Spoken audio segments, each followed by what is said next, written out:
Mutual Aid. By Peter Kropotkin. Introduction. Two aspects of animal life impressed me most during the journeys which I made in my youth in eastern Siberia and northern Manchuria. One of them was the extreme severity of the struggle for existence which most species of animals have to carry on against an inclement nature. The enormous destruction of life which periodically results from natural agencies, and the consequent paucity of life over the vast territory which fell under my observation. And the other was, that even in those few spots where animal life teemed in abundance, I failed to find, although I was eagerly looking for it, that bitter struggle for the means of existence.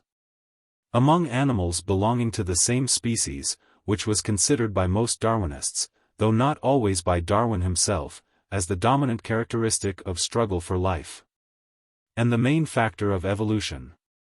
The terrible snowstorms which sweep over the northern portion of Eurasia in the later part of the winter, and the glazed frost that often follows them. The frosts and the snowstorms which return every year in the second half of May, when the trees are already in full blossom and insect life swarms everywhere. The early frosts and, occasionally, the heavy snowfalls in July and August, which suddenly destroy myriads of insects, as well as the second broods of the birds in the prairies. The torrential rains, due to the monsoons, which fall in more temperate regions in August and September, resulting in inundations on a scale which is only known in America and in Eastern Asia. And swamping, on the plateaus, areas as wide as European states. And finally, the heavy snowfalls, early in October, which eventually render a territory as large as France and Germany absolutely impracticable for ruminants. And destroy them by the thousand. These were the conditions under which I saw animal life struggling in northern Asia. They made me realize at an early date the overwhelming importance in nature of what Darwin described as the natural checks to overmultiplication. In comparison to the struggle between individuals of the same species for the means of subsistence, which may go on here and there, to some limited extent, but never attains the importance of the former. Paucity of life, underpopulation, not overpopulation, being the distinctive feature of that immense part of the globe which we name Northern Asia. I conceived since then serious doubts, which subsequent study has only confirmed, as to the reality of that fearful competition for food and life within each species, which was an article of faith with most Darwinists, and, consequently, as to the dominant part which this sort of competition was supposed to play in the evolution of new species. On the other hand, wherever I saw animal life in abundance, as, for instance, on the lakes where scores of species and millions of individuals came together to rear their progeny, in the colonies of rodents, in the migrations of birds which took place at that time on a truly American scale along the Ussuri, and especially in a migration of fallow deer which I witnessed on the Amur, and during which scores of thousands of these intelligent animals came together from an immense territory, flying before the coming deep snow, in order to cross the Amur where it is narrowest. In all these scenes of animal life which passed before my eyes, I saw mutual aid and mutual support carried on to an extent which made me suspect in it a feature of the greatest importance for the maintenance of life, the preservation of each species, and its further evolution.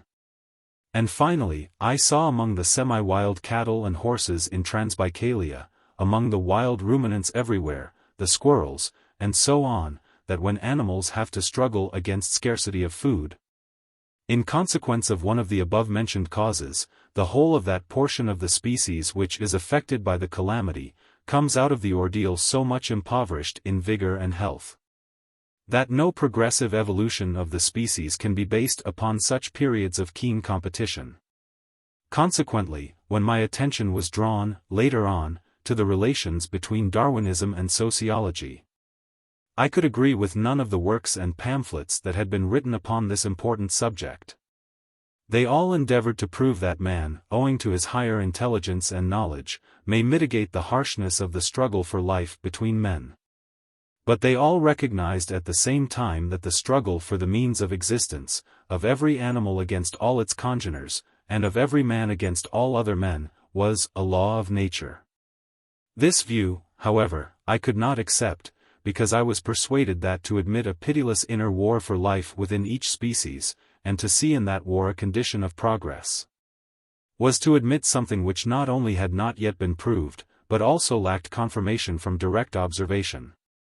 On the contrary, a lecture, on the law of mutual aid, which was delivered at a Russian Congress of Naturalists, in January 1880, by the well-known zoologist, Professor Kessler, the then dean of the St. Petersburg University, struck me as throwing a new light on the whole subject. Kessler's idea was, that besides the law of mutual struggle there is in nature the law of mutual aid, which, for the success of the struggle for life, and especially for the progressive evolution of the species, is far more important than the law of mutual contest. This suggestion, which was, in reality, nothing but a further development of the ideas expressed by Darwin himself in The Descent of Man, seemed to me so correct and of so great an importance, that since I became acquainted with it, in 1883, I began to collect materials for further developing the idea, which Kessler had only cursorily sketched in his lecture, but had not lived to develop. He died in 1881. In one point only I could not entirely endorse Kessler's views. Kessler alluded to parental feeling and care for progeny, see below, Chapter 1, as to the source of mutual inclinations in animals. However, to determine how far these two feelings have really been at work in the evolution of sociable instincts, and how far other instincts have been at work in the same direction, seems to me a quite distinct and a very wide question, which we hardly can discuss yet. It will be only after we have well established the facts of mutual aid in different classes of animals, and their importance for evolution, that we shall be able to study what belongs in the evolution of sociable feelings, to parental feelings, and what to sociability proper, the latter having evidently its origin at the earliest stages of the evolution of the animal world, perhaps even at the colony stages. I consequently directed my chief attention to establishing first of all, the importance of the mutual aid factor of evolution, leaving to ulterior research the task of discovering the origin of the mutual aid instinct in nature. The importance of the mutual aid factor, if its generality could only be demonstrated, did not escape the naturalist's genius so manifest in Goethe. When Eckermann told once to Goethe, it was in 1827, that two little wren fledglings, which had run away from him, were found by him next day in the nest of robin redbreasts, Rothkelchen, which fed the little ones, together with their own youngsters, Goethe grew quite excited about this fact. He saw in it a confirmation of his pantheistic views, and said, if it be true that this feeding of a stranger goes through all nature as something having the character of a general law, then many an enigma would be solved. He returned to this matter on the next day, and most earnestly entreated Eckermann, who was, as is known, a zoologist, to make a special study of the subject, adding that he would surely come to quite invaluable treasuries of results. Jesbrake, edition of 1848, volume 3, pages 219, 221. Unfortunately, this study was never made, although it is very possible that Brehm, who has accumulated in his works such rich materials relative to mutual aid among animals, might have been inspired by Goethe's remark. Several works of importance were published in the years 1872, 1886, dealing with the intelligence and the mental life of animals. They are mentioned in an endnote to Chapter 1 of this book, and 3 of them dealt more especially with the subject under consideration, namely, Les Sociétés Animales, by Espinasse, Paris, 1877, La lutte pour l'existence idéale Association Paut la lutte, a lecture by J. L. Lane San, April 1881. And Louis Buchner's book, Liebe und Liebesleben in der Tierwelt, of which the first edition appeared in 1882 or 1883, and a second, much enlarged, in 1885. But excellent though each of these works is, they leave ample room for a work in which mutual aid would be considered, not only as an argument in favor of a prehuman origin of moral instincts, but also as a law of nature and a factor of evolution. Espinasse devoted his main attention to such animal societies, ants, bees, as are established upon a physiological division of labor. And though his work is full of admirable hints in all possible directions, it was written at a time when the evolution of human societies could not yet be treated with the knowledge we now possess. Linesson's lecture has more the character of a brilliantly laid-out general plan of a work, in which mutual support would be dealt with, beginning with rocks in the sea, and then passing in review the world of plants, of animals and men. As to Buchner's work, suggestive though it is and rich in facts, I could not agree with its leading idea. The book begins with a hymn to love, and nearly all its illustrations are intended to prove the existence of love and sympathy among animals. However, to reduce animal sociability to love and sympathy means to reduce its generality and its importance. Just as human ethics based upon love and personal sympathy only have contributed to narrow the comprehension of the moral feeling as a whole. It is not love to my neighbor, whom I often do not know at all, which induces me to seize a pail of water and to rush towards his house when I see it on fire. It is a far wider, even though more vague feeling or instinct of human solidarity and sociability which moves me. So it is also with animals. It is not love, and not even sympathy, understood in its proper sense, which induces a herd of ruminants or of horses to form a ring in order to resist an attack of wolves. Not love which induces wolves to form a pack for hunting, not love which induces kittens or lambs to play, or a dozen of species of young birds to spend their days together in the autumn. And it is neither love nor personal sympathy which induces many thousand fallow deer scattered over a territory as large as France to form into a score of separate herds, all marching towards a given spot, in order to cross there a river. It is a feeling infinitely wider than love or personal sympathy, an instinct that has been slowly developed among animals and men in the course of an extremely long evolution, and which has taught animals and men alike the force they can borrow from the practice of mutual aid and support, and the joys they can find in social life. The importance of this distinction will be easily appreciated by the student of animal psychology, and the more so by the student of human ethics. Love, sympathy and self-sacrifice certainly play an immense part in the progressive development of our moral feelings. But it is not love and not even sympathy upon which society is based in mankind. It is the conscience, be it only at the stage of an instinct, of human solidarity. It is the unconscious recognition of the force that is borrowed by each man from the practice of mutual aid, of the close dependency of everyone's happiness upon the happiness of all, and of the sense of justice, or equity, which brings the individual to consider the rights of every other individual as equal to his own. Upon this broad and necessary foundation the still higher moral feelings are developed. But this subject lies outside the scope of the present work, and I shall only indicate here a lecture, Justice and Morality, which I delivered in reply to Huxley's Ethics, and in which the subject has been treated at some length. Consequently I thought that a book, written on mutual aid as a law of nature and a factor of evolution, might fill an important gap. When Huxley issued, in 1888, his Struggle for Life manifesto, Struggle for Existence and Its Bearing Upon Man, which to my appreciation was a very incorrect representation of the facts of nature, as one sees them in the bush and in the forest, I communicated with the editor of the 19th Century, asking him whether he would give the hospitality of his review to an elaborate reply to the views of one of the most prominent Darwinists. And Mr. James Knowles received the proposal with fullest sympathy. I also spoke of it to W. Bates.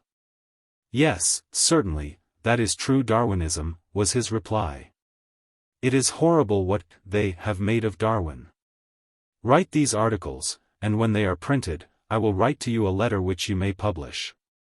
Unfortunately, it took me nearly 7 years to write these articles, and when the last was published, Bates was no longer living. After having discussed the importance of mutual aid in various classes of animals, I was evidently bound to discuss the importance of the same factor in the evolution of man. This was the more necessary as there are a number of evolutionists who may not refuse to admit the importance of mutual aid among animals, but who, like Herbert Spencer, will refuse to admit it for man. For primitive man, they maintain, war of each against all was the law of life. In how far this assertion, which has been too willingly repeated, without sufficient criticism, since the times of Hobbes, is supported by what we know about the early phases of human development, is discussed in the chapters given to the savages and the barbarians. The number and importance of mutual aid institutions which were developed by the creative genius of the savage and half-savage masses during the earliest clan period of mankind, and still more during the next village community period, and the immense influence which these early institutions have exercised upon the subsequent development of mankind, down to the present times, induced me to extend my researches to the later historical periods as well. Especially, to study that most interesting period, the free medieval city republics, of which the universality and influence upon our modern civilization have not yet been duly appreciated. And finally, I have tried to indicate in brief the immense importance which the mutual support instincts, inherited by mankind from its extremely long evolution, play even now in our modern society, which is supposed to rest upon the principle, everyone for himself, and the state for all, but which it never has succeeded, nor will succeed in realizing. It may be objected to this book that both animals and men are represented in it under too favorable an aspect, that their sociable qualities are insisted upon, while their antisocial and self-asserting instincts are hardly touched upon. This was, however, unavoidable. We have heard so much lately of the harsh, pitiless struggle for life, which was said to be carried on by every animal against all other animals, every savage against all other savages, and every civilized man against all his co-citizens, and these assertions have so much become an article of faith, that it was necessary, first of all, to oppose to them a wide series of facts showing animal and human life under a quite different aspect. It was necessary to indicate the overwhelming importance which sociable habits play in nature and in the progressive evolution of both the animal species and human beings, to prove that they secure to animals a better protection from their enemies. Very often facilities for getting food, winter provisions, migrations, etc. Longevity, and therefore a greater facility for the development of intellectual faculties. And that they have given to men, in addition to the same advantages, the possibility of working out those institutions which have enabled mankind to survive in its hard struggle against nature, and to progress, notwithstanding all the vicissitudes of its history. It is a book on the law of mutual aid, viewed as one of the chief factors of evolution, not on all factors of evolution and their respective values. And this first book had to be written, before the latter could become possible. I should certainly be the last to underrate the part which the self-assertion of the individual has played in the evolution of mankind. However, this subject requires, I believe, a much deeper treatment than the one it has hitherto received. In the history of mankind, individual self-assertion has often been, and continually is, something quite different from, and far larger and deeper than, the petty, unintelligent narrow-mindedness, which, with a large class of writers, goes for individualism and self-assertion. Nor have history-making individuals been limited to those whom historians have represented as heroes. My intention, consequently, is, if circumstances permit it, to discuss separately the part taken by the self-assertion of the individual in the progressive evolution of mankind. I can only make in this place the following general remark: when the mutual aid institutions, the tribe, the village community, the guilds, the medieval city, began, in the course of history, to lose their primitive character, to be invaded by parasitic growths, and thus to become hindrances to progress. The revolt of individuals against these institutions took always two different aspects.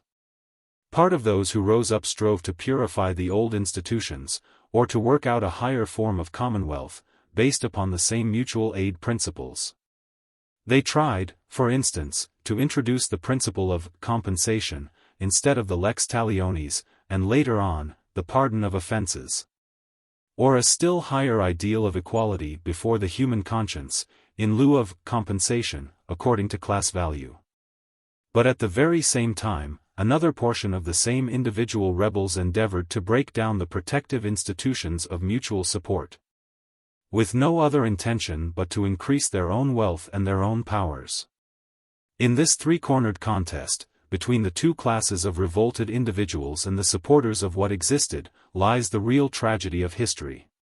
But to delineate that contest, and honestly to study the part played in the evolution of mankind by each one of these three forces, would require at least as many years as it took me to write this book. Of works dealing with nearly the same subject, which have been published since the publication of my articles on mutual aid among animals, I must mention the Lowell Lectures on the Ascent of Man, by Henry Drummond, London, 1894, and The Origin and Growth of the Moral Instinct, by A. Sutherland, London, 1898. Both are constructed chiefly on the lines taken in Buchner's Love. And in the second work, the parental and familial feeling as the sole influence at work in the development of the moral feelings has been dealt with at some length. A third work dealing with man and written on similar lines is The Principles of Sociology, by Professor F. A. Giddings, the first edition of which was published in 1896 at New York and London, and the leading ideas of which were sketched by the author in a pamphlet in 1894. I must leave, however, to literary critics the task of discussing the points of contact, resemblance, or divergence between these works and mine. The different chapters of this book were published first in the 19th Century, Mutual Aid Among Animals, in September and November 1890, Mutual Aid Among Savages, in April 1891. Mutual Aid Among the Barbarians, in January 1892, Mutual Aid in the Medieval City, in August and September 1894, and Mutual Aid Amongst Modern Men, in January and June 1896. In bringing them out in a book form, my first intention was to embody in an appendix the mass of materials, as well as the discussion of several secondary points, which had to be omitted in the review articles. It appeared, however, that the appendix would double the size of the book, and I was compelled to abandon, or, at least, to postpone its publication. The present appendix includes the discussion of only a few points which have been the matter of scientific controversy during the last few years. And into the text I have introduced only such matter as could be introduced without altering the structure of the work. I am glad of this opportunity for expressing to the editor of the 19th Century, Mr. James Knowles, my very best thanks, both for the kind hospitality which he offered to these papers in his review, as soon as he knew their general idea, and the permission he kindly gave me to reprint them. Bromley, Kent, 1902. How do you find this book? Any thoughts about the book or the author? Any suggestion for improvement? Please take a moment to share your thoughts in a comment. If you like it, share it with your friends who might enjoy it as well. Subscribe to keep in touch. Visit CompleteAudiobooks.com for more quality content. Mutual Aid, a Factor of Evolution. Chapter 1. Mutual Aid Among Animals. Struggle for Existence, Mutual Aid, a Law of Nature and Chief Factor of Progressive Evolution, Invertebrates, Ants and Bees, Birds. Hunting and Fishing Associations, Sociability, Mutual Protection among Small Birds, Cranes, Parrots. The conception of struggle for existence as a factor of evolution, introduced into science by Darwin and Wallace, has permitted us to embrace an immensely wide range of phenomena in one single generalization, which soon became the very basis of our philosophical, biological, and sociological speculations. An immense variety of facts, adaptations of function and structure of organic beings to their surroundings, physiological and anatomical evolution, intellectual progress, and moral development itself, which we formerly used to explain by so many different causes, were embodied by Darwin in one general conception. We understood them as continued endeavors, as a struggle against adverse circumstances, for such a development of individuals, races, species and societies, as would result in the greatest possible fullness, variety, and intensity of life. It may be that at the outset Darwin himself was not fully aware of the generality of the factor which he first invoked for explaining one series only of facts relative to the accumulation of individual variations in incipient species. But he foresaw that the term which he was introducing into science would lose its philosophical and its only true meaning if it were to be used in its narrow sense only, that of a struggle between separate individuals for the sheer means of existence. And at the very beginning of his memorable work he insisted upon the term being taken in its large and metaphorical sense, including dependence of one being on another. And including, which is more important, not only the life of the individual, but success in leaving progeny. 1. While he himself was chiefly using the term in its narrow sense for his own special purpose, he warned his followers against committing the error, which he seems once to have committed himself, of overrating its narrow meaning. In The Descent of Man he gave some powerful pages to illustrate its proper, wide sense.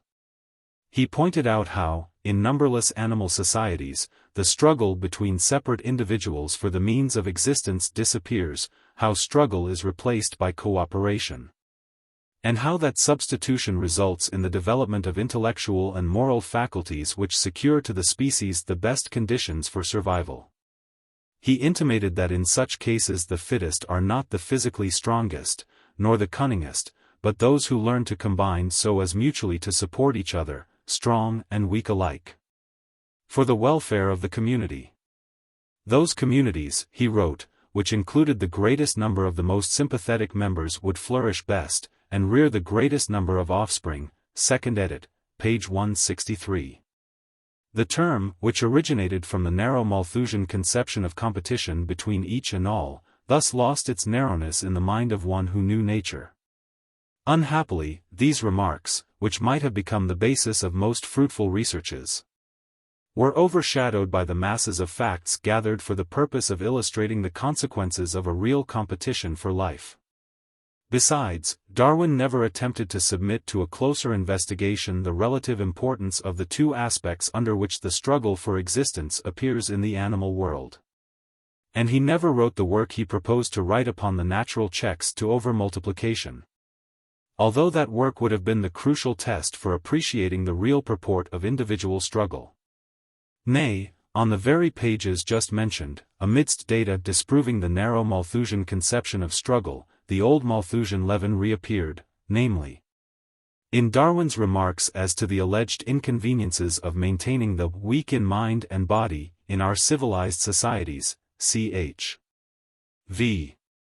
As if thousands of weak-bodied and infirm poets, scientists, inventors, and reformers, together with other thousands of so-called fools and weak-minded enthusiasts, were not the most precious weapons used by humanity in its struggle for existence by intellectual and moral arms, which Darwin himself emphasized in those same chapters of Descent of Man. It happened with Darwin's theory as it always happens with theories having any bearing upon human relations. Instead of widening it according to his own hints, his followers narrowed it still more. And while Herbert Spencer, starting on independent but closely allied lines, attempted to widen the inquiry into that great question, who are the fittest? Especially in the appendix to the third edition of the Data of Ethics, the numberless followers of Darwin reduced the notion of struggle for existence to its narrowest limits. They came to conceive the animal world as a world of perpetual struggle among half-starved individuals, thirsting for one another's blood. They made modern literature resound with the war cry of woe to the vanquished, as if it were the last word of modern biology. They raised the pitiless struggle for personal advantages to the height of a biological principle which man must submit to as well, under the menace of otherwise succumbing in a world based upon mutual extermination. Leaving aside the economists who know of natural science but a few words borrowed from second-hand vulgarizers, we must recognize that even the most authorized exponents of Darwin's views did their best to maintain those false ideas. In fact, if we take Huxley, who certainly is considered as one of the ablest exponents of the theory of evolution, were we not taught by him, in a paper on the struggle for existence and its bearing upon man, that, from the point of view of the moralist, the animal world is on about the same level as a gladiator's show. The creatures are fairly well treated, and set to fight, whereby the strongest, the swiftest, and the cunningest live to fight another day. The spectator has no need to turn his thumb down, as no quarter is given. Or, further down in the same article, did he not tell us that, as among animals, so among primitive men, the weakest and stupidest went to the wall, while the toughest and shrewdest, those who were best fitted to cope with their circumstances, but not the best in another way, survived. Life was a continuous free fight, and beyond the limited and temporary relations of the family, the Hobbesian war of each against all was the normal state of existence. 2. In how far this view of nature is supported by fact, will be seen from the evidence which will be here submitted to the reader as regards the animal world, and as regards primitive man. But it may be remarked at once that Huxley's view of nature had as little claim to be taken as a scientific deduction as the opposite view of Rousseau, who saw in nature but love, peace, and harmony destroyed by the accession of man. In fact, the first walk in the forest, the first observation upon any animal society, or even the perusal of any serious work dealing with animal life, D'Orbigny's, Audubon's, Le Vaillant's, no matter which, cannot but set the naturalist thinking about the part taken by social life in the life of animals, and prevent him from seeing in nature nothing but a field of slaughter. Just as this would prevent him from seeing in nature nothing but harmony and peace. Rousseau had committed the error of excluding the beak-and-claw fight from his thoughts, and Huxley committed the opposite error. But neither Rousseau's optimism nor Huxley's pessimism can be accepted as an impartial interpretation of nature. As soon as we study animals, not in laboratories and museums only, but in the forest and the prairie, in the steppe and the mountains, we at once perceive that though there is an immense amount of warfare and extermination going on amidst various species, and especially amidst various classes of animals, there is, at the same time, as much, or perhaps even more, of mutual support, mutual aid, and mutual defense amidst animals belonging to the same species or, at least, to the same society. Sociability is as much a law of nature as mutual struggle. Of course it would be extremely difficult to estimate, however roughly, the relative numerical importance of both these series of facts. But if we resort to an indirect test, and ask nature, who are the fittest, those who are continually at war with each other, or those who support one another? We at once see that those animals which acquire habits of mutual aid are undoubtedly the fittest. They have more chances to survive, and they attain, in their respective classes, the highest development of intelligence and bodily organization. If the numberless facts which can be brought forward to support this view are taken into account, we may safely say that mutual aid is as much a law of animal life as mutual struggle, but that, as a factor of evolution, it most probably has a far greater importance, inasmuch as it favors the development of such habits and characters as ensure the maintenance and further development of the species, together with the greatest amount of welfare and enjoyment of life for the individual, with the least waste of energy. Of the scientific followers of Darwin, the first, as far as I know, who understood the full purport of mutual aid as a law of nature and the chief factor of evolution, was a well-known Russian zoologist, the late dean of the St. Petersburg University, Professor Kessler. He developed his ideas in an address which he delivered in January 1880, a few months before his death, at a Congress of Russian naturalists. But, like so many good things published in the Russian tongue only, that remarkable address remains almost entirely unknown. 3. As a zoologist of old standing, he felt bound to protest against the abuse of a term, the struggle for existence, borrowed from zoology, or, at least, against overrating its importance. Zoology, he said, and those sciences which deal with man, continually insist upon what they call the pitiless law of struggle for existence. But they forget the existence of another law which may be described as the law of mutual aid, which law, at least for the animals, is far more essential than the former. He pointed out how the need of leaving progeny necessarily brings animals together, and, the more the individuals keep together, the more they mutually support each other. And the more are the chances of the species for surviving, as well as for making further progress in its intellectual development. All classes of animals, he continued, and especially the higher ones, practice mutual aid. And he illustrated his idea by examples borrowed from the life of the burying beetles and the social life of birds and some mammalia. The examples were few, as might have been expected in a short opening address, but the chief points were clearly stated. And, after mentioning that in the evolution of mankind mutual aid played a still more prominent part, Professor Kessler concluded as follows. I obviously do not deny the struggle for existence. But I maintain that the progressive development of the animal kingdom, and especially of mankind, is favored much more by mutual support than by mutual struggle. All organic beings have two essential needs, that of nutrition, and that of propagating the species. The former brings them to a struggle and to mutual extermination, while the needs of maintaining the species bring them to approach one another and to support one another. But I am inclined to think that in the evolution of the organic world, in the progressive modification of organic beings, mutual support among individuals plays a much more important part than their mutual struggle. 4. The correctness of the above views struck most of the Russian zoologists present, and Syevertsev, whose work is well known to ornithologists and geographers, supported them and illustrated them by a few more examples. He mentioned some of the species of falcons which have an almost ideal organization for robbery, and nevertheless are in decay, while other species of falcons, which practice mutual help, do thrive. Take, on the other side, a sociable bird, the duck, he said. It is poorly organized on the whole, but it practices mutual support, and it almost invades the earth, as may be judged from its numberless varieties and species.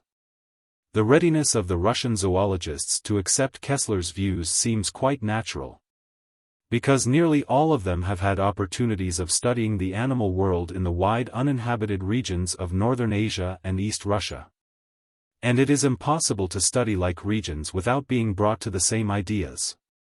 I recollect myself the impression produced upon me by the animal world of Siberia when I explored the VIII regions in the company of so accomplished a zoologist as my friend Polyakov was. We both were under the fresh impression of the origin of species. But we vainly looked for the keen competition between animals of the same species which the reading of Darwin's work had prepared us to expect. Even after taking into account the remarks of the third chapter, p. 54. We saw plenty of adaptations for struggling, very often in common, against the adverse circumstances of climate, or against various enemies. And Polyakov wrote many a good page upon the mutual dependency of carnivores, ruminants, and rodents in their geographical distribution.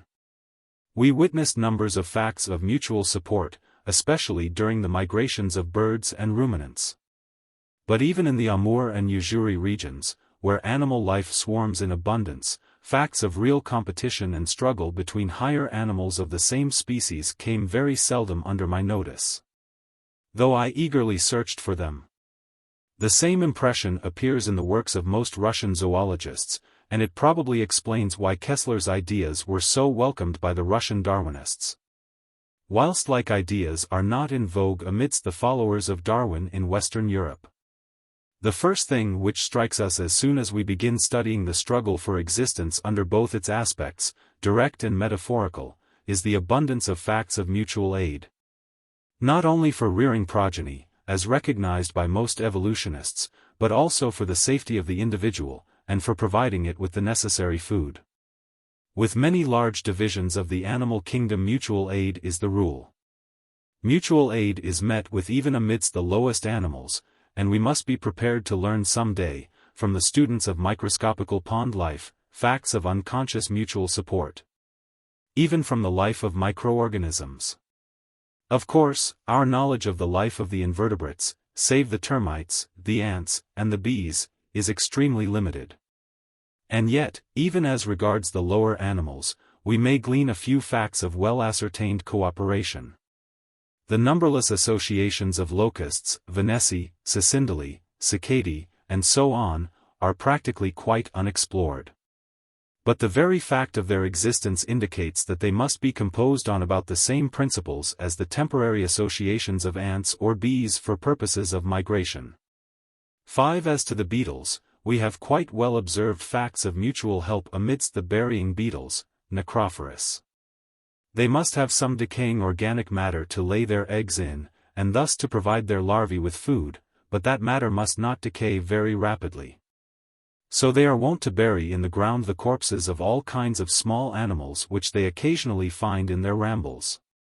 As a rule, they live an isolated life, but when one of them has discovered the corpse of a mouse or of a bird, which it hardly could manage to bury itself, it calls for 6 or 10 other beetles to perform the operation with united efforts. If necessary, they transport the corpse to a suitable soft ground. And they bury it in a very considerate way, without quarreling as to which of them will enjoy the privilege of laying its eggs in the buried corpse. And when Gleditch attached a dead bird to a cross made out of 2 sticks, or suspended a toad to a stick planted in the soil, the little beetles would in the same friendly way combine their intelligences to overcome the artifice of man. The same combination of efforts has been noticed among the dung beetles. Even among animals standing at a somewhat lower stage of organization we may find like examples. Some land crabs of the West Indies and North America combine in large swarms in order to travel to the sea and to deposit therein their spawn. And each such migration implies concert, cooperation, and mutual support. As to the big Molucca crab, Limulus, I was struck, in 1882, at the Brighton Aquarium, with the extent of mutual assistance which these clumsy animals are capable of bestowing upon a comrade in case of need. One of them had fallen upon its back in a corner of the tank, and its heavy saucepan-like carapace prevented it from returning to its natural position. The more so as there was in the corner an iron bar which rendered the task still more difficult. Its comrades came to the rescue, and for 1 hour's time I watched how they endeavored to help their fellow prisoner. They came to at once, pushed their friend from beneath, and after strenuous efforts succeeded in lifting it upright. But then the iron bar would prevent them from achieving the work of rescue, and the crab would again heavily fall upon its back. After many attempts, one of the helpers would go in the depth of the tank and bring 2 other crabs, which would begin with fresh forces the same pushing and lifting of their helpless comrade. We stayed in the aquarium for more than 2 hours, and, when leaving, we again came to cast a glance upon the tank. The work of rescue still continued. Since I saw that, I cannot refuse credit to the observation quoted by Dr. Erasmus Darwin, namely, that the common crab during the molting season stations as sentinel an unmolted or hard-shelled individual to prevent marine enemies from injuring molted individuals in their unprotected state. 6. Facts illustrating mutual aid amidst the termites, the ants, and the bees are so well known to the general reader, especially through the works of Romanes, L. Buchner, and Sir John Lubbock, that I may limit my remarks to a very few hints. 7. If we take an ant's nest, we not only see that every description of work, rearing of progeny, foraging, building, rearing of aphids, and so on, is performed according to the principles of voluntary mutual aid. We must also recognize, with Farrell, that the fundamental feature of the life of many species of ants is the fact and the obligation for every ant of sharing its food, already swallowed and partly digested, with every member of the community which may apply for it. 2 ants belonging to 2 different species or to 2 hostile nests, when they occasionally meet together, will avoid each other. But 2 ants belonging to the same nest or to the same colony of nests will approach each other, exchange a few movements with the antennae, and, if one of them is hungry or thirsty, and especially if the other has its crop full, it immediately asks for food. The individual thus requested never refuses, it sets apart its mandibles, takes a proper position, and regurgitates a drop of transparent fluid which is licked up by the hungry ant. Regurgitating food for other ants is so prominent a feature in the life of ants, at liberty, and it so constantly recurs both for feeding hungry comrades and for feeding larvae, That Farrell considers the digestive tube of the ants as consisting of two different parts, one of which, the posterior, is for the special use of the individual, and the other, the anterior part, is chiefly for the use of the community. If an ant which has its crop full has been selfish enough to refuse feeding a comrade, it will be treated as an enemy, or even worse. If the refusal has been made while its kinsfolk were fighting with some other species, they will fall back upon the greedy individual with greater vehemence than even upon the enemies themselves. And if an ant has not refused to feed another ant belonging to an enemy species, it will be treated by the kinsfolk of the latter as a friend. All this is confirmed by most accurate observation and decisive experiments. 8. In that immense division of the animal kingdom which embodies more than 1,000 species, and is so numerous that the Brazilians pretend that Brazil belongs to the ants, not to men, competition amidst the members of the same nest, or the colony of nests, does not exist. However terrible the wars between different species, and whatever the atrocities committed at wartime, mutual aid within the community, self-devotion grown into a habit, and very often self-sacrifice for the common welfare, are the rule. The ants and termites have renounced the Hobbesian war, and they are the better for it. Their wonderful nests, their buildings, superior in relative size to those of man. Their paved roads and overground vaulted galleries, their spacious halls and granaries, their cornfields, harvesting and malting of grain. 9. Their rational methods of nursing their eggs and larvae, and of building special nests for rearing the aphids whom Linnaeus so picturesquely described as the cows of the ants. And, finally, their courage, pluck, and superior intelligence, all these are the natural outcome of the mutual aid which they practice at every stage of their busy and laborious lives. That mode of life also necessarily resulted in the development of another essential feature of the life of ants, the immense development of individual initiative which, in its turn, evidently led to the development of that high and varied intelligence which cannot but strike the human observer. 10. If we knew no other facts from animal life than what we know about the ants and the termites, we already might safely conclude that mutual aid, which leads to mutual confidence, the first condition for courage, and individual initiative, the first condition for intellectual progress, are two factors infinitely more important than mutual struggle in the evolution of the animal kingdom. In fact, the ant thrives without having any of the protective features which cannot be dispensed with by animals living an isolated life. Its color renders it conspicuous to its enemies, and the lofty nests of many species are conspicuous in the meadows and forests. It is not protected by a hard carapace, and its stinging apparatus, however dangerous when hundreds of stings are plunged into the flesh of an animal, is not of a great value for individual defense. While the eggs and larvae of the ants are a dainty for a great number of the inhabitants of the forests.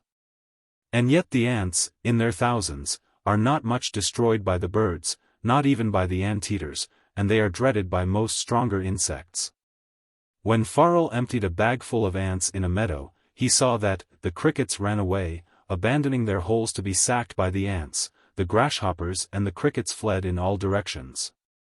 The spiders and the beetles abandoned their prey in order not to become prey themselves. Even the nests of the wasps were taken by the ants, after a battle during which many ants perished for the safety of the commonwealth. Even the swiftest insects cannot escape, and Farrell often saw butterflies, gnats, flies, and so on, surprised and killed by the ants. Their force is in mutual support and mutual confidence.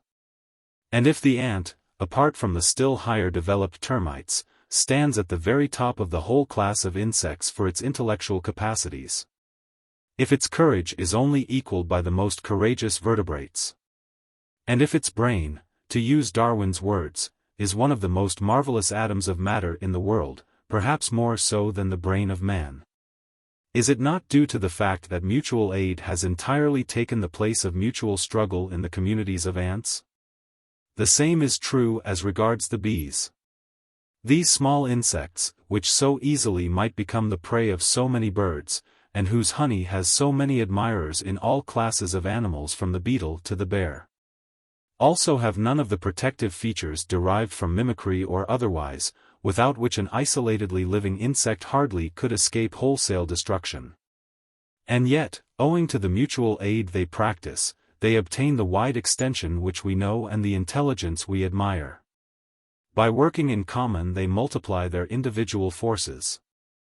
By resorting to a temporary division of labor combined with the capacity of each bee to perform every kind of work when required, they attain such a degree of well-being and safety as no isolated animal can ever expect to achieve, however strong or well-armed it may be. In their combinations they are often more successful than man, when he neglects to take advantage of a well-planned mutual assistance. Thus, when a new swarm of bees is going to leave the hive in search of a new abode, a number of bees will make a preliminary exploration of the neighborhood. And if they discover a convenient dwelling place, say, an old basket, or anything of the kind, they will take possession of it, clean it, and guard it, sometimes for a whole week, till the swarm comes to settle therein. But how many human settlers will perish in new countries simply for not having understood the necessity of combining their efforts? By combining their individual intelligences they succeed in coping with adverse circumstances, even quite unforeseen and unusual. Like those bees of the Paris exhibition which fastened with their resinous propolis the shutter to a glass plate fitted in the wall of their hive. Besides, they display none of the sanguinary proclivities and love of useless fighting with which many writers so readily endow animals. The sentries which guard the entrance to the hive pitilessly put to death the robbing bees which attempt entering the hive. But those stranger bees which come to the hive by mistake are left unmolested, especially if they come laden with pollen, or are young individuals which can easily go astray. There is no more warfare than is strictly required. The sociability of the bees is the more instructive as predatory instincts and laziness continue to exist among the bees as well, and reappear each time that their growth is favored by some circumstances. It is well known that there always are a number of bees which prefer a life of robbery to the laborious life of a worker, and that both periods of scarcity and periods of an unusually rich supply of food lead to an increase of the robbing class. When our crops are in and there remains but little to gather in our meadows and fields, robbing bees become of more frequent occurrence. While, on the other side, about the sugar plantations of the West Indies and the sugar refineries of Europe, robbery, laziness, and very often drunkenness become quite usual with the bees. We thus see that antisocial instincts continue to exist amidst the bees as well. But natural selection continually must eliminate them. Because in the long run the practice of solidarity proves much more advantageous to the species than the development of individuals endowed with predatory inclinations. The cunningest and the shrewdest are eliminated in favor of those who understand the advantages of sociable life and mutual support. Certainly, neither the ants, nor the bees, nor even the termites, have risen to the conception of a higher solidarity embodying the whole of the species. In that respect they evidently have not attained a degree of development which we do not find even among our political, scientific, and religious leaders. Their social instincts hardly extend beyond the limits of the hive or the nest. However, colonies of no less than 200 nests, belonging to two different species, Formica exsecta and F. presalabris, have been described by Farrell on Mount Tendre and Mount Salive. And Farrell maintains that each member of these colonies recognizes every other member of the colony, and that they all take part in common defense. While in Pennsylvania Mr. McCook saw a whole nation of from 1,600 to 1,700 nests of the mound-making ant, all living in perfect intelligence. And Mr. Bates has described the hillocks of the termites covering large surfaces in the campos, some of the nests being the refuge of 2 or 3 different species, and most of them being connected by vaulted galleries or arcades. 11 Some steps towards the amalgamation of larger divisions of the species for purposes of mutual protection are thus met with even among the invertebrate animals. Going now over to higher animals, we find far more instances of undoubtedly conscious mutual help for all possible purposes. Though we must recognize at once that our knowledge even of the life of higher animals still remains very imperfect. A large number of facts have been accumulated by first-rate observers, but there are whole divisions of the animal kingdom of which we know almost nothing. Trustworthy information as regards fishes is extremely scarce, partly owing to the difficulties of observation, and partly because no proper attention has yet been paid to the subject. As to the mammalia, Kessler already remarked how little we know about their manners of life. Many of them are nocturnal in their habits, others conceal themselves underground. And those ruminants whose social life and migrations offer the greatest interest do not let man approach their herds. It is chiefly upon birds that we have the widest range of information, and yet the social life of very many species remains but imperfectly known. Still, we need not complain about the lack of well-ascertained facts, as will be seen from the following. I need not dwell upon the associations of male and female for rearing their offspring, for providing it with food during their first steps in life, or for hunting in common. Though it may be mentioned by the way that such associations are the rule even with the least sociable carnivores and rapacious birds, and that they derive a special interest from being the field upon which tenderer feelings develop even amidst otherwise most cruel animals.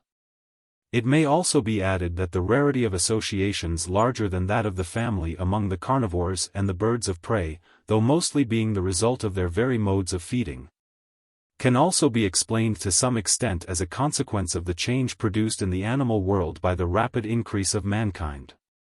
At any rate, it is worthy of note that there are species living a quite isolated life in densely inhabited regions, while the same species, or their nearest congeners, are gregarious in uninhabited countries. Wolves, foxes, and several birds of prey may be quoted as instances in point. However, associations which do not extend beyond the family bonds are of relatively small importance in our case, the more so as we know numbers of associations for more general purposes, such as hunting, mutual protection, and even simple enjoyment of life. Audubon already mentioned that eagles occasionally associate for hunting, and his description of the two bald eagles, male and female, hunting on the Mississippi, is well known for its graphic powers. But one of the most conclusive observations of the kind belongs to Syevertsoff. Whilst studying the fauna of the Russian steppes, he once saw an eagle belonging to an altogether gregarious species, the white-tailed eagle, Haliactos albicilla, rising high in the air. For half an hour it was describing its wide circles in silence when at once its piercing voice was heard. Its cry was soon answered by another eagle which approached it, and was followed by a third, a fourth, and so on, till 9 or 10 eagles came together and soon disappeared. In the afternoon, Syevertsoff went to the place where too he saw the eagles flying. Concealed by one of the undulations of the steppe, he approached them, and discovered that they had gathered around the corpse of a horse. The old ones, which, as a rule, begin the meal first, such are their rules of propriety, already were sitting upon the haystacks of the neighborhood and kept watch, while the younger ones were continuing the meal, surrounded by bands of crows. From this and like observations, Syevertsoff concluded that the white-tailed eagles combine for hunting. When they all have risen to a great height they are enabled, if they are 10, to survey an area of at least 25 miles square. And as soon as anyone has discovered something, he warns the others. 12. Of course, it might be argued that a simple instinctive cry of the first eagle, or even its movements, would have had the same effect of bringing several eagles to the prey. But in this case there is strong evidence in favor of mutual warning, because the 10 eagles came together before descending towards the prey. And Syevertsoff had later on several opportunities of ascertaining that the white-tailed eagles always assemble for devouring a corpse, and that some of them, the younger ones first, always keep watch while the others are eating. In fact, the white-tailed eagle, one of the bravest and best hunters, is a gregarious bird altogether, and Brehm says that when kept in captivity it very soon contracts an attachment to its keepers. Sociability is a common feature with very many other birds of prey. The Brazilian kite, one of the most impudent robbers, is nevertheless a most sociable bird. Its hunting associations have been described by Darwin and other naturalists, and it is a fact that when it has seized upon a prey which is too big, it calls together 5 or 6 friends to carry it away. After a busy day, when these kites retire for their night rest to a tree or to the bushes, they always gather in bands, sometimes coming together from distances of 10 or more miles. And they often are joined by several other vultures, especially the percnopters, their true friends, D'Orbigny says. In another continent, in the Trans-Caspian deserts, they have, according to Zarudnyi, the same habit of nesting together.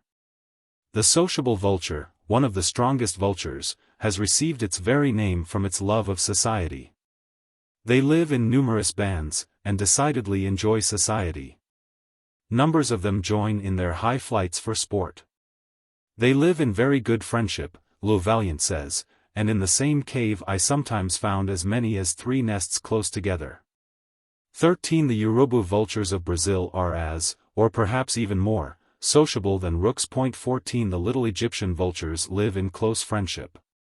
They play in bands in the air, they come together to spend the night, and in the morning they all go together to search for their food, and never does the slightest quarrel arise among them. Such is the testimony of Brem, who had plenty of opportunities of observing their life. The red-throated falcon is also met with in numerous bands in the forests of Brazil, and the kestrel, Tenunculus cenchrus, when it has left Europe, and has reached in the winter the prairies and forests of Asia, gathers in numerous societies.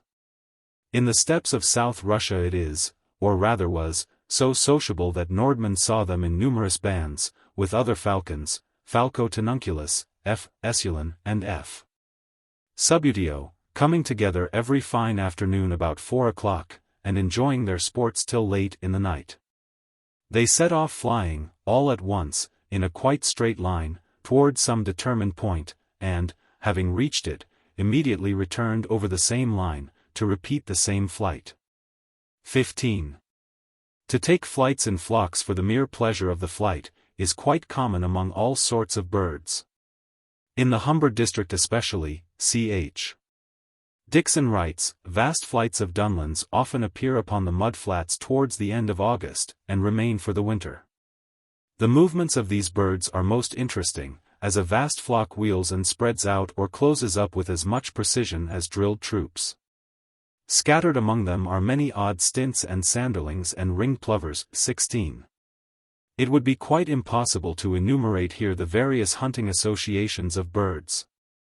But the fishing associations of the pelicans are certainly worthy of notice for the remarkable order and intelligence displayed by these clumsy birds.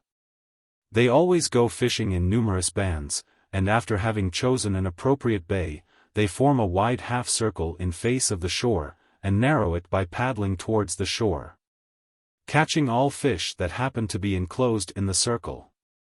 On narrow rivers and canals they even divide into 2 parties, each of which draws up on a half-circle, and both paddle to meet each other. Just as if 2 parties of men dragging 2 long nets should advance to capture all fish taken between the nets when both parties come to meet. As the night comes they fly to their resting places, always the same for each flock, and no one has ever seen them fighting for the possession of either the bay or the resting place. In South America they gather in flocks of from 40 to 50,000 individuals, part of which enjoy sleep while the others keep watch and others again go fishing. 17 And finally, I should be doing an injustice to the much calumniated house sparrows if I did not mention how faithfully each of them shares any food it discovers with all members of the society to which it belongs. The fact was known to the Greeks, and it has been transmitted to posterity how a Greek orator once exclaimed, I quote from memory, while I am speaking to you a sparrow has come to tell to other sparrows that a slave has dropped on the floor a sack of corn. And they all go there to feed upon the grain. The more, one is pleased to find this observation of old confirmed in a recent little book by Mr. Gurney, who does not doubt that the house sparrows always inform each other as to where there is some food to steal. He says, when a stack has been thrashed ever so far from the yard, the sparrows in the yard have always had their crops full of the grain. 18 True, the sparrows are extremely particular in keeping their domains free from the invasions of strangers. Thus the sparrows of the Jardin du Luxembourg bitterly fight all other sparrows which may attempt to enjoy their turn of the garden and its visitors. But within their own communities they fully practice mutual support, though occasionally there will be of course some quarreling even amongst the best friends. Hunting and feeding in common is so much the habit in the feathered world that more quotations hardly would be needful. It must be considered as an established fact. As to the force derived from such associations, it is self-evident. The strongest birds of prey are powerless in face of the associations of our smallest bird pets. Even eagles, even the powerful and terrible booted eagle, and the martial eagle, which is strong enough to carry away a hare or a young antelope in its claws, are compelled to abandon their prey to bands of those beggars the kites, which give the eagle a regular chase as soon as they see it in possession of a good prey. The kites will also give chase to the swift fishing hawk, and rob it of the fish it has captured, but no one ever saw the kites fighting together for the possession of the prey so stolen. On the Kerguelen island, Dr. Cows saw the buphagus, the sea-hen of the sealers, pursue gulls to make them disgorge their food, while, on the other side, the gulls and the terns combined to drive away the sea-hen as soon as it came near to their abodes, especially at nesting time.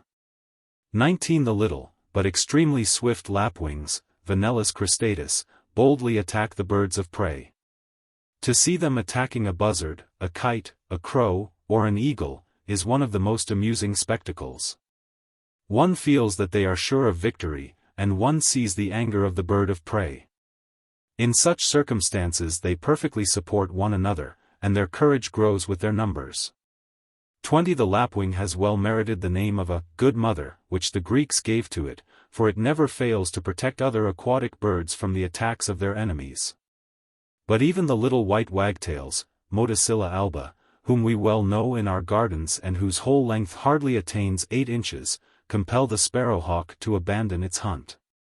I often admired their courage and agility, the old Brehm wrote, and I am persuaded that the falcon alone is capable of capturing any of them. When a band of wagtails has compelled a bird of prey to retreat, they make the air resound with their triumphant cries, and after that they separate. They thus come together for the special purpose of giving chase to their enemy. Just as we see it when the whole bird population of a forest has been raised by the news that a nocturnal bird has made its appearance during the day. And all together, birds of prey and small inoffensive singers, set to chase the stranger and make it return to its concealment. What an immense difference between the force of a kite, a buzzard or a hawk, and such small birds as the meadow wagtail. And yet these little birds, by their common action and courage, prove superior to the powerfully winged and armed robbers. In Europe, the wagtails not only chase the birds of prey which might be dangerous to them, but they chase also the fishing hawk, rather for fun than for doing it any harm. While in India, according to Dr. Jerdon's testimony, the jackdaws chase the gowanda kite for simple matter of amusement. Prince Weed saw the Brazilian eagle Urubidinga surrounded by numberless flocks of toucans and caciques, a bird nearly akin to our rook, which mocked it. The eagle, he adds, usually supports these insults very quietly, but from time to time it will catch one of these mockers. In all such cases the little birds, though very much inferior in force to the bird of prey, prove superior to it by their common action.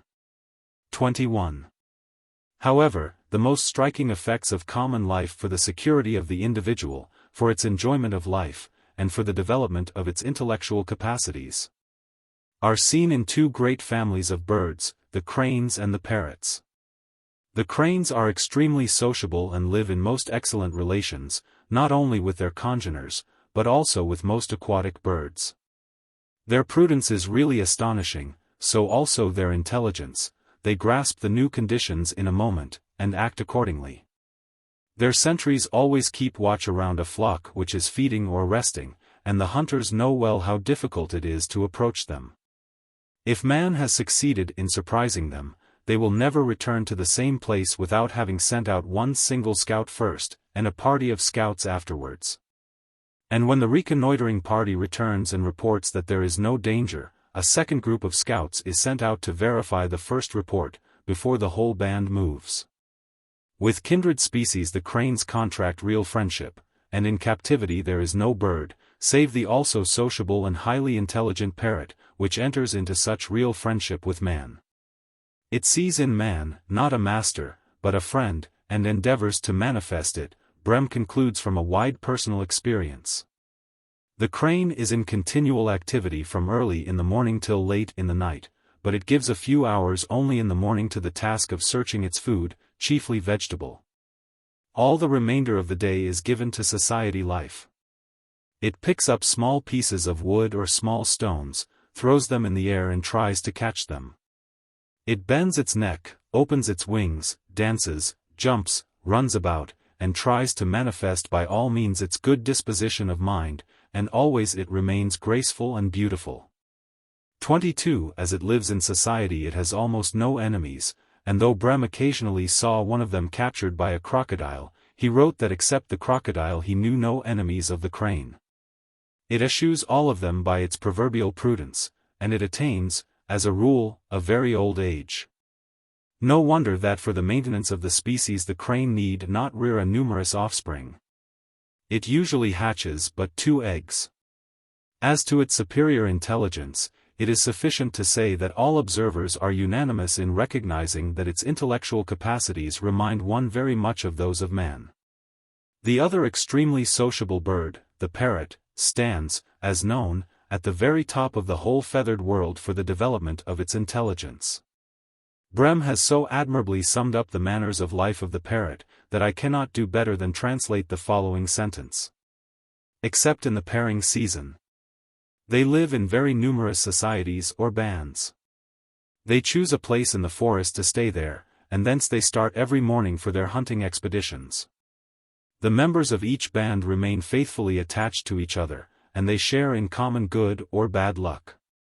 All together they repair in the morning to a field, or to a garden, or to a tree, to feed upon fruits. They post sentries to keep watch over the safety of the whole band, and are attentive to their warnings. In case of danger, all take to flight, mutually supporting each other, and all simultaneously return to their resting place. In a word, they always live closely united. They enjoy society of other birds as well. In India, the jays and crows come together from many miles round, to spend the night in company with the parrots in the bamboo thickets. When the parrots start hunting, they display the most wonderful intelligence, prudence, and capacity of coping with circumstances. Take, for instance, a band of white kakadus in Australia. Before starting to plunder a cornfield, they first send out a reconnoitering party which occupies the highest trees in the vicinity of the field, while other scouts perch upon the intermediate trees between the field and the forest and transmit the signals. If the report runs, all right, a score of kakadus will separate from the bulk of the band, take a flight in the air, and then fly towards the trees nearest to the field. They also will scrutinize the neighborhood for a long while, and only then will they give the signal for general advance, after which the whole band starts at once and plunders the field in no time. The Australian settlers have the greatest difficulties in beguiling the prudence of the parrots. But if man, with all his art and weapons, has succeeded in killing some of them, the kakadus become so prudent and watchful that they henceforward baffle all stratagems. 23. There can be no doubt that it is the practice of life in society which enables the parrots to attain that very high level of almost human intelligence and almost human feelings which we know in them. Their high intelligence has induced the best naturalists to describe some species, namely the grey parrot, as the birdman. As to their mutual attachment, it is known that when a parrot has been killed by a hunter, the others fly over the corpse of their comrade with shrieks of complaints and, themselves fall the victims of their friendship, as Audubon said. And when 2 captive parrots, though belonging to 2 different species, have contracted mutual friendship, the accidental death of one of the 2 friends has sometimes been followed by the death from grief and sorrow of the other friend. It is no less evident that in their societies they find infinitely more protection than they possibly might find in any ideal development of beak and claw. Very few birds of prey or mammals dare attack any but the smaller species of parrots, and Brehm is absolutely right in saying of the parrots, as he also says of the cranes and the sociable monkeys, that they hardly have any enemies besides men. And he adds, it is most probable that the larger parrots succumb chiefly to old age rather than die from the claws of any enemies. Only man, owing to his still more superior intelligence and weapons, also derived from association, succeeds in partially destroying them. Their very longevity would thus appear as a result of their social life. Could we not say the same as regards their wonderful memory, which also must be favored in its development by society, life, and by longevity accompanied by a full enjoyment of bodily and mental faculties till a very old age? As seen from the above, the war of each against all is not the law of nature. Mutual aid is as much a law of nature as mutual struggle, and that law will become still more apparent when we have analyzed some other associations of birds and those of the mammalia. A few hints as to the importance of the law of mutual aid for the evolution of the animal kingdom have already been given in the preceding pages. But their purport will still better appear when, after having given a few more illustrations, we shall be enabled presently to draw therefrom our conclusions. Chapter 2. Mutual Aid Among Animals, continued. Migrations of birds, breeding associations, autumn societies, mammals, small number of unsociable species, hunting associations of wolves, lions, etc. Societies of rodents, of ruminants, of monkeys, mutual aid in the struggle for life, Darwin's arguments to prove the struggle for life within the species, natural checks to overmultiplication, supposed extermination of intermediate links, elimination of competition in nature. As soon as spring comes back to the temperate zone, myriads and myriads of birds which are scattered over the warmer regions of the south come together in numberless bands, and, full of vigor and joy, hasten northwards to rear their offspring. Each of our hedges, each grove, each ocean cliff, and each of the lakes and ponds with which Northern America, Northern Europe, and Northern Asia are dotted tell us at that time of the year the tale of what mutual aid means for the birds. What force, energy, and protection it confers to every living being, however feeble and defenseless it otherwise might be.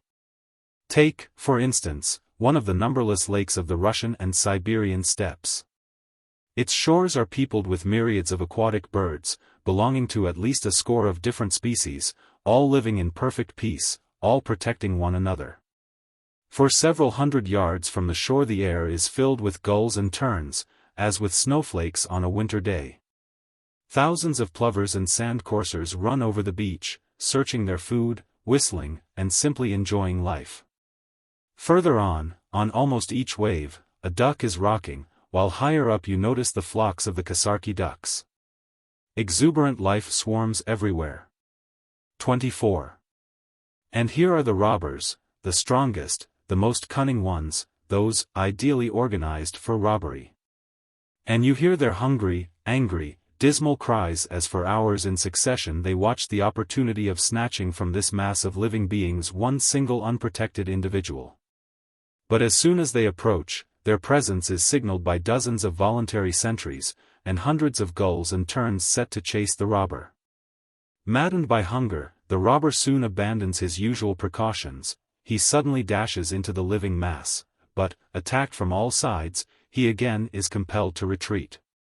From sheer despair he falls upon the wild ducks, but the intelligent, social birds rapidly gather in a flock and fly away if the robber is an ern, they plunge into the lake if it is a falcon. Or they raise a cloud of water dust and bewilder the assailant if it is a kite. 25 And while life continues to swarm on the lake, the robber flies away with cries of anger, and looks out for carrion, or for a young bird or a field mouse not yet used to obey in time the warnings of its comrades. In the face of an exuberant life, the ideally armed robber must be satisfied with the off-fall of that life. Further north, in the Arctic archipelagos, you may sail along the coast for many miles and see all the ledges, all the cliffs and corners of the mountainsides. Up to a height of from 200 to 500 feet, literally covered with seabirds, whose white breasts show against the dark rocks as if the rocks were closely sprinkled with chalk specks. The air, near and far, is, so to say, full with fowls. 26. Each of such bird mountains is a living illustration of mutual aid, as well as of the infinite variety of characters, individual and specific, resulting from social life. The oystercatcher is renowned for its readiness to attack the birds of prey. The barge is known for its watchfulness, and it easily becomes the leader of more placid birds. The turnstone, when surrounded by comrades belonging to more energetic species, is a rather timorous bird. But it undertakes to keep watch for the security of the commonwealth when surrounded by smaller birds. Here you have the dominative swans. There, the extremely sociable kittiwake gulls, among whom quarrels are rare and short, the prepossessing polar guillemots, which continually caress each other. The egoist she-goose, who has repudiated the orphans of a killed comrade. And, by her side, another female who adopts anyone's orphans, and now paddles surrounded by 50 or 60 youngsters, whom she conducts and cares for as if they all were her own breed. Side by side with the penguins, which steal one another's eggs, you have the dotterels, whose family relations are so charming and touching that even passionate hunters recoil from shooting a female surrounded by her young ones. Or the eiderducks, among which, like the velvet ducks, or the coroyas of the savannas, several females hatch together in the same nest, or the lums, which sit in turn upon a common covey. Nature is variety itself, offering all possible varieties of characters, from the basest to the highest, and that is why she cannot be depicted by any sweeping assertion. Still less can she be judged from the moralist's point of view, because the views of the moralist are themselves a result, mostly unconscious, of the observation of nature. 27. Coming together at nesting time is so common with most birds that more examples are scarcely needed. Our trees are crowned with groups of crows' nests. Our hedges are full of nests of smaller birds, our farmhouses give shelter to colonies of swallows, our old towers are the refuge of hundreds of nocturnal birds. And pages might be filled with the most charming descriptions of the peace and harmony which prevail in almost all these nesting associations. As to the protection derived by the weakest birds from their unions, it is evident. That excellent observer, Dr. Cowes, saw, for instance, the little cliff swallows nesting in the immediate neighborhood of the prairie falcon, Falco polyargus. The falcon had its nest on the top of one of the minarets of clay which are so common in the canyons of Colorado, while a colony of swallows nested just beneath. The little peaceful birds had no fear of their rapacious neighbor, they never let it approach to their colony. They immediately surrounded it and chased it, so that it had to make off at once. 28. Life in societies does not cease when the nesting period is over, it begins then in a new form. The young broods gather in societies of youngsters, generally including several species. Social life is practiced at that time chiefly for its own sake, partly for security, but chiefly for the pleasures derived from it. So we see in our forests the societies formed by the young nuthatchers, Psittacesia, together with titmouses, chaffinches, wrens, tree creepers, or some woodpeckers. 29. In Spain the swallow is met with in company with kestrels, flycatchers, and even pigeons. In the far west of America the young horned larks live in large societies, together with another lark, spragues, the skylark, the savanna sparrow, and several species of buntings and longspurs. 30. In fact, it would be much easier to describe the species which live isolated than to simply name those species which join the autumnal societies of young birds, not for hunting or nesting purposes, but simply to enjoy life in society and to spend their time in plays and sports, after having given a few hours every day to find their daily food. And, finally, we have that immense display of mutual aid among birds, their migrations, which I dare not even enter upon in this place. Sufficient to say that birds which have lived for months in small bands scattered over a wide territory gather in thousands. They come together at a given place, for several days in succession, before they start, and they evidently discuss the particulars of the journey. Some species will indulge every afternoon in flights preparatory to the long passage. All wait for their tardy congeners, and finally they start in a certain well-chosen direction, a fruit of accumulated collective experience, the strongest flying at the head of the band, and relieving one another in that difficult task. They cross the seas in large bands consisting of both big and small birds, and when they return next spring they repair to the same spot, and, in most cases, each of them takes possession of the very same nest which it had built or repaired the previous year. 31. This subject is so vast, and yet so imperfectly studied. It offers so many striking illustrations of mutual aid habits, subsidiary to the main fact of migration, each of which would, however, require a special study, that I must refrain from entering here into more details. I can only cursorily refer to the numerous and animated gatherings of birds which take place, always on the same spot, before they begin their long journeys north or south. As also those which one sees in the north, after the birds have arrived at their breeding places on the Yenisei or in the northern counties of England. For many days in succession, sometimes 1 month, they will come together every morning for 1 hour. Before flying in search of food, perhaps discussing the spot where they are going to build their nests. 32. And if, during the migration, their columns are overtaken by a storm, birds of the most different species will be brought together by common misfortune. The birds which are not exactly migratory, but slowly move northwards and southwards with the seasons, also perform these peregrinations in flocks. So far from migrating isolately, in order to secure for each separate individual the advantages of better food or shelter which are to be found in another district, they always wait for each other, and gather in flocks, before they move north or south, in accordance with the season. 33.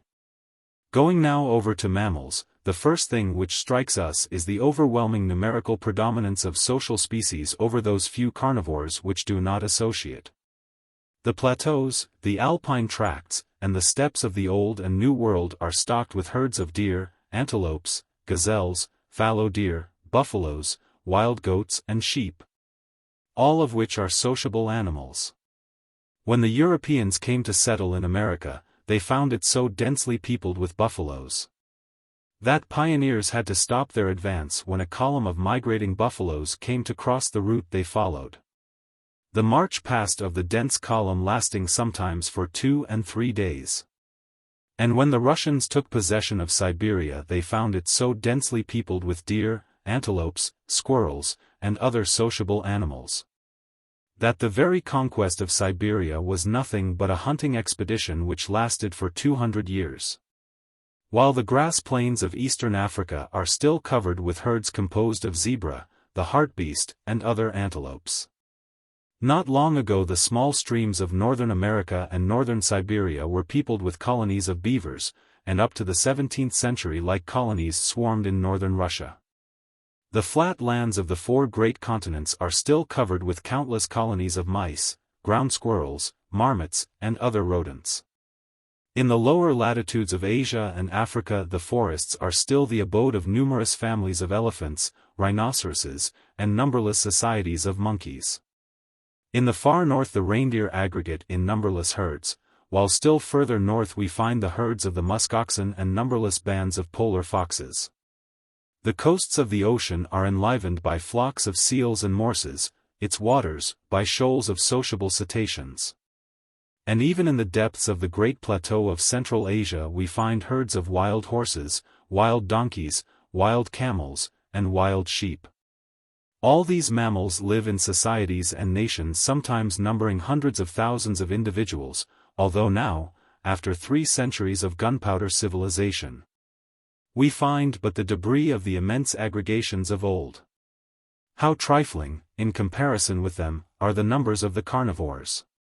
And how false, therefore, is the view of those who speak of the animal world as if nothing were to be seen in it but lions and hyenas plunging their bleeding teeth into the flesh of their victims. One might as well imagine that the whole of human life is nothing but a succession of war massacres. Association and mutual aid are the rule with mammals. We find social habits even among the carnivores, and we can only name the cat tribe, lions, tigers, leopards, etc. As a division the members of which decidedly prefer isolation to society, and are but seldom met with even in small groups. And yet, even among lions this is a very common practice to hunt in company. 34 The two tribes of the civets, viveridae, and the weasels, mustelidae, might also be characterized by their isolated life.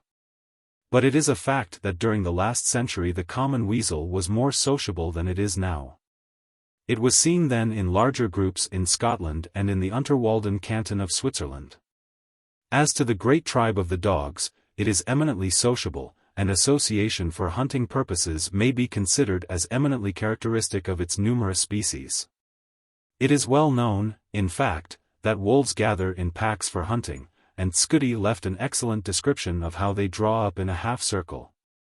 Surround a cow which is grazing on a mountain slope, and then, suddenly appearing with a loud barking, make it roll in the abyss. 35 Audubon, in the 30s, also saw the Labrador wolves hunting in packs, and one pack following a man to his cabin, and killing the dogs. During severe winters the packs of wolves grow so numerous as to become a danger for human settlements, as was the case in France some 45 years ago. In the Russian steppes they never attack the horses otherwise than in packs. And yet they have to sustain bitter fights, during which the horses, according to Cole's testimony, sometimes assume offensive warfare, and in such cases, if the wolves do not retreat promptly, they run the risk of being surrounded by the horses and killed by their hoofs. The prairie wolves, Canis latrans, are known to associate in bands of from 20 to 30 individuals when they chase a buffalo occasionally separated from its herd.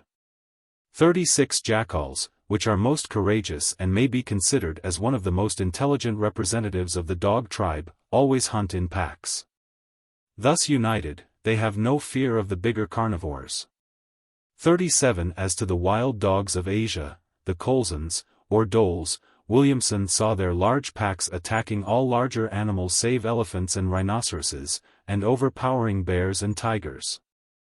Hyenas always live in societies and hunt in packs, and the hunting organizations of the painted Lycaeans are highly praised by Cumming.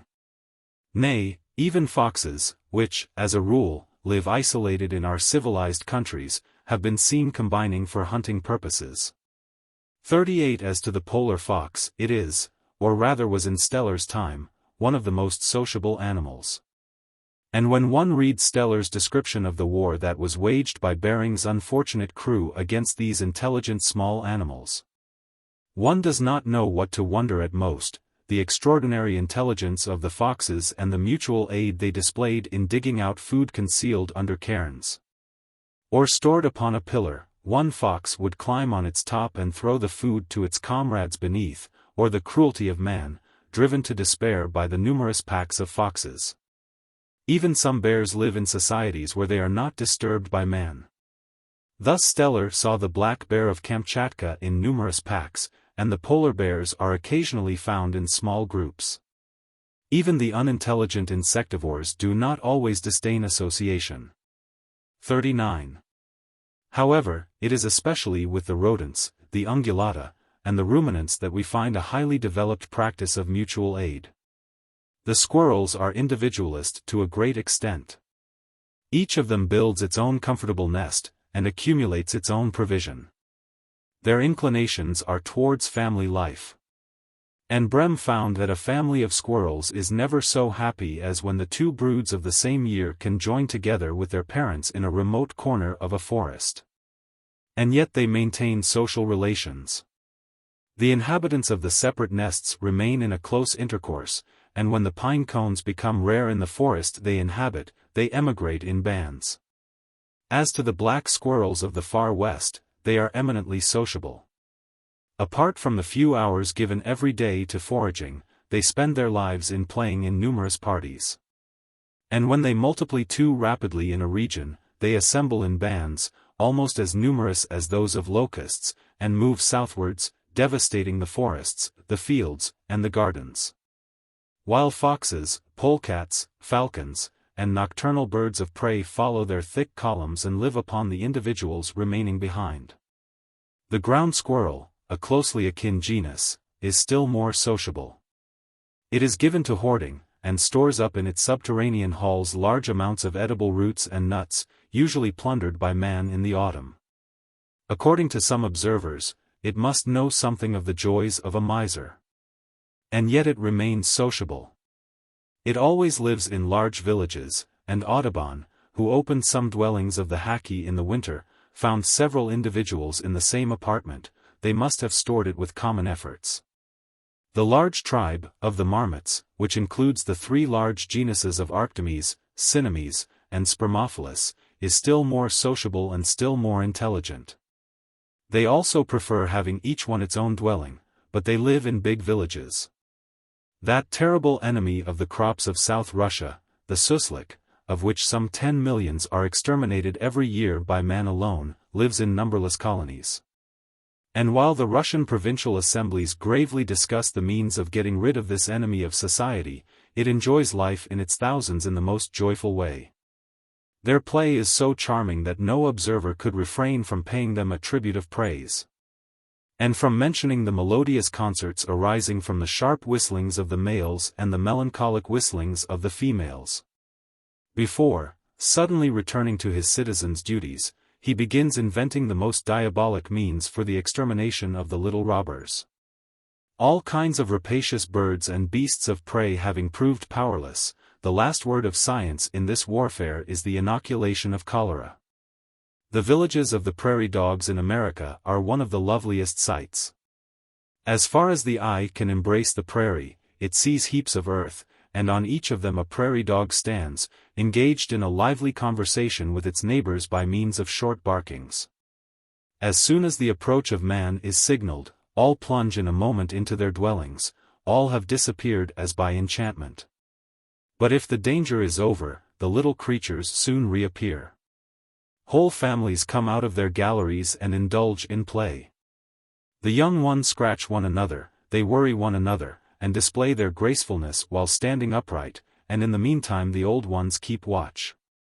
They go visiting one another, and the beaten footpaths which connect all their heaps testify to the frequency of the visitations. In short, the best naturalists have written some of their best pages in describing the associations of the prairie dogs of America, the marmots of the Old World, and the polar marmots of the alpine regions. And yet, I must make, as regards the marmots, the same remark as I have made when speaking of the bees. They have maintained their fighting instincts, and these instincts reappear in captivity. But in their big associations, in the face of free nature, the unsociable instincts have no opportunity to develop, and the general result is peace and harmony. Even such harsh animals as the rats, which continually fight in our cellars, are sufficiently intelligent not to quarrel when they plunder our larders, but to aid one another in their plundering expeditions and migrations, and even to feed their invalids. As to the beaver rats or muskrats of Canada, they are extremely sociable. Audubon could not but admire their peaceful communities, which require only being left in peace to enjoy happiness. Like all sociable animals, they are lively and playful, they easily combine with other species, and they have attained a very high degree of intellectual development. In their villages, always disposed on the shores of lakes and rivers, they take into account the changing level of water. Their dome-shaped houses, which are built of beaten clay interwoven with reeds, have separate corners for organic refuse, and their halls are well carpeted at wintertime. They are warm, and, nevertheless, well ventilated. As to the beavers, which are endowed, as known, with a most sympathetic character, their astounding dams and villages, in which generations live and die without knowing of any enemies but the otter and man, so wonderfully illustrate what mutual aid can achieve for the security of the species, the development of social habits, and the evolution of intelligence, that they are familiar to all interested in animal life. Let me only remark that with the beavers, the muskrats, and some other rodents, we already find the feature which will also be distinctive of human communities, that is, work in common. I pass in silence the two large families which include the jerboa, the chinchilla, the bizcacha, and the tushkin, or underground hare of South Russia. Though all these small rodents might be taken as excellent illustrations of the pleasures derived by animals from social life. 40 Precisely, the pleasures, because it is extremely difficult to say what brings animals together, the needs of mutual protection, or simply the pleasure of feeling surrounded by their congeners. At any rate, our common hares, which do not gather in societies for life in common, and which are not even endowed with intense parental feelings, cannot live without coming together for play. Dietrich de Winkel, who is considered to be among the best acquainted with the habits of hares, describes them as passionate players, becoming so intoxicated by their play that a hare has been known to take an approaching fox for a playmate. 41 As to the rabbit, it lives in societies, and its family life is entirely built upon the image of the old patriarchal family, the young ones being kept in absolute obedience to the father and even the grandfather. 42 And here we have the example of two very closely allied species which cannot bear each other, not because they live upon nearly the same food, as like cases are too often explained, but most probably because the passionate, eminently individualist hare cannot make friends with that placid, quiet, and submissive creature, the rabbit. Their tempers are too widely different not to be an obstacle to friendship. Life in societies is again the rule with the large family of horses, which includes the wild horses and donkeys of Asia, the zebras, the mustangs, the cimarrones of the pampas, and the half-wild horses of Mongolia and Siberia. They all live in numerous associations made up of many studs, each of which consists of a number of mares under the leadership of a male. These numberless inhabitants of the Old and the New World, badly organized on the whole for resisting both their numerous enemies and the adverse conditions of climate, would soon have disappeared from the surface of the earth were it not for their sociable spirit. When a beast of prey approaches them, several studs unite at once. They repulse the beast and sometimes chase it, and neither the wolf nor the bear, not even the lion, can capture a horse or even a zebra as long as they are not detached from the herd. When a drought is burning the grass in the prairies, they gather in herds of sometimes 10,000 individuals strong, and migrate. And when a snowstorm rages in the steppes, each stud keeps close together, and repairs to a protected ravine. But if confidence disappears, or the group has been seized by panic, and disperses, the horses perish and the survivors are found after the storm half dying from fatigue. Union is their chief arm in the struggle for life, and man is their chief enemy. Before his increasing numbers the ancestors of our domestic horse, the Equus przewalski, so named by Polyakov, have preferred to retire to the wildest and least accessible plateaus on the outskirts of Tibet, where they continue to live, surrounded by carnivores. Under a climate as bad as that of the Arctic regions, but in a region inaccessible to man. 43. Many striking illustrations of social life could be taken from the life of the reindeer, and especially of that large division of ruminants which might include the roebucks, the fallow deer, the antelopes, the gazelles, the ibex, and, in fact, the whole of the three numerous families of the antelopids, the caprides, and the ovides. Their watchfulness over the safety of their herds against attacks of carnivores. The anxiety displayed by all individuals in a herd of chamois as long as all of them have not cleared a difficult passage over rocky cliffs, the adoption of orphans. The despair of the gazelle whose mate, or even comrade of the same sex, has been killed, the plays of the youngsters, and many other features, could be mentioned. But perhaps the most striking illustration of mutual support is given by the occasional migrations of fallow deer, such as I saw once on the Amur. When I crossed the high plateau and its border ridge, the Great Shingon, on my way from Transbaikalia to Mergen, and further traveled over the high prairies on my way to the Amur, I could ascertain how thinly peopled with fallow deer these mostly uninhabited regions are.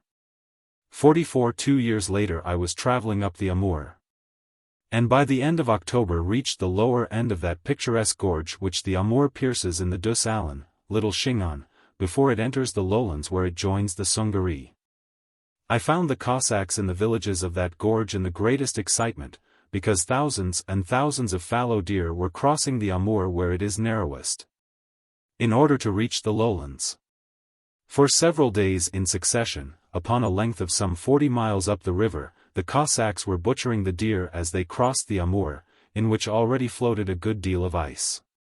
Thousands were killed every day, and the exodus nevertheless continued.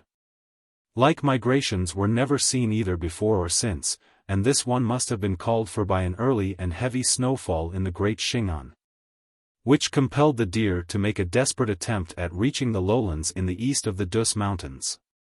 Indeed, a few days later the Dus Allen was also buried under snow 2 or 3 feet deep. Now, when one imagines the immense territory, almost as big as Great Britain, from which the scattered groups of deer must have gathered for a migration which was undertaken under the pressure of exceptional circumstances, and realizes the difficulties which had to be overcome before all the deer came to the common idea of crossing the Amur further south, where it is narrowest, one cannot but deeply admire the amount of sociability displayed by these intelligent animals. The fact is not the less striking if we remember that the buffaloes of North America displayed the same powers of combination. One saw them grazing in great numbers in the plains, but these numbers were made up by an infinity of small groups which never mixed together. And yet, when necessity arose, all groups, however scattered over an immense territory, came together and made up those immense columns, numbering hundreds of thousands of individuals, which I mentioned on a preceding page. I also ought to say a few words at least about the compound families of the elephants, their mutual attachment, their deliberate ways in posting sentries, and the feelings of sympathy developed by such a life of close mutual support. 45. I might mention the sociable feelings of those disreputable creatures the wild boars, and find a word of praise for their powers of association in the case of an attack by a beast of prey. 46. The hippopotamus and the rhinoceros, too, would occupy a place in a work devoted to animal sociability. Several striking pages might be given to the sociability and mutual attachment of the seals and the walruses. And finally, one might mention the most excellent feelings existing among the sociable cetaceans. But I have to say yet a few words about the societies of monkeys, which acquire an additional interest from their being the link which will bring us to the societies of primitive men. It is hardly needful to say that those mammals, which stand at the very top of the animal world and most approach man by their structure and intelligence, are eminently sociable. Evidently we must be prepared to meet with all varieties of character and habits in so great a division of the animal kingdom which includes hundreds of species. But, all things considered, it must be said that sociability, action in common, mutual protection, and a high development of those feelings which are the necessary outcome of social life, are characteristic of most monkeys and apes. From the smallest species to the biggest ones, sociability is a rule to which we know but a few exceptions.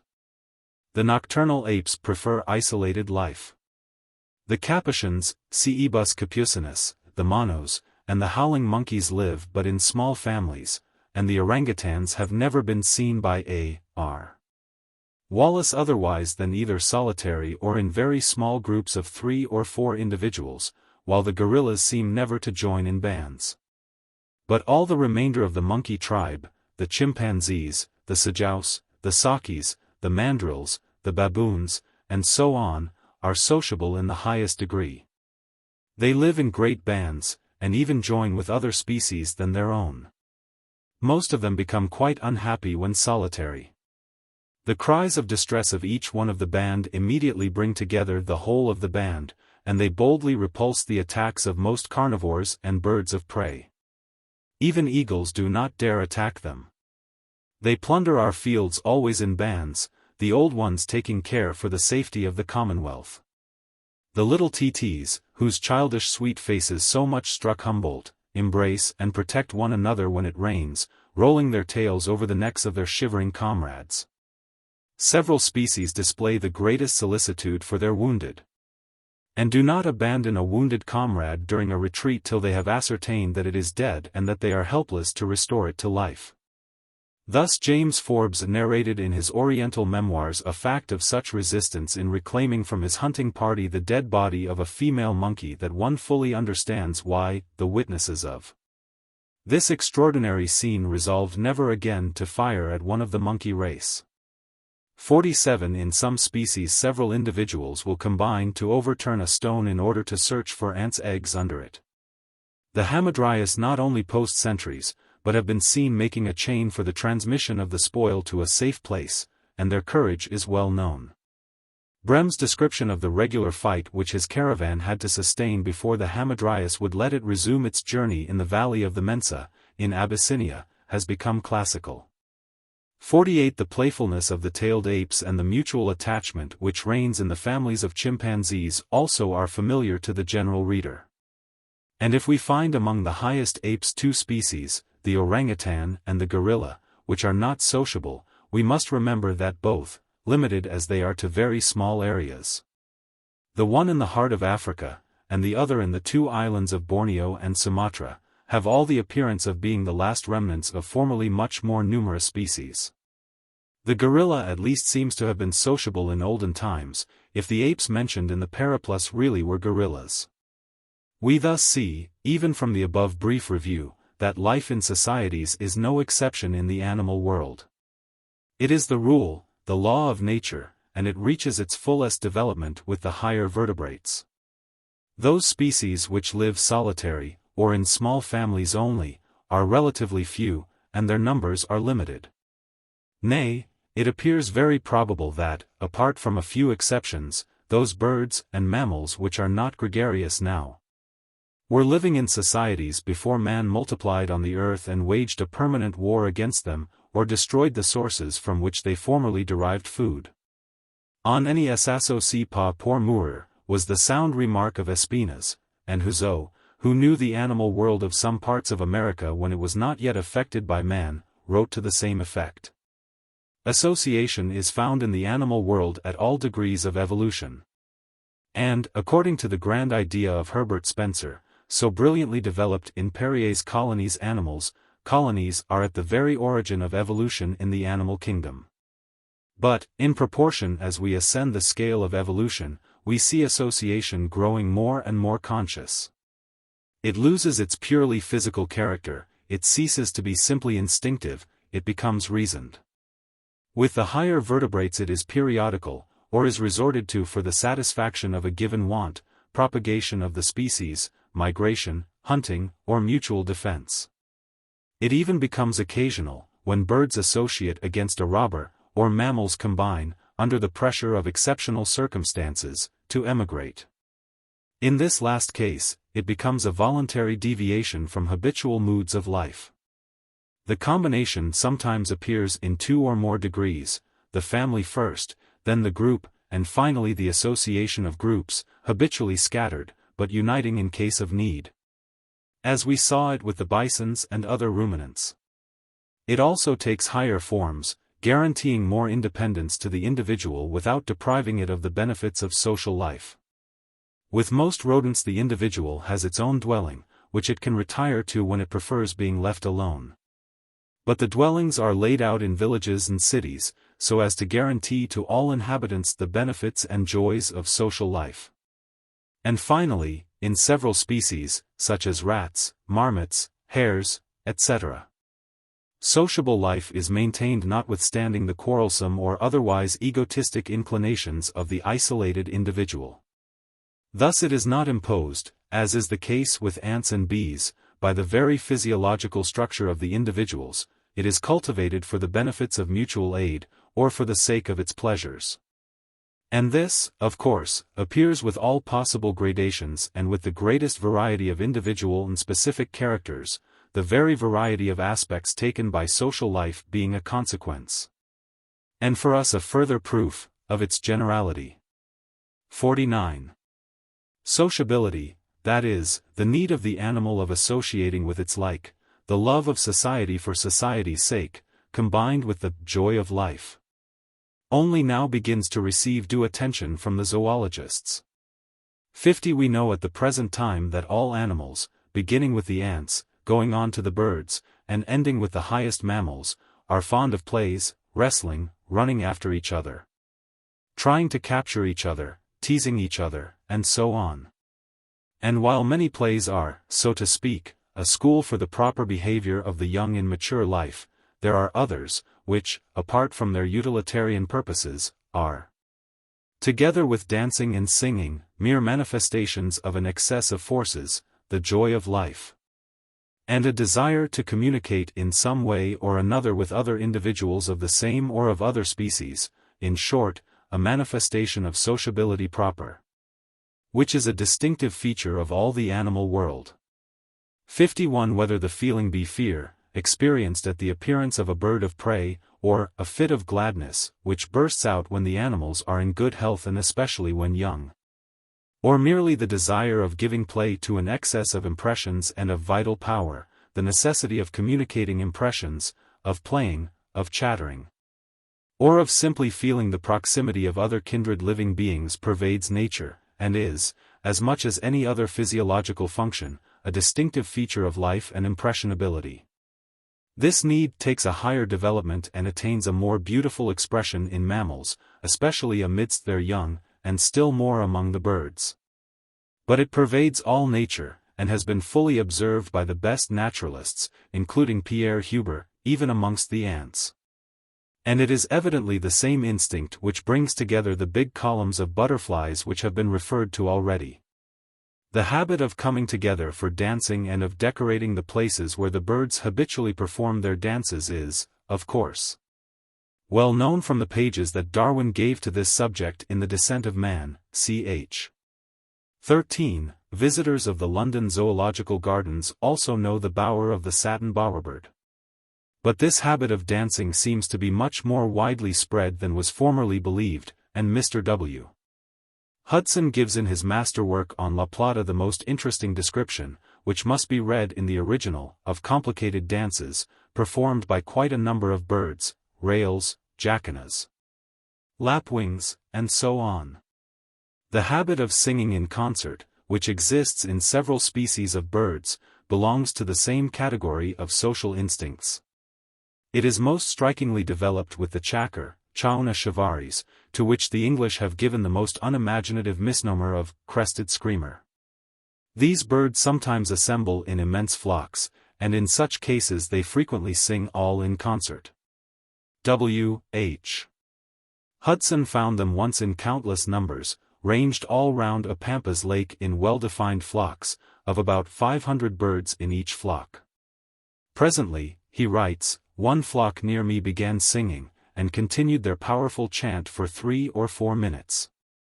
When they ceased, the next flock took up the strains, and after it the next, and so on, until once more the notes of the flocks on the opposite shore came floating strong and clear across the water, then passed away, growing fainter and fainter, until once more the sound approached me traveling round to my side again.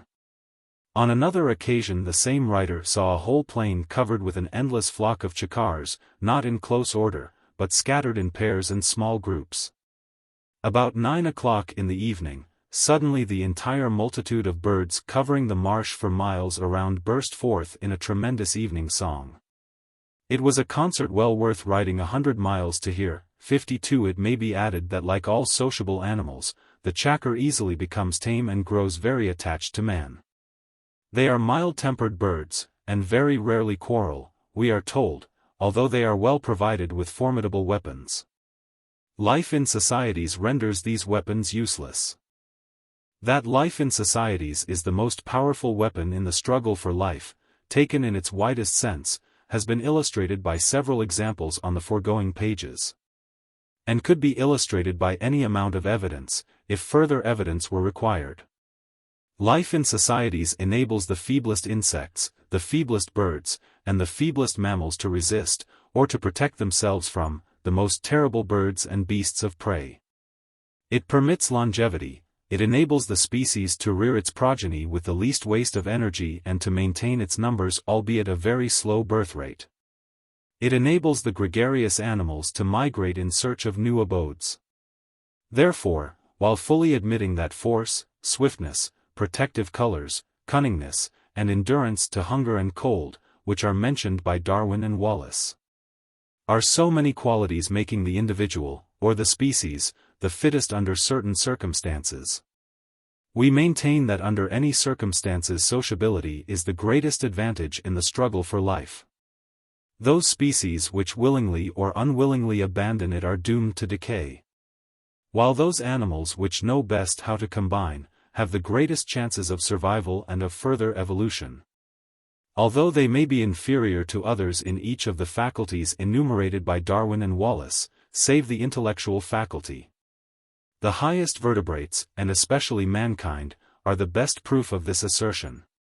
As to the intellectual faculty, while every Darwinist will agree with Darwin that it is the most powerful arm in the struggle for life, and the most powerful factor of further evolution, he also will admit that intelligence is an eminently social faculty. Language, imitation, and accumulated experience are so many elements of growing intelligence of which the unsociable animal is deprived. Therefore we find, at the top of each class of animals, the ants, the parrots, and the monkeys, all combining the greatest sociability with the highest development of intelligence. The fittest are thus the most sociable animals, and sociability appears as the chief factor of evolution, both directly, by securing the well-being of the species while diminishing the waste of energy, and indirectly, by favoring the growth of intelligence. Moreover, it is evident that life in societies would be utterly impossible without a corresponding development of social feelings, and, especially, of a certain collective sense of justice growing to become a habit. If every individual were constantly abusing its personal advantages without the others interfering in favor of the wronged, no society life would be possible. And feelings of justice develop, more or less, with all gregarious animals. Whatever the distance from which the swallows or the cranes come, each one returns to the nest it has built or repaired last year. If a lazy sparrow intends appropriating the nest which a comrade is building, or even steals from it a few sprays of straw, the group interferes against the lazy comrade.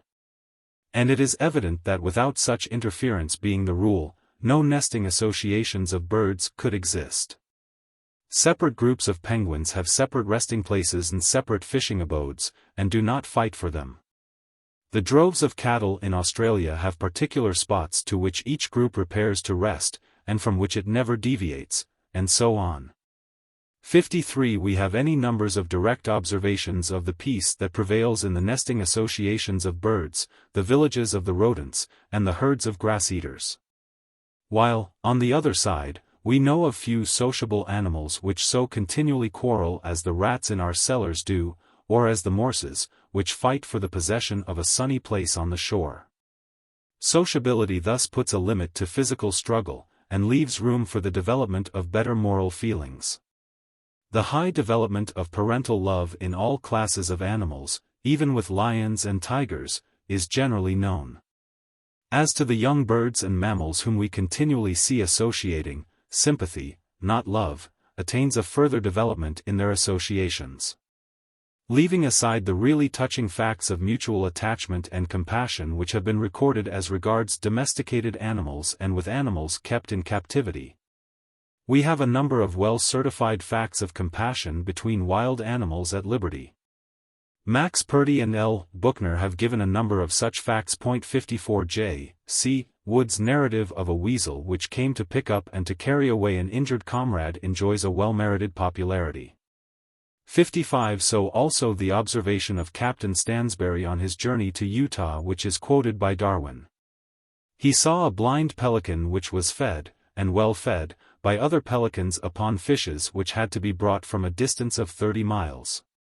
56 And when a herd of vicuñas was hotly pursued by hunters, H.A. Weddell saw more than once during his journey to Bolivia and Peru, the strong males covering the retreat of the herd and lagging behind in order to protect the retreat. As to facts of compassion with wounded comrades, they are continually mentioned by all field zoologists.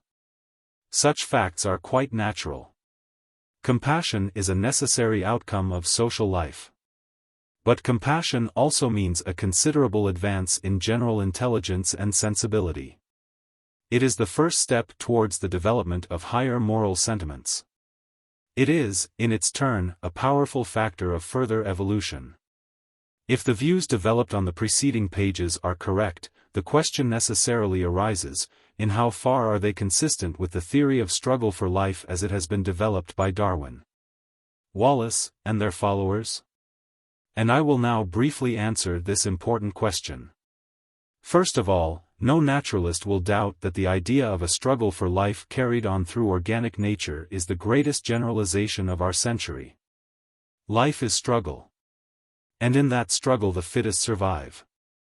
But the answers to the questions, by which arms is this struggle chiefly carried on, and who are the fittest in the struggle, will widely differ according to the importance given to the two different aspects of the struggle, the direct one, for food and safety among separate individuals, and the struggle which Darwin described as metaphorical, the struggle, very often collective, against adverse circumstances.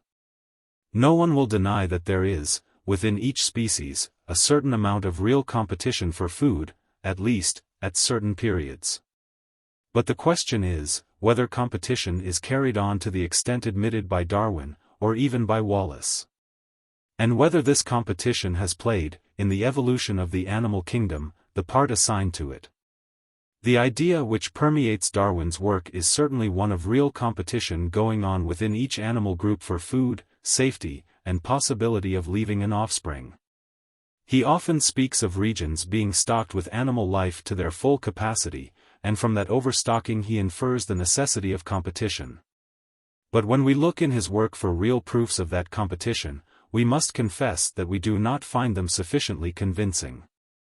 If we refer to the paragraph entitled, "Struggle for Life Most Severe Between Individuals and Varieties of the Same Species," we find in it none of that wealth of proofs and illustrations which we are accustomed to find in whatever Darwin wrote. The struggle between individuals of the same species is not illustrated under that heading by even one single instance, it is taken as granted. And the competition between closely allied animal species is illustrated by but 5 examples, out of which one, at least, relating to the 2 species of thrushes, now proves to be doubtful. 57 But when we look for more details in order to ascertain how far the decrease of one species was really occasioned by the increase of the other species, Darwin, with his usual fairness, tells us, we can dimly see why the competition should be most severe between allied forms which fill nearly the same place in nature. But probably in no case could we precisely say why one species has been victorious over another in the great battle of life. As to Wallace, who quotes the same facts under a slightly modified heading, struggle for life between closely allied animals and plants often most severe, he makes the following remark, italics are mine, which gives quite another aspect to the facts above quoted. He says, in some cases, no doubt, there is actual war between the two, the stronger killing the weaker. But this is by no means necessary, and there may be cases in which the weaker species, physically, may prevail by its power of more rapid multiplication, its better withstanding vicissitudes of climate, or its greater cunning in escaping the attacks of common enemies. In such cases what is described as competition may be no competition at all. One species succumbs, not because it is exterminated or starved out by the other species, but because it does not well accommodate itself to new conditions, which the other does. The term, struggle for life, is again used in its metaphorical sense, and may have no other. As to the real competition between individuals of the same species, which is illustrated in another place by the cattle of South America during a period of drought, its value is impaired by its being taken from among domesticated animals. Bisons emigrate in like circumstances in order to avoid competition. However severe the struggle between plants, and this is amply proved, we cannot but repeat Wallace's remark to the effect that plants live where they can, while animals have, to a great extent, the power of choice of their abode. So that we again are asking ourselves, to what extent does competition really exist within each animal species? Upon what is the assumption based? The same remark must be made concerning the indirect argument in favor of a severe competition and struggle for life within each species. which may be derived from the extermination of transitional varieties, so often mentioned by Darwin. It is known that for a long time Darwin was worried by the difficulty which he saw in the absence of a long chain of intermediate forms between closely allied species, and that he found the solution of this difficulty in the supposed extermination of the intermediate forms. 58. However, an attentive reading of the different chapters in which Darwin and Wallace speak of this subject soon brings one to the conclusion that the word extermination does not mean real extermination. The same remark which Darwin made concerning his expression, struggle for existence, evidently applies to the word extermination as well. It can by no means be understood in its direct sense, but must be taken in its metaphoric sense. If we start from the supposition that a given area is stocked with animals to its fullest capacity, and that a keen competition for the sheer means of existence is consequently going on between all the inhabitants, each animal being compelled to fight against all its congeners in order to get its daily food, then the appearance of a new and successful variety would certainly mean in many cases, though not always, the appearance of individuals which are enabled to seize more than their fair share of the means of existence. And the result would be that those individuals would starve both the parental form which does not possess the new variation and the intermediate forms which do not possess it in the same degree. It may be that at the outset, Darwin understood the appearance of new varieties under this aspect, at least, the frequent use of the word extermination conveys such an impression. But both he and Wallace knew nature too well not to perceive that this is by no means the only possible and necessary course of affairs. If the physical and the biological conditions of a given area, the extension of the area occupied by a given species, and the habits of all the members of the latter remained unchanged, then the sudden appearance of a new variety might mean the starving out and the extermination of all the individuals which were not endowed in a sufficient degree with the new feature by which the new variety is characterized. But such a combination of conditions is precisely what we do not see in nature. Each species is continually tending to enlarge its abode. Migration to new abodes is the rule with the slow snail, as with the swift bird. Physical changes are continually going on in every given area.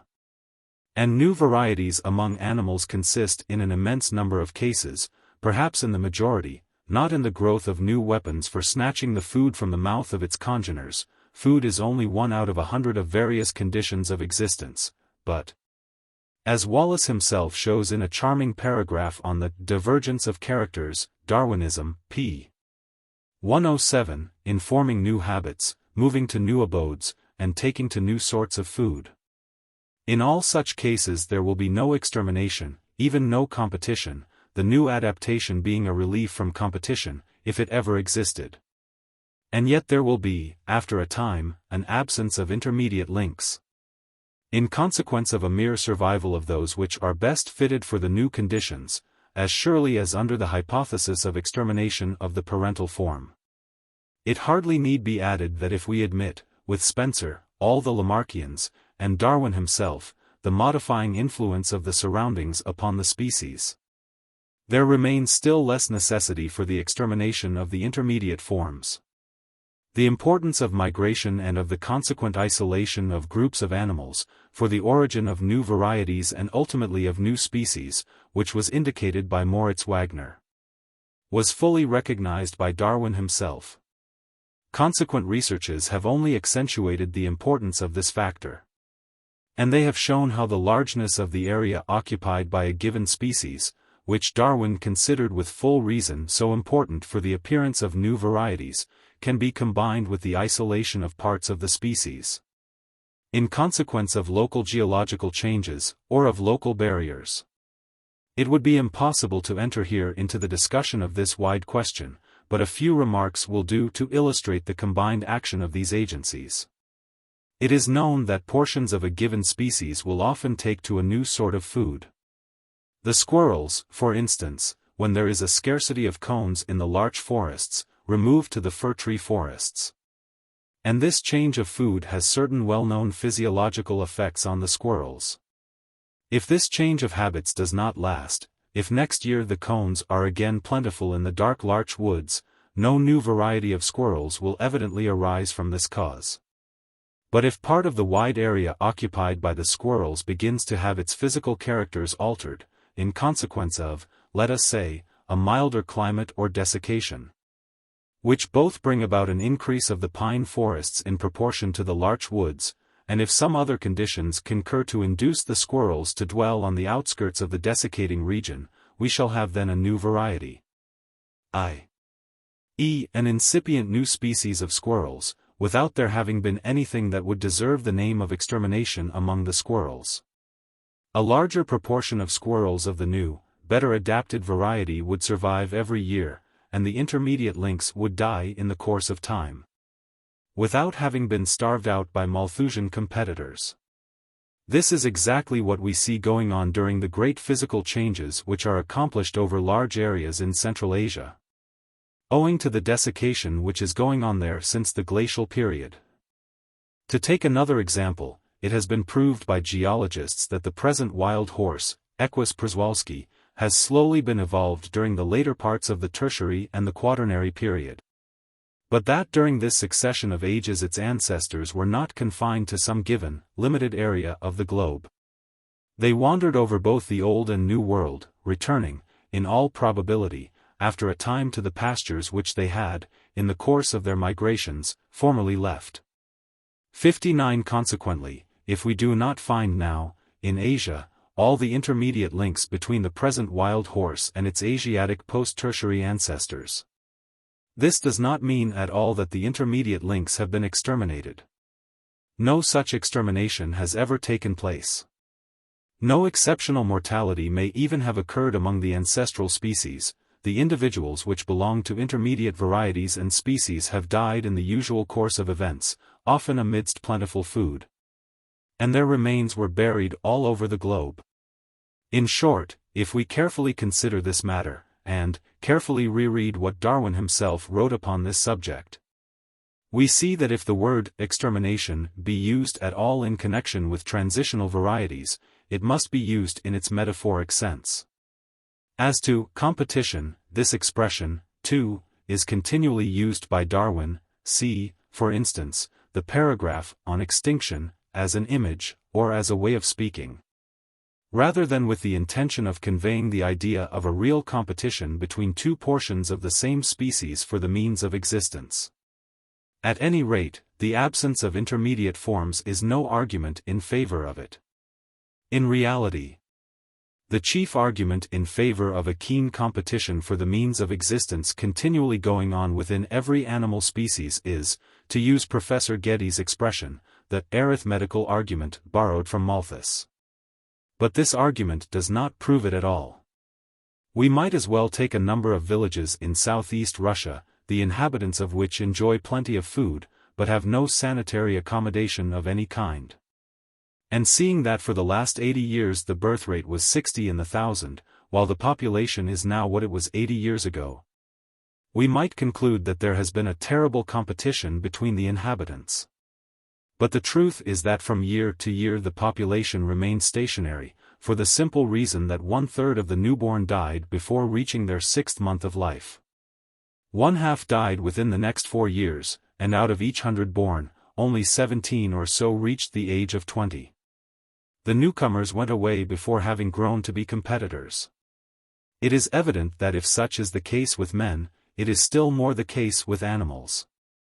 In the feathered world the destruction of the eggs goes on such a tremendous scale that eggs are the chief food of several species in the early summer.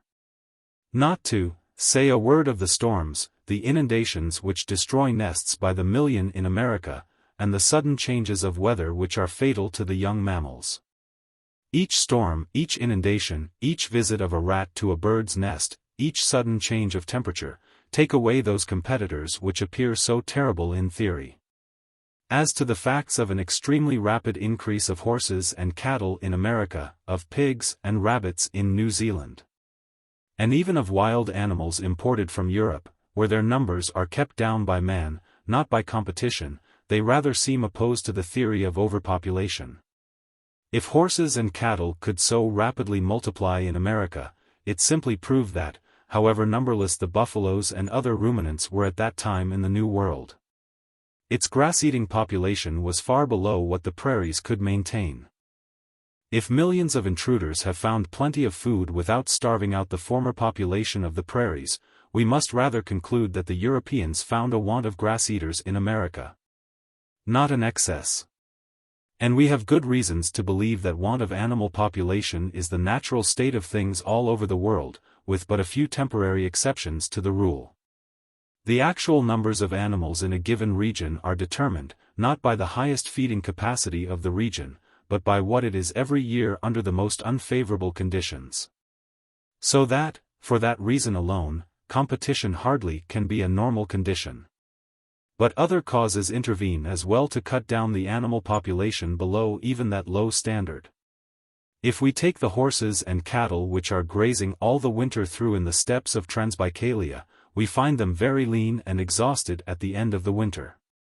But they grow exhausted not because there is not enough food for all of them, the grass buried under a thin sheet of snow is everywhere in abundance, but because of the difficulty of getting it from beneath the snow.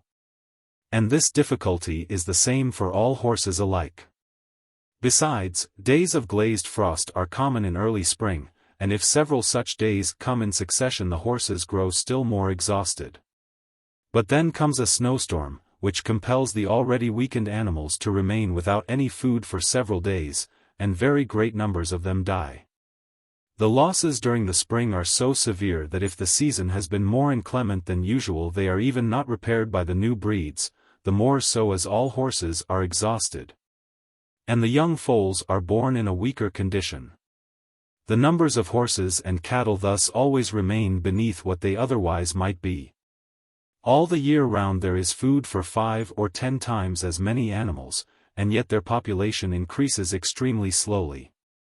But as soon as the Bariate owner makes ever so small a provision of hay in the steppe, and throws it open during days of glazed frost, or heavier snowfall, he immediately sees the increase of his herd.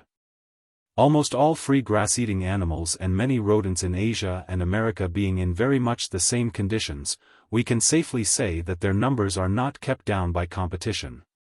That at no time of the year they can struggle for food, and that if they never reach anything approaching to overpopulation, the cause is in the climate, not in competition. The importance of natural checks to overmultiplication, and especially their bearing upon the competition hypothesis, seems never to have been taken into due account. The checks, or rather some of them, are mentioned, but their action is seldom studied in detail. However, if we compare the action of the natural checks with that of competition, we must recognize at once that the latter sustains no comparison whatever with the other checks. Thus, Mr. Bates mentions the really astounding numbers of winged ants which are destroyed during their exodus. The dead or half-dead bodies of the Formica de Fuego, Myrmica civissima, which had been blown into the river during a gale, were heaped in a line an inch or two in height and breadth, the line continuing without interruption for miles at the edge of the water. 60 myriads of ants are thus destroyed amidst a nature which might support 100 times as many ants as are actually living. Dar. Altum, a German forester, who wrote a very interesting book about animals injurious to our forests, also gives many facts showing the immense importance of natural checks. He says that a succession of gales or cold and damp weather during the exodus of the pine moth, Bombyx pini, destroy it to incredible amounts. And during the spring of 1871 all these moths disappeared at once, probably killed by a succession of cold nights. 61 many like examples relative to various insects could be quoted from various parts of Europe. Dar. Altum also mentions the bird enemies of the pine moth, and the immense amount of its eggs destroyed by foxes. But he adds that the parasitic fungi which periodically infest it are a far more terrible enemy than any bird, because they destroy the moth over very large areas at once. As to various species of mice, Mus sylvaticus, Arvicola arvalis, and A.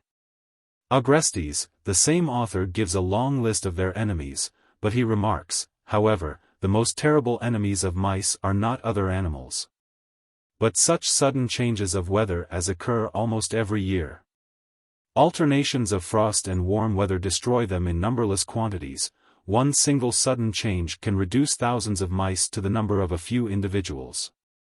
On the other side, a warm winter, or a winter which gradually steps in, make them multiply in menacing proportions, notwithstanding every enemy. Such was the case in 1876 and 1877. 62. Competition, in the case of mice, thus appears a quite trifling factor when compared with weather. Other facts to the same effect are also given as regards squirrels. As to birds, it is well known how they suffer from sudden changes of weather. Late snowstorms are as destructive of bird life on the English moors, as they are in Siberia, and ch.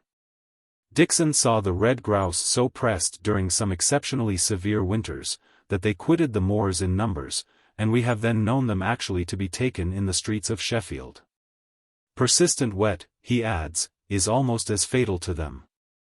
On the other side, the contagious diseases which continually visit most animal species destroy them in such numbers that the losses often cannot be repaired for many years, even with the most rapidly multiplying animals.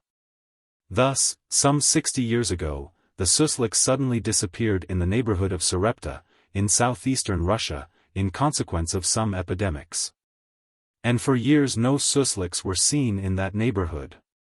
It took many years before they became as numerous as they formerly were. 63.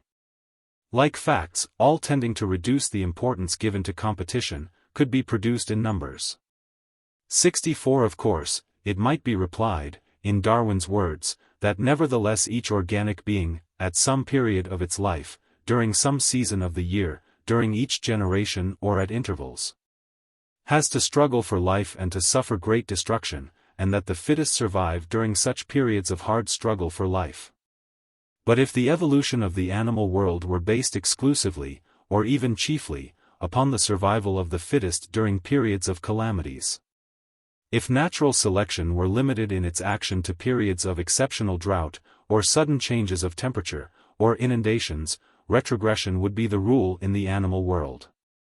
Those who survive a famine, or a severe epidemic of cholera, or smallpox, or diphtheria, such as we see them in uncivilized countries, are neither the strongest, nor the healthiest, nor the most intelligent. No progress could be based on those survivals, the less so as all survivors usually come out of the ordeal with an impaired health, like the Transbaikalian horses just mentioned, or the Arctic crews, or the garrison of a fortress which has been compelled to live for a few months on half rations, and comes out of its experience with a broken health, and subsequently shows a quite abnormal mortality. All that natural selection can do in times of calamities is to spare the individuals endowed with the greatest endurance for privations of all kinds. So it does among the Siberian horses and cattle. They are enduring, they can feed upon the polar birch in case of need, they resist cold and hunger. But no Siberian horse is capable of carrying half the weight which a European horse carries with ease. No Siberian cow gives half the amount of milk given by a Jersey cow, and no natives of uncivilized countries can bear a comparison with Europeans. They may better endure hunger and cold, but their physical force is very far below that of a well-fed European, and their intellectual progress is despairingly slow. Evil cannot be productive of good, as Chernyshevsky wrote in a remarkable essay upon Darwinism. 65. Happily enough, competition is not the rule either in the animal world or in mankind. It is limited among animals to exceptional periods, and natural selection finds better fields for its activity. Better conditions are created by the elimination of competition by means of mutual aid and mutual support. 66. In the great struggle for life, for the greatest possible fullness and intensity of life with the least waste of energy, natural selection continually seeks out the ways precisely for avoiding competition as much as possible.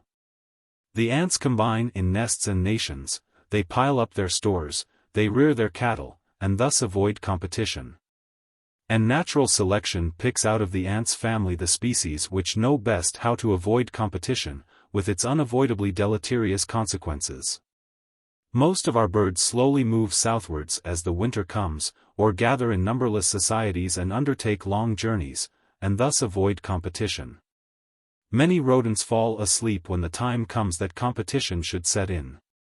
While other rodents store food for the winter, and gather in large villages for obtaining the necessary protection when at work. The reindeer, when the lichens are dry in the interior of the continent, migrate towards the sea. Buffaloes cross an immense continent in order to find plenty of food. And the beavers, when they grow numerous on a river, divide into two parties, and go, the old ones down the river, and the young ones up the river, and avoid competition. And when animals can neither fall asleep, nor migrate, nor lay in stores, nor themselves grow their food like the ants, they do what the titmouse does, and what Wallace, Darwinism, ch. v. has so charmingly described, they resort to new kinds of food, and thus, again, avoid competition. Point 67. Don't compete. Competition is always injurious to the species, and you have plenty of resources to avoid it. That is the tendency of nature, not always realized in full, but always present. That is the watchword which comes to us from the bush, the forest, the river, the ocean. Therefore combine, practice mutual aid. That is the surest means for giving to each and to all the greatest safety, the best guarantee of existence and progress, bodily, intellectual, and moral. That is what nature teaches us. And that is what all those animals which have attained the highest position in their respective classes have done. That is also what man, the most primitive man, has been doing. And that is why man has reached the position upon which we stand now, as we shall see in the subsequent chapters devoted to mutual aid in human societies. Chapter 3. Mutual Aid Among Savages. Supposed war of each against all, tribal origin of human society, late appearance of the separate family, Bushmen and Hottentots, Australians, Papuas, Eskimos. Aleuts, features of savage life difficult to understand for the European, the Dyak's conception of justice, common law. The immense part played by mutual aid and mutual support in the evolution of the animal world has been briefly analyzed in the preceding chapters. We have now to cast a glance upon the part played by the same agencies in the evolution of mankind. We saw how few are the animal species which live an isolated life, and how numberless are those which live in societies, either for mutual defense, or for hunting and storing up food, or for rearing their offspring, or simply for enjoying life in common. We also saw that, though a good deal of warfare goes on between different classes of animals, or different species, or even different tribes of the same species, peace and mutual support are the rule within the tribe or the species. And that those species which best know how to combine, and to avoid competition, have the best chances of survival and of a further progressive development. They prosper, while the unsociable species decay. It is evident that it would be quite contrary to all that we know of nature if men were an exception to so general a rule, if a creature so defenseless as man was at his beginning should have found his protection and his way to progress.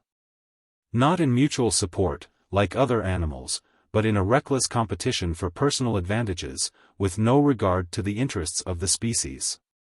To a mind accustomed to the idea of unity in nature, such a proposition appears utterly indefensible. And yet, improbable and unphilosophical as it is, it has never found a lack of supporters. There always were writers who took a pessimistic view of mankind. They knew it, more or less superficially, through their own limited experience. They knew of history what the annalists, always watchful of wars, cruelty, and oppression, told of it, and little more besides. And they concluded that mankind is nothing but a loose aggregation of beings, always ready to fight with each other, and only prevented from so doing by the intervention of some authority. Hobbes took that position. And while some of his 18th century followers endeavored to prove that at no epoch of its existence, not even in its most primitive condition, mankind lived in a state of perpetual warfare. That men have been sociable even in the state of nature, and that want of knowledge, rather than the natural bad inclinations of man. brought humanity to all the horrors of its early historical life. His idea was, on the contrary, that the so-called state of nature was nothing but a permanent fight between individuals, accidentally huddled together by the mere caprice of their bestial existence. True, that science has made some progress since Hobbes's time, and that we have safer ground to stand upon than the speculations of Hobbes or Rousseau. But the Hobbesian philosophy has plenty of admirers still. And we have had of late quite a school of writers who, taking possession of Darwin's terminology rather than of his leading ideas, made of it an argument in favor of Hobbes's views upon primitive man, and even succeeded in giving them a scientific appearance. Huxley, as is known, took the lead of that school, and in a paper written in 1888 he represented primitive men as a sort of tigers or lions, deprived of all ethical conceptions, fighting out the struggle for existence to its bitter end, and living a life of continual free fight. To quote his own words, beyond the limited and temporary relations of the family, the Hobbesian war of each against all was the normal state of existence. 68. It has been remarked more than once that the chief error of Hobbes, and the 18th century philosophers as well, was to imagine that mankind began its life in the shape of small straggling families, something like the limited and temporary families of the bigger carnivores. While in reality it is now positively known that such was not the case. Of course, we have no direct evidence as to the modes of life of the first man-like beings. We are not yet settled even as to the time of their first appearance, geologists being inclined at present to see their traces in the Pliocene, or even the Miocene, deposits of the Tertiary period. But we have the indirect method which permits us to throw some light even upon that remote antiquity. A most careful investigation into the social institutions of the lowest races has been carried on during the last 40 years. And it has revealed among the present institutions of primitive folk some traces of still older institutions which have long disappeared, but nevertheless left unmistakable traces of their previous existence. A whole science devoted to the embryology of human institutions has thus developed in the hands of Bachofen, McLennan, Morgan, Edwardby, Tyler, Maine, Post, Kovalevsky, Lubbock, and many others. And that science has established beyond any doubt that mankind did not begin its life in the shape of small isolated families. Far from being a primitive form of organization, the family is a very late product of human evolution. As far as we can go back in the paleoethnology of mankind, we find men living in societies, in tribes similar to those of the highest mammals. And an extremely slow and long evolution was required to bring these societies to the gentile, or clan organization, which, in its turn, had to undergo another, also very long evolution, before the first germs of family, polygamous or monogamous, could appear. Societies, bands, or tribes, not families, were thus the primitive form of organization of mankind and its earliest ancestors. That is what ethnology has come to after its painstaking researches. And in so doing it simply came to what might have been foreseen by the zoologist. None of the higher mammals, save a few carnivores and a few undoubtedly decaying species of apes, orangutans and gorillas, live in small families, isolatedly straggling in the woods. All others live in societies. And Darwin so well understood that isolatedly living apes never could have developed into man-like beings, that he was inclined to consider man as descended from some comparatively weak but social species, like the chimpanzee, rather than from some stronger but unsociable species, like the gorilla. 69 Zoology and paleoethnology are thus agreed in considering that the band, not the family, was the earliest form of social life. The first human societies simply were a further development of those societies which constitute the very essence of life of the higher animals. 70. If we now go over to positive evidence, we see that the earliest traces of man, dating from the glacial or the early post-glacial period, afford unmistakable proofs of man having lived even then in societies. Isolated finds of stone implements, even from the Old Stone Age, are very rare. On the contrary, wherever one flint implement is discovered others are sure to be found, in most cases in very large quantities.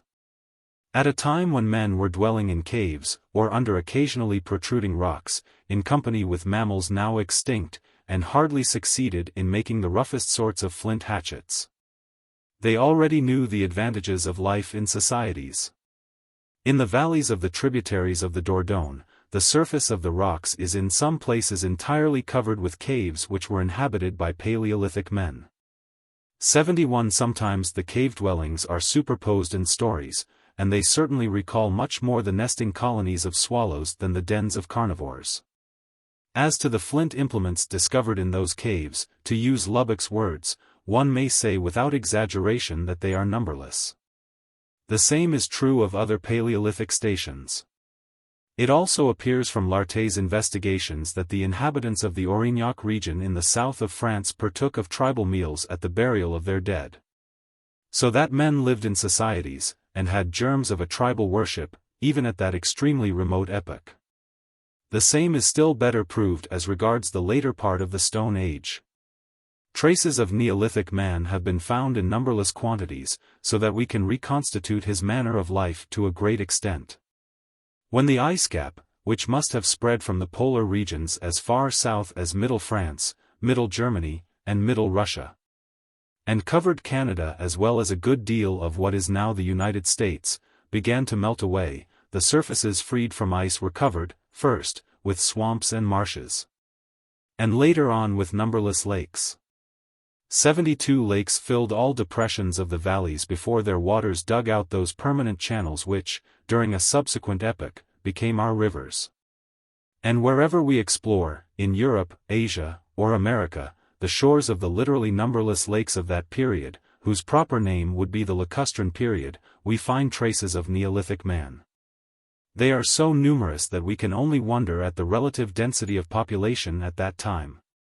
The stations of Neolithic man closely follow each other on the terraces which now mark the shores of the old lakes. And at each of those stations stone implements appear in such numbers, that no doubt is possible as to the length of time during which they were inhabited by rather numerous tribes. Whole workshops of flint implements, testifying of the numbers of workers who used to come together, have been discovered by the archaeologists. Traces of a more advanced period, already characterized by the use of some pottery, are found in the shell heaps of Denmark. They appear, as is well known, in the shape of heaps from 5 to 10 feet thick, from 100 to 200 feet wide, and 1,000 feet or more in length. And they are so common along some parts of the seacoast that for a long time they were considered as natural growths. And yet they contain nothing but what has been in some way or other subservient to the use of man, and they are so densely stuffed with products of human industry that, during a 2 days' stay at Milgard, Lubbock dug out no less than 191 pieces of stone implements and 4 fragments of pottery. 73 The very size and extension of the shell heaps prove that for generations and generations the coasts of Denmark were inhabited by hundreds of small tribes which certainly lived as peacefully together as the Fuegian tribes, which also accumulate like shell heaps, are living in our own times. As to the lake dwellings of Switzerland, which represent a still further advance in civilization, they yield still better evidence of life and work in societies. It is known that even during the Stone Age the shores of the Swiss lakes were dotted with a succession of villages, each of which consisted of several huts, and was built upon a platform supported by numberless pillars in the lake. No less than 24, mostly Stone Age villages, were discovered along the shores of Lake Leman, 32 in the Lake of Constance, 46 in the Lake of Neuchâtel, and so on. And each of them testifies to the immense amount of labor which was spent in common by the tribe, not by the family. It has even been asserted that the life of the lake dwellers must have been remarkably free of warfare. And so it probably was, especially if we refer to the life of those primitive folk who live until the present time in similar villages built upon pillars on the sea coasts. It is thus seen, even from the above rapid hints, that our knowledge of primitive man is not so scanty after all, and that, so far as it goes, it is rather opposed than favorable to the Hobbesian speculations. Moreover, it may be supplemented, to a great extent, By the direct observation of such primitive tribes as now stand on the same level of civilization as the inhabitants of Europe stood in prehistoric times. That these primitive tribes which we find now are not degenerated specimens of mankind who formerly knew a higher civilization, as it has occasionally been maintained, has sufficiently been proved by Edward B. Tyler and Lubbock. However, to the arguments already opposed to the degeneration theory, the following may be added. Save a few tribes clustering in the less accessible highlands, the savages represent a girdle which encircles the more or less civilized nations, and they occupy the extremities of our continents, most of which have retained still, or recently were bearing, an early post-glacial character.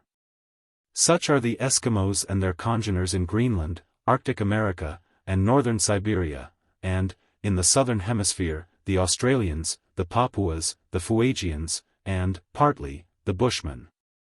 While within the civilized area, like primitive folk are only found in the Himalayas, the highlands of Australasia, and the plateaus of Brazil. Now it must be borne in mind that the glacial age did not come to an end at once over the whole surface of the earth. It still continues in Greenland. Therefore, at a time when the littoral regions of the Indian Ocean, the Mediterranean, or the Gulf of Mexico already enjoyed a warmer climate, and became the seats of higher civilizations, immense territories in Middle Europe, Siberia, and Northern America, as well as in Patagonia, Southern Africa, and Southern Australasia, remained in early post-glacial conditions which rendered them inaccessible to the civilized nations of the torrid and subtorrid zones. They were at that time what the terrible ermines of northwest Siberia are now, and their population, inaccessible to and untouched by civilization, retained the characters of early post-glacial man. Later on, when desiccation rendered these territories more suitable for agriculture, they were peopled with more civilized immigrants. And while part of their previous inhabitants were assimilated by the new settlers, another part migrated further, and settled where we find them. The territories they inhabit now are still, or recently were, subglacial. As to their physical features, their arts and implements are those of the Neolithic age. And, notwithstanding their racial differences, and the distances which separate them, their modes of life and social institutions bear a striking likeness. So we cannot but consider them as fragments of the early post-glacial population of the now civilized area. The first thing which strikes us as soon as we begin studying primitive folk is the complexity of the organization of marriage relations under which they are living. With most of them the family, in the sense we attribute to it, is hardly found in its germs. But they are by no means loose aggregations of men and women coming in a disorderly manner together in conformity with their momentary caprices. All of them are under a certain organization, which has been described by Morgan in its general aspects as the gentile, or clan organization. 74. To tell the matter as briefly as possible, there is little doubt that mankind has passed at its beginnings through a stage which may be described as that of communal marriage. That is, the whole tribe had husbands and wives in common with but little regard to consanguinity. But it is also certain that some restrictions to that free intercourse were imposed at a very early period. Intermarriage was soon prohibited between the sons of one mother and her sisters, granddaughters, and aunts. Later on it was prohibited between the sons and daughters of the same mother, and further limitations did not fail to follow. The idea of a gens, or clan, which embodied all presumed descendants from one stock, or rather all those who gathered in one group, was evolved, and marriage within the clan was entirely prohibited. It still remained communal, but the wife or the husband had to be taken from another clan. And when a gens became too numerous, and subdivided into several gentes, each of them was divided into classes, usually 4, and marriage was permitted only between certain well-defined classes. That is the stage which we find now among the Kamilaroi-speaking Australians. As to the family, its first germs appeared amidst the clan organization. A woman who was captured in war from some other clan, and who formerly would have belonged to the whole gens, could be kept at a later period by the capturer, under certain obligations towards the tribe. She may be taken by him to a separate hut, after she had paid a certain tribute to the clan, and thus constitute within the gens a separate family. The appearance of which evidently was opening a quite new phase of civilization. 75. Now, if we take into consideration that this complicated organization developed among men who stood at the lowest known degree of development, and that it maintained itself in societies knowing no kind of authority besides the authority of public opinion, we at once see how deeply inrooted social instincts must have been in human nature. Even at its lowest stages, a savage who is capable of living under such an organization, and of freely submitting to rules which continually clash with his personal desires, certainly is not a beast devoid of ethical principles and knowing no rein to its passions. But the fact becomes still more striking if we consider the immense antiquity of the clan organization. It is now known that the primitive Semites, the Greeks of Homer, the prehistoric Romans, the Germans of Tacitus, the early Celts and the early Slavonians, all have had their own period of clan organization, closely analogous to that of the Australians, the Red Indians, the Eskimos, and other inhabitants of the savage girdle. 76. So we must admit that either the evolution of marriage laws went on the same lines among all human races, or the rudiments of the clan rules were developed among some common ancestors of the Semites, the Aryans, the Polynesians, etc., before their differentiation into separate races took place, and that these rules were maintained, until now, among races long ago separated from the common stock. Both alternatives imply, however, an equally striking tenacity of the institution, such a tenacity that no assaults of the individual could break it down through the scores of thousands of years that it was in existence. The very persistence of the clan organization shows how utterly false it is to represent primitive mankind as a disorderly agglomeration of individuals, who only obey their individual passions, and take advantage of their personal force and cunningness against all other representatives of the species. Unbridled individualism is a modern growth, but it is not characteristic of primitive mankind. 77. Going now over to the existing savages, we may begin with the Bushmen, who stand at a very low level of development, so low indeed that they have no dwellings and sleep in holes dug in the soil, occasionally protected by some screens. It is known that when Europeans settled in their territory and destroyed deer, the Bushmen began stealing the settlers' cattle, whereupon a war of extermination, too horrible to be related here, was waged against them. 500 Bushmen were slaughtered in 1774, 3,000 in 1808 and 1809 by the Farmers' Alliance, and so on. They were poisoned like rats, killed by hunters lying in ambush before the carcass of some animal, killed wherever met with. 78. So that our knowledge of the Bushmen, being chiefly borrowed from those same people who exterminated them, is necessarily limited. But still we know that when the Europeans came, the Bushmen lived in small tribes, or clans, sometimes federated together. That they used to hunt in common, and divided the spoil without quarreling, that they never abandoned their wounded, and displayed strong affection to their comrades.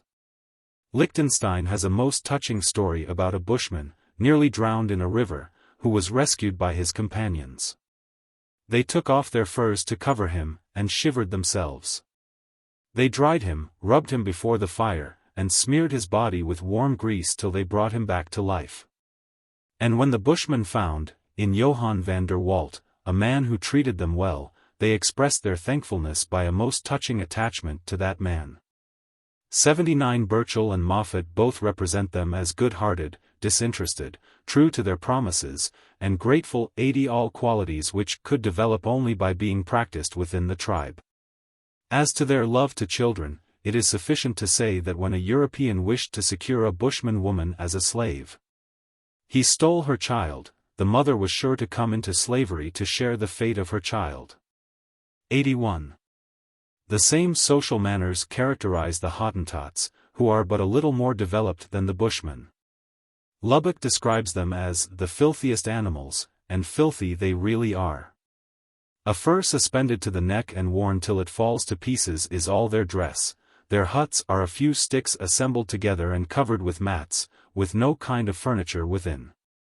And though they kept oxen and sheep, and seem to have known the use of iron before they made acquaintance with the Europeans, they still occupy one of the lowest degrees of the human scale. And yet those who knew them highly praised their sociability and readiness to aid each other. If anything is given to a Hottentot, he at once divides it among all present, a habit which, as is known, so much struck Darwin among the Fuegians. He cannot eat alone, and, however hungry, he calls those who pass by to share his food. And when Colburn expressed his astonishment thereat, he received the answer, "That is Hottentot manner." But this is not Hottentot manner only, it is an all but universal habit among the savages. Colburn, who knew the Hottentots well and did not pass by their defects in silence, could not praise their tribal morality highly enough. "Their word is sacred," he wrote. "They know nothing of the corruptness and faithless arts of Europe. They live in great tranquility and are seldom at war with their neighbors. They are all kindness and goodwill to one another. One of the greatest pleasures of the Hottentots certainly lies in their gifts and good offices to one another.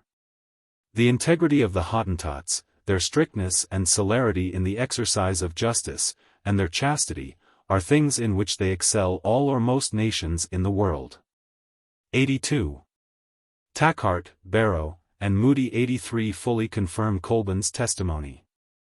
Let me only remark that when Colburn wrote that, "they are certainly the most friendly, the most liberal and the most benevolent people to one another that ever appeared on the earth," I. 332. He wrote a sentence which has continually appeared since in the description of savages. When first meeting with primitive races, the Europeans usually make a caricature of their life. But when an intelligent man has stayed among them for a longer time, he generally describes them as the kindest, or the gentlest, race on the earth. These very same words have been applied to the Ostiaks, the Samoyeds, the Eskimos, the Dyaks, the Aleuts, the Papuas, and so on, by the highest authorities. I also remember having read them applied to the Tunguzes, the Chukchis, the Sioux, and several others. The very frequency of that high commendation already speaks volumes in itself. The natives of Australia do not stand on a higher level of development than their South African brothers. Their huts are of the same character, very often simple screens are the only protection against cold winds. In their food they are most indifferent, they devour horribly putrefied corpses, and cannibalism is resorted to in times of scarcity. When first discovered by Europeans, they had no implements but in stone or bone, and these were of the roughest description. Some tribes had even no canoes, and did not know barter trade. And yet, when their manners and customs were carefully studied, they proved to be living under that elaborate clan organization which I have mentioned on a preceding page. 84. The territory they inhabit is usually allotted between the different genties or clans. But the hunting and fishing territories of each clan are kept in common, and the produce of fishing and hunting belongs to the whole clan, so also the fishing and hunting implements. 85. The meals are taken in common. Like many other savages, they respect certain regulations as to the seasons when certain gums and grasses may be collected. 86. As to their morality altogether, we cannot do better than transcribe the following answers given to the questions of the Paris Anthropological Society by Lumholtz, a missionary who sojourned in North Queensland. 87. The feeling of friendship is known among them. It is strong. Weak people are usually supported, sick people are very well attended to, they never are abandoned or killed. These tribes are cannibals, but they very seldom eat members of their own tribe. When immolated on religious principles, I suppose, they eat strangers only. The parents love their children, play with them, and pet them. Infanticide meets with common approval. Old people are very well treated, never put to death. No religion, no idols, only a fear of death. Polygamous marriage, quarrels arising within the tribe are settled by means of duels fought with wooden swords and shields. No slaves. No culture of any kind, no pottery, no dress, save an apron sometimes worn by women. The clan consists of 200 individuals, divided into 4 classes of men and 4 of women. Marriage being only permitted within the usual classes, and never within the gens. For the Papuas, closely akin to the above, we have the testimony of G.L. Bink, who stayed in New Guinea, chiefly in Geelwink Bay, from 1871 to 1883. Here is the essence of his answers to the same questioner 88. They are sociable and cheerful, they laugh very much. Rather timid than courageous. Friendship is relatively strong among persons belonging to different tribes, and still stronger within the tribe. A friend will often pay the debt of his friend, the stipulation being that the latter will repay it without interest to the children of the lender. They take care of the ill and the old. Old people are never abandoned, and in no case are they killed, unless it be a slave who was ill for a long time. War prisoners are sometimes eaten. The children are very much petted and loved. Old and feeble war prisoners are killed, the others are sold as slaves. They have no religion, no gods, no idols, no authority of any description, the oldest man in the family is the judge. In cases of adultery a fine is paid, and part of it goes to the Negoria, the community. The soil is kept in common, but the crop belongs to those who have grown it. They have pottery, and no barter trade, the custom being that the merchant gives them the goods, whereupon they return to their houses and bring the native goods required by the merchant. If the latter cannot be obtained, the European goods are returned. 89 They are headhunters, and in so doing they prosecute blood revenge. Sometimes, Finch says, the affair is referred to the Raja of Namatat, who terminates it by imposing a fine. When well treated, the Papuas are very kind. Maclay landed on the eastern coast of New Guinea, followed by one single man, stayed for 2 years among tribes reported to be cannibals, and left them with regret. He returned again to stay 1 year more among them, and never had he any conflict to complain of. True that his rule was never, under no pretext whatever, to say anything which was not truth, nor make any promise which he could not keep. These poor creatures, who even do not know how to obtain fire, and carefully maintain it in their huts, live under their primitive communism, without any chiefs.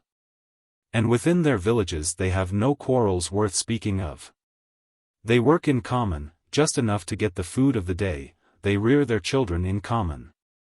And in the evenings they dress themselves as coquettishly as they can, and dance. Like all savages, they are fond of dancing. Each village has its barla, or balai, the long house, long maison, or grande maison, for the unmarried men, for social gatherings. And for the discussion of common affairs, again a trait which is common to most inhabitants of the Pacific Islands, the Eskimos, the Red Indians, and so on. Whole groups of villages are on friendly terms, and visit each other en bloc.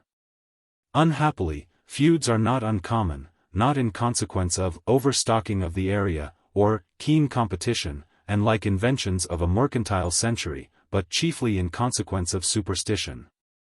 As soon as anyone falls ill, his friends and relatives come together, and deliberately discuss who might be the cause of the illness.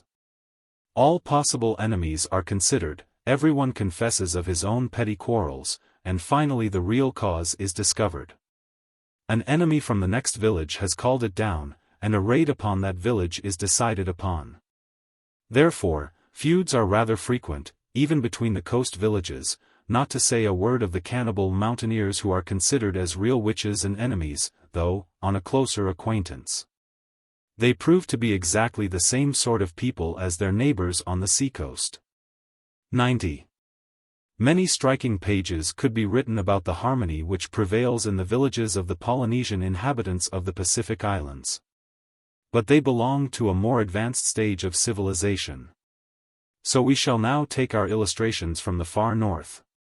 I must mention, however, before leaving the southern hemisphere, that even the Fuegians, whose reputation has been so bad, appear under a much better light since they begin to be better known. A few French missionaries who stay among them know of no act of malevolence to complain of. In their clans, consisting of from 120 to 150 souls. They practice the same primitive communism as the Papuas. They share everything in common, and treat their old people very well. Peace prevails among these tribes.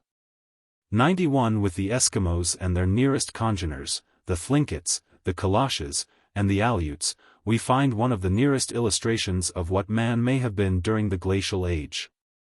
Their implements hardly differ from those of Paleolithic man, and some of their tribes do not yet know fishing. They simply spear the fish with a kind of harpoon.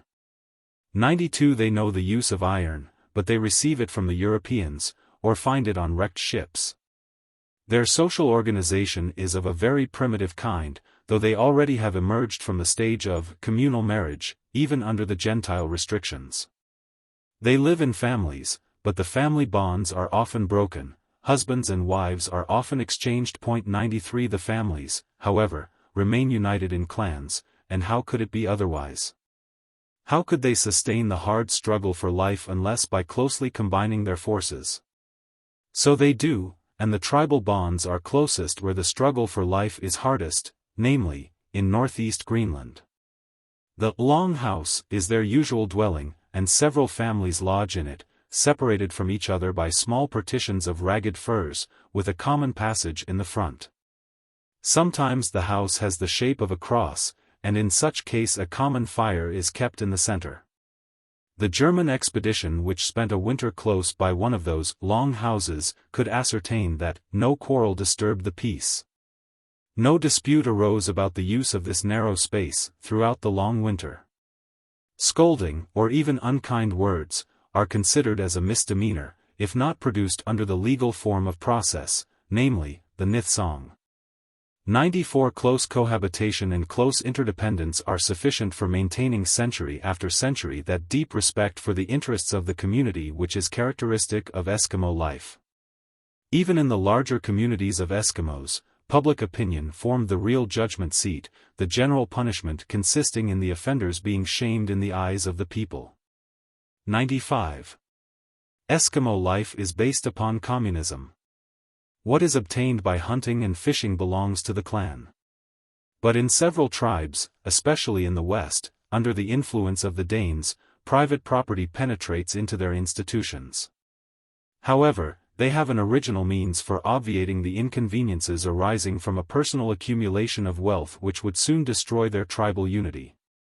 When a man has grown rich, he convokes the folk of his clan to a great festival, and, after much eating, distributes among them all his fortune.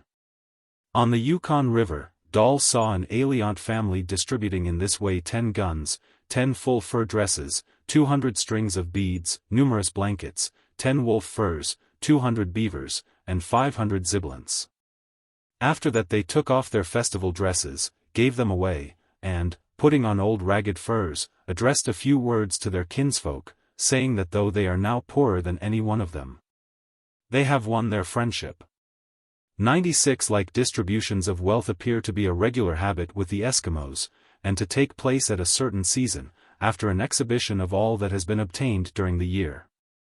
97 In my opinion these distributions reveal a very old institution, contemporaneous with the first apparition of personal wealth. They must have been a means for re-establishing equality among the members of the clan, after it had been disturbed by the enrichment of the few. The periodical redistribution of land and the periodical abandonment of all debts which took place in historical times with so many different races, Semites, Aryans, etc., must have been a survival of that old custom. And the habit of either burying with the dead, or destroying upon his grave, all that belonged to him personally, a habit which we find among all primitive races, must have had the same origin. In fact, while everything that belongs personally to the dead is burnt or broken upon his grave, nothing is destroyed of what belonged to him in common with the tribe, such as boats, or the communal implements of fishing.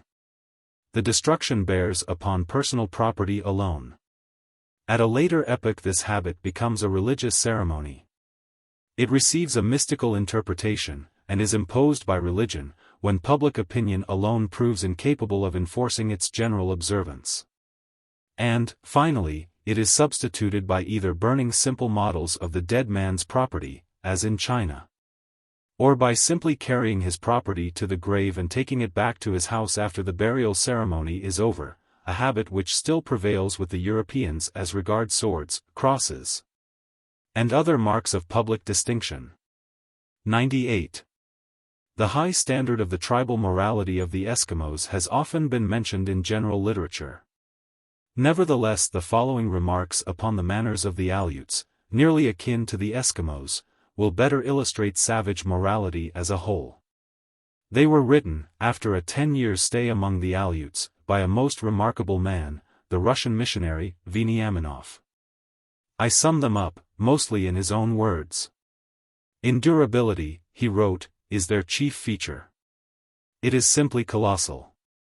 Not only do they bathe every morning in the frozen sea, and stand naked on the beach, inhaling the icy wind, but their endurability, even when at hard work on insufficient food, surpasses all that can be imagined. During a protracted scarcity of food, the Aleut cares first for his children, he gives them all he has, and himself fasts. They are not inclined to stealing. That was remarked even by the first Russian immigrants. Not that they never steal, every Aleut would confess having sometimes stolen something, but it is always a trifle, the whole is so childish. The attachment of the parents to their children is touching, though it is never expressed in words or pettings. The Aleut is with difficulty moved to make a promise, but once he has made it he will keep it whatever may happen. An Aleut made Veniaminov a gift of dried fish, but it was forgotten on the beach in the hurry of the departure. He took it home. The next occasion to send it to the missionary was in January. And in November and December there was a great scarcity of food in the Aleut encampment. But the fish was never touched by the starving people, and in January it was sent to its destination. Their code of morality is both varied and severe. It is considered shameful to be afraid of unavoidable death, to ask pardon from an enemy, to die without ever having killed an enemy, to be convicted of stealing, to capsize a boat in the harbor, to be afraid of going to sea in stormy weather, to be the first in a party on a long journey to become an invalid in case of scarcity of food, to show greediness when spoil is divided, in which case everyone gives his own part to the greedy man to shame him, to divulge a public secret to his wife. Being 2 persons on a hunting expedition, not to offer the best game to the partner, to boast of his own deeds, especially of invented ones, to scold anyone in scorn. Also to beg.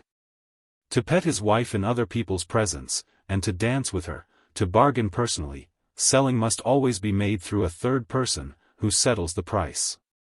For a woman it is a shame not to know sewing, dancing and all kinds of woman's work, to pet her husband and children, or even to speak to her husband in the presence of a stranger. 99. Such is Aleut morality, which might also be further illustrated by their tales and legends. Let me also add that when Veniaminov wrote, in 1840, one murder only had been committed since the last century in a population of 60,000 people, and that among 1,800 Aleuts not one single common law offense had been known for 40 years. This will not seem strange if we remark that scolding, scorning, and the use of rough words are absolutely unknown in Aleut life. Even their children never fight, and never abuse each other in words. All they may say is, "Your mother does not know sewing," or "Your father is blind of one eye." 100. Many features of savage life remain, however, a puzzle to Europeans. The high development of tribal solidarity and the good feelings with which primitive folk are animated towards each other, could be illustrated by any amount of reliable testimony. And yet it is not the less certain that those same savages practice infanticide, that in some cases they abandon their old people, and that they blindly obey the rules of blood revenge. We must then explain the coexistence of facts which, to the European mind, seem so contradictory at the first sight. I have just mentioned how the Aleut father starves for days and weeks, and gives everything eatable to his child, and how the Bushman mother becomes a slave to follow her child. And I might fill pages with illustrations of the really tender relations existing among the savages and their children.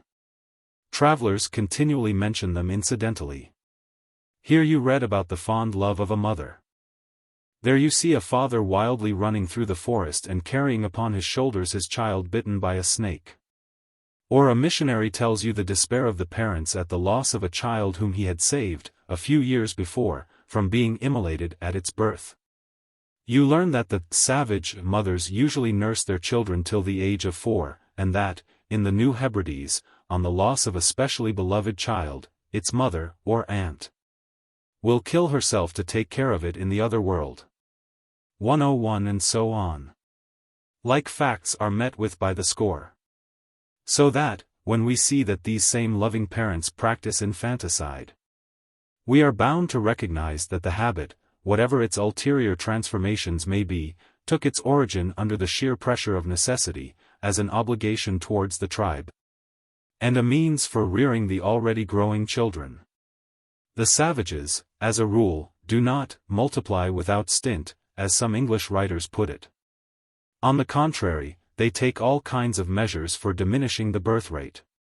A whole series of restrictions, which Europeans certainly would find extravagant, are imposed to that effect, and they are strictly obeyed. But notwithstanding that, primitive folk cannot rear all their children. However, it has been remarked that as soon as they succeed in increasing their regular means of subsistence, they at once begin to abandon the practice of infanticide. On the whole, the parents obey that obligation reluctantly, and as soon as they can afford it they resort to all kinds of compromises to save the lives of their newborn. As has been so well pointed out by my friend Elie Reckless, 102 they invent the lucky and unlucky days of births, and spare the children born on the lucky days. They try to postpone the sentence for a few hours, and then say that if the baby has lived one day it must live all its natural life. 103 they hear the cries of the little ones coming from the forest, and maintain that, if heard, they forebode a misfortune for the tribe. And as they have no baby farming nor creches for getting rid of the children, every one of them recoils before the necessity of performing the cruel sentence. They prefer to expose the baby in the wood rather than to take its life by violence. Ignorance, not cruelty, maintains infanticide. And, instead of moralizing the savages with sermons, the missionaries would do better to follow the example of Veniaminoff, who, every year till his old age, crossed the Sea of Okhotsk in a miserable boat, or traveled on dogs among his Chukchis, supplying them with bread and fishing implements. He thus had really stopped infanticide. The same is true as regards what superficial observers describe as parricide. We just now saw that the habit of abandoning old people is not so widely spread as some writers have maintained it to be. It has been extremely exaggerated, but it is occasionally met with among nearly all savages, and in such cases it has the same origin as the exposure of children. When a savage feels that he is a burden to his tribe, when every morning his share of food is taken from the mouths of the children, and the little ones are not so stoical as their fathers, they cry when they are hungry. When every day he has to be carried across the stony beach, or the virgin forest, on the shoulders of younger people, there are no invalid carriages, nor destitutes to wheel them in savage lands, he begins to repeat what the old Russian peasants say until nowadays. Chujoy vek zayadeu, pora na pokoi. I live other people's life, it is time to retire. And he retires. He does what the soldier does in a similar case. When the salvation of his detachment depends upon its further advance, and he can move no more, and knows that he must die if left behind, the soldier implores his best friend to render him the last service before leaving the encampment. And the friend, with shivering hands, discharges his gun into the dying body. So the savages do. The old man asks himself to die. He himself insists upon this last duty towards the community, and obtains the consent of the tribe. He digs out his grave, he invites his kinsfolk to the last parting meal.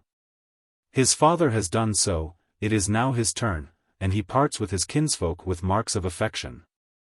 The savage so much considers death as part of his duties towards his community, that he not only refuses to be rescued, as Moffat has told, but when a woman who had to be immolated on her husband's grave was rescued by missionaries, and was taken to an island, she escaped in the night, crossed a broad sea arm, swimming and rejoined her tribe, to die on the grave.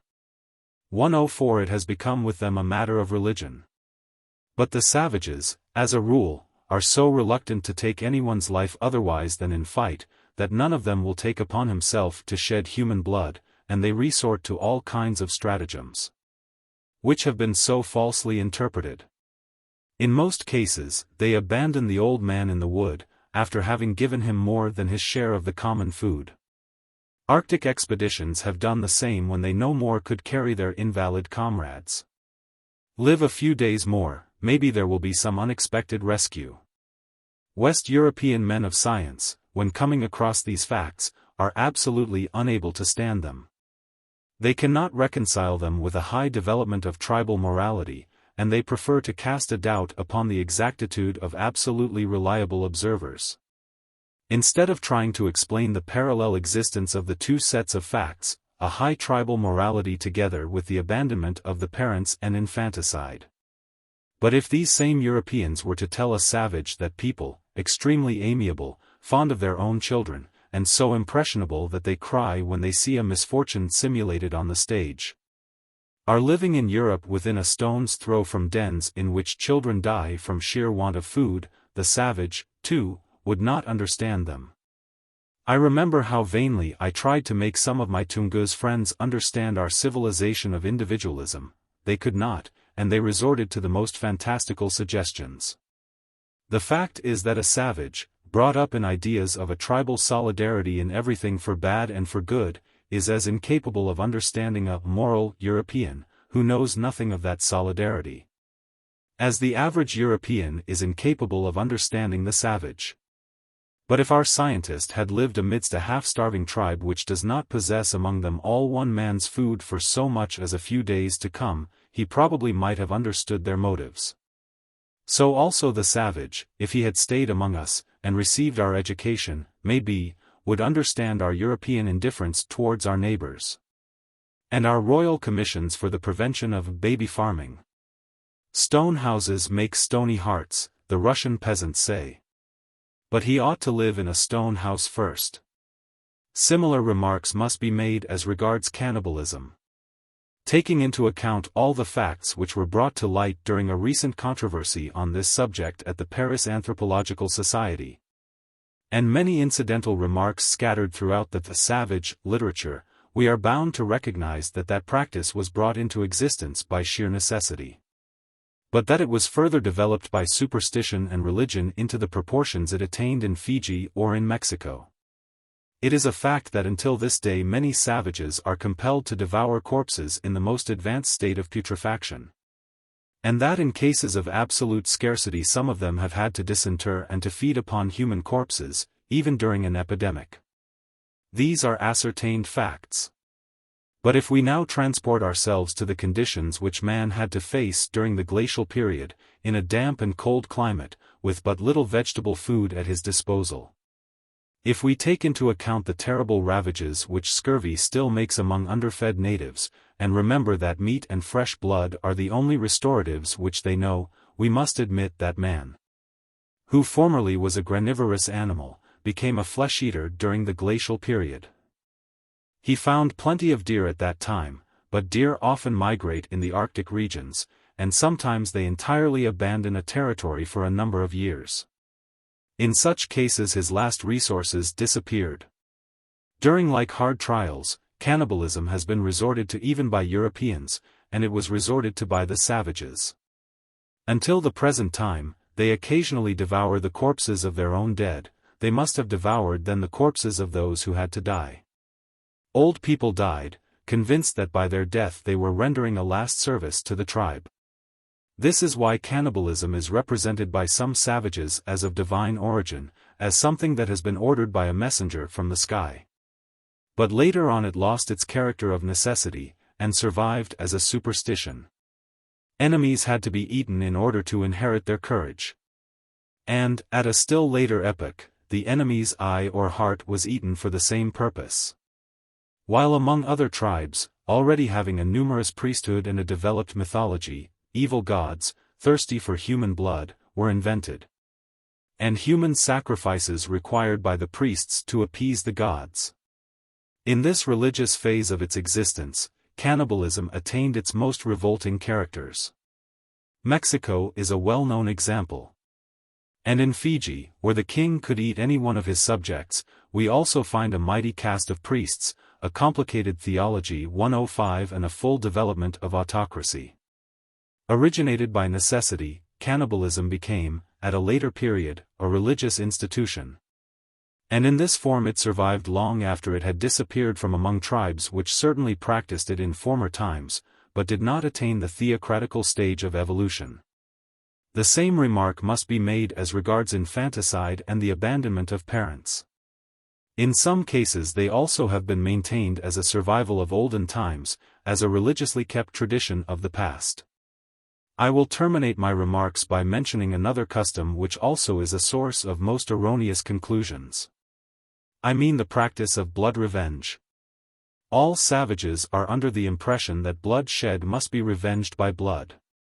If anyone has been killed, the murderer must die. If anyone has been wounded, the aggressor's blood must be shed. There is no exception to the rule, not even for animals, so the hunter's blood is shed on his return to the village when he has shed the blood of an animal. That is the savage's conception of justice, a conception which yet prevails in Western Europe as regards murder. Now, when both the offender and the offended belong to the same tribe, the tribe and the offended person settle the affair. 106 But when the offender belongs to another tribe, and that tribe, for one reason or another, refuses a compensation, then the offended tribe decides to take the revenge itself. Primitive folk so much consider everyone's acts as a tribal affair, dependent upon tribal approval, that they easily think the clan responsible for everyone's acts. Therefore, the due revenge may be taken upon any member of the offender's clan or relatives. 107 It may often happen, however, that the retaliation goes further than the offense. In trying to inflict a wound, they may kill the offender, or wound him more than they intended to do, and this becomes a cause for a new feud. So that the primitive legislators were careful in requiring the retaliation to be limited to an eye for an eye, a tooth for a tooth, and blood for blood. 108. It is remarkable, however, that with most primitive folk like feuds are infinitely rarer than might be expected. Though with some of them they may attain abnormal proportions, especially with mountaineers who have been driven to the highlands by foreign invaders, such as the mountaineers of Caucasia. And especially those of Borneo, the Dayaks. With the Dayaks, we were told lately, the feuds had gone so far that a young man could neither marry nor be proclaimed of age before he had secured the head of an enemy. This horrid practice was fully described in a modern English work. 109 It appears, however, that this affirmation was a gross exaggeration. Moreover, Dayak headhunting takes quite another aspect when we learn that the supposed headhunter is not actuated at all by personal passion.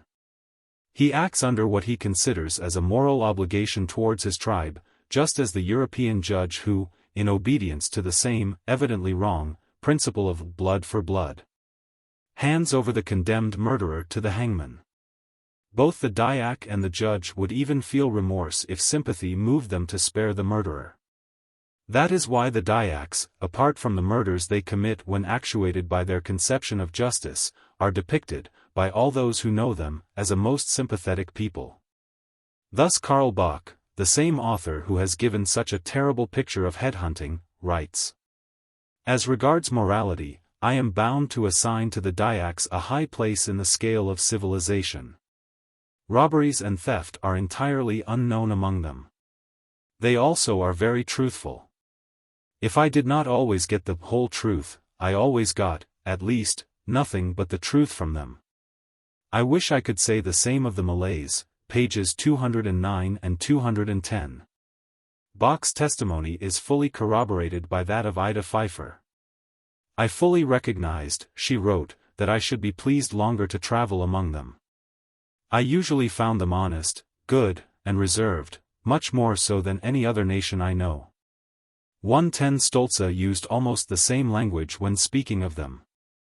The Dayaks usually have but one wife, and treat her well. They are very sociable, and every morning the whole clan goes out for fishing, hunting, or gardening, in large parties. Their villages consist of big huts, each of which is inhabited by a dozen families, and sometimes by several hundred persons, peacefully living together.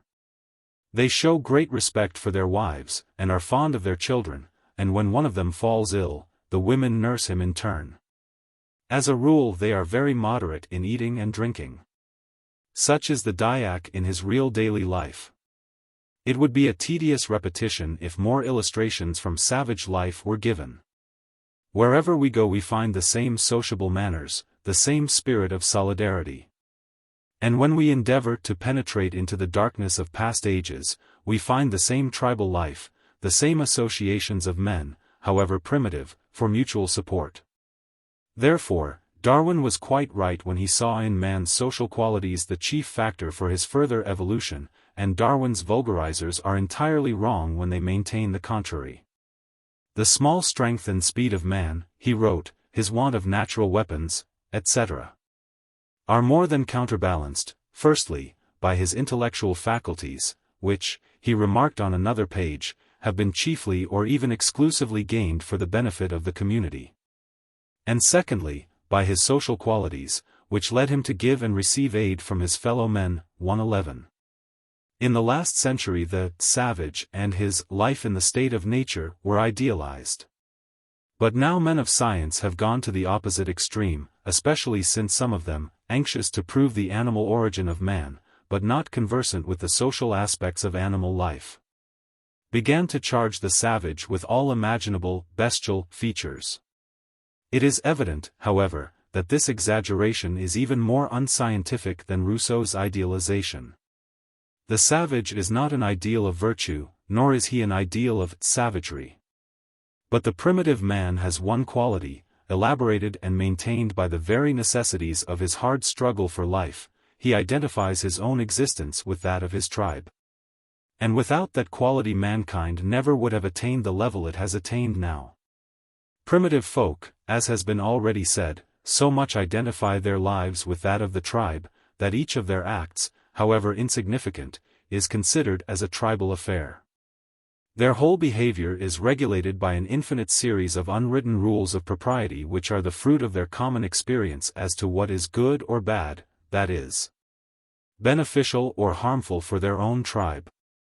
Of course, the reasonings upon which their rules of propriety are based sometimes are absurd in the extreme. Many of them originate in superstition. And altogether, in whatever the savage does, he sees but the immediate consequences of his acts. He cannot foresee their indirect and ulterior consequences, thus simply exaggerating a defect with which Bentham reproached civilized legislators. But, absurd or not, the savage obeys the prescriptions of the common law, however inconvenient they may be. He obeys them even more blindly than the civilized man obeys the prescriptions of the written law. His common law is his religion, it is his very habit of living. The idea of the clan is always present to his mind, and self-restriction and self-sacrifice in the interest of the clan are of daily occurrence. If the savage has infringed one of the smaller tribal rules, he is prosecuted by the mockeries of the women. If the infringement is grave, he is tortured day and night by the fear of having called a calamity upon his tribe. If he has wounded by accident anyone of his own clan, and thus has committed the greatest of all crimes, he grows quite miserable, he runs away in the woods, and is ready to commit suicide. Unless the tribe absolves him by inflicting upon him a physical pain and shed some of his own blood. 112 Within the tribe everything is shared in common, every morsel of food is divided among all present. And if the savage is alone in the woods, he does not begin eating before he has loudly shouted thrice an invitation to anyone who may hear his voice to share his meal. 113. In short, within the tribe the rule of each for all is supreme, so long as the separate family has not yet broken up the tribal unity. But that rule is not extended to the neighboring clans, or tribes, even when they are federated for mutual protection. Each tribe, or clan, is a separate unity. Just as among mammals and birds, the territory is roughly allotted among separate tribes, and, except in times of war, the boundaries are respected. On entering the territory of his neighbors one must show that he has no bad intentions. The louder one heralds his coming, the more confidence he wins. And if he enters a house, he must deposit his hatchet at the entrance. But no tribe is bound to share its food with the others, it may do so or it may not. Therefore the life of the savage is divided into two sets of actions, and appears under two different ethical aspects, the relations within the tribe, and the relations with the outsiders. And, like our international law, the intertribal law widely differs from the common law. Therefore, when it comes to a war, the most revolting cruelties may be considered as so many claims upon the admiration of the tribe. This double conception of morality passes through the whole evolution of mankind, and maintains itself until now. We Europeans have realized some progress, not immense, at any rate, in eradicating that double conception of ethics. But it also must be said that while we have in some measure extended our ideas of solidarity, in theory, at least, over the nation, and partly over other nations as well, we have lessened the bonds of solidarity within our own nations, and even within our own families. The appearance of a separate family amidst the clan necessarily disturbs the established unity. A separate family means separate property and accumulation of wealth. We saw how the Eskimos obviate its inconveniences. And it is one of the most interesting studies to follow in the course of ages the different institutions, village communities, guilds, and so on, by means of which the masses endeavored to maintain the tribal unity, notwithstanding the agencies which were at work to break it down. On the other hand, the first rudiments of knowledge which appeared at an extremely remote epoch, when they confounded themselves with witchcraft, also became a power in the hands of the individual which could be used against the tribe. They were carefully kept in secrecy, and transmitted to the initiated only, in the secret societies of witches, shamans, and priests, which we find among all savages. By the same time, wars and invasions created military authority, as also castes of warriors, whose associations or clubs acquired great powers. However, at no period of man's life were wars the normal state of existence. While warriors exterminated each other, and the priests celebrated their massacres, the masses continued to live their daily life, they prosecuted their daily toil. And it is one of the most interesting studies to follow that life of the masses. To study the means by which they maintained their own social organization, which was based upon their own conceptions of equity, mutual aid, and mutual support, of common law, in a word. Even when they were submitted to the most ferocious theocracy or autocracy in the state. Chapter 4. Mutual Aid among the Barbarians. The Great Migrations, new organization rendered necessary, the village community, communal work, judicial procedure, intertribal law, illustrations from the life of our contemporaries, Bariots, Kabyles, Caucasian mountaineers, African stems. It is not possible to study primitive mankind without being deeply impressed by the sociability it has displayed since its very first steps in life. Traces of human societies are found in the relics of both the oldest and the later Stone Age. And, when we come to observe the savages whose manners of life are still those of Neolithic man, we find them closely bound together by an extremely ancient clan organization which enables them to combine their individually weak forces, to enjoy life in common, and to progress. Man is no exception in nature. He also is subject to the great principle of mutual aid which grants the best chances of survival to those who best support each other in the struggle for life. These were the conclusions arrived at in the previous chapters. However, as soon as we come to a higher stage of civilization, and refer to history which already has something to say about that stage, we are bewildered by the struggles and conflicts which it reveals. The old bonds seem entirely to be broken. Stems are seen to fight against stems, tribes against tribes, individuals against individuals. And out of this chaotic contest of hostile forces, mankind issues divided into castes, enslaved to despots, separated into states always ready to wage war against each other. And, with this history of mankind in his hands, the pessimist philosopher triumphantly concludes that warfare and oppression are the very essence of human nature. That the warlike and predatory instincts of man can only be restrained within certain limits by a strong authority which enforces peace and thus gives an opportunity to the few and nobler ones to prepare a better life for humanity in times to come.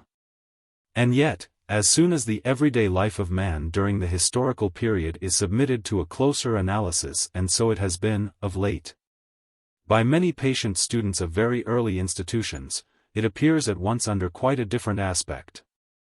Leaving aside the preconceived ideas of most historians and their pronounced predilection for the dramatic aspects of history, we see that the very documents they habitually peruse are such as to exaggerate the part of human life given to struggles and to underrate its peaceful moods. The bright and sunny days are lost sight of in the gales and storms. Even in our own time, the cumbersome records which we prepare for the future historian, in our press, our law courts, our government offices, and even in our fiction and poetry, suffer from the same one-sidedness.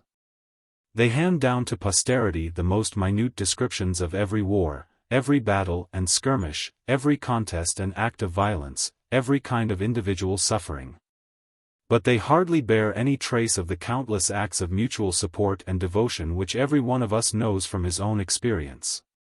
They hardly take notice of what makes the very essence of our daily life, our social instincts and manners. No wonder, then, if the records of the past were so imperfect. The annalists of old never failed to chronicle the petty wars and calamities which harassed their contemporaries. But they paid no attention whatever to the life of the masses, although the masses chiefly used to toil peacefully while the few indulged in fighting.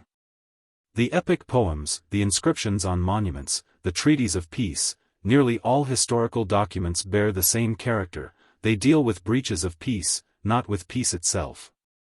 So that the best-intentioned historian unconsciously draws a distorted picture of the times he endeavors to depict. And, to restore the real proportion between conflict and union, we are now bound to enter into a minute analysis of thousands of small facts and faint indications accidentally preserved in the relics of the past. To interpret them with the aid of comparative ethnology, and, after having heard so much about what used to divide men, to reconstruct stone by stone the institutions which used to unite them. Ere long history will have to be rewritten on new lines, so as to take into account these two currents of human life and to appreciate the part played by each of them in evolution. But in the meantime we may avail ourselves of the immense preparatory work recently done towards restoring the leading features of the second current, so much neglected. From the better-known periods of history we may take some illustrations of the life of the masses, in order to indicate the part played by mutual support during those periods. And, in so doing, we may dispense, for the sake of brevity, from going as far back as the Egyptian, or even the Greek and Roman antiquity. For, in fact, the evolution of mankind has not had the character of one unbroken series. Several times civilization came to an end in one given region, with one given race, and began anew elsewhere, among other races.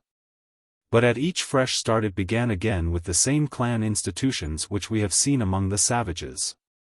So that if we take the last start of our own civilization, when it began afresh in the first centuries of our era, among those whom the Romans called the Barbarians, we shall have the whole scale of evolution, beginning with the gentes and ending in the institutions of our own time. To these illustrations the following pages will be devoted. Men of science have not yet settled upon the causes which some 2,000 years ago drove whole nations from Asia into Europe and resulted in the great migrations of barbarians which put an end to the West Roman Empire. One cause, however, is naturally suggested to the geographer as he contemplates the ruins of populous cities in the deserts of Central Asia, or follows the old beds of rivers now disappeared and the wide outlines of lakes now reduced to the size of mere ponds. It is desiccation, a quite recent desiccation, continued still at a speed which we formerly were not prepared to admit. 114 Against it man was powerless. When the inhabitants of northwest Mongolia and East Turkestan saw that water was abandoning them, they had no course open to them but to move down the broad valleys leading to the lowlands, and to thrust westwards the inhabitants of the plains. 115 stems after stems were thus thrown into Europe, compelling other stems to move and to remove for centuries in succession, westwards and eastwards, in search of new and more or less permanent abodes. Races were mixing with races during those migrations, Aborigines with immigrants, Aryans with Ural-Altaians. And it would have been no wonder if the social institutions which had kept them together in their mother countries had been totally wrecked during the stratification of races which took place in Europe and Asia. But they were not wrecked, they simply underwent the modification which was required by the new conditions of life. The Teutons, the Celts, the Scandinavians, the Slavonians, and others, when they first came in contact with the Romans, were in a transitional state of social organization. The clan unions, based upon a real or supposed common origin, had kept them together for many thousands of years in succession. But these unions could answer their purpose so long only as there were no separate families within the gens or clan itself. However, for causes already mentioned, the separate patriarchal family had slowly but steadily developed within the clans. And in the long run it evidently meant the individual accumulation of wealth and power, and the hereditary transmission of both. The frequent migrations of the barbarians and the ensuing wars only hastened the division of the gentes into separate families, while the dispersing of stems and their mingling with strangers offered singular facilities for the ultimate disintegration of those unions which were based upon kinship. The barbarians thus stood in a position of either seeing their clans dissolved into loose aggregations of families, of which the wealthiest, especially if combining sacerdotal functions or military repute with wealth, would have succeeded in imposing their authority upon the others, or of finding out some new form of organization based upon some new principle. Many stems had no force to resist disintegration, they broke up and were lost for history. But the more vigorous ones did not disintegrate. They came out of the ordeal with a new organization, the village community, which kept them together for the next 15 centuries or more. The conception of a common territory, appropriated or protected by common efforts, was elaborated, and it took the place of the vanishing conceptions of common descent. The common gods gradually lost their character of ancestors and were endowed with a local territorial character. They became the gods or saints of a given locality. The land was identified with its inhabitants. Territorial unions grew up instead of the consanguine unions of old, and this new organization evidently offered many advantages under the given circumstances. It recognized the independence of the family and even emphasized it, the village community disclaiming all rights of interference in what was going on within the family enclosure. It gave much more freedom to personal initiative. It was not hostile in principle to union between men of different descent, and it maintained at the same time the necessary cohesion of action and thought. While it was strong enough to oppose the dominative tendencies of the minorities of wizards, priests, and professional or distinguished warriors. Consequently it became the primary cell of future organization, and with many nations the village community has retained this character until now. It is now known, and scarcely contested, that the village community was not a specific feature of the Slavonians, nor even of the ancient Teutons. It prevailed in England during both the Saxon and Norman times, and partially survived till the last century. 116 It was at the bottom of the social organization of Old Scotland, Old Ireland, and Old Wales. In France, the communal possession and the communal allotment of arable land by the village folk mote persisted from the first centuries of our era till the times of Turgot, who found the folk motes too noisy and therefore abolished them. It survived Roman rule in Italy, and revived after the fall of the Roman Empire. It was the rule with the Scandinavians, the Slavonians, the Finns, in the Pataya, as also, probably, the Kila Kunta, the Kurs, and the Lives. The village community in India, past and present, Aryan and non-Aryan, is well known through the epoch-making works of Sir Henry Maine, and Elphinstone has described it among the Afghans.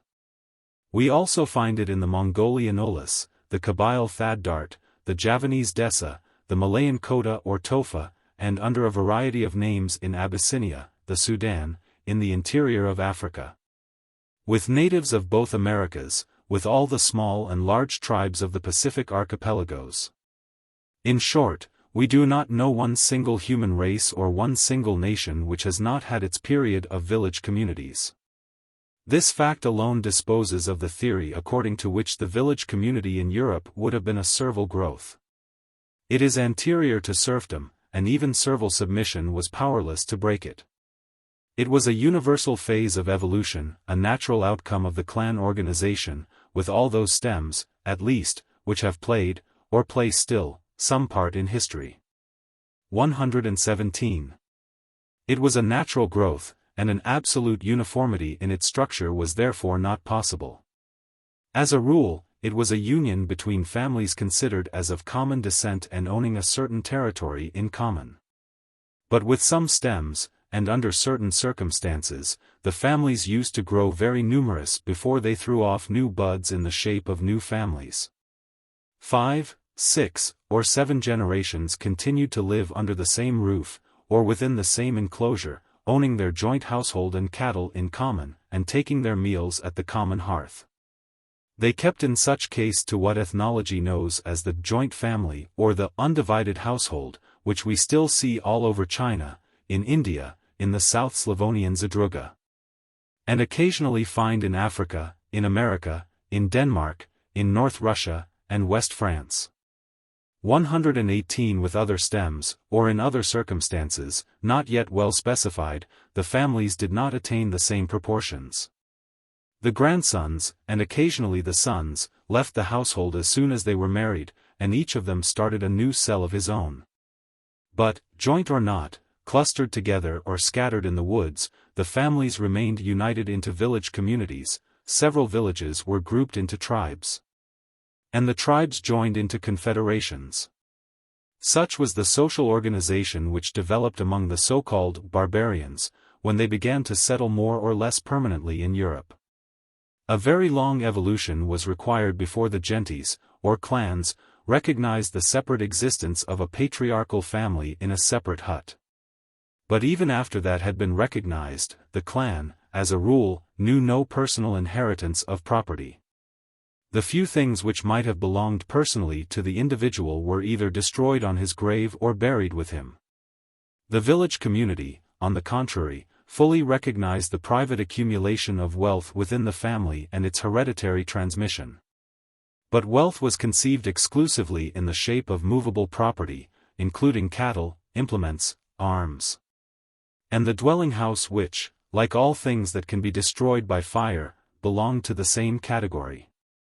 119 As to private property in land, the village community did not, and could not, recognize anything of the kind, and, as a rule, it does not recognize it now.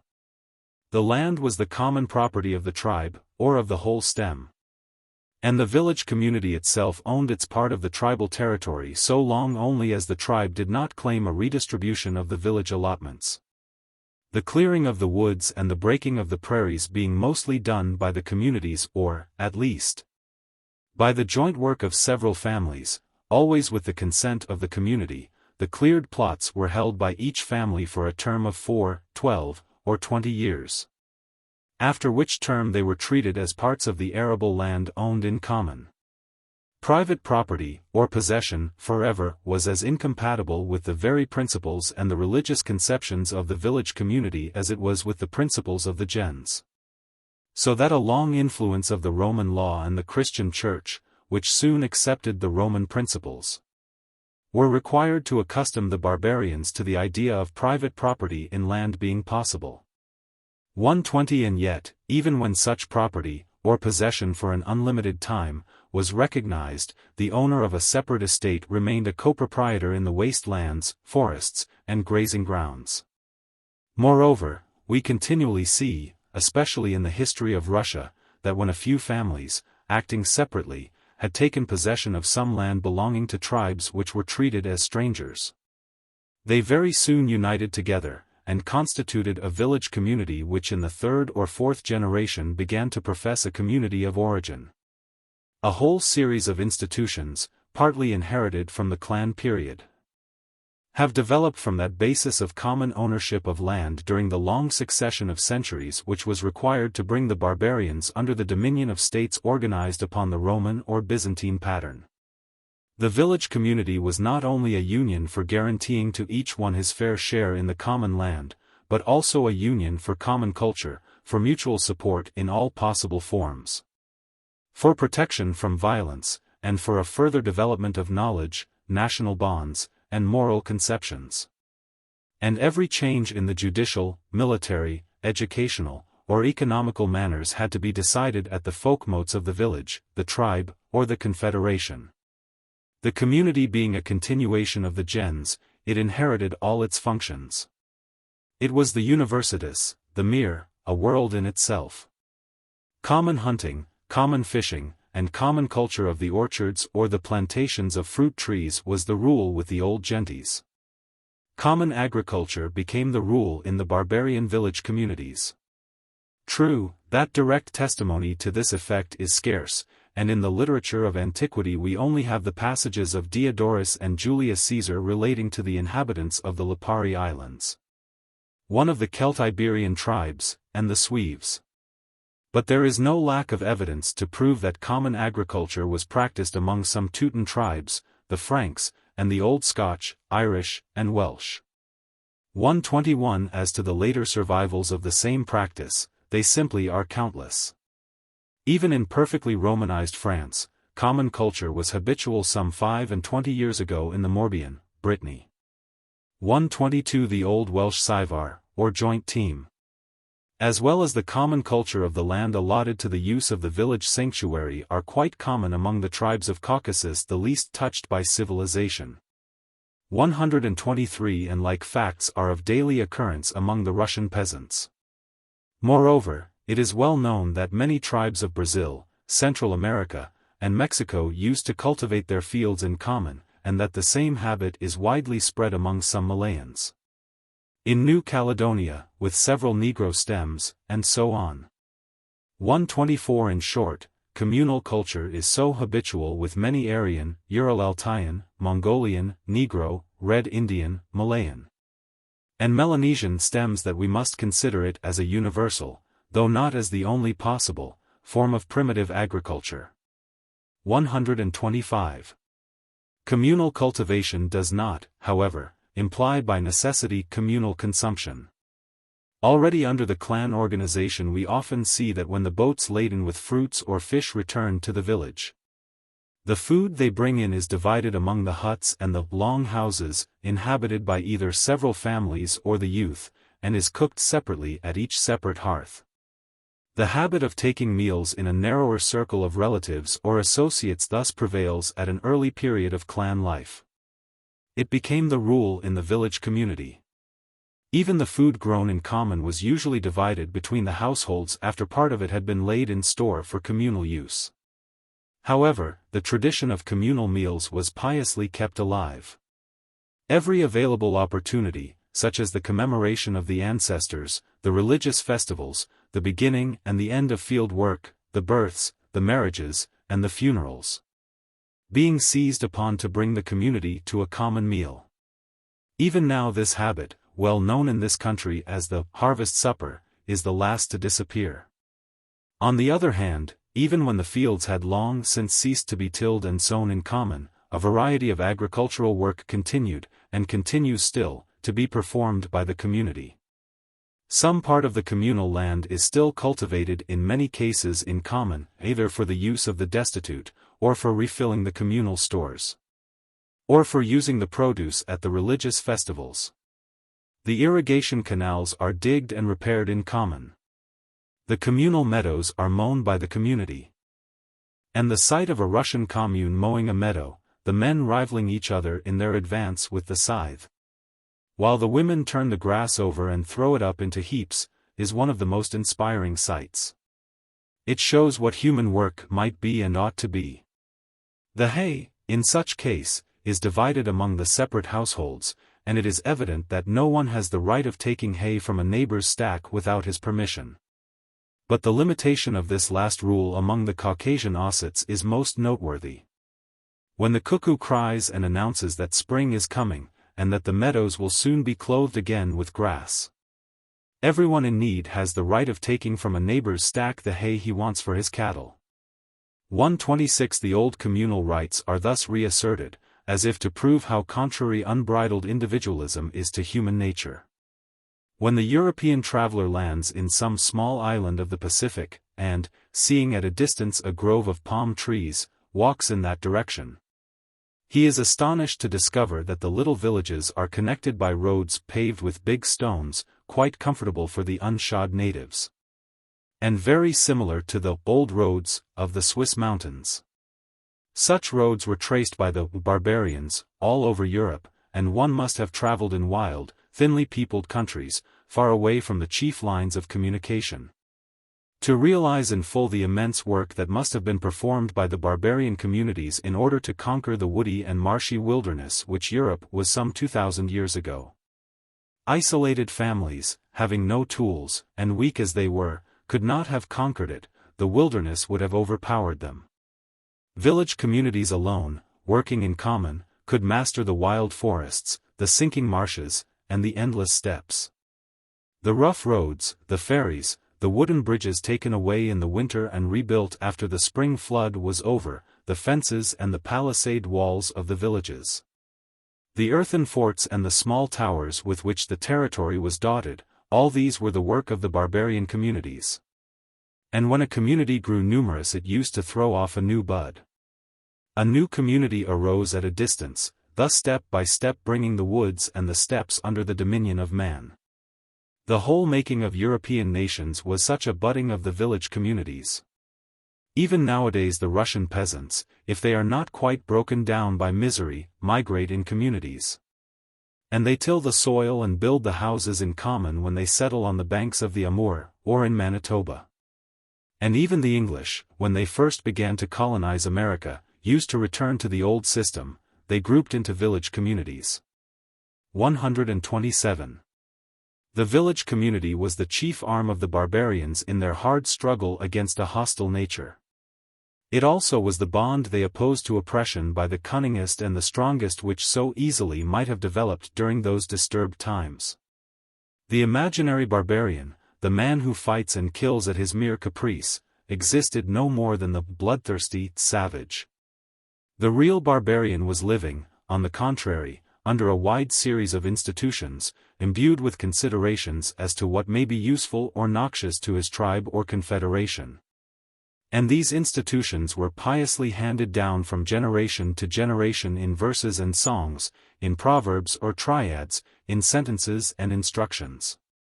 The more we study them, the more we recognize the narrow bonds which united men in their villages. Every quarrel arising between two individuals was treated as a communal affair, even the offensive words that might have been uttered during a quarrel being considered as an offense to the community and its ancestors.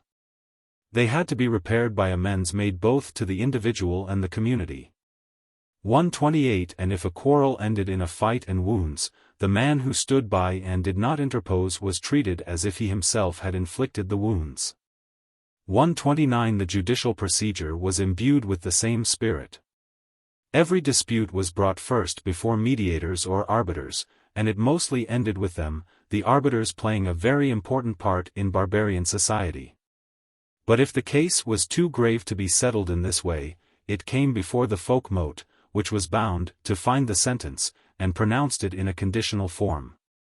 That is, such compensation was due, if the wrong be proved, and the wrong had to be proved or disclaimed by 6 or 12 persons confirming or denying the fact by oath.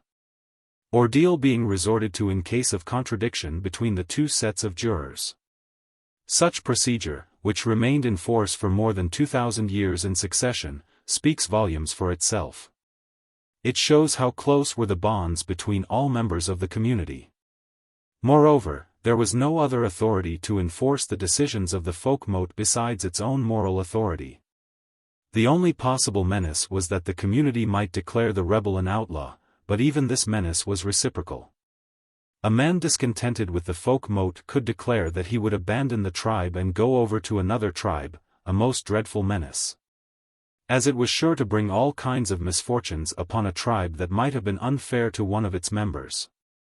130. A rebellion against a right decision of the customary law was simply inconceivable, as Henry Maine has so well said, because law, morality, and fact could not be separated from each other in those times. 131. The moral authority of the commune was so great that even at a much later epoch, when the village communities fell into submission to the feudal lord, they maintained their judicial powers. They only permitted the lord, or his deputy, to find the above conditional sentence in accordance with the customary law he had sworn to follow, and to levy for himself the fine, the fred, due to the commune. But for a long time, the lord himself, if he remained a co-proprietor in the waste land of the commune, submitted in communal affairs to its decisions. Noble or ecclesiastic, he had to submit to the folk mote, wr deselbst wasser undy genest, must gehorsam sein, who enjoys here the right of water and pasture must obey, was the old saying. Even when the peasants became serfs under the lord, he was bound to appear before the folk mote when they summoned him. 132. In their conceptions of justice the barbarians evidently did not much differ from the savages. They also maintained the idea that a murder must be followed by putting the murderer to death, that wounds had to be punished by equal wounds, and that the wronged family was bound to fulfill the sentence of the customary law. This was a holy duty, a duty towards the ancestors, which had to be accomplished in broad daylight, never in secrecy, and rendered widely known. Therefore the most inspired passages of the sagas and epic poetry altogether are those which glorify what was supposed to be justice. The gods themselves joined in aiding it. However, the predominant feature of barbarian justice is, on the one hand, to limit the numbers of persons who may be involved in a feud, and, on the other hand, to extirpate the brutal idea of blood for blood and wounds for wounds, by substituting for it the system of compensation. The barbarian codes, which were collections of common law rules written down for the use of judges, first permitted, then encouraged, and at last enforced, compensation instead of revenge. 133. The compensation has, however, been totally misunderstood by those who represented it as a fine, and as a sort of carte blanche given to the rich man to do whatever he liked. The compensation money, wergeld, which was quite different from the fine or fred, 134, was habitually so high for all kinds of active offences that it certainly was no encouragement for such offences. In case of a murder it usually exceeded all the possible fortune of the murderer. 18 times 18 cows, is the compensation with the Ossets who do not know how to reckon above 18, while with the African tribes it attains 800 cows or 100 camels with their young, or 416 sheep in the poorer tribes. 135. In the great majority of cases, the compensation money could not be paid at all, so that the murderer had no issue but to induce the wronged family, by repentance, to adopt him. Even now, in the Caucasus, when feuds come to an end, the offender touches with his lips the breast of the oldest woman of the tribe, and becomes a milk brother to all men of the wronged family. 136. With several African tribes he must give his daughter, or sister, in marriage to someone of the family. With other tribes he is bound to marry the woman whom he has made a widow. And in all cases he becomes a member of the family, whose opinion is taken in all important family matters. 137. Far from acting with disregard to human life, the barbarians, moreover, knew nothing of the horrid punishments introduced at a later epoch by the laic and canonic laws under Roman and Byzantine influence. For, if the Saxon code admitted the death penalty rather freely even in cases of incendiarism and armed robbery, the other barbarian codes pronounced it exclusively in cases of betrayal of one's kin, and sacrilege against the community's gods, as the only means to appease the gods. All this, as seen, is very far from the supposed moral dissoluteness of the barbarians.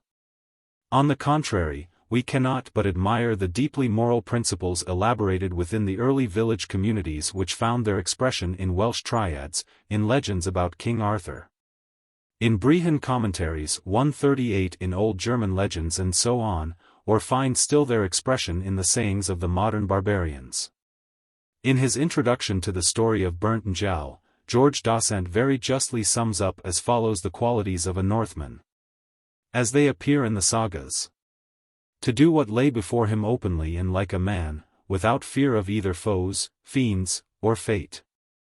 To be free and daring in all his deeds, to be gentle and generous to his friends and kinsmen. To be stern and grim to his foes, those who are under the lex talionis, but even towards them to fulfill all bounden duties. To be no truce-breaker, nor talebearer, nor backbiter. To utter nothing against any man that he would not dare to tell him to his face. To turn no man from his door who sought food or shelter, even though he were a foe. 139. The same or still better principles permeate the Welsh epic poetry and triads.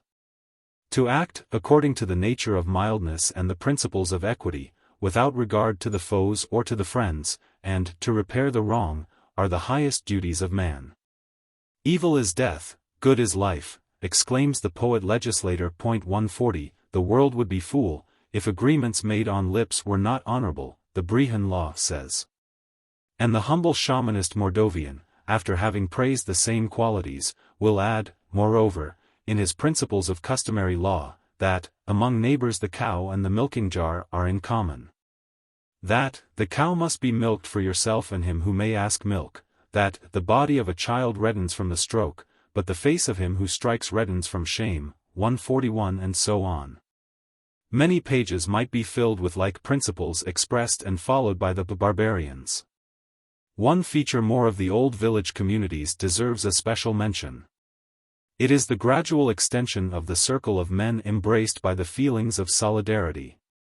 Not only the tribes federated into stems, but the stems as well, even though of different origin, joined together in confederations.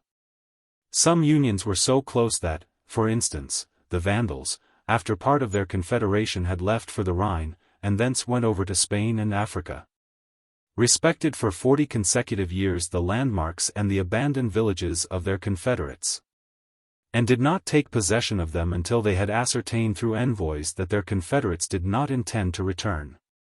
With other barbarians, the soil was cultivated by one part of the stem, while the other part fought on or beyond the frontiers of the common territory.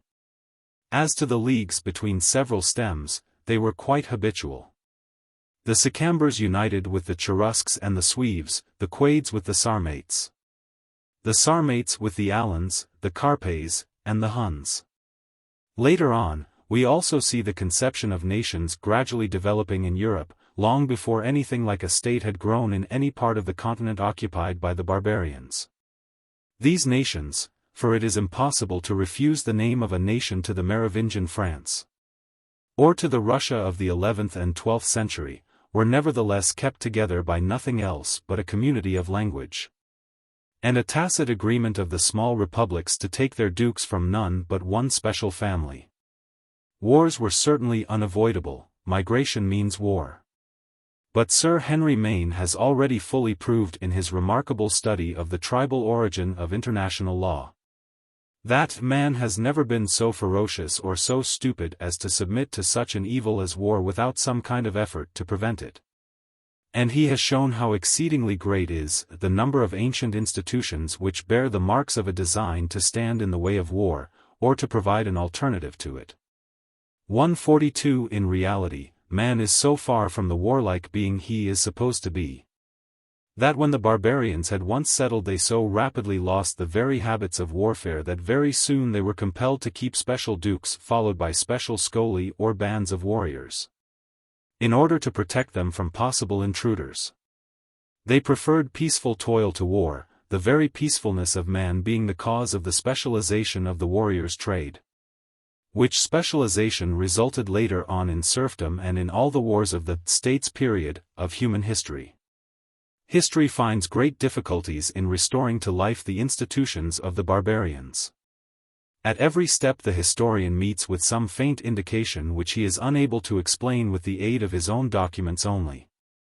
But a broad light is thrown on the past as soon as we refer to the institutions of the very numerous tribes which are still living under a social organization almost identical with that of our Barbarian ancestors. Here we simply have the difficulty of choice, because the islands of the Pacific, the steppes of Asia, and the tablelands of Africa are real historical museums containing specimens of all possible intermediate stages which mankind has lived through, when passing from the savage gentes up to the state's organization. Let us, then, examine a few of those specimens.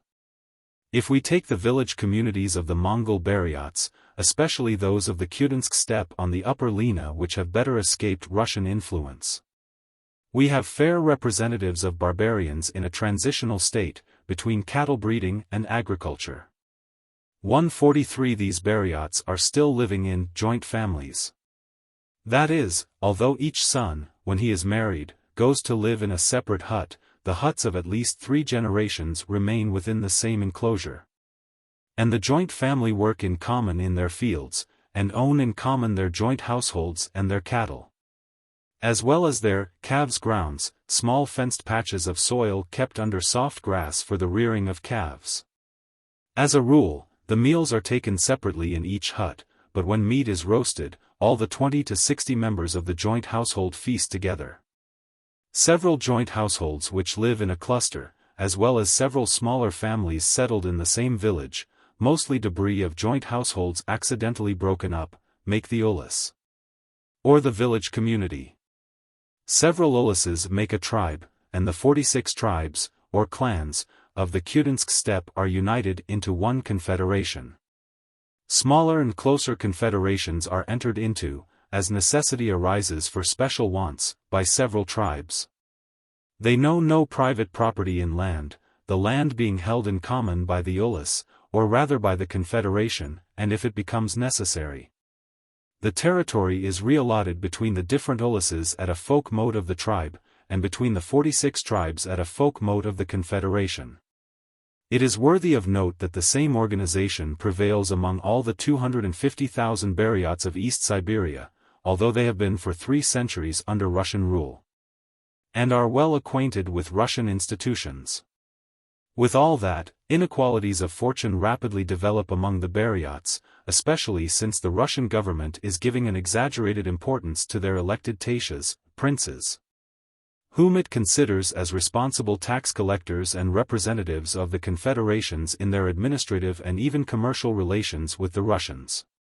The channels for the enrichment of the few are thus many, while the impoverishment of the great number goes hand in hand, through the appropriation of the Buryat lands by the Russians. But it is a habit with the Buryats, especially those of Kudensk, and habit is more than law, that if a family has lost its cattle, the richer families give it some cows and horses that it may recover. As to the destitute man who has no family, he takes his meals in the huts of his congeners. He enters a hut, takes, by right, not for charity, his seat by the fire, and shares the meal which always is scrupulously divided into equal parts. He sleeps where he has taken his evening meal. Altogether, the Russian conquerors of Siberia were so much struck by the communistic practices of the Buryats, that they gave them the name of Bratsky, the brotherly ones, and reported to Moscow. With them everything is in common, whatever they have is shared in common. Even now, when the Lena Buryats sell their wheat, or send some of their cattle to be sold to a Russian butcher, the families of the ulis, or the tribe, put their wheat and cattle together, and sell it as a whole. Each ulis has, moreover, its grain store for loans in case of need, its communal baking oven, the four banal of the old French communities, and its blacksmith, who, like the blacksmith of the Indian communities, 144 being a member of the community, is never paid for his work within the community. He must make it for nothing, and if he utilizes his spare time for fabricating the small plates of chiseled and silvered iron which are used in Buryat land for the decoration of dress, he may occasionally sell them to a woman from another clan, but to the women of his own clan the attire is presented as a gift. Selling and buying cannot take place within the community. And the rule is so severe that when a richer family hires a laborer, the laborer must be taken from another clan or from among the Russians. This habit is evidently not specific to the Buryats, it is so widely spread among the modern barbarians, Aryan and Ural-Altayan, that it must have been universal among our ancestors. The feeling of union within the confederation is kept alive by the common interests of the tribes, their folkmotes, and the festivities which are usually kept in connection with the folkmotes. The same feeling is, however, maintained by another institution, the ABA, or Common Hunt, which is a reminiscence of a very remote past. Every autumn, the 46 clans of Kudensk come together for such a hunt, the produce of which is divided among all the families. Moreover, national abbas, to assert the unity of the whole Bariot nation, are convoked from time to time. In such cases, all Bariot clans which are scattered for hundreds of miles west and east of Lake Baikal, are bound to send their delegate hunters. Thousands of men come together, each one bringing provisions for a whole month. Everyone's share must be equal to all the others, and therefore, before being put together, they are weighed by an elected elder. Always, with the hand, scales would be a profanation of the old custom. After that the hunters divide into bands of 20, and the parties go hunting according to a well-settled plan. In such abbas the entire Bariot nation revives its epic traditions of a time when it was united in a powerful league. Let me add that such communal hunts are quite usual with the Red Indians and the Chinese on the banks of the Ussuri, the Khada. 145. With the Kabyles, whose manners of life have been so well described by two French explorers. 146 We have barbarians still more advanced in agriculture. Their fields, irrigated and manured, are well attended to, and in the hilly tracts every available plot of land is cultivated by the spade. The Kabyles have known many vicissitudes in their history. They have followed for some time the Mussulman law of inheritance, but, being adverse to it, they have returned, 150 years ago, to the tribal customary law of old. Accordingly, their land tenure is of a mixed character, and private property in land exists side by side with communal possession. Still, the basis of their present organization is the village community, the Thad-Dart, which usually consists of several joint families, Karubas, claiming a community of origin, as well as of smaller families of strangers. Several villages are grouped into clans or tribes. Several tribes make the confederation, Thakabilt.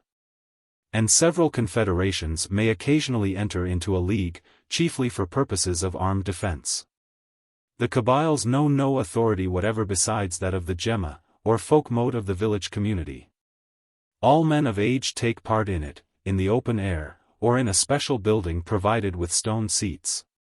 And the decisions of the Gemma are evidently taken at unanimity, that is, the discussions continue until all present agree to accept, or to submit to, some decision. There being no authority in a village community to impose a decision, this system has been practiced by mankind wherever there have been village communities. And it is practiced still wherever they continue to exist, i.e., by several 100 million men all over the world. The Gemma nominates its executive, the elder, the scribe, and the treasurer. It assesses its own taxes. And it manages the repartition of the common lands, as well as all kinds of works of public utility. A great deal of work is done in common: the roads, the mosques, the fountains, the irrigation canals, the towers erected for protection from robbers, the fences, and so on, are built by the village community. While the high roads, the larger mosques, and the great marketplaces are the work of the tribe. Many traces of common culture continue to exist, and the houses continue to be built by, or with the aid of, all men and women of the village. Altogether, the aids are of daily occurrence, and are continually called in for the cultivation of the fields, for harvesting, and so on. As to the skilled work, each community has its blacksmith, who enjoys his part of the communal land, and works for the community.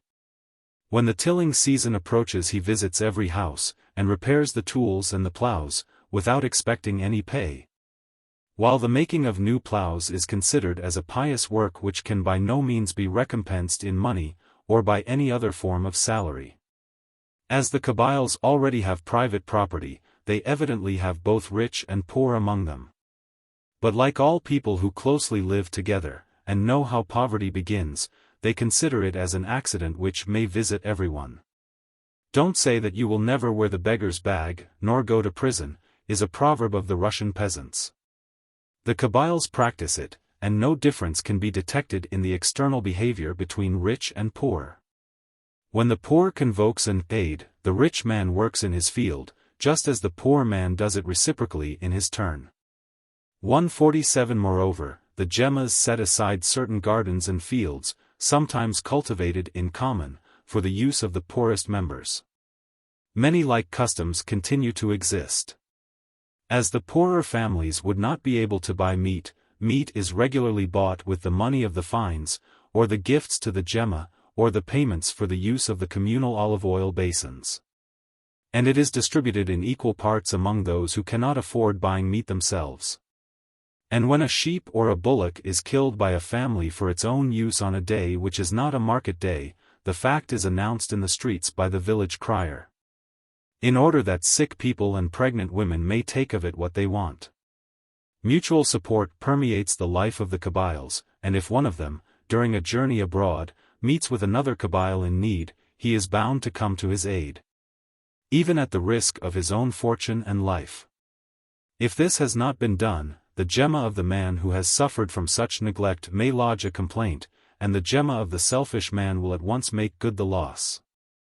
We thus come across a custom which is familiar to the students of the medieval merchant guilds.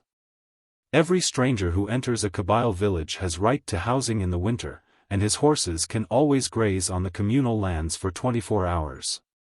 But in case of need he can reckon upon an almost unlimited support.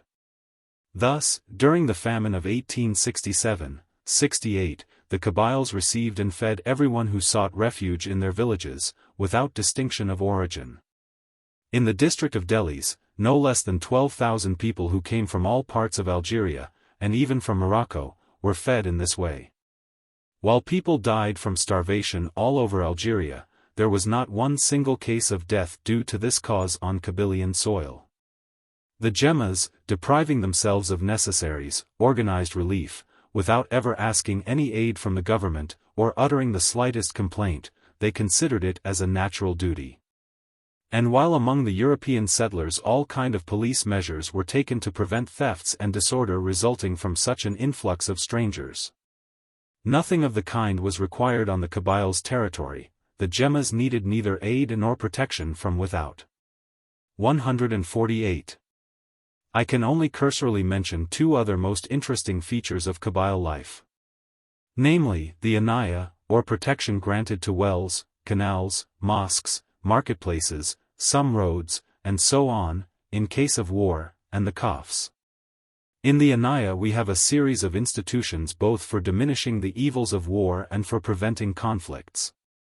Thus the marketplace is anaya, especially if it stands on a frontier and brings Kabyles and strangers together.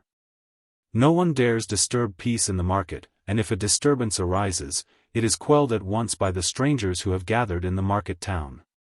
The road upon which the women go from the village to the fountain also is anaya in case of war, and so on. As to the kaf, it is a widely spread form of association, having some characters of the medieval Burgschaften or Gegelden, as well as of societies both for mutual protection and for various purposes, intellectual, political, and emotional, which cannot be satisfied by the territorial organization of the village. The clan, and the confederation. The kaf knows no territorial limits, it recruits its members in various villages, even among strangers, and it protects them in all possible eventualities of life. Altogether, it is an attempt at supplementing the territorial grouping by an extraterritorial grouping intended to give an expression to mutual affinities of all kinds across the frontiers. The free international association of individual tastes and ideas, which we consider as one of the best features of our own life, has thus its origin in barbarian antiquity. The mountaineers of Caucasia offer another extremely instructive field for illustrations of the same kind. In studying the present customs of the Ossets, their joint families and communes and their judiciary conceptions, Professor Kovalevsky, in a remarkable work on modern custom and ancient law, was enabled step by step to trace the similar dispositions of the old barbarian codes and even to study the origins of feudalism. With other Caucasian stems we occasionally catch a glimpse into the origin of the village community in those cases where it was not tribal but originated from a voluntary union between families of distinct origin. Such was recently the case with some Kevsar villages, the inhabitants of which took the oath of community and fraternity.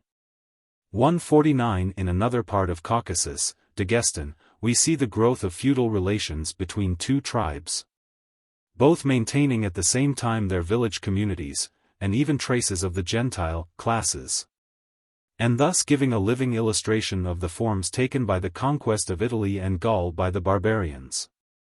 The victorious race, the Lezgins, who have conquered several Georgian and Tartar villages in the Zakatali district, did not bring them under the dominion of separate families. They constituted a feudal clan which now includes 12,000 households in 3 villages, and owns in common no less than 20 Georgian and Tartar villages. The conquerors divided their own land among their clans, and the clans divided it in equal parts among the families. But they did not interfere with the gemmas of their tributaries which still practiced the habit mentioned by Julius Caesar. Namely, the gemma decides each year which part of the communal territory must be cultivated, and this land is divided into as many parts as there are families, and the parts are distributed by lot. It is worthy of note that although proletarians are of common occurrence among the Lezgins, who live under a system of private property in land and common ownership of serfs 150, they are rare among their Georgian serfs, who continue to hold their land in common. As to the customary law of the Caucasian mountaineers, it is much the same as that of the Longobards or Salic Franks, and several of its dispositions explain a good deal the judicial procedure of the barbarians of old. Being of a very impressionable character, they do their best to prevent quarrels from taking a fatal issue, so, with the Kevsars, the swords are very soon drawn when a quarrel breaks out. But if a woman rushes out and throws among them the piece of linen which she wears on her head, the swords are at once returned to their sheaths, and the quarrel is appeased. The headdress of the women is a naya. If a quarrel has not been stopped in time and has ended in murder, the compensation money is so considerable that the aggressor is entirely ruined for his life, unless he is adopted by the wronged family. And if he has resorted to his sword in a trifling quarrel and has inflicted wounds, he loses forever the consideration of his kin. In all disputes, mediators take the matter in hand. They select from among the members of the clan the judges, 6 in smaller affairs, and from 10 to 15 in more serious matters, and Russian observers testify to the absolute incorruptibility of the judges. An oath has such a significance that men enjoying general esteem are dispensed from taking it. A simple affirmation is quite sufficient. The more so as in grave affairs the Kevsar never hesitates to recognize his guilt, I mean, of course, the Kevsar untouched yet by civilization. The oath is chiefly reserved for such cases, like disputes about property, which require some sort of appreciation in addition to a simple statement of facts. And in such cases the men whose affirmation will decide in the dispute, act with the greatest circumspection. Altogether it is certainly not a want of honesty or of respect to the rights of the congeners which characterizes the barbarian societies of Caucasus. The stems of Africa offer such an immense variety of extremely interesting societies standing at all intermediate stages from the early village community to the despotic barbarian monarchies that I must abandon the idea of giving here even the chief results of a comparative study of their institutions. 151 Suffice it to say, that, even under the most horrid despotism of kings, the folk motes of the village communities and their customary law remain sovereign in a wide circle of affairs. The law of the state allows the king to take anyone's life for a simple caprice, or even for simply satisfying his gluttony. But the customary law of the people continues to maintain the same network of institutions for mutual support which exist among other barbarians or have existed among our ancestors. And with some better favored stems, in Bornu, Uganda, Abyssinia, and especially the Bogos, some of the dispositions of the customary law are inspired with really graceful and delicate feelings. The village communities of the natives of both Americas have the same character. The Tupi of Brazil were found living in long houses, occupied by whole clans which used to cultivate their corn and manioc fields in common. The Irani, much more advanced in civilization, used to cultivate their fields in common. So also the Ukagas, who had learned under their system of primitive communism and long houses, to build good roads and to carry on a variety of domestic industries. 152 not inferior to those of the early medieval times in Europe. All of them were also living under the same customary law of which we have given specimens on the preceding pages. At another extremity of the world we find the Malayan feudalism, but this feudalism has been powerless to unroot the Nagaria, or village community. With its common ownership of at least part of the land, and the redistribution of land among the several Nagarias of the tribe. 153 With the Alfuris of Minahasa we find the communal rotation of the crops. With the Indian stem of the Wyandots we have the periodical redistribution of land within the tribe, and the clan culture of the soil. And in all those parts of Sumatra where Muslim institutions have not yet totally destroyed the old organization we find the joint family, Suka, and the village community, Kota, which maintains its right upon the land, even if part of it has been cleared without its authorization. 154 But to say this, is to say that all customs for mutual protection and prevention of feuds and wars, which have been briefly indicated in the preceding pages as characteristic of the village community, exist as well. More than that, the more fully the communal possession of land has been maintained, the better and the gentler are the habits. De Stuers positively affirms that wherever the institution of the village community has been less encroached upon by the conquerors, the inequalities of fortunes are smaller.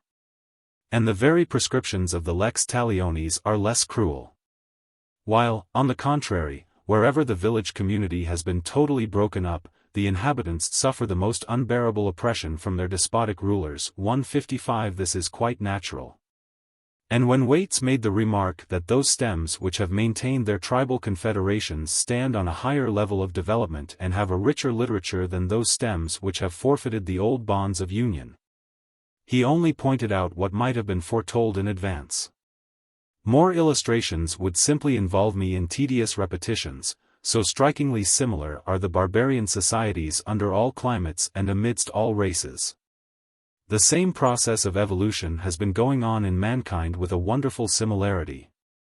When the clan organization, assailed as it was from within by the separate family, and from without by the dismemberment of the migrating clans and the necessity of taking in strangers of different descent, the village community, based upon a territorial conception, came into existence.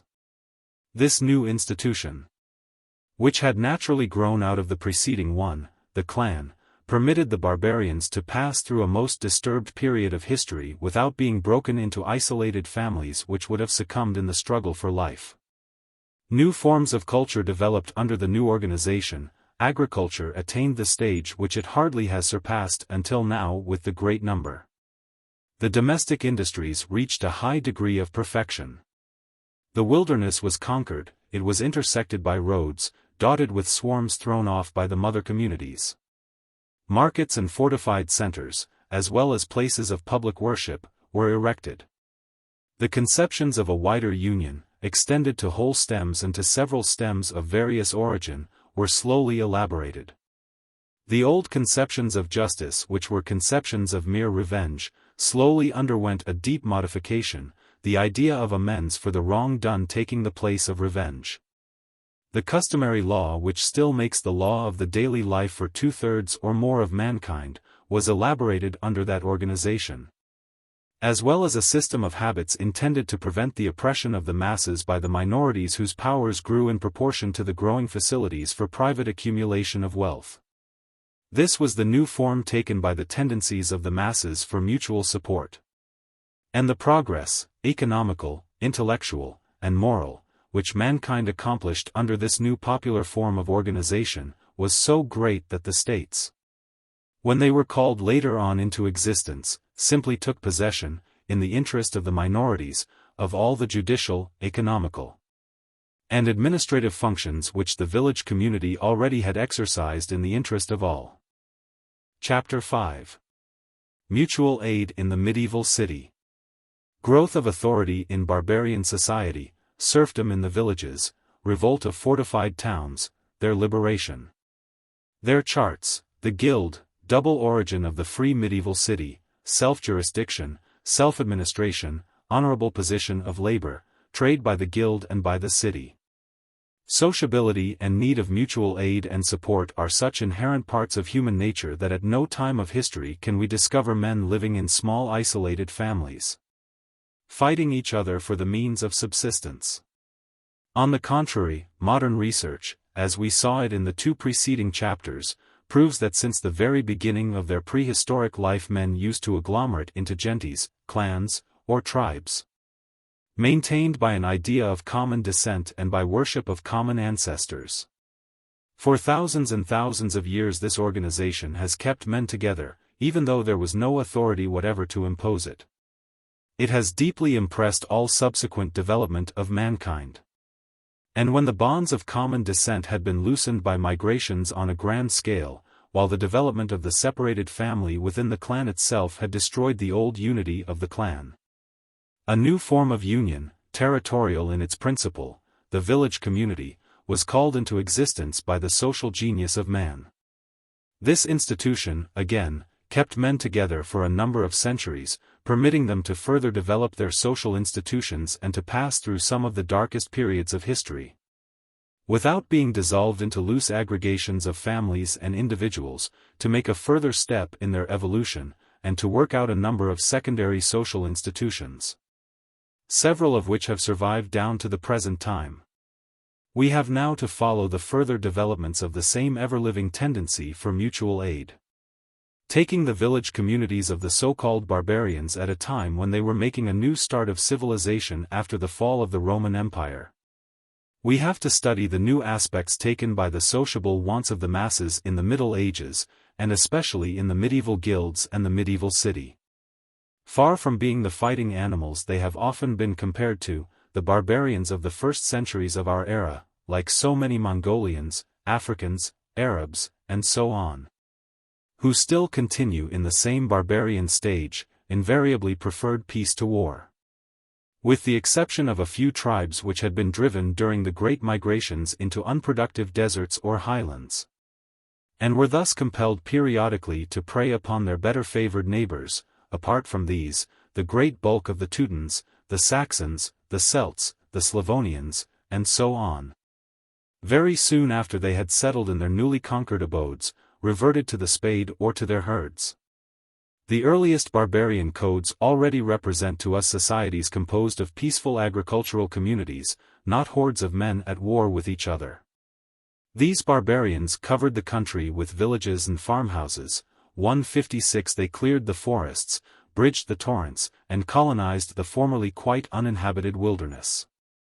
And they left the uncertain warlike pursuits to brotherhoods, scoli, or trusts, of unruly men, gathered round temporary chieftains, who wandered about, offering their adventurous spirit, their arms, and their knowledge of warfare for the protection of populations, only too anxious to be left in peace. The warrior bands came and went, prosecuting their family feuds.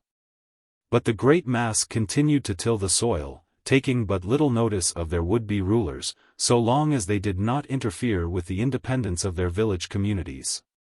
157 The new occupiers of Europe evolved the systems of land tenure and soil culture which are still in force with hundreds of millions of men. They worked out their systems of compensation for wrongs. Instead of the old tribal blood revenge, they learned the first rudiments of industry.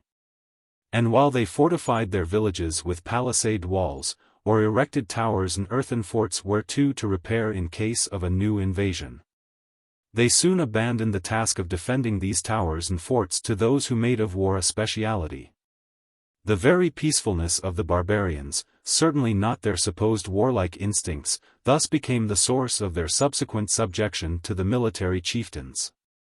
It is evident that the very mode of life of the armed brotherhoods offered them more facilities for enrichment than the tillers of the soil could find in their agricultural communities.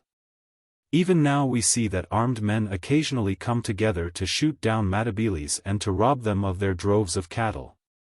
though the Matabeles only want peace and are ready to buy it at a high price.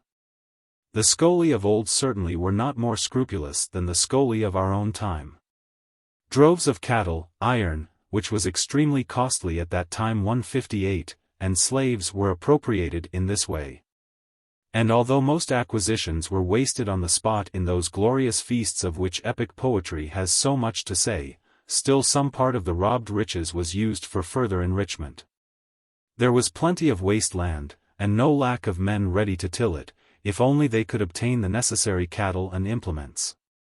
Whole villages, ruined by murrains, pests, fires, or raids of new immigrants, were often abandoned by their inhabitants, who went anywhere in search of new abodes. They still do so in Russia in similar circumstances. And if one of the herdmen of the armed brotherhoods offered the peasant some cattle for a fresh start, some iron to make a plough, if not the plough itself, his protection from further raids, and a number of years free from all obligations, before they should begin to repay the contracted debt, they settled upon the land. And when, after a hard fight with bad crops, inundations and pestilences, those pioneers began to repay their debts, they fell into servile obligations towards the protector of the territory. Wealth undoubtedly did accumulate in this way, and power always follows wealth. 159. And yet, the more we penetrate into the life of those times, the 6th and 7th centuries of our era, the more we see that another element, besides wealth and military force, was required to constitute the authority of the few. It was an element of law and right, a desire of the masses to maintain peace, and to establish what they considered to be justice, which gave to the chieftains of the Scoli, kings, dukes, knases, and the like, the force they acquired 200 or 300 years later. That same idea of justice, conceived as an adequate revenge for the wrong done, which had grown in the tribal stage, now passed as a red thread through the history of subsequent institutions, and, much more even than military or economic causes, it became the basis upon which the authority of the kings and the feudal lords was founded. In fact, one of the chief preoccupations of the barbarian village community always was, as it still is with our barbarian contemporaries, to put a speedy end to the feuds which arose from the then current conception of justice. When a quarrel took place, the community at once interfered, and after the folkmote had heard the case, it settled the amount of composition, wergeld, to be paid to the wronged person, or to his family, as well as the fred, or fine for breach of peace, which had to be paid to the community. Interior quarrels were easily appeased in this way. But when feuds broke out between two different tribes, or two confederations of tribes, notwithstanding all measures taken to prevent them, 160 the difficulty was to find an arbiter or sentence finder whose decision should be accepted by both parties alike, both for his impartiality and for his knowledge of the oldest law. The difficulty was the greater as the customary laws of different tribes and confederations were at variance as to the compensation due in different cases.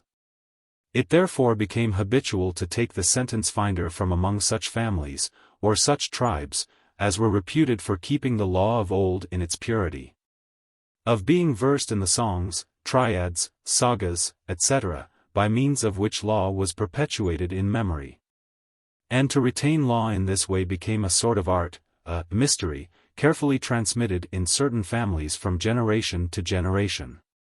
Thus in Iceland, and in other Scandinavian lands, at every all-thing, or national folk-mote, a lovsigmathur used to recite the whole law from memory for the enlightening of the assembly. And in Ireland there was, as is known, a special class of men reputed for the knowledge of the old traditions, and therefore enjoying a great authority as judges. 161 again, when we are told by the Russian annals that some stems of northwest Russia, moved by the growing disorder which resulted from clans rising against clans, appealed to Norman Varingier to be their judges and commanders of warrior Scoli. And when we see the knases, or dukes, elected for the next 200 years always from the same Norman family, we cannot but recognize that the Slavonians trusted to the Normans for a better knowledge of the law which would be equally recognized as good by different Slavonian kins. In this case the possession of runes, used for the transmission of old customs, was a decided advantage in favor of the Normans. But in other cases there are faint indications that the eldest branch of the stem, the supposed mother branch, was appealed to supply the judges, and its decisions were relied upon as just. 162 While at a later epoch we see a distinct tendency towards taking the sentence finders from the Christian clergy, which, at that time, kept still to the fundamental, now forgotten principle of Christianity, that retaliation is no act of justice. At that time the Christian clergy opened the churches as places of asylum for those who fled from blood revenge, and they willingly acted as arbiters in criminal cases, always opposing the old tribal principle of life for life and wound for wound. In short, the deeper we penetrate into the history of early institutions, the less we find grounds for the military theory of origin of authority. Even that power which later on became such a source of oppression seems, on the contrary, to have found its origin in the peaceful inclinations of the masses. In all these cases the Fred, which often amounted to half the compensation, went to the folk mote, and from times immemorial it used to be applied to works of common utility and defense. It has still the same destination, the erection of towers, among the Kabyles and certain Mongolian stems. And we have direct evidence that even several centuries later the judicial fines, in Pskov and several French and German cities, continued to be used for the repair of the city walls. 163 It was thus quite natural that the fines should be handed over to the sentence finder, who was bound, in return, both to maintain the schola of armed men to whom the defense of the territory was trusted, and to execute the sentences. This became a universal custom in the 8th and 9th centuries, even when the sentence finder was an elected bishop. The germ of a combination of what we should now call the judicial power and the executive thus made its appearance. But to these two functions the attributions of the duke or king were strictly limited. He was no ruler of the people, the supreme power still belonging to the folk mote, not even a commander of the popular militia. When the folk took to arms, it marched under a separate, also elected, commander, who was not a subordinate, but an equal to the king. 164 The king was a lord on his personal domain only. In fact, in barbarian language, the word konung, koning, or signing, synonymous with the Latin rex, had no other meaning than that of a temporary leader or chieftain of a band of men. The commander of a flotilla of boats, or even of a single pirate boat, was also a konung. Until the present day the commander of fishing in Norway is named not Kong, the king of the nets.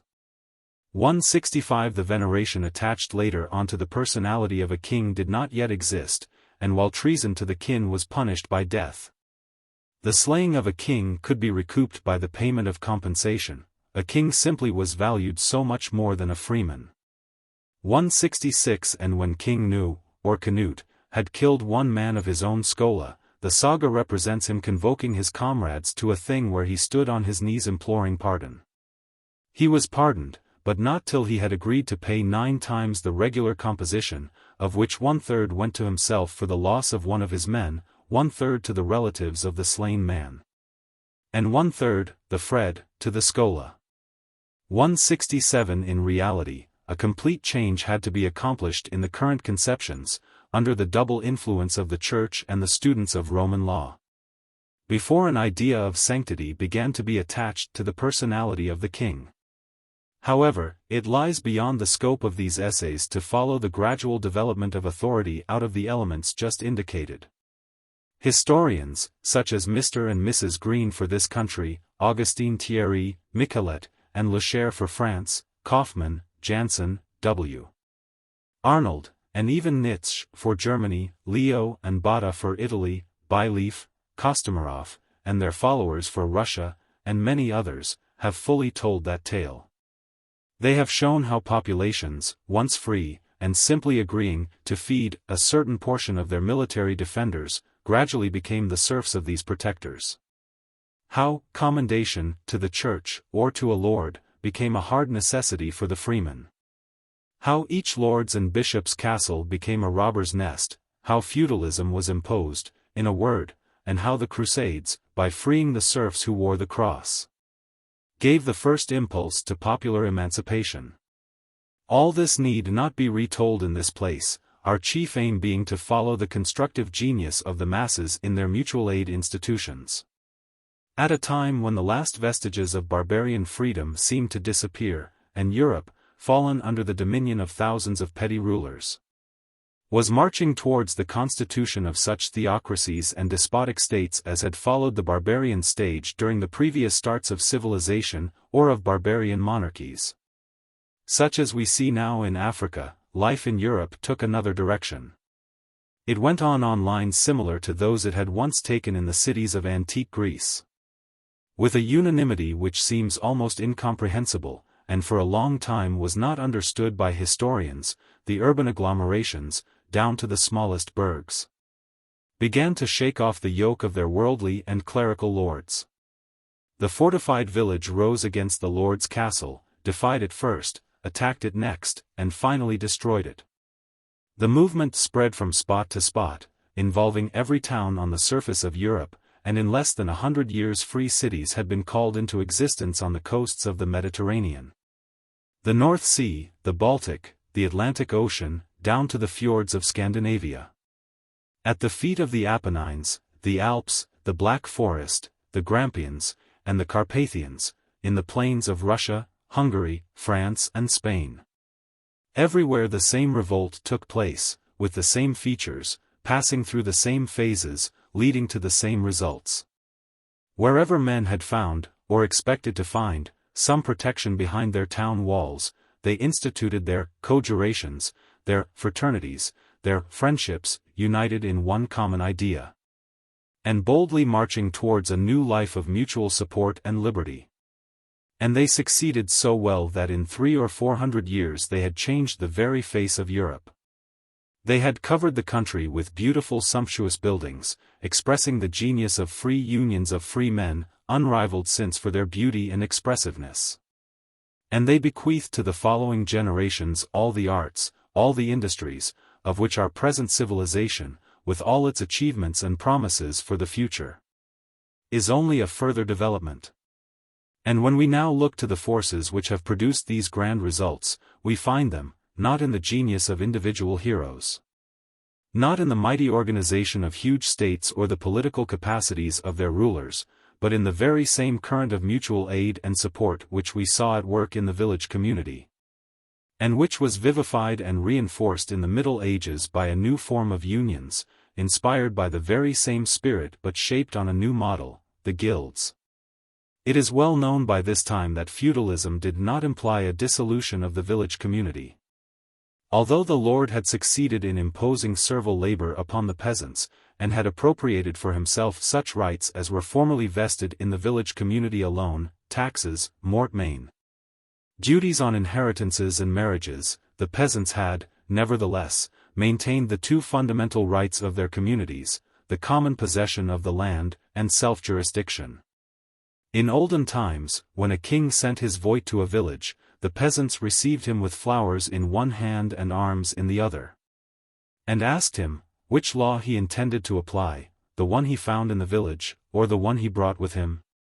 And, in the first case, they handed him the flowers and accepted him, while in the second case they fought him. 168 Now, they accepted the king's or the lord's official whom they could not refuse. But they maintained the folkmote's jurisdiction, and themselves nominated 6, 7, or 12 judges, who acted with the lord's judge, in the presence of the folkmote, as arbiters and sentence-finders. In most cases the official had nothing left to him but to confirm the sentence and to levy the customary fred. This precious right of self-jurisdiction, which, at that time, meant self-administration and self-legislation, had been maintained through all the struggles. And even the lawyers by whom Karl the Great was surrounded could not abolish it, they were bound to confirm it. At the same time, in all matters concerning the community's domain, the folkmote retained its supremacy and, as shown by Maurer, often claimed submission from the lord himself in land tenure matters. No growth of feudalism could break this resistance, the village community kept its ground. And when, in the 9th and 10th centuries, the invasions of the Normans, the Arabs, and the Ugrians had demonstrated that military scoli were of little value for protecting the land. A general movement began all over Europe for fortifying the villages with stone walls and citadels. Thousands of fortified centers were then built by the energies of the village communities. And, once they had built their walls, once a common interest had been created in this new sanctuary, the town walls, they soon understood that they could henceforward resist the encroachments of the inner enemies, the lords, as well as the invasions of foreigners. A new life of freedom began to develop within the fortified enclosures. The medieval city was born. 169. No period of history could better illustrate the constructive powers of the popular masses than the 10th and 11th centuries, when the fortified villages and marketplaces, representing so many oases amidst the feudal forest, began to free themselves from their lord's yoke, and slowly elaborated the future city organization. But, unhappily, this is a period about which historical information is especially scarce. We know the results, but little has reached us about the means by which they were achieved. Under the protection of their walls, the city's folkmotes, either quite independent, or led by the chief noble or merchant families, conquered and maintained the right of electing the military defensor and supreme judge of the town, or at least of choosing between those who pretended to occupy this position. In Italy, the young communes were continually sending away their defensors or domini, fighting those who refused to go. The same went on in the East.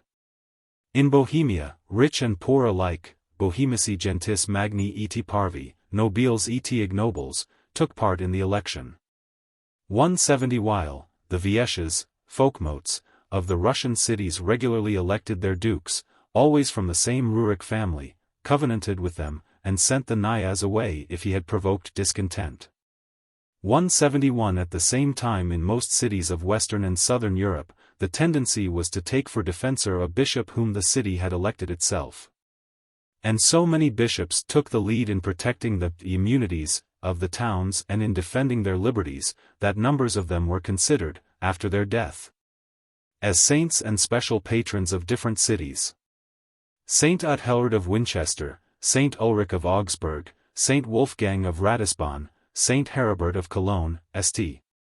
Adalbert of Prague, and so on, as well as many abbots and monks, became so many city saints for having acted in defense of popular rights. 172. And under the new defensors, whether laic or clerical, the citizens conquered full self-jurisdiction and self-administration for their folkmotes. 173. The whole process of liberation progressed by a series of imperceptible acts of devotion to the common cause, accomplished by men who came out of the masses, by unknown heroes whose very names have not been preserved by history. The wonderful movement of the God's peace, Truga Dei, by which the popular masses endeavored to put a limit to the endless family feuds of the noble families, was born in the young towns. The bishops and the citizens trying to extend to the nobles the peace they had established within their town walls. 174. Already at that period, the commercial cities of Italy, and especially Amalfi, which had its elected consuls since 844, and frequently changed its doges in the 10th century, 175, worked out the customary maritime and commercial law which later on became a model for all Europe. Ravenna elaborated its craft organization, and Milan, which had made its first revolution in 980, became a great center of commerce, its trades enjoying a full independence since the 11th century. 176. So also Bruges and Ghent, so also several cities of France in which the Mall or Forum had become a quite independent institution. 177. And already during that period began the work of artistic decoration of the towns by works of architecture, which we still admire and which loudly testify of the intellectual movement of the times. The basilici were then renewed in almost all the universe, Raoul Glaber wrote in his chronicle. And some of the finest monuments of medieval architecture date from that period. The wonderful old church of Bremen was built in the 9th century, St. Mark of Venice was finished in 1071. And the beautiful dome of Pisa in 1063. In fact, the intellectual movement which has been described as the 12th century Renaissance 178 and the 12th century rationalism, the precursor of the Reform 179, date from that period, when most cities were still simple agglomerations of small village communities enclosed by walls. However, another element, besides the village community principle, was required to give to these growing centers of liberty and enlightenment the unity of thought and action, and the powers of initiative, which made their force in the 12th and 13th centuries. With the growing diversity of occupations, crafts and arts, and with the growing commerce in distant lands, some new form of union was required. And this necessary new element was supplied by the guilds. Volumes and volumes have been written about these unions which, under the name of guilds, brotherhoods, friendships and druzestva, artels in Russia, esnafs in Serbia and Turkey, amkari in Georgia, and so on, took such a formidable development in medieval times and played such an important part in the emancipation of the cities. But it took historians more than 60 years before the universality of this institution and its true characters were understood. Only now, when hundreds of guild statutes have been published and studied, and their relationship to the Roman collegia, and the earlier unions in Greece and in India 180 is known, can we maintain with full confidence that these brotherhoods were but a further development of the same principles which we saw at work in the gens and the village community. Nothing illustrates better these medieval brotherhoods than those temporary guilds which were formed on board ships. When a ship of the Hansa had accomplished her first half-day passage after having left the port, the captain, schiffer, gathered all crew and passengers on the deck, and held the following language. As reported by a contemporary. As we are now at the mercy of God and the waves, he said, each one must be equal to each other. And as we are surrounded by storms, high waves, pirates and other dangers, we must keep a strict order that we may bring our voyage to a good end. That is why we shall pronounce the prayer for a good wind and good success, and, according to marine law, we shall name the occupiers of the judges' seats, Schaffenstellen. Thereupon the crew elected a Voigt and 4 Scabini, to act as their judges. At the end of the voyage the Voigt and the Scabini abdicated their functions and addressed the crew as follows: What has happened on board ship? We must pardon to each other and consider as dead, tot und absane lassen. What we have judged right, was for the sake of justice. This is why we beg you all, in the name of honest justice, to forget all the animosity one may nourish against another, and to swear on bread and salt that he will not think of it in a bad spirit. If anyone, however, considers himself wronged, he must appeal to the land Voigt and ask justice from him before sunset. On landing, the stock with the Fred fines was handed over to the Voigt of the seaport for distribution among the poor. 181. This simple narrative, perhaps better than anything else, depicts the spirit of the medieval guilds. Like organizations came into existence wherever a group of men, fishermen, hunters, traveling merchants, builders, or settled craftsmen, came together for a common pursuit. Thus, there was on board ship the naval authority of the captain. But, for the very success of the common enterprise, all men on board, rich and poor, masters and crew, captain and sailors, agreed to be equals in their mutual relations, to be simply men, bound to aid each other and to settle their possible disputes before judges elected by all of them. So also when a number of craftsmen, masons, carpenters, stonecutters, etc., came together for building, say, a cathedral, they all belonged to a city which had its political organization, and each of them belonged moreover to his own craft. But they were united besides by their common enterprise, which they knew better than anyone else, and they joined into a body united by closer, although temporary, bonds. They founded the guild for the building of the cathedral. 182 We may see the same till now in the Kabylian Kopf. 183 The Kabyles have their village community. But this union is not sufficient for all political, commercial, and personal needs of union, and the closer brotherhood of the Kopf is constituted. As to the social characters of the medieval guild, any guild statute may illustrate them. Taking, for instance, the scraw of some early Danish guild, we read in it, first, a statement of the general brotherly feelings which must reign in the guild. Next come the regulations relative to self-jurisdiction in cases of quarrels arising between two brothers, or a brother and a stranger, and then, the social duties of the brethren are enumerated. If a brother's house is burned, or he has lost his ship, or has suffered on a pilgrim's voyage, all the brethren must come to his aid. If a brother falls dangerously ill, 2 brethren must keep watch by his bed till he is out of danger, and if he dies, the brethren must bury him, a great affair in those times of pestilences, and follow him to the church and the grave. After his death they must provide for his children, if necessary. Very often the widow becomes a sister to the guild. 184. These 2 leading features appeared in every brotherhood formed for any possible purpose. In each case the members treated each other as, and named each other, brother and sister. 185 All were equals before the guild. They owned some chattel, cattle, land, buildings, places of worship, or stock, in common. All brothers took the oath of abandoning all feuds of old. And, without imposing upon each other the obligation of never quarreling again, they agreed that no quarrel should degenerate into a feud, or into a lawsuit before another court than the tribunal of the brothers themselves. And if a brother was involved in a quarrel with a stranger to the guild, they agreed to support him for bad and for good. That is, whether he was unjustly accused of aggression, or really was the aggressor, they had to support him, and to bring things to a peaceful end.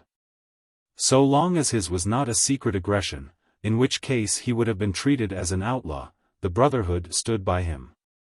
186 If the relatives of the wronged man wanted to revenge the offense at once by a new aggression, the brotherhood supplied him with a horse to run away, or with a boat, a pair of oars, a knife and a steel for striking light.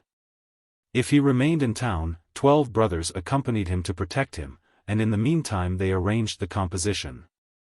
They went to court to support by oath the truthfulness of his statements.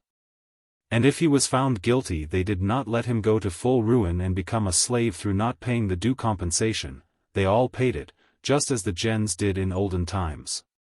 Only when a brother had broken the faith towards his guild brethren or other people, he was excluded from the brotherhood. With a nothing's name, the skal han males af broderskap met nitingsnafen. 187. Such were the leading ideas of those brotherhoods which gradually covered the whole of medieval life.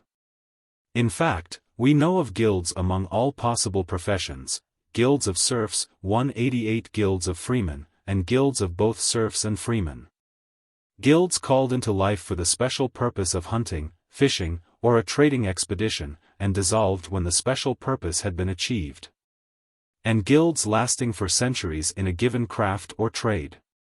And, in proportion as life took an always greater variety of pursuits, the variety in the guilds grew in proportion. So we see not only merchants, craftsmen, hunters, and peasants united in guilds. We also see guilds of priests, painters, teachers of primary schools and universities, guilds for performing the passion play, for building a church, for developing the mystery of a given school of art or craft, or for a special recreation, even guilds among beggars, executioners, and lost women. All organized on the same double principle of self-jurisdiction and mutual support.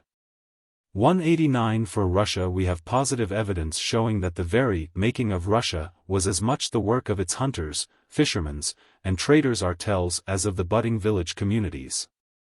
And up to the present day the country is covered with artels. 190. These few remarks show how incorrect was the view taken by some early explorers of the guilds when they wanted to see the essence of the institution in its yearly festival. In reality, the day of the common meal was always the day, or the morrow of the day, of election of aldermen, of discussion of alterations in the statutes.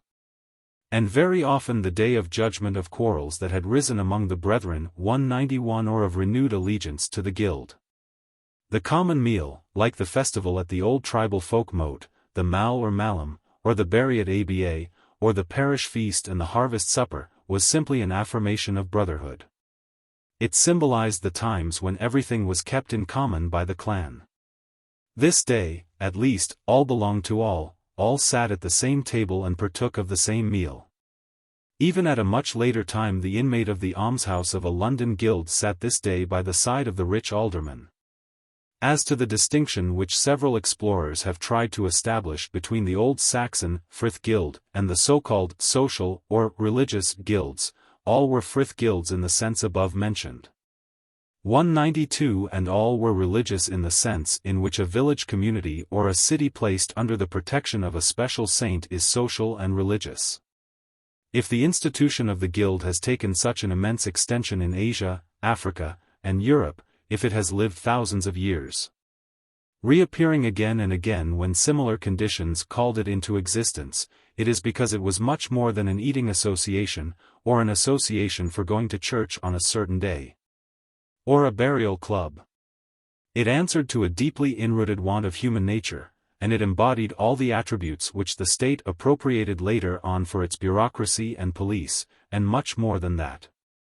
It was an association for mutual support in all circumstances and in all accidents of life, by deed and advice.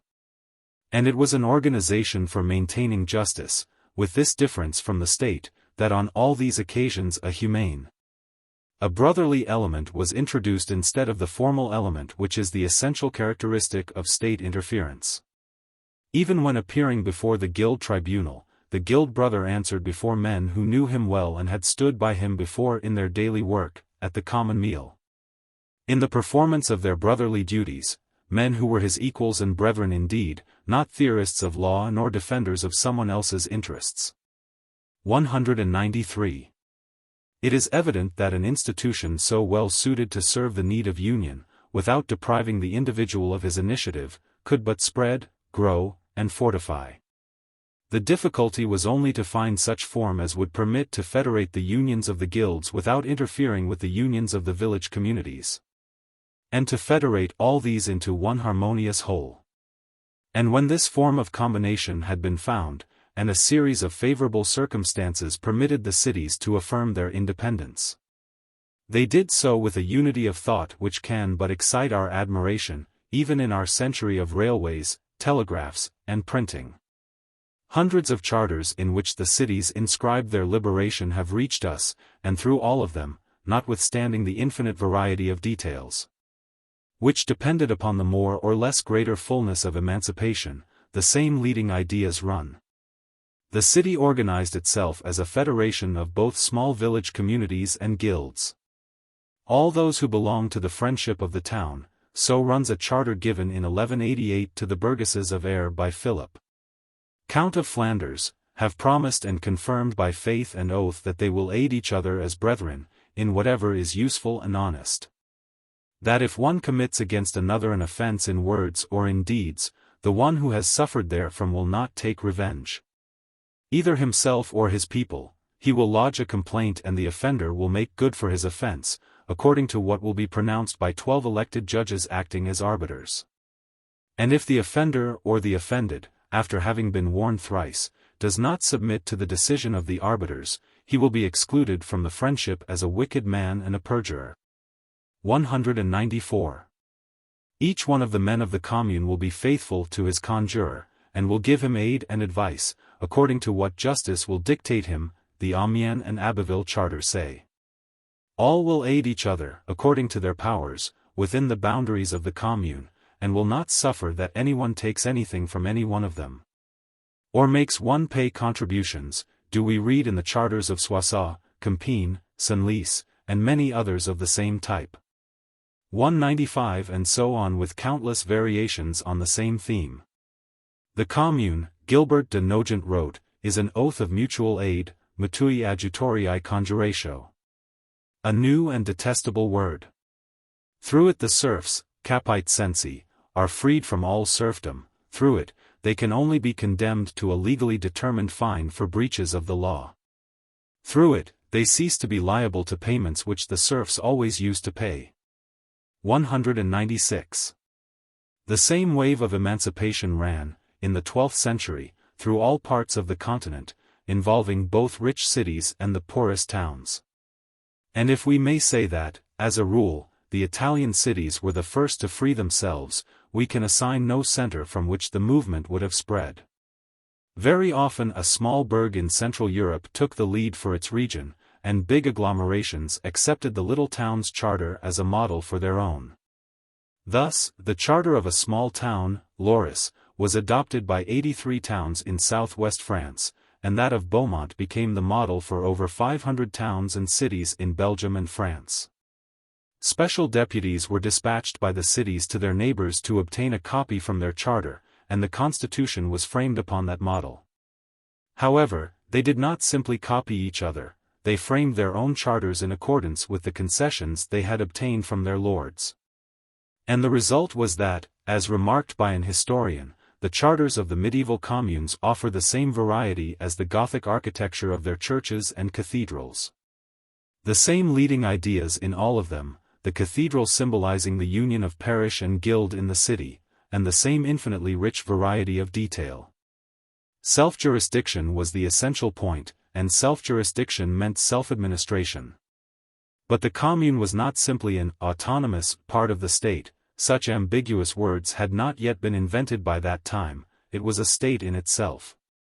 It had the right of war and peace, of federation and alliance with its neighbors. It was sovereign in its own affairs, and mixed with no others.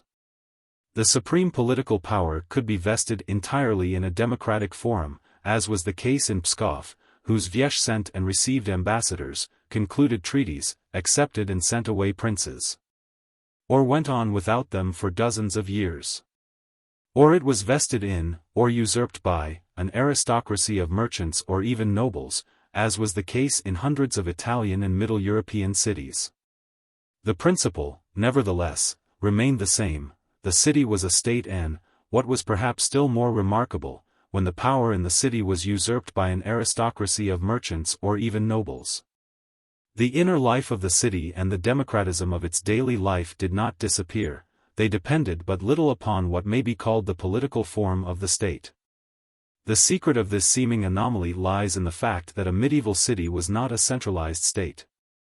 During the first centuries of its existence, the city hardly could be named a state as regards its interior organization.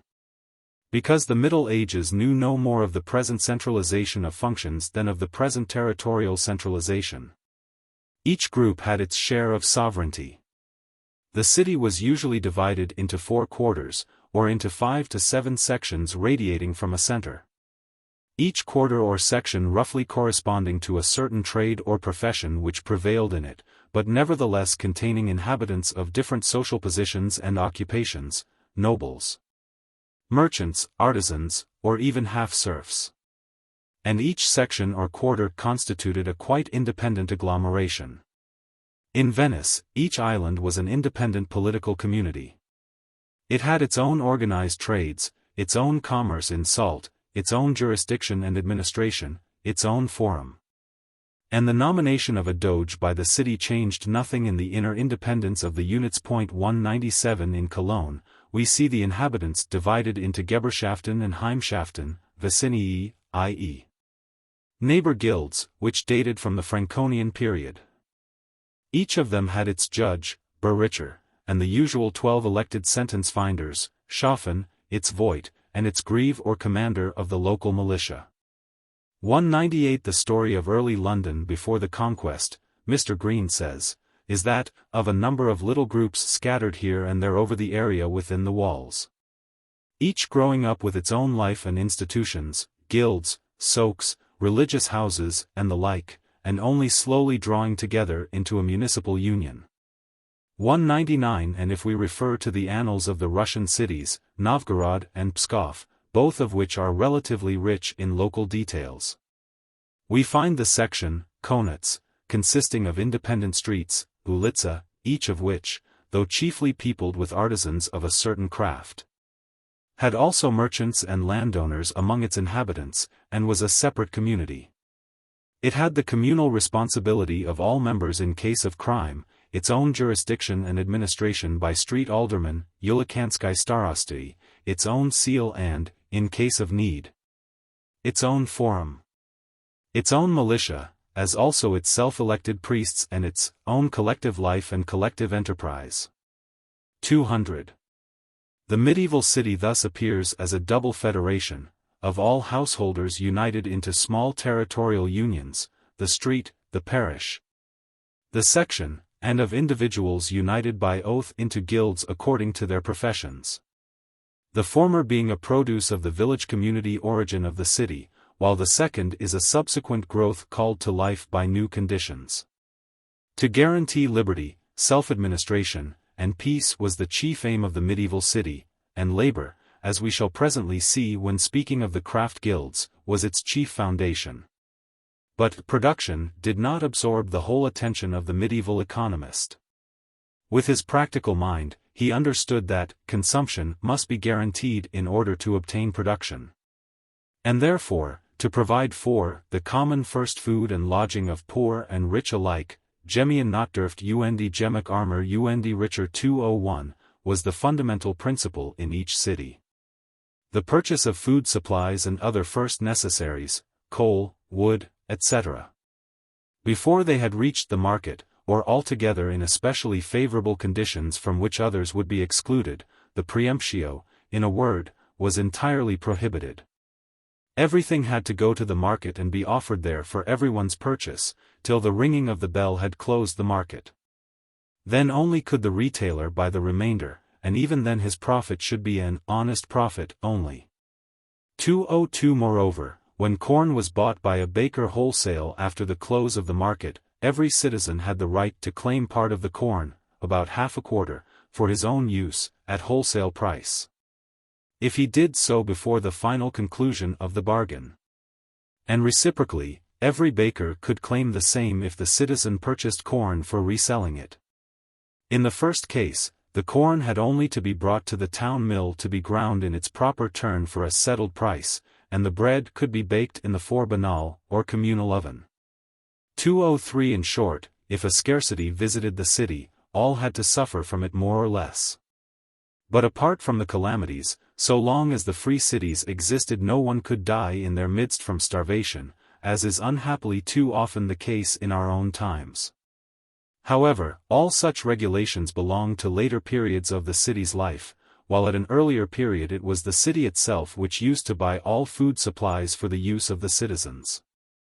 The documents recently published by Mr. Gross are quite positive on this point and fully support his conclusion to the effect that the cargoes of subsistences were purchased by certain civic officials in the name of the town, and then distributed in shares among the merchant burgesses, no one being allowed to buy wares landed in the port unless the municipal authorities refused to purchase them. This seems, she adds, to have been quite a common practice in England, Ireland, Wales and Scotland. 204 Even in the 16th century we find that common purchases of corn were made for the commodity and profit in all things of this city and chamber of London, and of all the citizens and inhabitants of the same as mosh as in us Leith, as the mayor wrote in 1565. 205 In Venice, the whole of the trade in corn is well known to have been in the hands of the city. The quarters, on receiving the cereals from the board which administrated the imports, being bound to send to every citizen's house the quantity allotted to him. 206 In France, the city of Amiens used to purchase salt and to distribute it to all citizens at cost price. 207 And even now one sees in many French towns the halles which formerly were municipal depots for corn and salt. 208 In Russia it was a regular custom in Novgorod and Pskov. The whole matter relative to the communal purchases for the use of the citizens, and the manner in which they used to be made, seems not to have yet received proper attention from the historians of the period. But there are here and there some very interesting facts which throw a new light upon it. Thus there is, among Mr. Gross's documents, a Kilkenny ordinance of the year 1367, from which we learn how the prices of the goods were established. The merchants and the sailors, Mr. Gross writes, were to state on oath the first cost of the goods and the expenses of transportation. Then the mayor of the town and two discreet men were to name the price at which the wares were to be sold. The same rule held good in Thurso for merchandise coming by sea or land. This way of naming the price so well answers to the very conceptions of trade which were current in medieval times that it must have been all but universal. To have the price established by a third person was a very old custom. And for all interchange within the city it certainly was a widely spread habit to leave the establishment of prices to discreet men, to a third party, and not to the vendor or the buyer. But this order of things takes us still further back in the history of trade, namely, to a time when trade in staple produce was carried on by the whole city. And the merchants were only the commissioners, the trustees, of the city for selling the goods which it exported. A Waterford ordinance, published also by Mr. Gross, says that all manner of marchandise whatsoever kinda they be of, shall be bought by the mayor and ballives which ben a common beers, common buyers, for the town, for the time being. And to distribute the same on freemen of the city, the proper goods of free citizens and inhabitants only excepted. This ordinance can hardly be explained otherwise than by admitting that all the exterior trade of the town was carried on by its agents. Moreover, we have direct evidence of such having been the case for Novgorod and Pskov. It was the sovereign Novgorod and the sovereign Pskov who sent their caravans of merchants to distant lands. We know also that in nearly all medieval cities of Middle and Western Europe, the craft guilds used to buy, as a body, all necessary raw produce, and to sell the produce of their work through their officials. And it is hardly possible that the same should not have been done for exterior trade, the more so as it is well known that up to the 13th century, not only all merchants of a given city were considered abroad as responsible in a body for debts contracted by any one of them, but the whole city as well was responsible for the debts of each one of its merchants. Only in the 12th and 13th century the towns on the Rhine entered into special treaties abolishing this responsibility. 209. And finally we have the remarkable Ipswich document published by Mr. Gross, from which document we learn that the merchant guild of this town was constituted by all who had the freedom of the city, and who wished to pay their contribution, their Hansa, to the guild, the whole community discussing all together how better to maintain the merchant guild, and giving it certain privileges. The merchant guild of Ipswich thus appears rather as a body of trustees of the town than as a common private guild. In short, the more we begin to know the medieval city the more we see that it was not simply a political organization for the protection of certain political liberties. It was an attempt at organizing, on a much grander scale than in a village community, a close union for mutual aid and support, for consumption and production, and for social life altogether. Without imposing upon men the fetters of the state, but giving full liberty of expression to the creative genius of each separate group of individuals in art, crafts, science, commerce, and political organization. How far this attempt has been successful will be best seen when we have analyzed in the next chapter the organization of labor in the medieval city and the relations of the cities with the surrounding peasant population. Chapter 6. Mutual Aid in the Medieval City, continued. Likeness and diversity among the medieval cities, the craft guilds, state attributes in each of them, attitude of the city towards the peasants. Attempts to free them, the lords, results achieved by the medieval city, in arts, in learning, causes of decay. The medieval cities were not organized upon some preconceived plan in obedience to the will of an outside legislator. Each of them was a natural growth in the full sense of the word, an always varying result of struggle between various forces which adjusted and readjusted themselves in conformity with their relative energies, the chances of their conflicts, and the support they found in their surroundings. Therefore, there are not two cities whose inner organization and destinies would have been identical. Each one, taken separately, varies from century to century. And yet, when we cast a broad glance upon all the cities of Europe, the local and national unlikenesses disappear, and we are struck to find among all of them a wonderful resemblance. Although each has developed for itself, independently from the others, and in different conditions. A small town in the north of Scotland, with its population of coarse labourers and fishermen, a rich city of Flanders, with its worldwide commerce, luxury, love of amusement and animated life. An Italian city enriched by its intercourse with the East, and breeding within its walls a refined artistic taste and civilization. And a poor, chiefly agricultural, city in the marsh and lake district of Russia, seem to have little in common. And nevertheless, the leading lines of their organization, and the spirit which animates them, are imbued with a strong family likeness. Everywhere we see the same federations of small communities and guilds, the same sub-towns round the mother city, the same folk mote, and the same ensigns of its independence. The defensor of the city, under different names and in different accoutrements, represents the same authority and interests. Food supplies, labor and commerce, are organized on closely similar lines, inner and outer struggles are fought with like ambitions. Nay, the very formulae used in the struggles, as also in the annals, the ordinances, and the rolls, are identical. And the architectural monuments, whether Gothic, Roman, or Byzantine in style, express the same aspirations and the same ideals, they are conceived and built in the same way. Many dissemblances are mere differences of age, and those disparities between sister cities which are real are repeated in different parts of Europe.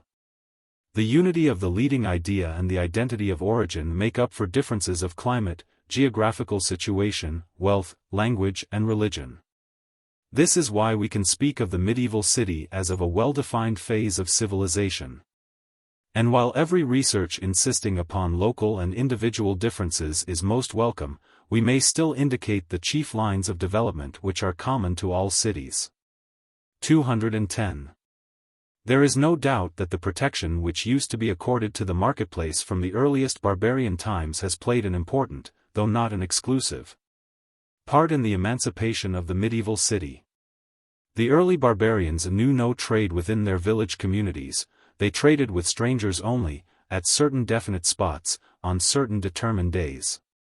And, in order that the stranger might come to the barter place without risk of being slain for some feud which might be running between two kins, the market was always placed under the special protection of all kins.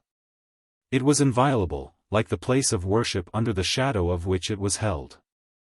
With the Kabyles it is still anaya, like the footpath along which women carry water from the well. Neither must be trodden upon in arms, even during intertribal wars. In medieval times the market universally enjoyed the same protection. 211 No feud could be prosecuted on the place where two people came to trade, nor within a certain radius from it.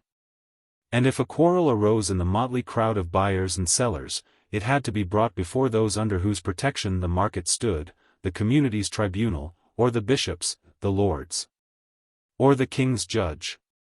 A stranger who came to trade was a guest, and he went on under this very name. Even the lord who had no scruples about robbing a merchant on the high road, respected the Weichbild, that is, the pole which stood in the marketplace and bore either the king's arms, or a glove, or the image of the local saint, or simply a cross, according to whether the market was under the protection of the king, the lord, the local church, or the folk mote, the viesh. 212. It is easy to understand how the self-jurisdiction of the city could develop out of the special jurisdiction in the marketplace, when this last right was conceded, willingly or not, to the city itself. And such an origin of the city's liberties, which can be traced in very many cases, necessarily laid a special stamp upon their subsequent development.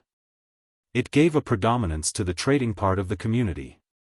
The burghers who possessed a house in the city at the time being, and were co-owners in the townlands, constituted very often a merchant guild which held in its hands the city's trade.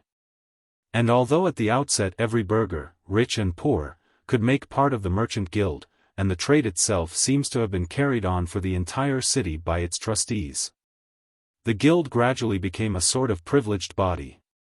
It jealously prevented the outsiders who soon began to flock into the free cities from entering the guild, and kept the advantages resulting from trade for the few families which had been burghers at the time of the emancipation. There evidently was a danger of a merchant oligarchy being thus constituted.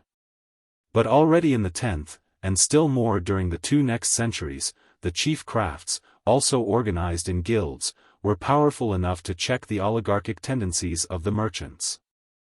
The craft guild was then a common seller of its produce and a common buyer of the raw materials, and its members were merchants and manual workers at the same time. Therefore, the predominance taken by the old craft guilds from the very beginnings of the free city life guaranteed to manual labor the high position which it afterwards occupied in the city.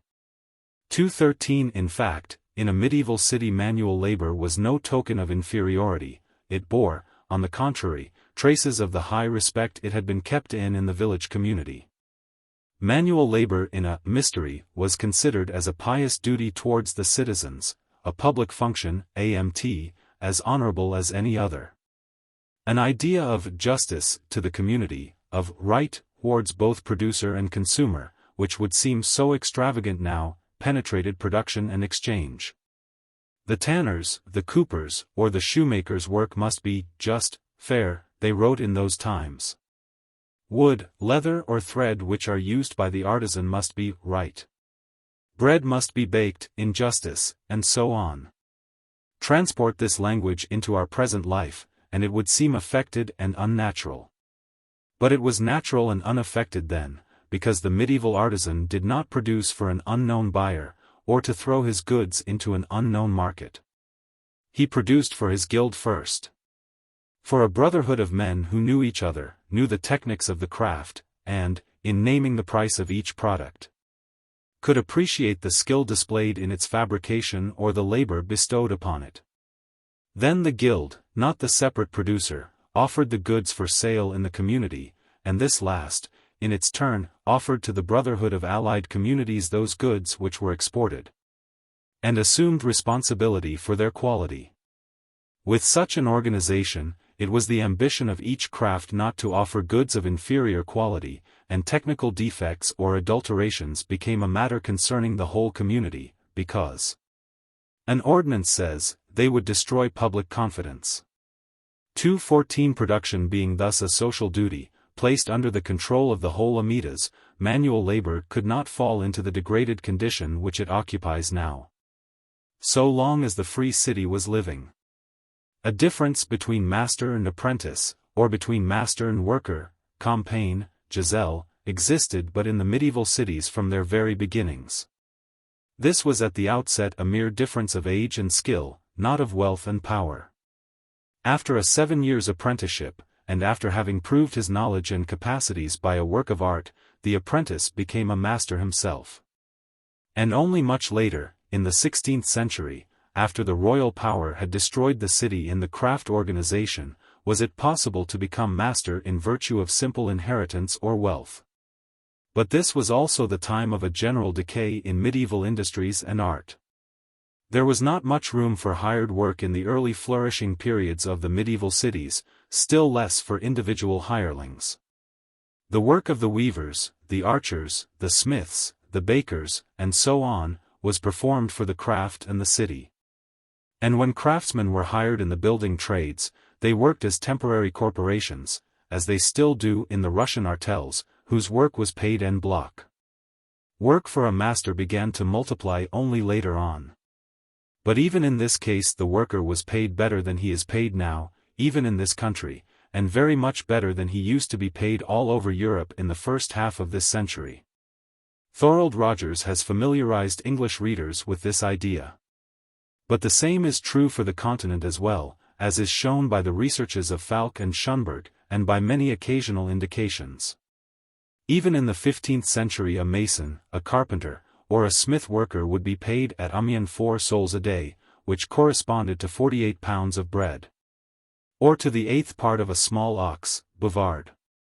In Saxony, the salary of the Giselle in the building trade was such that, to put it in Falk's words, he could buy with his 6 days' wages 3 sheep and 1 pair of shoes. 215 The donations of workers, Giselle, to cathedrals also bear testimony of their relative well-being. To say nothing of the glorious donations of certain craft guilds nor of what they used to spend in festivities and pageants. 216 In fact, the more we learn about the medieval city, the more we are convinced that at no time has labor enjoyed such conditions of prosperity and such respect as when city life stood at its highest. More than that, Not only many aspirations of our modern radicals were already realized in the Middle Ages, but much of what is described now as utopian was accepted then as a matter of fact. We are laughed at when we say that work must be pleasant, but everyone must be pleased with his work, a medieval Kuttenberg ordinance says, and no one shall. While doing nothing, mit nichts tun, appropriate for himself what others have produced by application and work, because laws must be a shield for application and work. 217 And amidst all present talk about an 8-hours day, it may be well to remember an ordinance of Ferdinand I relative to the imperial coal mines, which settled the miner's day at 8 hours. As it used to be of old, we wore alters Herkimen, and work on Saturday afternoon was prohibited. Longer hours were very rare, we are told by Jansen, while shorter hours were of common occurrence. In this country, in the 15th century, Rogers says, the workman worked only 48 hours a week. 218 The Saturday half-holiday, too, which we consider as a modern conquest, was in reality an old medieval institution. It was bathing time for a great part of the community, while Wednesday afternoon was bathing time for the Giselle. 219 And although school meals did not exist, probably because no children went hungry to school, a distribution of bath money to the children whose parents found difficulty in providing it was habitual in several places. As to labor congresses, they also were a regular feature of the Middle Ages. In some parts of Germany craftsmen of the same trade, belonging to different communes, used to come together every year to discuss questions relative to their trade, the years of apprenticeship, the wandering years, the wages, and so on. And in 1572, the Hanseatic towns formally recognized the right of the crafts to come together at periodical congresses, and to take any resolutions, so long as they were not contrary to the city's roles, relative to the quality of goods. Such labor congresses, partly international like the Hansa itself, are known to have been held by bakers, founders, smiths, tanners, sword-makers and cask-makers. 220. The craft organization required, of course, a close supervision of the craftsmen by the guild, and special jurats were always nominated for that purpose. But it is most remarkable that, so long as the cities lived their free life, no complaints were heard about the supervision. While, after the state had stepped in, confiscating the property of the guilds and destroying their independence in favor of its own bureaucracy, the complaints became simply countless. 221 On the other hand, the immensity of progress realized in all arts under the medieval guild system is the best proof that the system was no hindrance to individual initiative.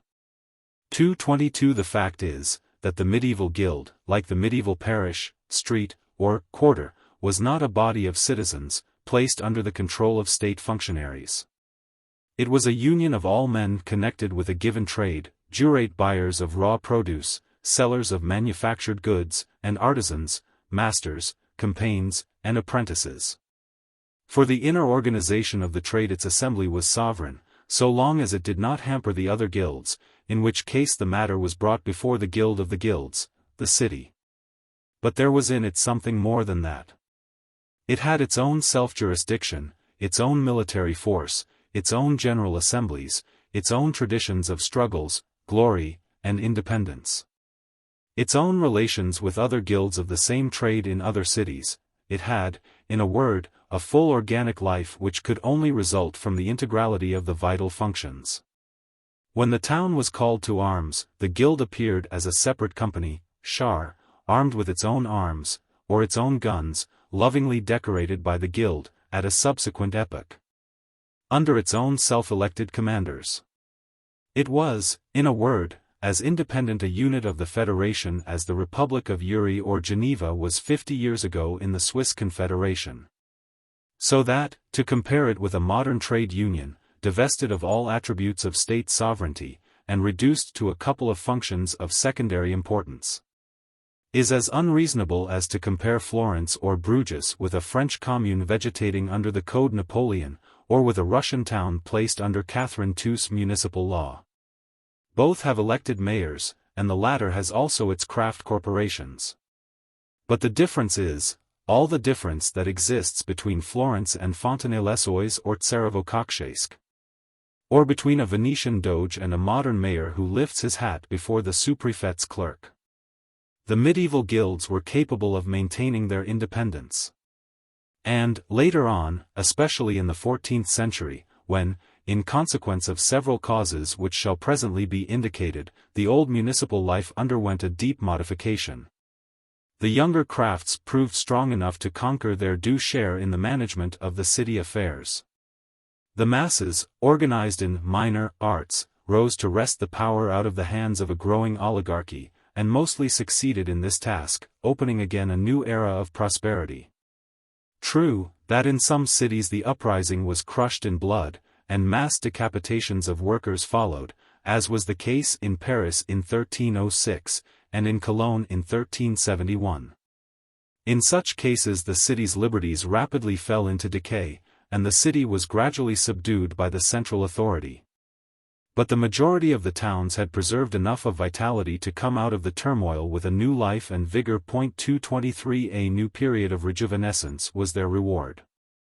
New life was infused, and it found its expression in splendid architectural monuments, in a new period of prosperity, in a sudden progress of technics and invention, and in a new intellectual movement leading to the Renaissance and to the Reformation. The life of a medieval city was a succession of hard battles to conquer liberty and to maintain it. True, that a strong and tenacious race of burghers had developed during those fierce contests. True, that love and worship of the mother city had been bred by these struggles, and that the grand things achieved by the medieval communes were a direct outcome of that love. But the sacrifices which the communes had to sustain in the battle for freedom were, nevertheless, cruel, and left deep traces of division on their inner life as well. Very few cities had succeeded, under a concurrence of favorable circumstances, in obtaining liberty at one stroke, and these few mostly lost it equally easily. While the great number had to fight 50 or 100 years in succession, often more, before their rights to free life had been recognized. And another 100 years to found their liberty on a firm basis, the 12th century charters thus being but one of the stepping stones to freedom. 224 In reality, the medieval city was a fortified oasis amidst a country plunged into feudal submission, and it had to make room for itself by the force of its arms. In consequence of the causes briefly alluded to in the preceding chapter, each village community had gradually fallen under the yoke of some lay or clerical lord. His house had grown to be a castle, and his brothers in arms were now the scum of adventurers, always ready to plunder the peasants. In addition to 3 days a week which the peasants had to work for the lord, they had also to bear all sorts of exactions for the right to sow and to crop, to be gay or sad, to live, to marry, or to die. And, worst of all, they were continually plundered by the armed robbers of some neighboring lord, who chose to consider them as their master's kin, and to take upon them, and upon their cattle and crops, the revenge for a feud he was fighting against their owner. Every meadow, every field, every river, and road around the city, and every man upon the land was under some lord. The hatred of the burghers towards the feudal barons has found a most characteristic expression in the wording of the different charters which they compelled them to sign. Heinrich V is made to sign in the charter granted to Speer in 1111, that he frees the burghers from the horrible and execrable law of Mortmain, through which the town has been sunk into deepest poverty, von dem Schüsslichen und Nixwürdigen Gesetze, welches Gemein Butel genannt Word, Carlson, I. 307. The Coutume of Bayonne, written about 1273, contains such passages as these: the people is anterior to the lords. It is the people, more numerous than all others, who, desirous of peace, has made the lords for bridling and knocking down the powerful ones, and so on. Gyeri, Établissements de Rouen, I. 117. Quoted by Lecher, p. 24, a charter submitted for King Robert's signature is equally characteristic. He is made to say in it, I shall rob no oxen nor other animals.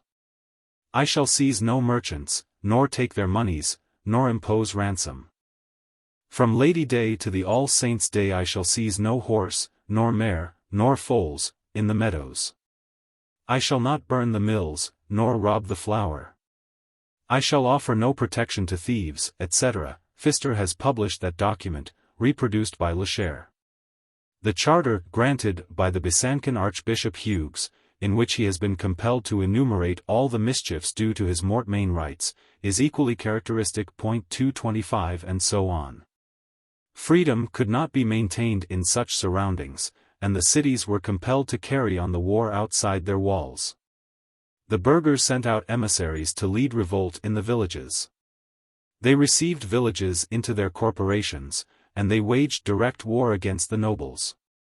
In Italy, where the land was thickly sprinkled with feudal castles, the war assumed heroic proportions, and was fought with a stern acrimony on both sides. Florence sustained for 77 years a succession of bloody wars, in order to free its contado from the nobles, but when the conquest had been accomplished, in 1181, all had to begin anew. The nobles rallied. They constituted their own leagues in opposition to the leagues of the towns, and, receiving fresh support from either the emperor or the pope, they made the war last for another 130 years. The same took place in Rome, in Lombardy, all over Italy. Prodigies of valor, audacity, and tenaciousness were displayed by the citizens in these wars. But the bows and the hatchets of the arts and crafts had not always the upper hand in their encounters with the armor-clad knights. And many castles withstood the ingenious siege machinery and the perseverance of the citizens. Some cities, like Florence, Bologna, and many towns in France, Germany, and Bohemia, succeeded in emancipating the surrounding villages. And they were rewarded for their efforts by an extraordinary prosperity and tranquility. But even here, and still more in the less strong or less impulsive towns, the merchants and artisans, exhausted by war, and misunderstanding their own interests, bargained over the peasants' heads. They compelled the lord to swear allegiance to the city. His country castle was dismantled, and he agreed to build a house and to reside in the city, of which he became a co-burgher, combourgeois, concittadino. But he maintained in return most of his rights upon the peasants, who only won a partial relief from their burdens. The burgher could not understand that equal rights of citizenship might be granted to the peasant upon whose food supplies he had to rely, and a deep rent was traced between town and village. In some cases the peasant simply changed owners, the city buying out the baron's rights and selling them in shares to her own citizens. 226 serfdom was maintained, and only much later on, towards the end of the 13th century, it was the craft revolution which undertook to put an end to it, and abolished personal servitude. But dispossessed at the same time the serfs of the land. 227 It hardly need be added that the fatal results of such policy were soon felt by the cities themselves. The country became the city's enemy. The war against the castles had another bad effect. It involved the cities in a long succession of mutual wars, which have given origin to the theory, till lately in vogue, namely, that the towns lost their independence through their own jealousies and mutual fights.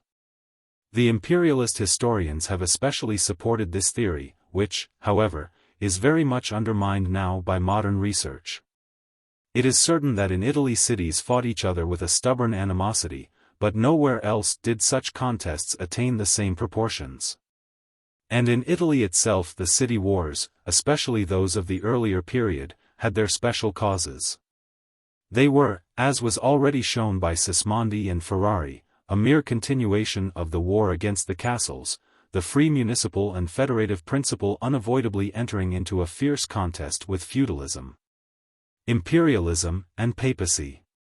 Many towns which had but partially shaken off the yoke of the bishop, the lord, or the emperor, were simply driven against the free cities by the nobles, the emperor, and church, whose policy was to divide the cities and to arm them against each other. These special circumstances, partly reflected on to Germany also, explain why the Italian towns, some of which sought support with the emperor to combat the pope, while the others sought support from the church to resist the emperor, were soon divided into a Ghibelline and a Guelph camp, and why the same division appeared in each separate city. 228. The immense economical progress realized by most Italian cities just at the time when these wars were hottest 229 and the alliances so easily concluded between towns still better characterize those struggles and further undermine the above theory. Already in the years 1130, 1150 powerful leagues came into existence. And a few years later, when Frederick Barbarossa invaded Italy and, supported by the nobles and some retardatory cities, marched against Milan. Popular enthusiasm was roused in many towns by popular preachers. Crema, Piacenza, Brescia, Tortona, etc., went to the rescue. The banners of the guilds of Verona, Padua, Vicenza, and Treviso floated side by side in the city's camp against the banners of the emperor and the nobles. Next year the Lombardian League came into existence, and 60 years later we see it reinforced by many other cities, and forming a lasting organization which had half of its federal war chest in Genoa and the other half in Venice. 230 in Tuscany, Florence headed another powerful league, to which Lucca, Bologna, Pistoia, etc. belonged, and which played an important part in crushing down the nobles in Middle Italy, while smaller leagues were of common occurrence. It is thus certain that although petty jealousies undoubtedly existed, and discord could be easily sown, they did not prevent the towns from uniting together for the common defense of liberty. Only later on, when separate cities became little states, wars broke out between them, as always must be the case when states struggle for supremacy or colonies. Similar leagues were formed in Germany for the same purpose. When, under the successors of Conrad, the land was the prey of interminable feuds between the nobles, the Westphalian towns concluded a league against the knights, one of the clauses of which was never to lend money to a knight who would continue to conceal stolen goods. 231 When the knights and the nobles lived on plunder, and murdered whom they chose to murder, as the Wormser Zorn complains, the cities on the Rhine, Mainz, Cologne, Speyer, Strasbourg, and Basel, took the initiative of a league which soon numbered 60 allied towns, repressed the robbers, and maintained peace.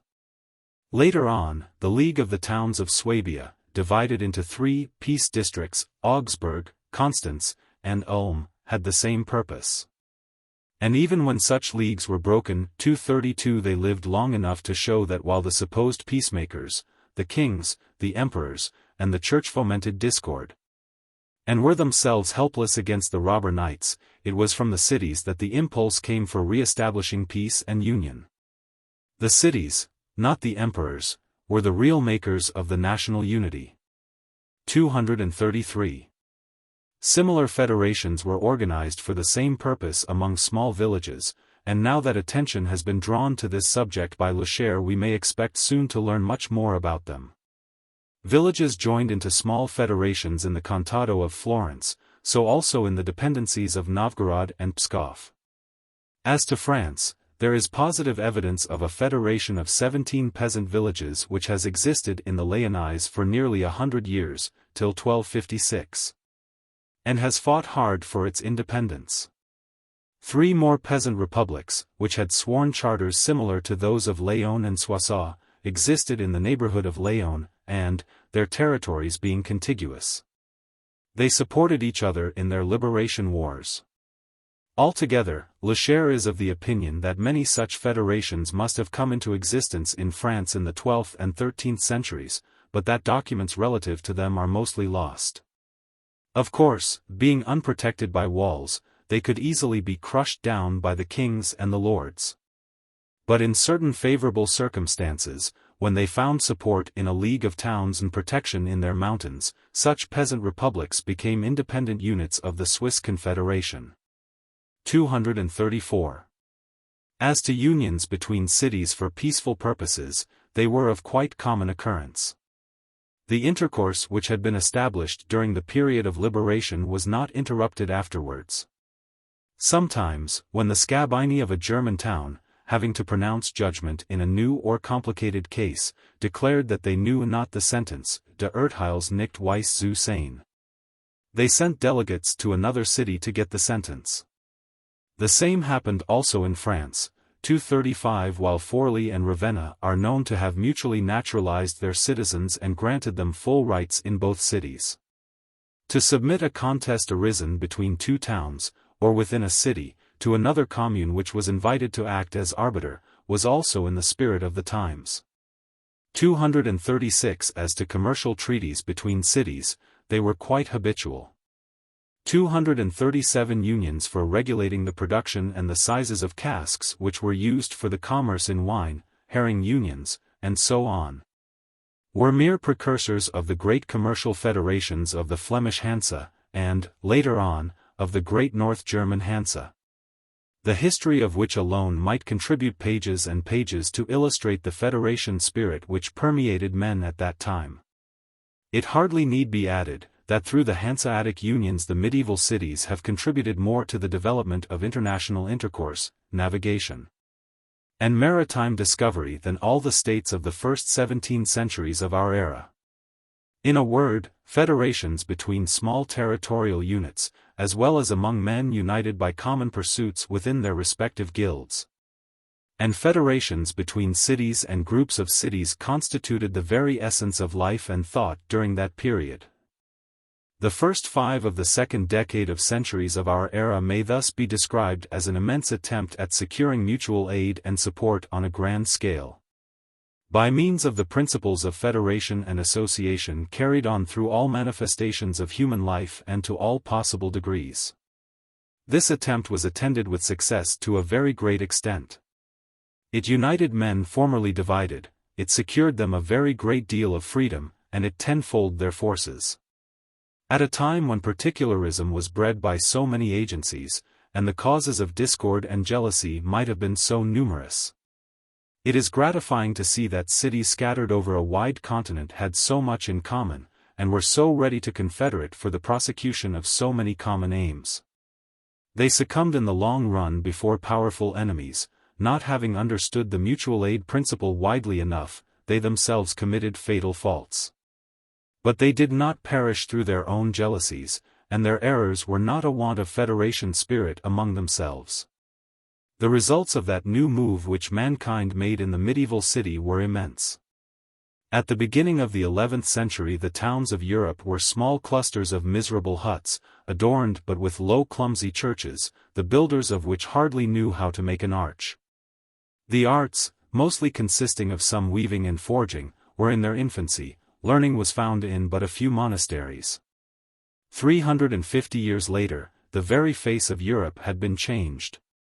The land was dotted with rich cities, surrounded by immense thick walls which were embellished by towers and gates, each of them a work of art in itself. The cathedrals, conceived in a grand style and profusely decorated, lifted their bell towers to the skies, displaying a purity of form and a boldness of imagination which we now vainly strive to attain. The crafts and arts had risen to a degree of perfection which we can hardly boast of having superseded in many directions. If the inventive skill of the worker and the superior finish of his work be appreciated higher than rapidity of fabrication, the navies of the free cities furrowed in all directions the northern and the southern Mediterranean. One effort more, and they would cross the oceans. Over large tracts of land well-being had taken the place of misery, learning had grown and spread. The methods of science had been elaborated, the basis of natural philosophy had been laid down, and the way had been paved for all the mechanical inventions of which our own times are so proud. Such were the magic changes accomplished in Europe in less than 400 years. And the losses which Europe sustained through the loss of its free cities can only be understood when we compare the 17th century with the 14th or the 13th.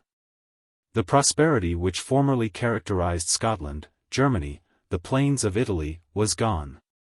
The roads had fallen into an abject state, the cities were depopulated, labor was brought into slavery, art had vanished, commerce itself was decaying.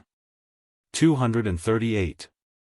If the medieval cities had bequeathed to us no written documents to testify of their splendor, and left nothing behind but the monuments of building art which we see now all over Europe, from Scotland to Italy, and from Girona in Spain to Breslau in Slavonian territory, We might yet conclude that the times of independent city life were times of the greatest development of human intellect during the Christian era down to the end of the 18th century. On looking, for instance, at a medieval picture representing Nuremberg with its scores of towers and lofty spires, each of which bore the stamp of free creative art, we can hardly conceive that 300 years before the town was but a collection of miserable hovels. And our admiration grows when we go into the details of the architecture and decorations of each of the countless churches, bell towers, gates, and communal houses which are scattered all over Europe as far east as Bohemia and the now dead towns of Polish Galicia. Not only Italy, that mother of art, but all Europe is full of such monuments. The very fact that of all arts architecture, a social art above all, had attained the highest development, is significant in itself. To be what it was, it must have originated from an eminently social life. Medieval architecture attained its grandeur, not only because it was a natural development of handicraft. Not only because each building, each architectural decoration, had been devised by men who knew through the experience of their own hands what artistic effects can be obtained from stone, iron, bronze, or even from simple logs and mortar. Not only because each monument was a result of collective experience, accumulated in each mystery or craft 239, it was grand because it was born out of a grand idea. Like Greek art, it sprang out of a conception of brotherhood and unity fostered by the city. It had an audacity which could only be won by audacious struggles and victories.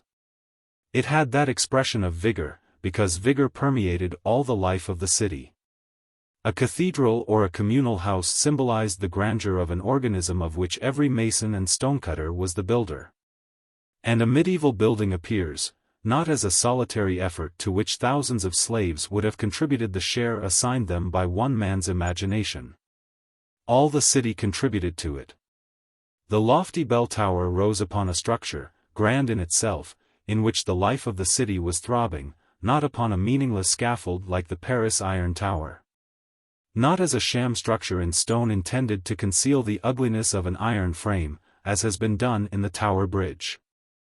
Like the Acropolis of Athens, the cathedral of a medieval city was intended to glorify the grandeur of the victorious city, to symbolize the union of its crafts, to express the glory of each citizen in a city of his own creation. After having achieved its craft revolution, the city often began a new cathedral in order to express the new, wider, and broader union which had been called into life.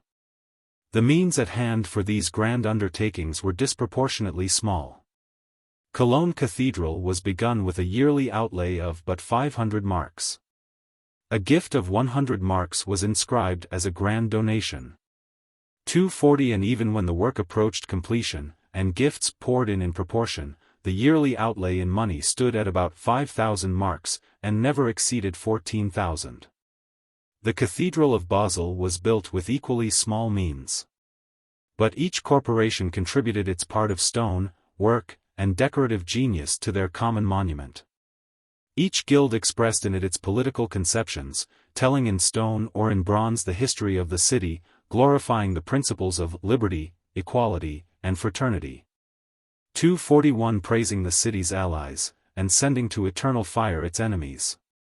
And each guild bestowed its love upon the communal monument by richly decorating it with stained windows, paintings, gates, worthy to be the gates of paradise, as Michelangelo said, or stone decorations of each minutest corner of the building. 242 small cities, even small parishes, 243 vied with the big agglomerations in this work, and the cathedrals of Laon and Asti, Euen hardly stand behind that of Reims, or the communal house of Bremen, or the Folkmote's bell tower of Breslau.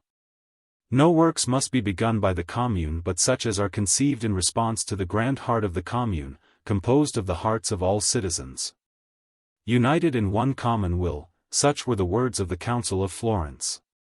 And this spirit appears in all communal works of common utility, such as the canals, terraces, vineyards, and fruit gardens around Florence, or the irrigation canals which intersected the plains of Lombardy, or the port and aqueduct of Genoa, or, in fact, any works of the kind which were achieved by almost every city. 244. All arts had progressed in the same way in the medieval cities, those of our own days mostly being but a continuation of what had grown at that time. The prosperity of the Flemish cities was based upon the fine wool and cloth they fabricated. Florence, at the beginning of the 14th century, before the Black Death, fabricated from 70,000 to 100,000 panni of woolen stuffs, which were valued at 1,200,000 golden florins. 245. The chiseling of precious metals, the art of casting, the fine forging of iron, were creations of the medieval mysteries, which had succeeded in attaining in their own domains all that could be made by the hand, without the use of a powerful prime motor. By the hand and by invention, because, to use Wool's words, parchment and paper, printing and engraving, improved glass and steel, gunpowder, clocks, telescopes, the mariner's compass, the reformed calendar, the decimal notation, algebra, trigonometry, chemistry, counterpoint, an invention equivalent to a new creation of music. These are all possessions which we inherit from that which has so disparagingly been termed the stationary period, history of inductive sciences, 252. True that no new principle was illustrated by any of these discoveries, as Wool said, but medieval science had done something more than the actual discovery of new principles. It had prepared the discovery of all the new principles which we know at the present time in mechanical sciences. It had accustomed the explorer to observe facts and to reason from them. It was inductive science, even though it had not yet fully grasped the importance and the powers of induction, and it laid the foundations of both mechanics and natural philosophy. Francis Bacon, Galileo, and Copernicus were the direct descendants of a Roger Bacon and a Michael Scott.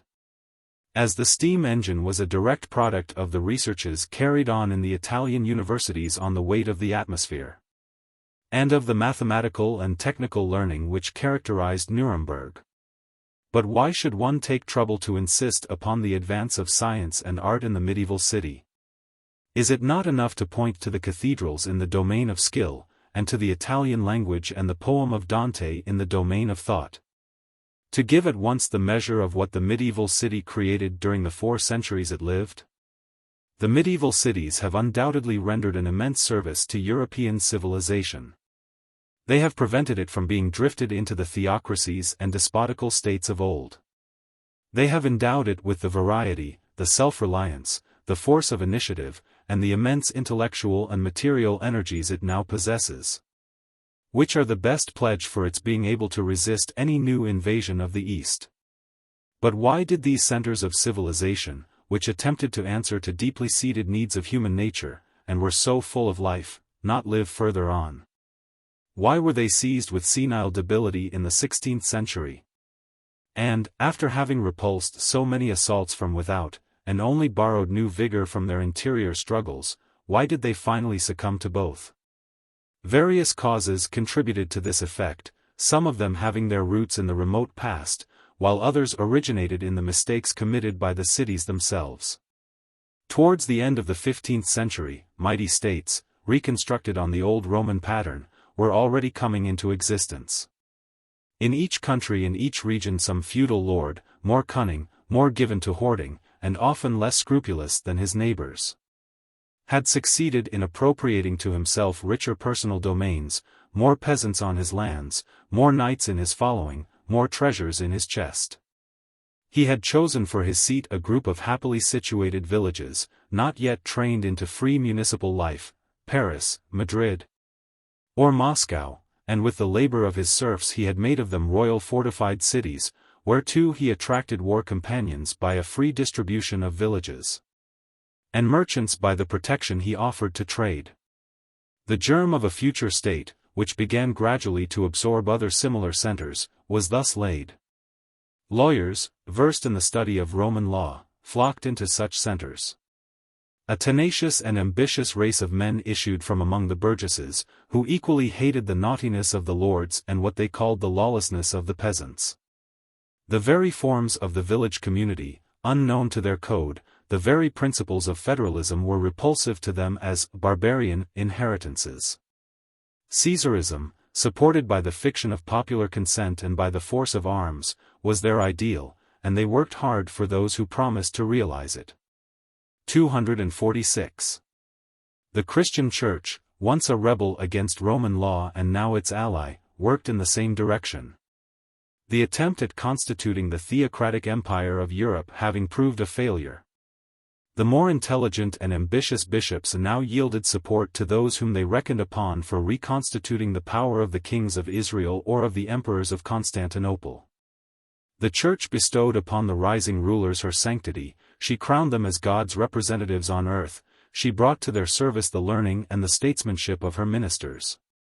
Her blessings and maledictions, her riches, and the sympathies she had retained among the poor. The peasants, whom the cities had failed or refused to free. On seeing the burghers impotent to put an end to the interminable wars between the knights, which wars they had so dearly to pay for, now set their hopes upon the king, the emperor, or the great prince. And while aiding them to crush down the mighty feudal owners, they aided them to constitute the centralized state. And finally, the invasions of the Mongols and the Turks, the holy war against the Moors in Spain, as well as the terrible wars which soon broke out between the growing centers of sovereignty, Isle de France and Burgundy, Scotland and England, England and France, Lithuania and Poland, Moscow and Tver, and so on, contributed to the same end. Mighty states made their appearance, and the cities had now to resist not only loose federations of lords, but strongly organized centers, which had armies of serfs at their disposal. The worst was, that the growing autocracies found support in the divisions which had grown within the cities themselves. The fundamental idea of the medieval city was grand, but it was not wide enough. Mutual aid and support cannot be limited to a small association. They must spread to its surroundings, or else the surroundings will absorb the association. And in this respect the medieval citizen had committed a formidable mistake at the outset.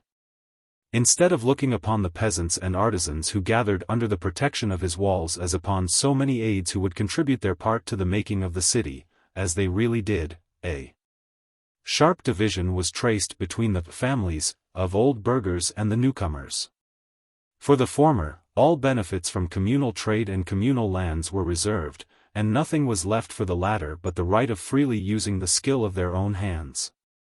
The city thus became divided into the burghers, or the commonalty, and the inhabitants.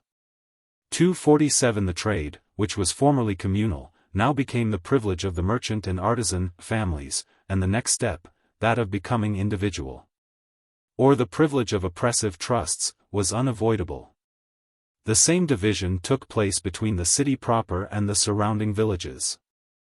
The commune had well tried to free the peasants, but her wars against the lords became, as already mentioned, wars for freeing the city itself from the lords, rather than for freeing the peasants. She left to the lord his rights over the villeins, on condition that he would molest the city no more and would become co-burgher. But the nobles, adopted by the city, and now residing within its walls, simply carried on the old war within the very precincts of the city. They disliked to submit to a tribunal of simple artisans and merchants, and fought their old feuds in the streets. Each city had now its Colonnas and Orsinis, its Overstolzes and Wises. Drawing large incomes from the estates they had still retained, they surrounded themselves with numerous clients and feudalized the customs and habits of the city itself. And when discontent began to be felt in the artisan classes of the town, they offered their sword and their followers to settle the differences by a free fight. Instead of letting the discontent find out the channels which it did not fail to secure itself in olden times. The greatest and the most fatal error of most cities was to base their wealth upon commerce and industry, to the neglect of agriculture. They thus repeated the error which had once been committed by the cities of antique Greece, and they fell through it into the same crimes. 248 The estrangement of so many cities from the land necessarily drew them into a policy hostile to the land, which became more and more evident in the times of Edward III. 249 The French Jacqueries, the Hussite Wars, and the Peasant War in Germany. On the other hand, a commercial policy involved them in distant enterprises. Colonies were founded by the Italians in the southeast, by German cities in the east, by Slavonian cities in the far northeast. Mercenary armies began to be kept for colonial wars, and soon for local defense as well. Loans were contracted to such an extent as to totally demoralize the citizens. And internal contests grew worse and worse at each election, during which the colonial politics in the interest of a few families was at stake. The division into rich and poor grew deeper, and in the 16th century, in each city, the royal authority found ready allies and support among the poor. And there is yet another cause of the decay of communal institutions, which stands higher and lies deeper than all the above. The history of the medieval cities offers one of the most striking illustrations of the power of ideas and principles upon the destinies of mankind, and of the quite opposed results which are obtained when a deep modification of leading ideas has taken place. Self-reliance and federalism, the sovereignty of each group, and the construction of the political body from the simple to the composite, were the leading ideas in the 11th century. But since that time the conceptions had entirely changed. The students of Roman law and the prelates of the Church, closely bound together since the time of Innocent III, had succeeded in paralyzing the idea, the antique Greek idea, which presided at the foundation of the cities. For 200 or 300 years they taught from the pulpit, the university chair, and the judge's bench, that salvation must be sought for in a strongly centralized state, placed under a semi-divine authority. 250 that one man can and must be the savior of society, and that in the name of public salvation he can commit any violence, burn men and women at the stake, make them perish under indescribable tortures, plunge whole provinces into the most abject misery. Nor did they fail to give object lessons to this effect on a grand scale, and with an unheard-of cruelty, wherever the king's sword and the church's fire, or both at once, could reach. By these teachings and examples, continually repeated and enforced upon public attention, the very minds of the citizens had been shaped into a new mold. They began to find no authority too extensive, no killing by degrees too cruel, once it was, for public safety. And, with this new direction of mind and this new belief in one man's power, the old federalist principle faded away, and the very creative genius of the masses died out. The Roman idea was victorious, and in such circumstances the centralized state had in the cities a ready prey. Florence in the 15th century is typical of this change. Formerly a popular revolution was the signal of a new departure. Now, when the people, brought to despair, insurged, it had constructive ideas no more, no fresh idea came out of the movement. 1,000 representatives were put into the communal council instead of 400, 100 men entered the signoria instead of 80. But a revolution of figures could be of no avail. The people's discontent was growing up, and new revolts followed. A savior, the tyrant, was appealed to. He massacred the rebels, but the disintegration of the communal body continued worse than ever.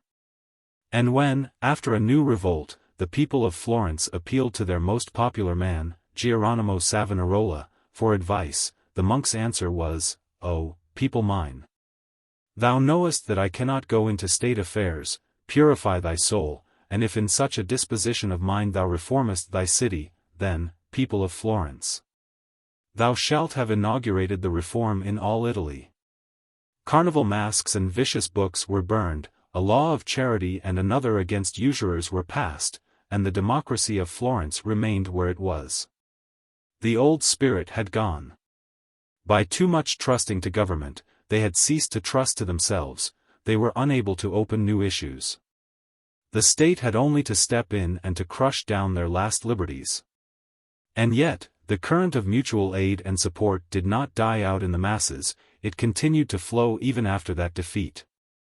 It rose up again with a formidable force, in answer to the communist appeals of the first propagandists of the reform, and it continued to exist even after the masses, having failed to realize the life which they hoped to inaugurate under the inspiration of a reformed religion, fell under the dominions of an autocratic power. It flows still even now, and it seeks its way to find out a new expression which would not be the state, nor the medieval city, nor the village community of the barbarians, nor the savage clan. But would proceed from all of them, and yet be superior to them in its wider and more deeply humane conceptions. Chapter 7. Mutual Aid Amongst Ourselves. Popular revolts at the beginning of the state period, mutual aid institutions of the present time, the village community.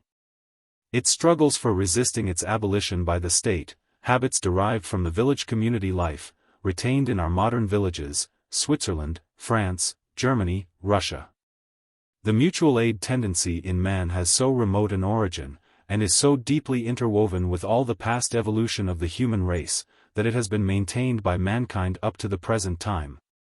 Notwithstanding all vicissitudes of history, it was chiefly evolved during periods of peace and prosperity.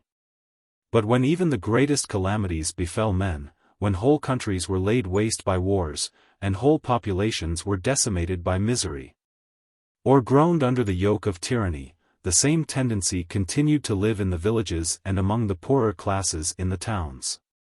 It still kept them together, and in the long run it reacted even upon those ruling, fighting, and devastating minorities which dismissed it as sentimental nonsense.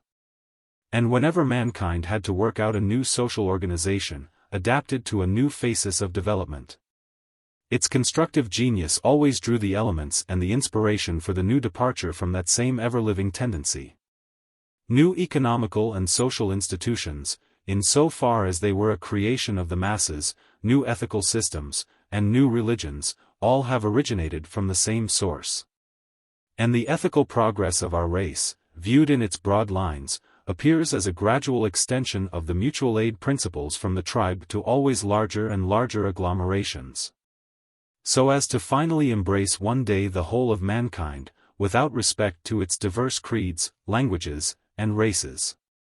After having passed through the savage tribe, and next through the village community, the Europeans came to work out in medieval times a new form of organization, which had the advantage of allowing great latitude for individual initiative, while it largely responded at the same time to man's need of mutual support.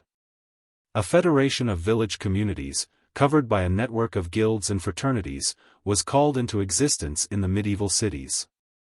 The immense results achieved under this new form of union, in well-being for all, in industries, art, science, and commerce, were discussed at some length in 2 preceding chapters.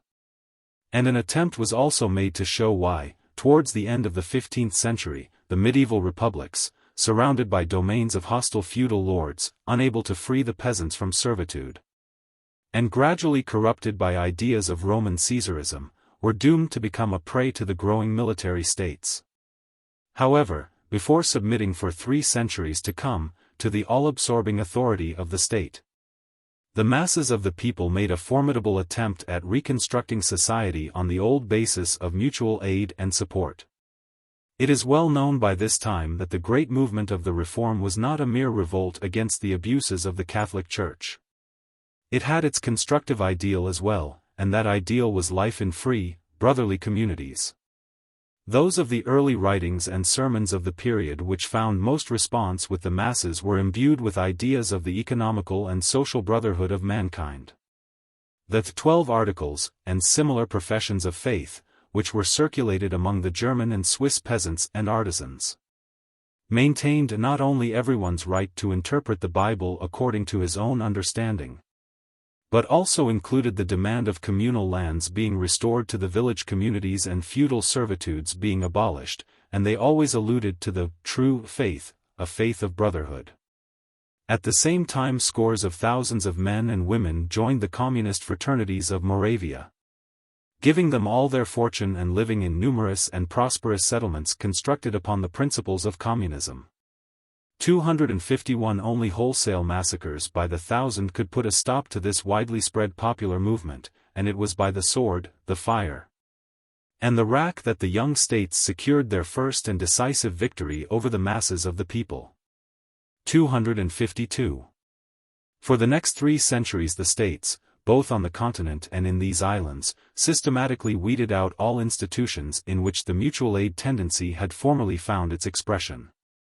The village communities were bereft of their folkmotes, their courts and independent administration, their lands were confiscated, The guilds were spoliated of their possessions and liberties, and placed under the control, the fancy, and the bribery of the state's official. The cities were divested of their sovereignty, and the very springs of their inner life, the folkmote, the elected justices and administration. The sovereign parish and the sovereign guild were annihilated. The state's functionary took possession of every link of what formerly was an organic whole. Under that fatal policy and the wars it engendered, whole regions, once populous and wealthy, were laid bare, rich cities became insignificant boroughs. The very roads which connected them with other cities became impracticable. Industry, art, and knowledge fell into decay. Political education, science, and law were rendered subservient to the idea of state centralization. It was taught in the universities and from the pulpit that the institutions in which men formerly used to embody their needs of mutual support could not be tolerated in a properly organized state. That the state alone could represent the bonds of union between its subjects. That federalism and particularism were the enemies of progress, and the state was the only proper initiator of further development. By the end of the last century, the kings on the continent, the Parliament in these isles, and the Revolutionary Convention in France, although they were at war with each other, agreed in asserting that no separate unions between citizens must exist within the state. That hard labor and death were the only suitable punishments to workers who dared to enter into coalitions. No state within the state.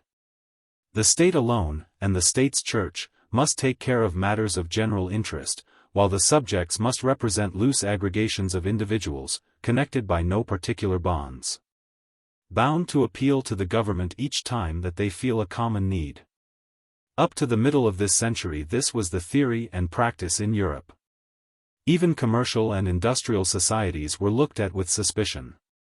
As to the workers, their unions were treated as unlawful almost within our own lifetime in this country and within the last 20 years on the continent.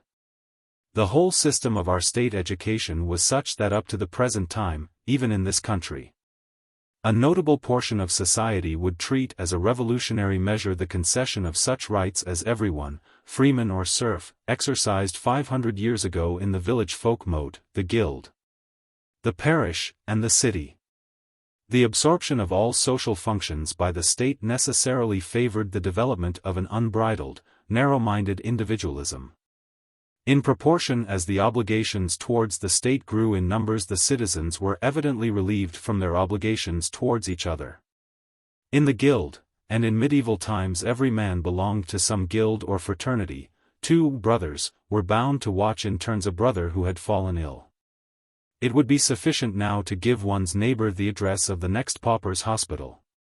In barbarian society, to assist at a fight between two men, arisen from a quarrel, and not to prevent it from taking a fatal issue, meant to be oneself treated as a murderer. But under the theory of the all-protecting state the bystander need not intrude, it is the policeman's business to interfere, or not. And while in a savage land, among the Hottentots, it would be scandalous to eat without having loudly called out thrice whether there is not somebody wanting to share the food. All that a respectable citizen has to do now is to pay the poor tax and to let the starving starve. The result is, that the theory which maintains that men can, and must, seek their own happiness in a disregard of other people's wants is now triumphant all round in law, in science, in religion. It is the religion of the day, and to doubt of its efficacy is to be a dangerous utopian. Science loudly proclaims that the struggle of each against all is the leading principle of nature, and of human societies as well. To that struggle biology ascribes the progressive evolution of the animal world. History takes the same line of argument. And political economists, in their naive ignorance, trace all progress of modern industry and machinery to the wonderful effects of the same principle. The very religion of the pulpit is a religion of individualism, slightly mitigated by more or less charitable relations to one's neighbors, chiefly on Sundays. Practical men and theorists, men of science and religious preachers, lawyers and politicians, all agree upon one thing, that individualism may be more or less softened in its harshest effects by charity. but that it is the only secure basis for the maintenance of society and its ulterior progress. It seems, therefore, hopeless to look for mutual aid institutions and practices in modern society. What could remain of them? And yet, as soon as we try to ascertain how the millions of human beings live, and begin to study their everyday relations, we are struck with the immense part which the mutual aid and mutual support principles play even nowadays in human life. Although the destruction of mutual aid institutions has been going on in practice and theory for full 300 or 400 years, hundreds of millions of men continue to live under such institutions. They piously maintain them and endeavor to reconstitute them where they have ceased to exist. In our mutual relations, every one of us has his moments of revolt against the fashionable individualistic creed of the day. And actions in which men are guided by their mutual aid inclinations constitute so great a part of our daily intercourse that if a stop to such actions could be put, all further ethical progress would be stopped at once. Human society itself could not be maintained for even so much as the lifetime of one single generation. These facts, mostly neglected by sociologists and yet of the first importance for the life and further elevation of mankind, we are now going to analyze. Beginning with the standing institutions of mutual support, and passing next to those acts of mutual aid which have their origin in personal or social sympathies. When we cast a broad glance on the present constitution of European society, we are struck at once with the fact that, although so much has been done to get rid of the village community, this form of union continues to exist to the extent we shall presently see, and that many attempts are now made either to reconstitute it in some shape or another or to find some substitute for it. The current theory as regards the village community is, that in Western Europe it has died out by a natural death, because the communal possession of the soil was found inconsistent with the modern requirements of agriculture. But the truth is that nowhere did the village community disappear of its own accord. Everywhere, on the contrary, it took the ruling classes several centuries of persistent but not always successful efforts to abolish it and to confiscate the communal lands. In France, the village communities began to be deprived of their independence, and their lands began to be plundered, as early as the 16th century. However, it was only in the next century, when the mass of the peasants was brought, by exactions and wars, to the state of subjection and misery which is vividly depicted by all historians, that the plundering of their lands became easy and attained scandalous proportions. Everyone has taken of them according to his powers, imaginary debts have been claimed, in order to seize upon their lands, so we read in an edict promulgated by Louis XIV in 1667. 253. Of course, the state's remedy for such evils was to render the communes still more subservient to the state, and to plunder them itself. In fact, 2 years later all money revenue of the communes was confiscated by the king. As to the appropriation of communal lands, it grew worse and worse. And in the next century the nobles and the clergy had already taken possession of immense tracts of land, 1/2 of the cultivated area. According to certain estimates, mostly to let it go out of culture. 254. But the peasants still maintained their communal institutions, and until the year 1787 the village folkmotes, composed of all householders, used to come together in the shadow of the bell tower or a tree, to allot and reallot what they had retained of their fields, to assess the taxes, and to elect their executive. Just as the Russian Mir does at the present time. This is what Babot's researches have proved to demonstration. 255. The government found, however, the folkmotes too noisy, too disobedient, and in 1787, elected councils, composed of a mayor and 3 to 6 syndics, chosen from among the wealthier peasants, were introduced instead. 2 years later the Revolutionary Assembly Constituent, which was on this point at one with the old regime, fully confirmed this law, on the 14th of December 1789. And the bourgeois du village had now their turn for the plunder of communal lands, which continued all through the revolutionary period. Only on the 16th of August 1792, the Convention, under the pressure of the peasants' insurrections, decided to return the enclosed lands to the communes. 256, but it ordered at the same time that they should be divided in equal parts among the wealthier peasants only, a measure which provoked new insurrections and was abrogated next year, in 1793. When the order came to divide the communal lands among all commoners, rich and poor alike, active and inactive. These two laws, however, ran so much against the conceptions of the peasants that they were not obeyed. And wherever the peasants had retaken possession of part of their lands they kept them undivided. But then came the long years of wars, and the communal lands were simply confiscated by the state, in 1794, as a mortgage for state loans, put up for sale, and plundered as such. Then returned again to the communes and confiscated again, in 1813, and only in 1816 what remained of them, i.e. about 15 million acres of the least productive land, was restored to the village communities. 257 Still, this was not yet the end of the troubles of the communes. Every new regime saw in the communal lands a means for gratifying its supporters. And three laws, the first in 1837 and the last under Napoleon III, were passed to induce the village communities to divide their estates. 3 times these laws had to be repealed, in consequence of the opposition they met with in the villages. But something was snapped up each time, and Napoleon III, under the pretext of encouraging perfected methods of agriculture, granted large estates out of the communal lands to some of his favorites. As to the autonomy of the village communities, what could be retained of it after so many blows?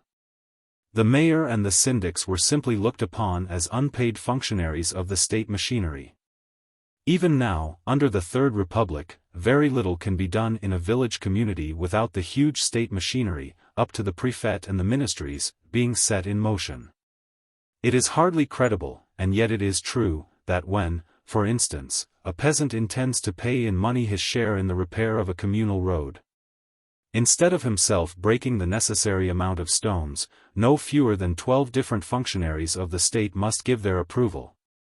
And an aggregate of 52 different acts must be performed by them, and exchanged between them, before the peasant is permitted to pay that money to the communal council. All the remainder bears the same character. 258. What took place in France took place everywhere in Western and Middle Europe. Even the chief dates of the great assaults upon the peasant lands are the same. For England the only difference is that the spoliation was accomplished by separate acts rather than by general sweeping measures, with less haste but more thoroughly than in France. The seizure of the communal lands by the lords also began in the 15th century. After the defeat of the peasant insurrection of 1380, as seen from Ross's Historia and from a statute of Henry VII, in which these seizures are spoken of under the heading of enormities and mischiefs as be hurtful to the common weal. 259 Later on the Great Inquest, under Henry VIII, was begun, as is known, in order to put a stop to the enclosure of communal lands, but it ended in a sanction of what had been done. 260 The communal lands continued to be preyed upon, and the peasants were driven from the land. But it was especially since the middle of the 18th century that, in England as everywhere else, it became part of a systematic policy to simply weed out all traces of communal ownership. And the wonder is not that it has disappeared, but that it could be maintained, even in England, so as to be generally prevalent so late as the grandfathers of this generation. 261 The very object of the Enclosure Acts, as shown by Mr. Seebohm, was to remove this system. 262 And it was so well removed by the nearly 4,000 acts passed between 1760 and 1844 that only faint traces of it remain now. The land of the village communities was taken by the lords, and the appropriation was sanctioned by Parliament in each separate case. In Germany, in Austria, in Belgium the village community was also destroyed by the state. Instances of commoners themselves dividing their lands were rare. 263 While everywhere the states coerced them to enforce the division, or simply favored the private appropriation of their lands.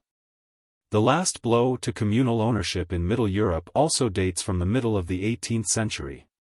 In Austria sheer force was used by the government, in 1768, to compel the communes to divide their lands, a special commission being nominated 2 years later for that purpose.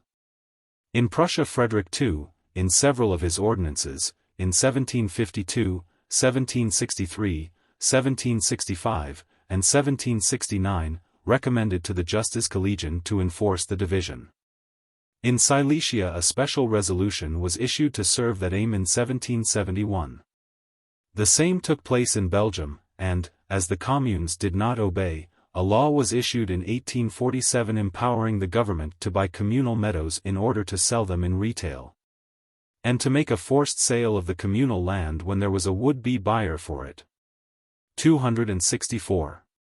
In short, to speak of the natural death of the village communities in virtue of economical laws is as grim a joke as to speak of the natural death of soldiers slaughtered on a battlefield. The fact was simply this: the village communities had lived for over 1,000 years. And where and when the peasants were not ruined by wars and exactions, they steadily improved their methods of culture. But as the value of land was increasing, in consequence of the growth of industries, and the nobility had acquired, under the state organization, a power which it never had had under the feudal system, it took possession of the best parts of the communal lands, and did its best to destroy the communal institutions.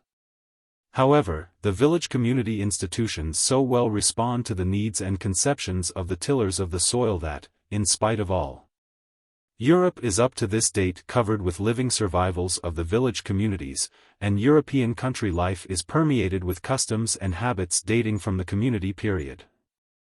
Even in England, notwithstanding all the drastic measures taken against the old order of things, it prevailed as late as the beginning of the 19th century. Mr. Gaume, one of the very few English scholars who have paid attention to the subject, shows in his work that many traces of the communal possession of the soil are found in Scotland. Runrig tenancy having been maintained in Forfarshire up to 1813, while in certain villages of Inverness the custom was, up to 1801, to plough the land for the whole community, without leaving any boundaries, and to allot it after the ploughing was done. In Kilmary the allotment and reallotment of the fields was in full vigour, till the last 25 years, and the Crofters' Commission found it still in vigour in certain islands. 265 In Ireland the system prevailed up to the Great Famine. And as to England, Marshall's works, which passed unnoticed until Nass and Sir Henry Maine drew attention to them, leave no doubt as to the village community system having been widely spread in nearly all English counties, at the beginning of the 19th century. 266 No more than 20 years ago Sir Henry Maine was greatly surprised at the number of instances of abnormal property rights, necessarily implying the former existence of collective ownership and joint cultivation, which a comparatively brief inquiry brought under his notice. 267 And, communal institutions having persisted so late as that, a great number of mutual aid habits and customs would undoubtedly be discovered in English villages if the writers of this country only paid attention to village life. 268.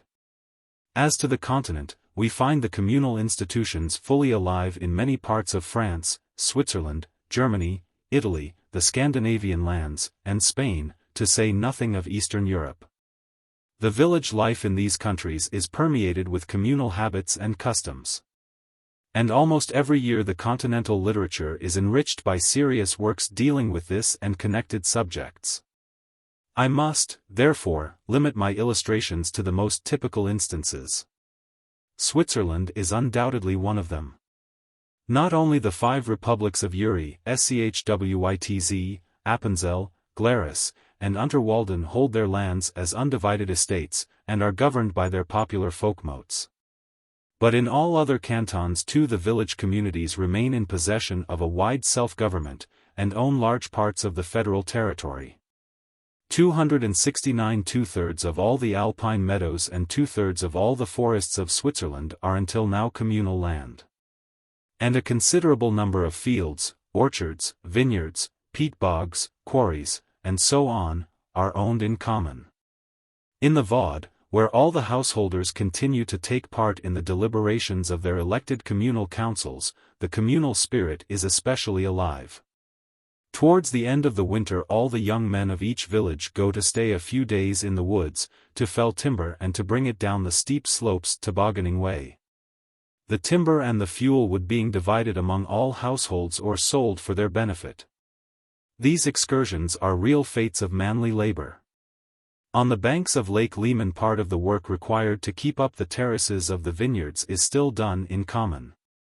And in the spring, when the thermometer threatens to fall below zero before sunrise, the watchman wakes up all householders, who light fires of straw and dung and protect their vine trees from the frost by an artificial cloud.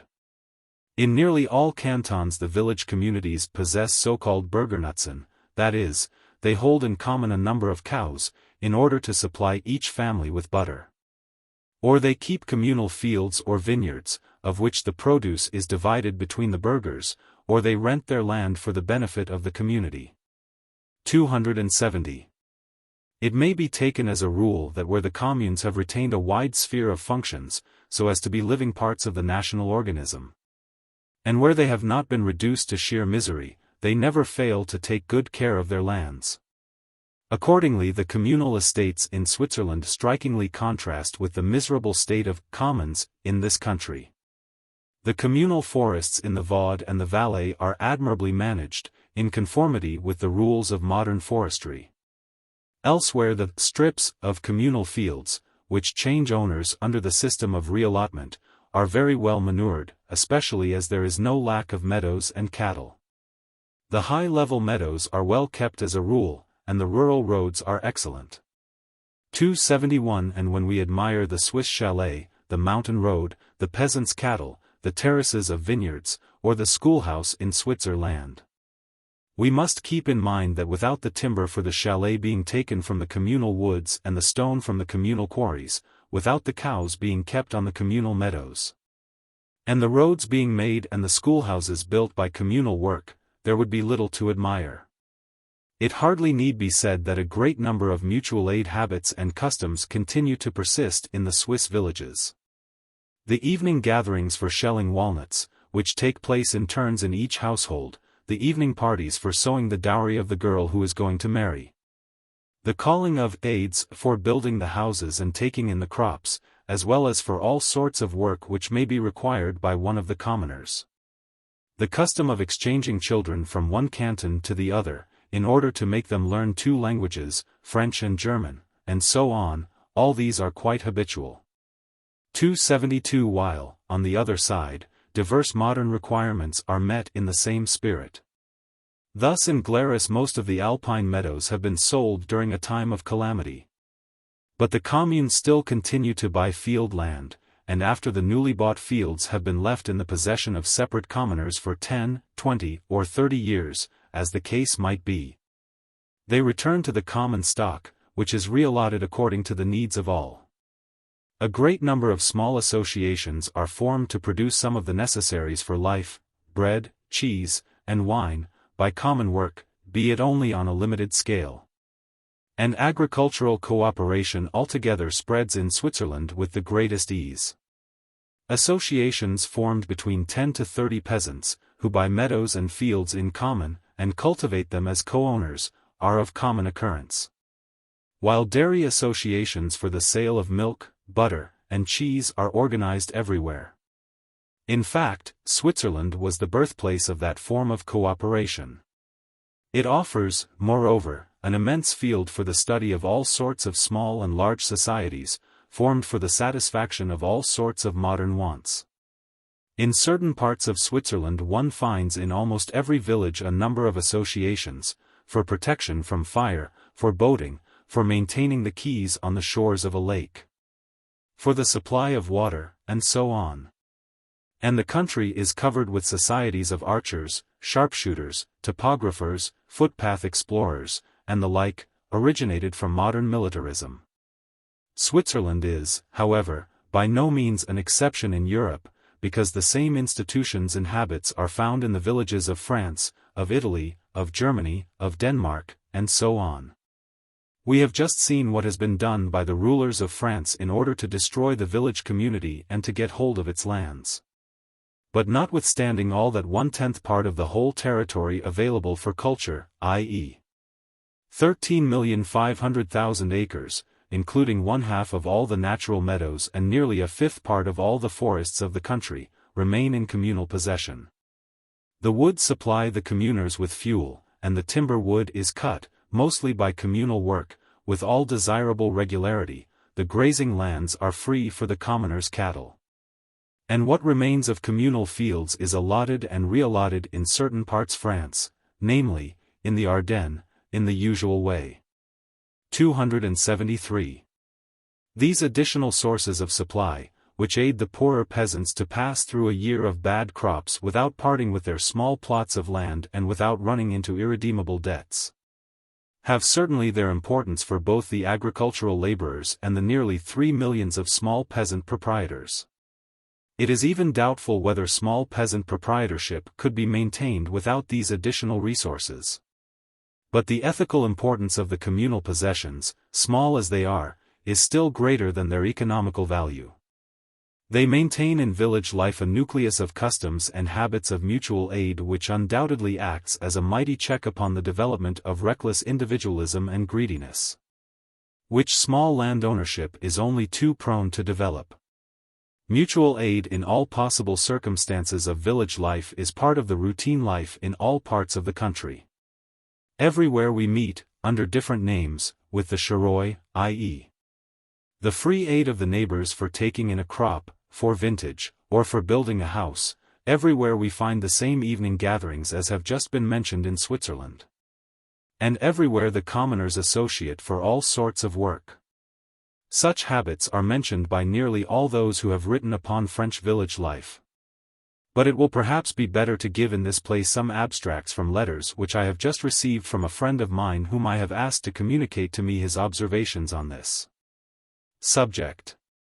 They come from an aged man who for years has been the mayor of his commune in South France, in Ariège. The facts he mentions are known to him from long years of personal observation, and they have the advantage of coming from one neighborhood instead of being skimmed from a large area. Some of them may seem trifling, but as a whole they depict quite a little world of village life. In several communes in our neighborhood, my friend writes, the old custom of l'empreinte is in vigor.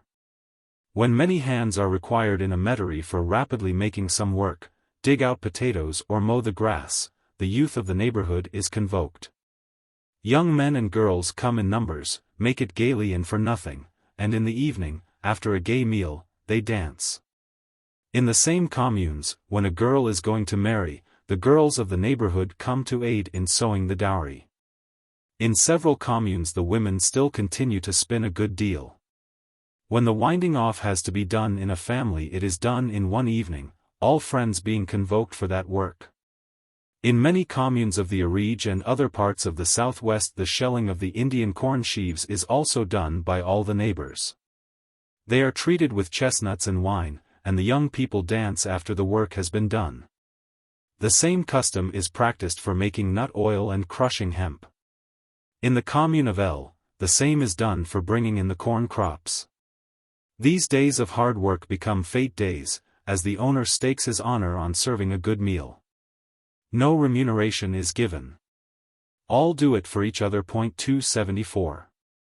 In the commune of S, the common grazing land is every year increased, so that nearly the whole of the land of the commune is now kept in common. The shepherds are elected by all owners of the cattle, including women. The bulls are communal.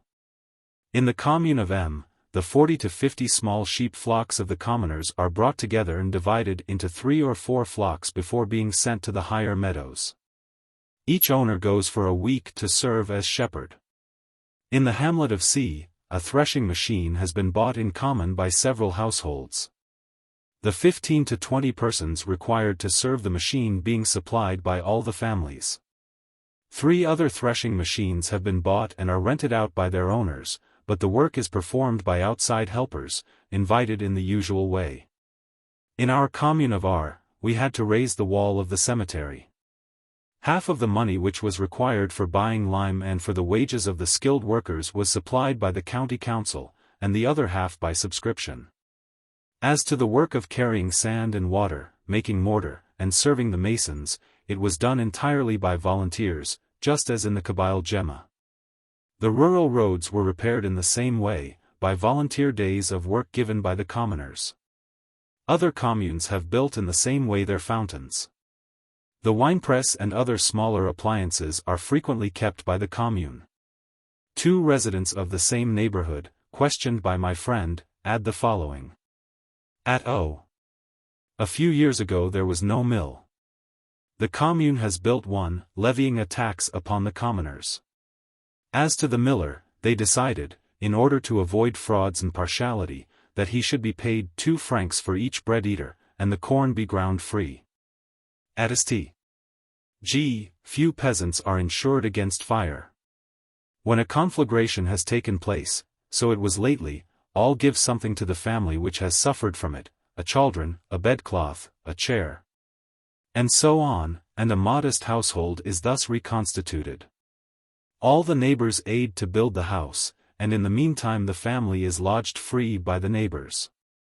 Such habits of mutual support, of which many more examples could be given, undoubtedly account for the easiness with which the French peasants associate for using, in turn, the plough with its team of horses, the winepress, and the threshing machine, when they are kept in the village by one of them only, as well as for the performance of all sorts of rural work in common. Canals were maintained, forests were cleared, trees were planted, and marshes were drained by the village communities from time immemorial, and the same continues still. Quite lately, in La Borne of Lozera barren hills were turned into rich gardens by communal work. The soil was brought on men's backs. Terraces were made and planted with chestnut trees, peach trees, and orchards, and water was brought for irrigation in canals 2 or 3 miles long. Just now they have dug a new canal, 11 miles in length. 275. To the same spirit is also due the remarkable success lately obtained by the syndicates agricoles, or peasants' and farmers' associations. It was not until 1884 that associations of more than 19 persons were permitted in France.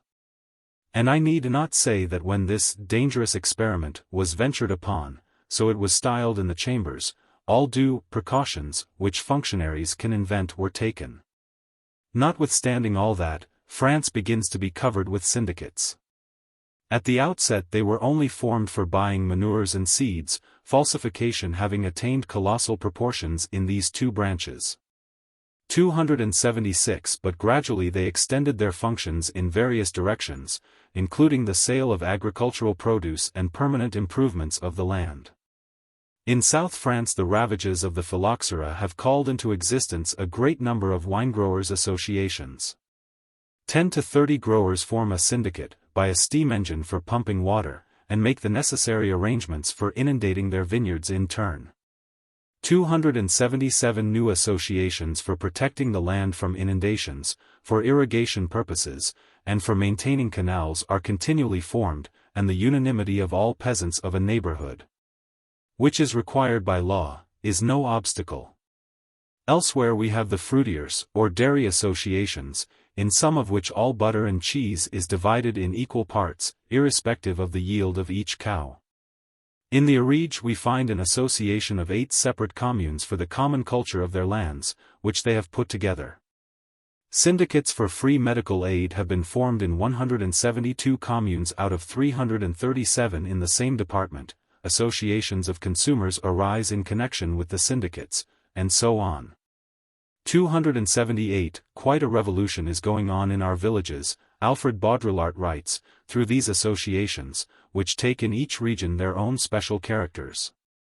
Very much the same must be said of Germany. Wherever the peasants could resist the plunder of their lands, they have retained them in communal ownership, which largely prevails in Württemberg, Baden, Hohenzollern, and in the Hessian province of Starkenburg. 279 The communal forests are kept, as a rule, in an excellent state, and in thousands of communes timber and fuel wood are divided every year among all inhabitants. Even the old custom of the Lecholstag is widely spread. At the ringing of the village bell all go to the forest to take as much fuel wood as they can carry.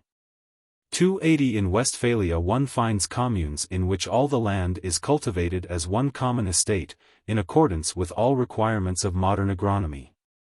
As to the old communal customs and habits, they are in vigor in most parts of Germany. The calling in of aids, which are real fates of labor, is known to be quite habitual in Westphalia, Hesse, and Nassau. In well-timbered regions the timber for a new house is usually taken from the communal forest, and all the neighbors join in building the house. Even in the suburbs of Frankfurt it is a regular custom among the gardeners that in case of one of them being ill all come on Sunday to cultivate his garden.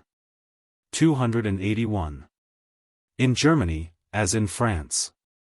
As soon as the rulers of the people repealed their laws against the peasant associations, that was only in 1884, 1888, these unions began to develop with a wonderful rapidity. Notwithstanding all legal obstacles which were put in their way. 282, it is a fact, Buchenberger says, that in thousands of village communities, in which no sort of chemical manure or rational fodder was ever known, both have become of everyday use, to a quite unforeseen extent, owing to these associations. Volume 2, page 507. All sorts of labor-saving implements and agricultural machinery, and better breeds of cattle, are bought through the associations. And various arrangements for improving the quality of the produce begin to be introduced. Unions for the sale of agricultural produce are also formed, as well as for permanent improvements of the land. 283. From the point of view of social economics, all these efforts of the peasants certainly are of little importance. They cannot substantially, and still less permanently, alleviate the misery to which the tillers of the soil are doomed all over Europe. But from the ethical point of view, which we are now considering, their importance cannot be overrated. They prove that even under the system of reckless individualism which now prevails, the agricultural masses piously maintain their mutual support inheritance. And as soon as the states relax the iron laws by means of which they have broken all bonds between men, these bonds are at once reconstituted, notwithstanding the difficulties, political, economical, and social, which are many, and in such forms as best answer to the modern requirements of production. They indicate in which direction and in which form further progress must be expected.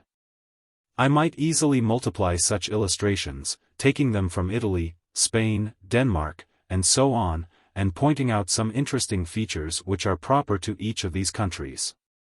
284. The Slavonian populations of Austria and the Balkan Peninsula, among whom the compound family, or undivided household, is found in existence, ought also to be mentioned. 285. But I hasten to pass on to Russia, where the same mutual support tendency takes certain new and unforeseen forms. Moreover, in dealing with the village community in Russia we have the advantage of possessing an immense mass of materials, collected during the colossal house-to-house inquest which was lately made by several zemstvos, county councils, and which embraces a population of nearly 20,000. 000 peasants in different parts of the country. 286. Two important conclusions may be drawn from the bulk of evidence collected by the Russian inquests. In Middle Russia, where fully one-third of the peasants have been brought to utter ruin, by heavy taxation, small allotments of unproductive land, rack rents, and very severe tax collecting after total failures of crops, there was, during the first 25 years after the emancipation of the serfs, a decided tendency towards the constitution of individual property in land within the village communities. Many impoverished, horseless peasants abandoned their allotments, and this land often became the property of those richer peasants, who borrow additional incomes from trade, or of outside traders, who buy land chiefly for exacting rack rents from the peasants. It must also be added that a flaw in the land redemption law of 1861 offered great facilities for buying peasants' lands at a very small expense. 287. And that the state officials mostly used their weighty influence in favor of individual as against communal ownership. However, for the last 20 years a strong wind of opposition to the individual appropriation of the land blows again through the Middle Russian villages, and strenuous efforts are being made by the bulk of those peasants who stand between the rich and the very poor to uphold the village community. As to the fertile steppes of the south, which are now the most populous and the richest part of European Russia, they were mostly colonized, during the present century, under the system of individual ownership or occupation, sanctioned in that form by the state. But since improved methods of agriculture with the aid of machinery have been introduced in the region, the peasant owners have gradually begun themselves to transform their individual ownership into communal possession, and one finds now, in that granary of Russia, a very great number of spontaneously formed village communities of recent origin. 288. The Crimea and the part of the mainland which lies to the north of it, the province of Taurida, for which we have detailed data, offer an excellent illustration of that movement. This territory began to be colonized, after its annexation in 1783, by Great, Little, and White Russians, Cossacks, freemen, and runaway serfs, who came individually or in small groups from all corners of Russia. They took first to cattle breeding, and when they began later on to till the soil, each one tilled as much as he could afford to. But when, immigration continuing, and perfected plows being introduced, land stood in great demand, bitter disputes arose among the settlers. They lasted for years, until these men, previously tied by no mutual bonds, gradually came to the idea that an end must be put to disputes by introducing village community ownership. They passed decisions to the effect that the land which they owned individually should henceforward be their common property. And they began to allot and to reallot it in accordance with the usual village community rules. The movement gradually took a great extension, and on a small territory. The Taurida statisticians found 161 villages in which communal ownership had been introduced by the peasant proprietors themselves, chiefly in the years 1855, 1885, in lieu of individual ownership. Quite a variety of village community types has been freely worked out in this way by the settlers. 289. What adds to the interest of this transformation is that it took place, not only among the Great Russians, who are used to village community life, but also among Little Russians, who have long since forgotten it under Polish rule, among Greeks and Bulgarians, and even among Germans, who have long since worked out in their prosperous and half-industrial Volga colonies their own type of village community. 290. It is evident that the Mussulman Tartars of Taurida hold their land under the Mussulman customary law, which is limited personal occupation. But even with them the European village community has been introduced in a few cases. As to other nationalities in Taurida, individual ownership has been abolished in 6 Estonian, 2 Greek, 2 Bulgarian, 1 Czech, and 1 German village. This movement is characteristic for the whole of the fertile steppe region of the south. But separate instances of it are also found in Little Russia. Thus in a number of villages of the province of Chernigov the peasants were formerly individual owners of their plots. They had separate legal documents for their plots and used to rent and to sell their land at will. But in the 50s of the 19th century a movement began among them in favor of communal possession, the chief argument being the growing number of pauper families. The initiative of the reform was taken in one village, and the others followed suit, the last case on record dating from 1882. Of course there were struggles between the poor, who usually claim for communal possession, and the rich, who usually prefer individual ownership, and the struggles often lasted for years. In certain places the unanimity required then by the law being impossible to obtain, the village divided into 2 villages, one under individual ownership and the other under communal possession. And so they remained until the 2 coalesced into one community, or else they remained divided still. As to Middle Russia, it's a fact that in many villages which were drifting towards individual ownership there began since 1880 a mass movement in favor of re-establishing the village community. Even peasant proprietors who had lived for years under the individualist system returned en masse to the communal institutions. Thus, there is a considerable number of ex-serfs who have received 1/4 part only of the regulation allotments, but they have received them free of redemption and in individual ownership. There was in 1890 a widespread movement among them, in Kursk, Ryazan, Tambov, Orel, etc., towards putting their allotments together and introducing the village community. The free agriculturists, Volny Klebopashtsy, who were liberated from serfdom under the law of 1803, and had bought their allotments, each family separately, are now nearly all under the village community system, which they have introduced themselves. All these movements are of recent origin, and non-Russians too join them. Thus the Bulgars in the district of Tiraspol, after having remained for 60 years under the personal property system, introduced the village community in the years 1876, 1882. The German Mennonites of Berdyansk fought in 1890 for introducing the village community. And the small peasant proprietors, Kleinwirtschaftlich, among the German Baptists were agitating in their villages in the same direction. One instance more, in the province of Samara the Russian government created in the 40s, by way of experiment, 103 villages on the system of individual ownership. Each household received a splendid property of 105 acres. In 1890, out of the 103 villages the peasants in 72 had already notified the desire of introducing the village community. I take all these facts from the excellent work of V.V., who simply gives, in a classified form, the facts recorded in the above-mentioned house-to-house inquest.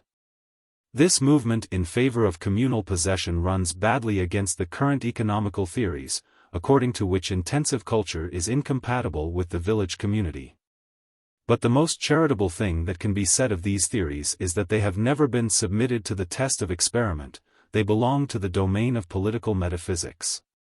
The facts which we have before us show, on the contrary, that wherever the Russian peasants, owing to a concurrence of favorable circumstances, are less miserable than they are on the average. And wherever they find men of knowledge and initiative among their neighbors, the village community becomes the very means for introducing various improvements in agriculture and village life altogether. Here, as elsewhere, mutual aid is a better leader to progress than the war of each against all, as may be seen from the following facts. Under Nicholas I's rule many crown officials and serf owners used to compel the peasants to introduce the communal culture of small plots of the village lands. In order to refill the communal storehouses after loans of grain had been granted to the poorest commoners. Such cultures, connected in the peasants' minds with the worst reminiscences of serfdom, were abandoned as soon as serfdom was abolished, but now the peasants begin to reintroduce them on their own account. In one district, Ostrogozhsk, in Kursk, the initiative of one person was sufficient to call them to life in 4/5 of all the villages. The same is met with in several other localities. On a given day the commoners come out, the richer ones with a plough or a cart and the poorer ones single-handed, and no attempt is made to discriminate one's share in the work. The crop is afterwards used for loans to the poorer commoners, mostly free grants, or for the orphans and widows, or for the village church, or for the school, or for repaying a communal debt. 291. That all sorts of work which enters, so to say, in the routine of village life, repair of roads and bridges, dams, drainage, supply of water for irrigation, cutting of wood, planting of trees, etc., are made by whole communes, and that land is rented and meadows are mown by whole communes, the work being accomplished by old and young, men and women, in the way described by Tolstoy, is only what one may expect from people living under the village community system. 292. They are of everyday occurrence all over the country. But the village community is also by no means averse to modern agricultural improvements, when it can stand the expense, and when knowledge, hitherto kept for the rich only, finds its way into the peasant's house. It has just been said that perfected ploughs rapidly spread in South Russia, and in many cases the village communities were instrumental in spreading their use. A plough was bought by the community, experimented upon on a portion of the communal land, and the necessary improvements were indicated to the makers, whom the communes often aided in starting the manufacture of cheap ploughs as a village industry. In the district of Moscow, where 1,560 ploughs were lately bought by the peasants during 5 years. The impulse came from those communes which rented lands as a body for the special purpose of improved culture. In the northeast, Vyatka, small associations of peasants, who travel with their winnowing machines, manufactured as a village industry in one of the iron districts, have spread the use of such machines in the neighboring governments. The very wide spread of threshing machines in Samara, Saratov, and Kherson is due to the peasant associations, which can afford to buy a costly engine, while the individual peasant cannot. And while we read in nearly all economical treatises that the village community was doomed to disappear when the three-field system had to be substituted by the rotation of crop system, we see in Russia many village communities taking the initiative of introducing the rotation of crops. Before accepting it, the peasants usually set apart a portion of the communal fields for an experiment in artificial meadows, and the commune buys the seeds. 293 If the experiment proves successful, they find no difficulty whatever in redividing their fields, so as to suit the 5 or 6 field system. This system is now in use in hundreds of villages of Moscow, Tver, Smolensk, Vyatka, and Pskov. 294 And where land can be spared, the communities give also a portion of their domain to allotments for fruit growing. Finally, the sudden extension lately taken in Russia by the little model farms, orchards, kitchen gardens, and silkworm culture grounds, which are started at the village schoolhouses, under the conduct of the schoolmaster, or of a village volunteer, is also due to the support they found with the village communities. Moreover, such permanent improvements as drainage and irrigation are of frequent occurrence. For instance, in 3 districts of the province of Moscow, industrial to a great extent, drainage works have been accomplished within the last 10 years on a large scale in no less than 180 to 200 different villages, the commoners working themselves with the spade. At another extremity of Russia, in the dry steppes of Novuzin, over 1,000 dams for ponds were built and several hundreds of deep wells were sunk by the communes. While in a wealthy German colony of the southeast the commoners worked, men and women alike, for 5 weeks in succession, to erect a dam, 2 miles long, for irrigation purposes. What could isolated men do in that struggle against the dry climate? What could they obtain through individual effort when South Russia was struck with the marmot plague, and all people living on the land, rich and poor, commoners and individualists, had to work with their hands in order to conjure the plague? To call in the policeman would have been of no use, to associate was the only possible remedy. And now, after having said so much about mutual aid and support which are practiced by the tillers of the soil in civilized countries, I see that I might fill an octavo volume with illustrations taken from the life of the hundreds of millions of men who also live under the tutorship of more or less centralized states, but are out of touch with modern civilization and modern ideas. I might describe the inner life of a Turkish village and its network of admirable mutual aid customs and habits. On turning over my leaflets covered with illustrations from peasant life in Caucasia, I come across touching facts of mutual support. I trace the same customs in the Arab Gemma and the Afghan Pura, in the villages of Persia, India, and Java, in the undivided family of the Chinese, in the encampments of the semi-nomads of Central Asia and the nomads of the far north. On consulting notes taken at random in the literature of Africa, I find them replete with similar facts, of aids convoked to take in the crops, of houses built by all inhabitants of the village, sometimes to repair the havoc done by civilized filibusters, of people aiding each other in case of accident, protecting the traveler, and so on. And when I peruse such works as Post's Compendium of African Customary Law, I understand why, notwithstanding all tyranny, oppression, robberies and raids, tribal wars, glutton kings, deceiving witches and priests, slave hunters, and the like, these populations have not gone astray in the woods. Why they have maintained a certain civilization, and have remained men, instead of dropping to the level of straggling families of decaying orangutans. The fact is, that the slave hunters, the ivory robbers, the fighting kings, the Matabele and the Madagascar heroes pass away, leaving their traces marked with blood and fire. But the nucleus of mutual aid institutions, habits, and customs, grown up in the tribe and the village community, remains. And it keeps men united in societies, open to the progress of civilization, and ready to receive it when the day comes that they shall receive civilization instead of bullets. The same applies to our civilized world. The natural and social calamities pass away. whole populations are periodically reduced to misery or starvation. The very springs of life are crushed out of millions of men, reduced to city pauperism. The understanding and the feelings of the millions are vitiated by teachings worked out in the interest of the few. All this is certainly a part of our existence. But the nucleus of mutual support institutions, habits, and customs remains alive with the millions. It keeps them together. And they prefer to cling to their customs, beliefs, and traditions rather than to accept the teachings of a war of each against all, which are offered to them under the title of science, but are no science at all. Chapter 8. Mutual Aid Amongst Ourselves, continued. Labor unions grown after the destruction of the guilds by the state, their struggles, mutual aid in strikes, cooperation, free associations for various purposes, self-sacrifice, countless societies for combined action under all possible aspects, mutual aid in slum life, personal aid.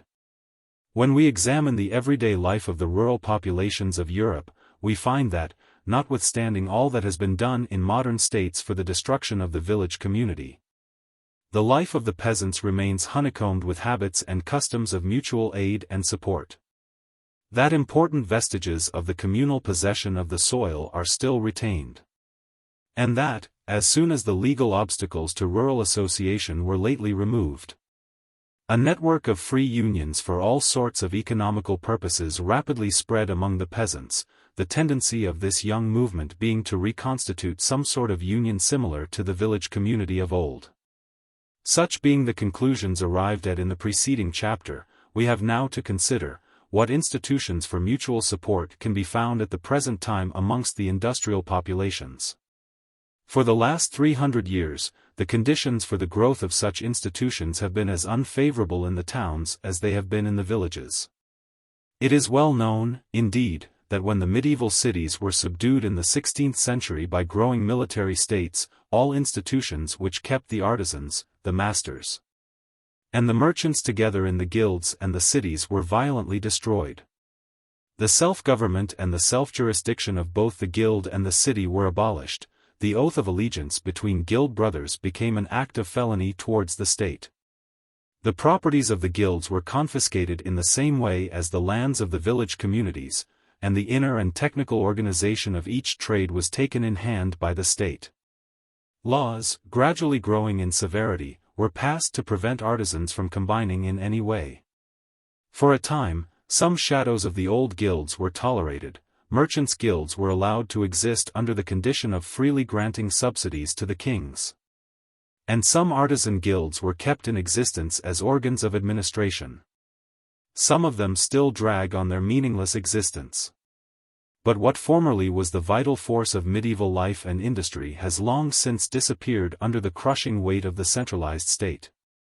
In Great Britain, which may be taken as the best illustration of the industrial policy of the modern states, we see the Parliament beginning the destruction of the guilds as early as the 15th century. But it was especially in the next century that decisive measures were taken. Henry VIII not only ruined the organization of the guilds, but also confiscated their properties, with even less excuse and manners, as Tolman Smith wrote, than he had produced for confiscating the estates of the monasteries. 295 Edward VI completed his work, 296 and already in the second part of the 16th century we find the Parliament settling all the disputes between craftsmen and merchants, which formerly were settled in each city separately. The Parliament and the King not only legislated in all such contests, but, keeping in view the interests of the Crown in the exports, they soon began to determine the number of apprentices in each trade and minutely to regulate the very techniques of each fabrication, the weights of the stuffs, the number of threads in the yard of cloth, and the like. With little success, it must be said. Because contests and technical difficulties which were arranged for centuries in succession by agreement between closely interdependent guilds and federated cities lay entirely beyond the powers of the centralized state. The continual interference of its officials paralyzed the trades, bringing most of them to a complete decay. And the last-century economists, when they rose against the state regulation of industries, only ventilated a widely felt discontent. The abolition of that interference by the French Revolution was greeted as an act of liberation, and the example of France was soon followed elsewhere. With the regulation of wages the state had no better success. In the medieval cities, when the distinction between masters and apprentices or journeymen became more and more apparent in the 15th century, unions of apprentices, Gesellsverband, occasionally assuming an international character, were opposed to the unions of masters and merchants. Now it was the state which undertook to settle their griefs, and under the Elizabethan statute of 1563 the justices of peace had to settle the wages, so as to guarantee a convenient livelihood to journeymen and apprentices. The justices, however, proved helpless to conciliate the conflicting interests, and still less to compel the masters to obey their decisions. The law gradually became a dead letter, and was repealed by the end of the 18th century. But while the state thus abandoned the function of regulating wages, it continued severely to prohibit all combinations which were entered upon by journeymen and workers in order to raise their wages, or to keep them at a certain level. All through the 18th century it legislated against the workers' unions, and in 1799 it finally prohibited all sorts of combinations, under the menace of severe punishments. In fact, the British Parliament only followed in this case the example of the French Revolutionary Convention, which had issued a draconic law against coalitions of workers, coalitions between a number of citizens being considered as attempts against the sovereignty of the state, which was supposed equally to protect all its subjects. The work of destruction of the medieval unions was thus completed.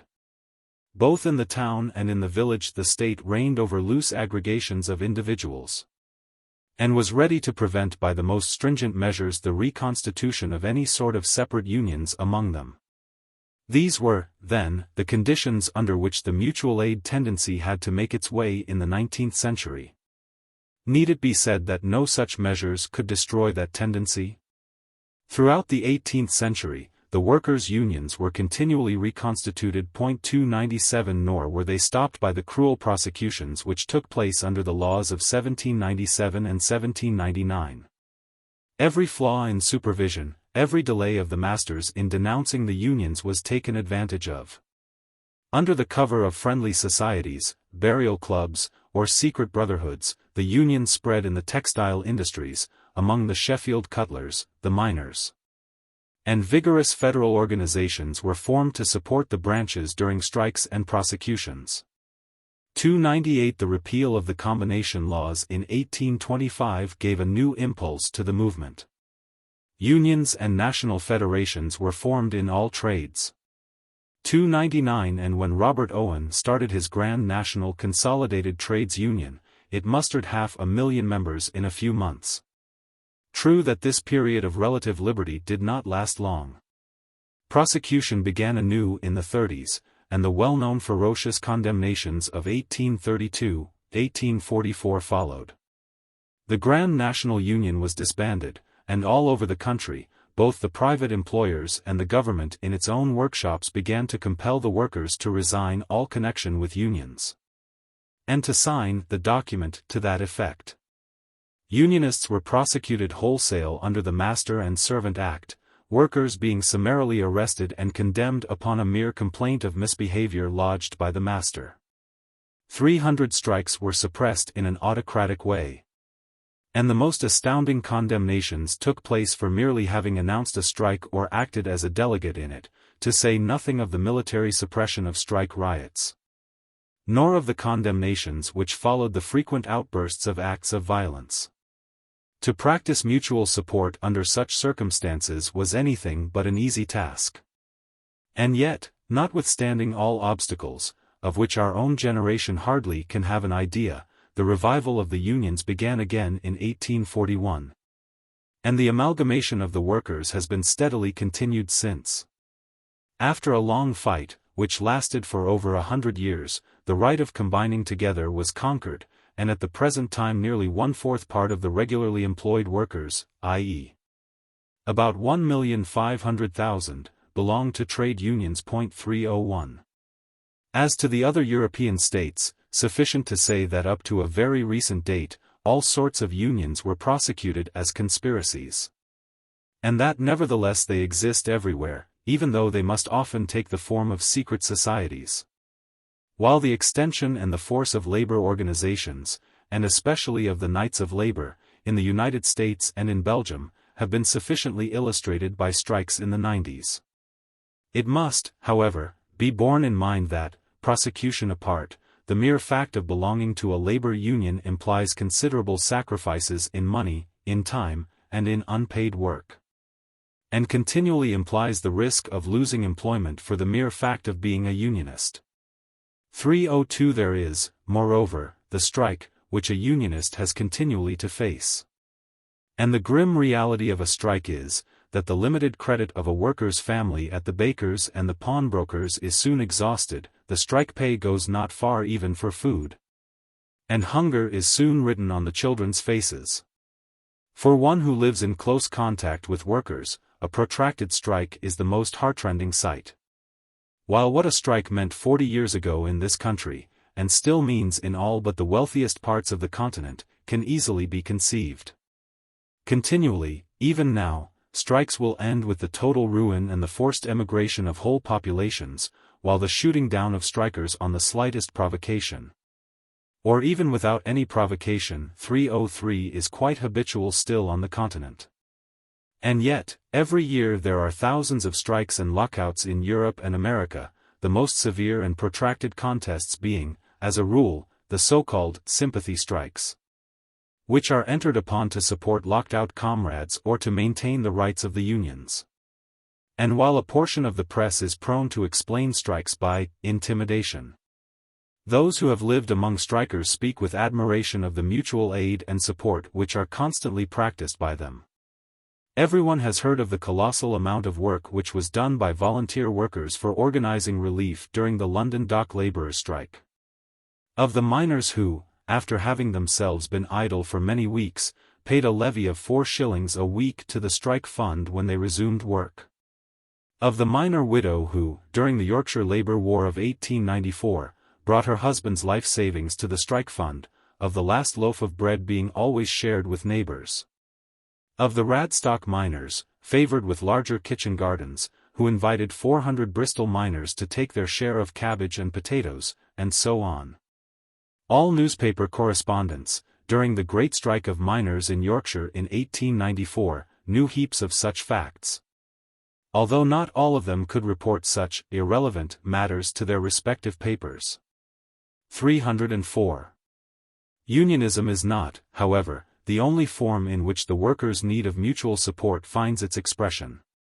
There are, besides, the political associations, whose activity many workers consider as more conducive to general welfare than the trade unions, limited as they are now in their purposes. Of course, the mere fact of belonging to a political body cannot be taken as a manifestation of the mutual aid tendency. We all know that politics are the field in which the purely egotistic elements of society enter into the most entangled combinations with altruistic aspirations. But every experienced politician knows that all great political movements were fought upon large and often distant issues, and that those of them were the strongest which provoked most disinterested enthusiasm. All great historical movements have had this character, and for our own generation socialism stands in that case. Paid agitators is, no doubt, the favorite refrain of those who know nothing about it. The truth, however, is that, to speak only of what I know personally, if I had kept a diary for the last 24 years and inscribed in it all the devotion and self-sacrifice which I came across in the socialist movement, the reader of such a diary would have had the word heroism constantly on his lips. But the men I would have spoken of were not heroes, they were average men, inspired by a grand idea. Every socialist newspaper, and there are hundreds of them in Europe alone, has the same history of years of sacrifice without any hope of reward, and, in the overwhelming majority of cases, even without any personal ambition. I have seen families living without knowing what would be their food tomorrow, the husband boycotted all round in his little town for his part in the paper. and the wife supporting the family by sewing, and such a situation lasting for years, until the family would retire, without a word of reproach, simply saying, "Continue. We can hold on no more."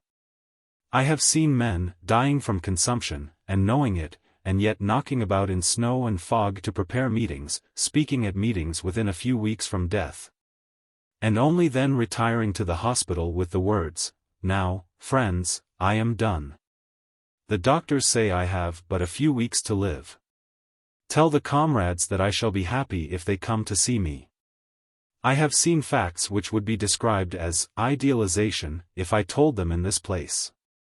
And the very names of these men, hardly known outside a narrow circle of friends, will soon be forgotten when the friends, too, have passed away.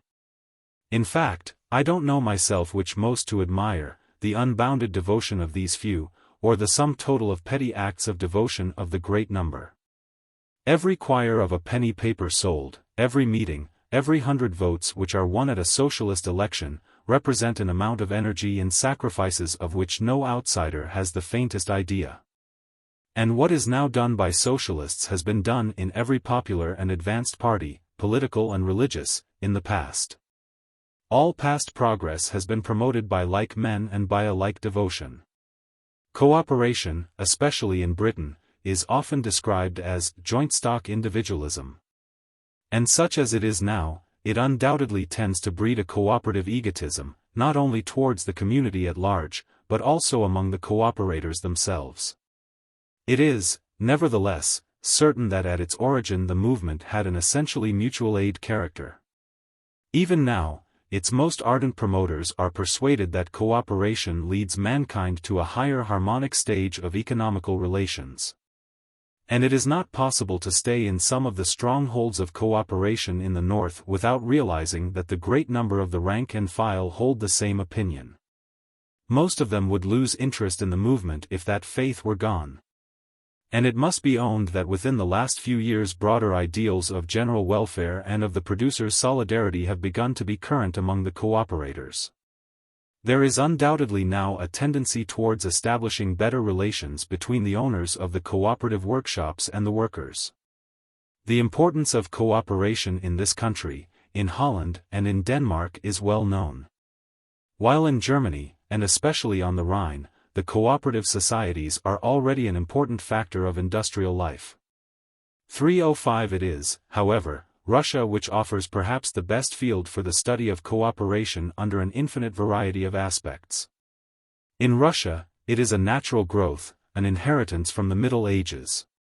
And while a formally established cooperative society would have to cope with many legal difficulties and official suspicion, the informal cooperation, the artel, makes the very substance of Russian peasant life. The history of the making of Russia, and of the colonization of Siberia, is a history of the hunting and trading artels or guilds, followed by village communities. And at the present time we find the artel everywhere. Among each group of 10 to 50 peasants who come from the same village to work at a factory, in all the building trades, among fishermen and hunters, among convicts on their way to and in Siberia, among railway porters, exchange messengers, customs house laborers, everywhere in the village industries, which give occupation to 7 million men, from top to bottom of the working world. Permanent and temporary, for production and consumption under all possible aspects. Until now, many of the fishing grounds on the tributaries of the Caspian Sea are held by immense artels, the Ural River belonging to the whole of the Ural Cossacks, who allot and reallot the fishing grounds, perhaps the richest in the world, among the villages, without any interference of the authorities. Fishing is always made by artels in the Ural, the Volga, and all the lakes of northern Russia. Besides these permanent organizations, there are the simply countless temporary artels, constituted for each special purpose. When 10 or 20 peasants come from some locality to a big town, to work as weavers, carpenters, masons, boat builders, and so on, they always constitute an artel. They hire rooms, hire a cook, very often the wife of one of them acts in this capacity, elect an elder, and take their meals in common, each one paying his share for food and lodging to the artel. A party of convicts on its way to Siberia always does the same, and its elected elder is the officially recognized intermediary between the convicts and the military chief of the party. In the hard labor prisons they have the same organization. The railway porters, the messengers at the exchange, the workers at the custom house, the town messengers in the capitals, who are collectively responsible for each member, enjoy such a reputation that any amount of money or banknotes is trusted to the artel member by the merchants. In the building trades, artels of from 10 to 200 members are formed, and the serious builders and railway contractors always prefer to deal with an artel than with separately hired workers. The last attempts of the Ministry of War to deal directly with productive artels, formed ad hoc in the domestic trades, and to give them orders for boots and all sorts of brass and iron goods, are described as most satisfactory. While the renting of a crown iron work, Votkinsk, to an artel of workers, which took place 7 or 8 years ago, has been a decided success. We can thus see in Russia how the old medieval institution, having not been interfered with by the state, in its informal manifestations, has fully survived until now, and takes the greatest variety of forms in accordance with the requirements of modern industry and commerce. As to the Balkan Peninsula, the Turkish Empire and Caucasia, the old guilds are maintained there in full. The esnafs of Serbia have fully preserved their medieval character. They include both masters and journeymen, regulate the trades, and are institutions for mutual support in labor and sickness. 306 While the Amkari of Caucasia, and especially at Tiflis, add to these functions a considerable influence in municipal life. 307. In connection with cooperation, I ought perhaps to mention also the friendly societies, the unities of oddfellows, the village and town clubs organized for meeting the doctor's bills. The dress and burial clubs, the small clubs very common among factory girls, to which they contribute a few pence every week, and afterwards draw by lot the sum of £1, which can at least be used for some substantial purchase, and many others. A not inconsiderable amount of sociable or jovial spirit is alive in all such societies and clubs, even though the credit and debit of each member are closely watched over. But there are so many associations based on the readiness to sacrifice time, health, and life if required, that we can produce numbers of illustrations of the best forms of mutual support. The Lifeboat Association in this country, and similar institutions on the continent, must be mentioned in the first place. The former has now over 300 boats along the coasts of these isles, and it would have twice as many were it not for the poverty of the fishermen, who cannot afford to buy lifeboats. The crews consist, however, of volunteers, whose readiness to sacrifice their lives for the rescue of absolute strangers to them is put every year to a severe test. Every winter the loss of several of the bravest among them stands on record. And if we ask these men what moves them to risk their lives, even when there is no reasonable chance of success, their answer is something on the following lines. A fearful snowstorm, blowing across the channel, raged on the flat, sandy coast of a tiny village in Kent, and a small smack, laden with oranges, stranded on the sands nearby. In these shallow waters only a flat-bottomed lifeboat of a simplified type can be kept, and to launch it during such a storm was to face an almost certain disaster. And yet the men went out, fought for hours against the wind, and the boat capsized twice. One man was drowned, the others were cast ashore. One of these last, a refined coastguard, was found next morning, badly bruised and half frozen in the snow. I asked him how they came to make that desperate attempt. "I don't know myself," was his reply. There was the wreck, all the people from the village stood on the beach, and all said it would be foolish to go out, we never should work through the surf. We saw 5 or 6 men clinging to the mast, making desperate signals. We all felt that something must be done, but what could we do? 1 hour passed, 2 hours, and we all stood there. We all felt most uncomfortable.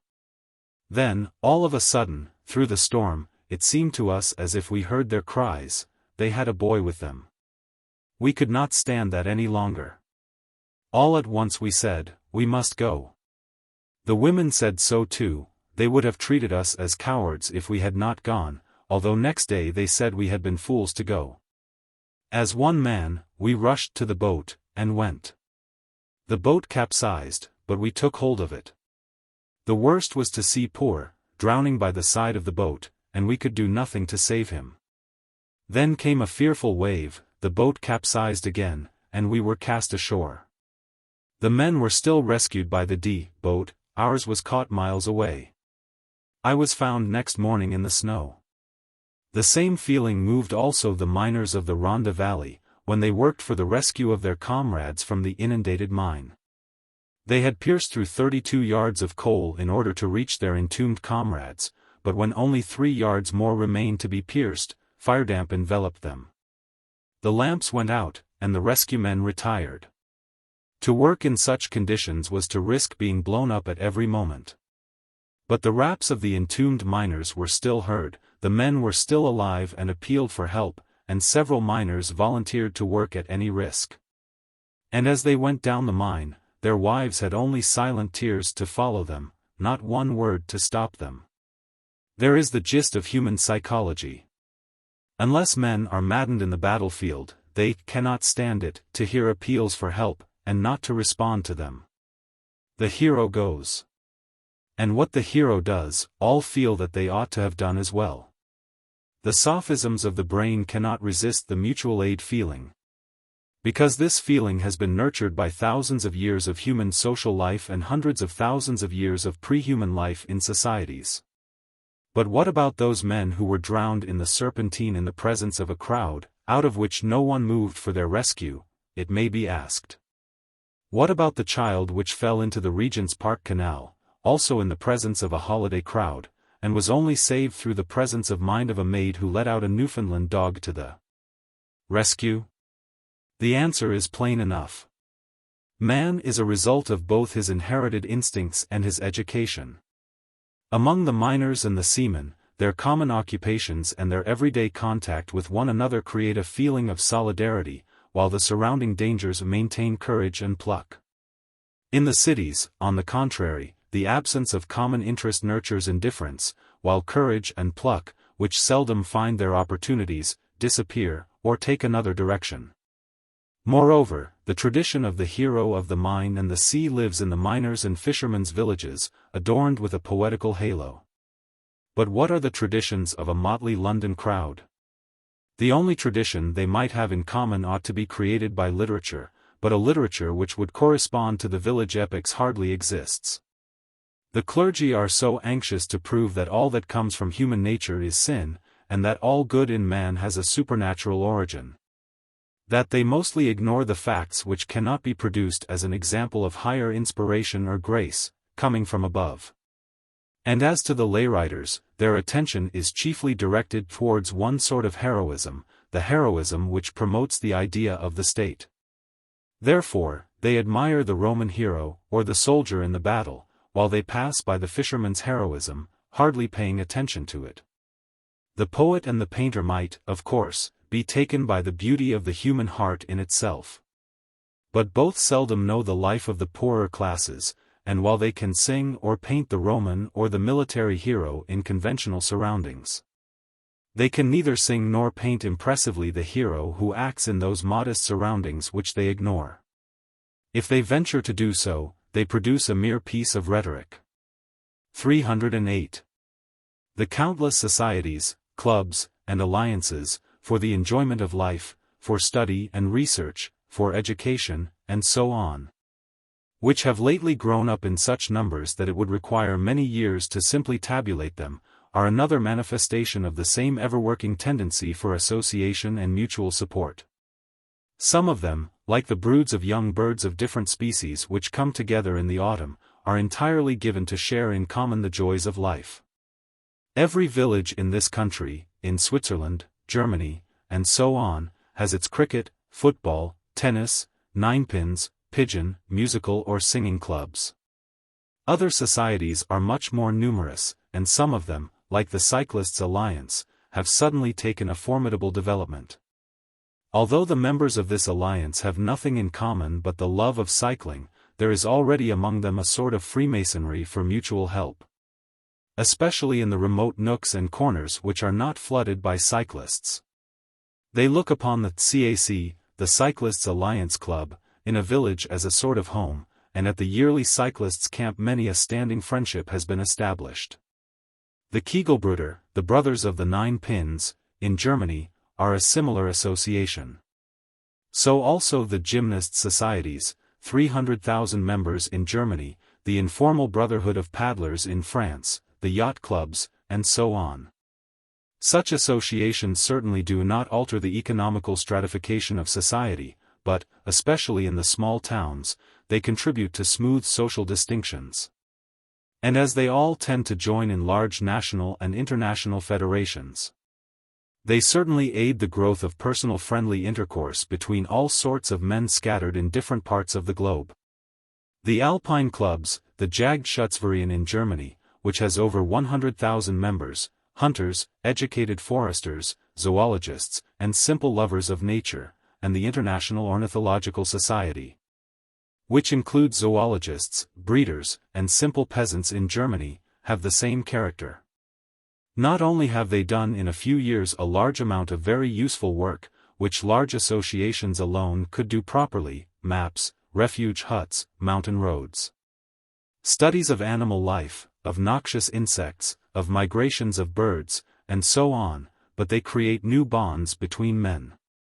Two alpinists of different nationalities who meet in a refuge hut in the Caucasus, or the professor and the peasant ornithologist who stay in the same house, are no more strangers to each other.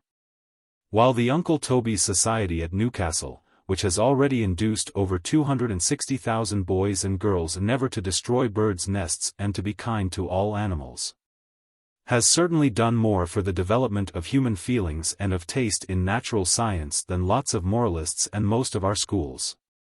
We cannot omit, even in this rapid review, the thousands of scientific, literary, artistic, and educational societies. Up till now, the scientific bodies, closely controlled and often subsidized by the state, have generally moved in a very narrow circle. And they often came to be looked upon as mere openings for getting state appointments, while the very narrowness of their circles undoubtedly bred petty jealousies.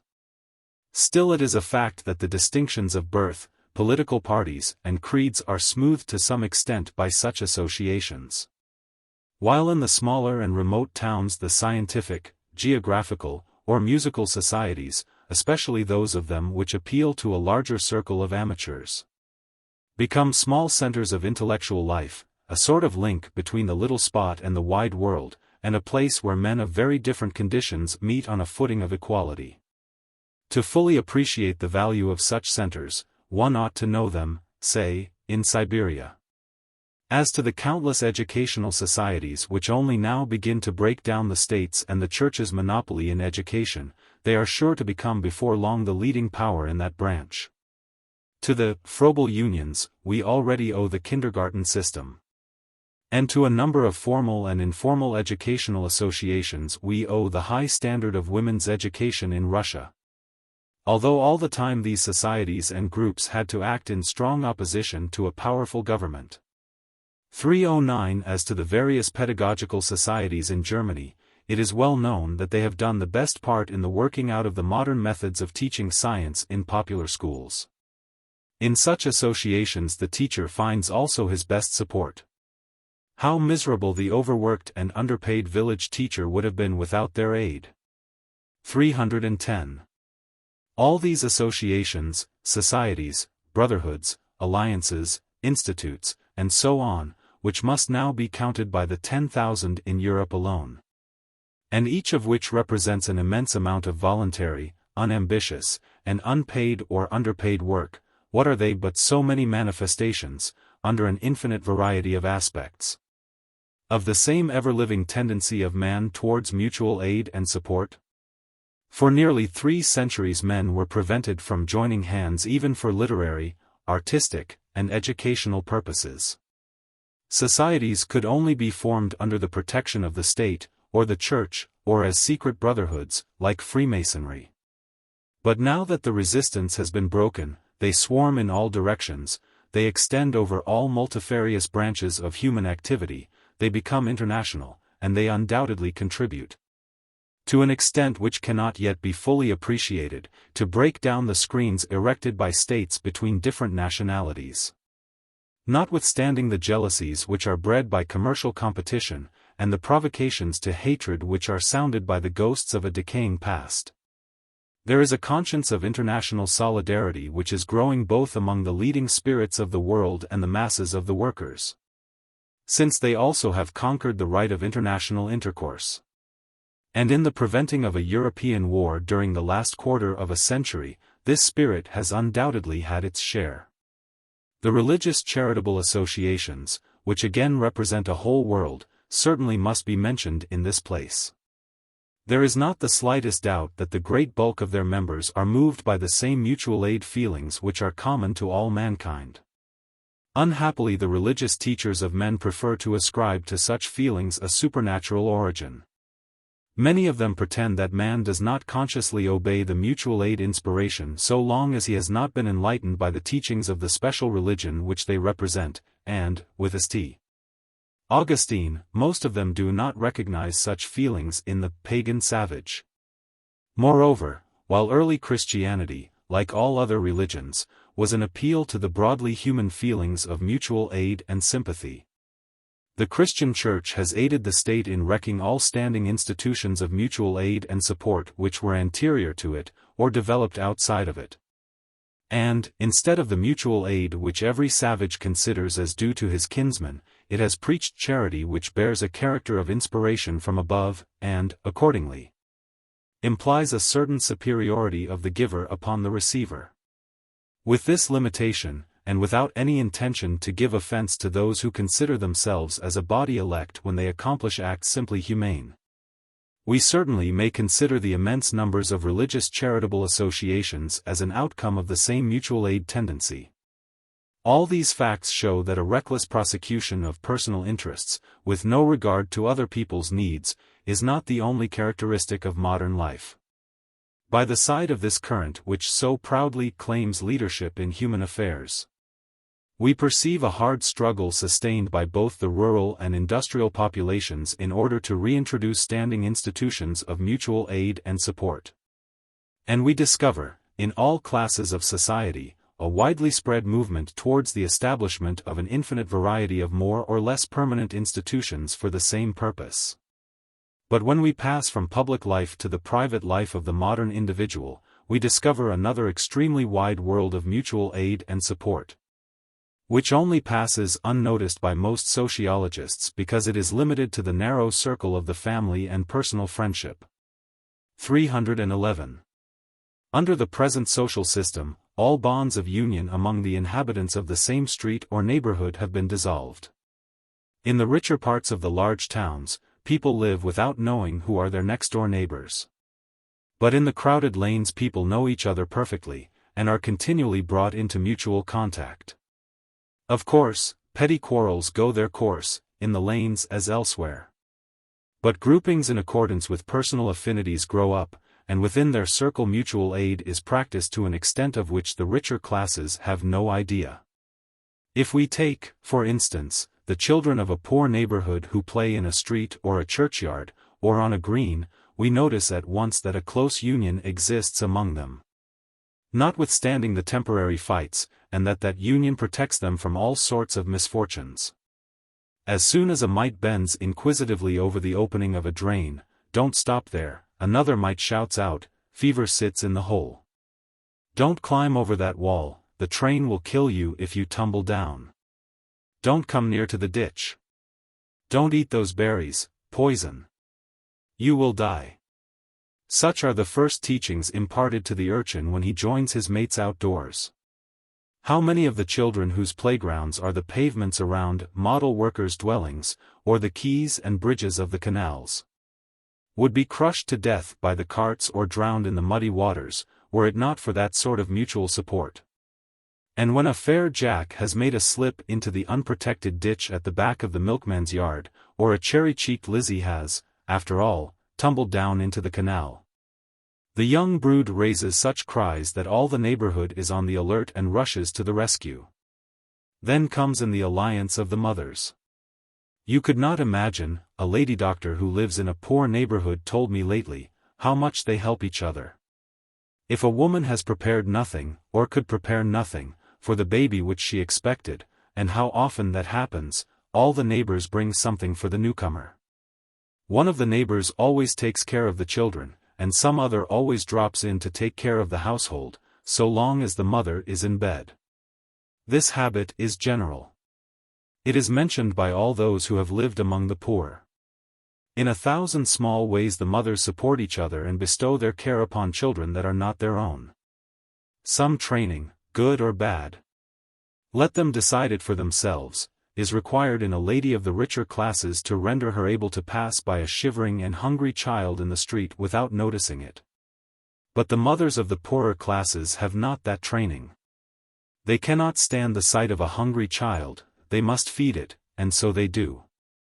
When the school children beg bread, they seldom or rather never meet with a refusal. A lady friend, who has worked several years in Whitechapel in connection with a workers' club, writes to me.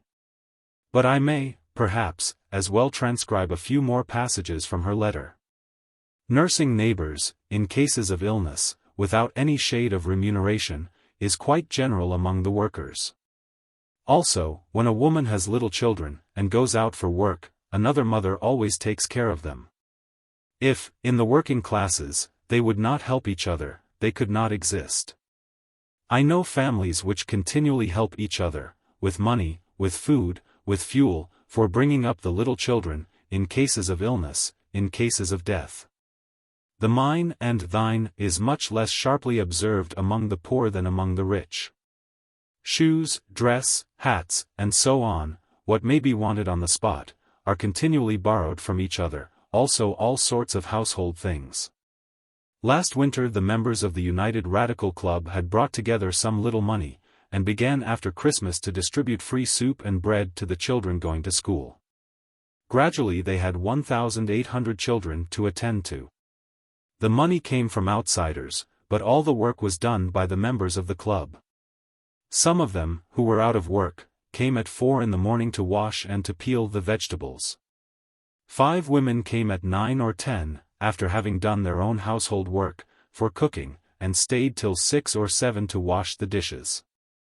And at meal time, between 12 and 1:30, 20 to 30 workers came in to aid in serving the soup, each one staying what he could spare of his meal time. This lasted for 2 months. No one was paid. My friend also mentions various individual cases, of which the following are typical. Annie W. was given by her mother to be boarded by an old person in Wilmot Street. When her mother died, the old woman, who herself was very poor, kept the child without being paid a penny for that. When the old lady died too, the child, who was 5 years old, was of course neglected during her illness, and was ragged, but she was taken at once by Mrs. S., the wife of a shoemaker, who herself has 6 children. Lately, when the husband was ill, they had not much to eat, all of them. The other day, Mrs. M., mother of 6 children, attended Mrs. M. G. throughout her illness, and took to her own rooms the elder child. But do you need such facts? They are quite general. I know also Mrs. D. Oval, Hackney Road, who has a sewing machine and continually sews for others, without ever accepting any remuneration, although she has herself 5 children and her husband to look after. And so on. For everyone who has any idea of the life of the laboring classes, it is evident that without mutual aid being practiced among them on a large scale they never could pull through all their difficulties. It is only by chance that a worker's family can live its lifetime without having to face such circumstances as the crisis described by the ribbon weaver, Joseph Gutteridge, in his autobiography. 3:12 And if all do not go to the ground in such cases, they owe it to mutual help. In Gutteridge's case it was an old nurse, miserably poor herself, who turned up at the moment when the family was slipping towards a final catastrophe, and brought in some bread, coal, and bedding, which she had obtained on credit. In other cases, it will be someone else, or the neighbors will take steps to save the family. But without some aid from other poor, how many more would be brought every year to irreparable ruin? 313. Mr. Plimsoll, after he had lived for some time among the poor, on 7s. 6d. a week, was compelled to recognize that the kindly feelings he took with him when he began this life changed into hearty respect and admiration when he saw how the relations between the poor are permeated with mutual aid and support, and learned the simple ways in which that support is given. After a many years' experience, his conclusion was that, when you come to think of it, such as these men were, so were the vast majority of the working classes. 314. As to bringing up orphans, even by the poorest families, it is so widely spread a habit, that it may be described as a general rule. Thus among the miners it was found, after the 2 explosions at Warren Vale and at Lund Hill, that nearly 1/3 of the men killed, as the respective committees can testify, were thus supporting relations other than wife and child. Have you reflected, Mr. Plimsoll added, what this is? Rich men, even comfortably to-do men do this, I don't doubt. But consider the difference. Consider what a sum of 1 shilling, subscribed by each worker to help a comrade's widow, or 6d. To help a fellow worker to defray the extra expense of a funeral, means for one who earns 16s. a week and has a wife, and in some cases 5 or 6 children to support. 315. But such subscriptions are a general practice among the workers all over the world, even in much more ordinary cases than a death in the family, while aid in work is the commonest thing in their lives. Nor do the same practices of mutual aid and support fail among the richer classes.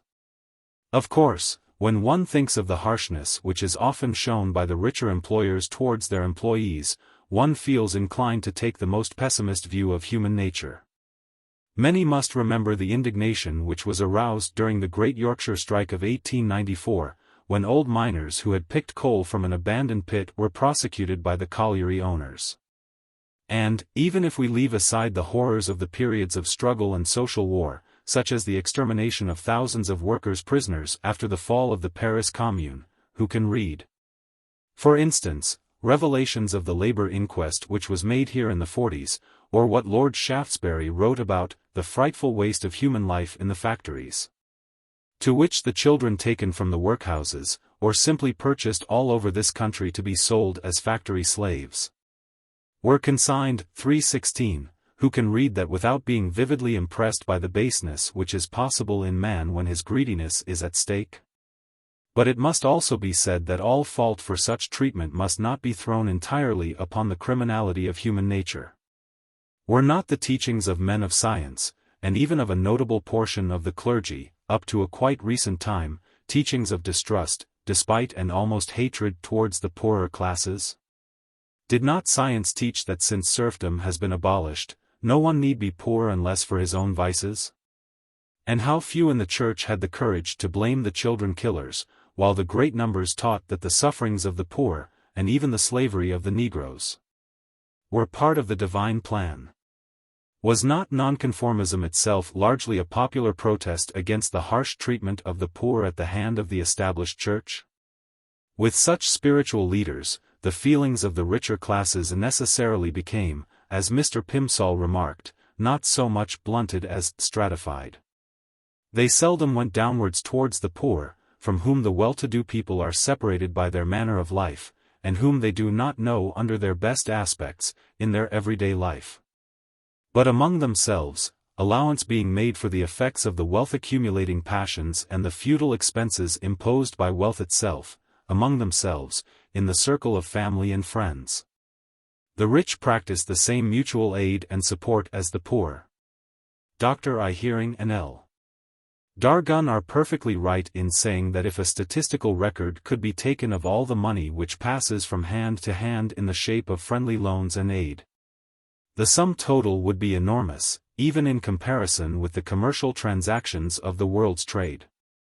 And if we could add to it, as we certainly ought to, what is spent in hospitality, petty mutual services, the management of other people's affairs, gifts and charities, we certainly should be struck by the importance of such transfers in national economy. Even in the world which is ruled by commercial egotism, the current expression, "we have been harshly treated by that firm," shows that there is also the friendly treatment, as opposed to the harsh, i.e., the legal treatment, while every commercial man knows how many firms are saved every year from failure by the friendly support of other firms. As to the charities and the amounts of work for general well-being which are voluntarily done by so many well-to-do persons, as well as by workers, and especially by professional men, everyone knows the part which is played by these two categories of benevolence in modern life.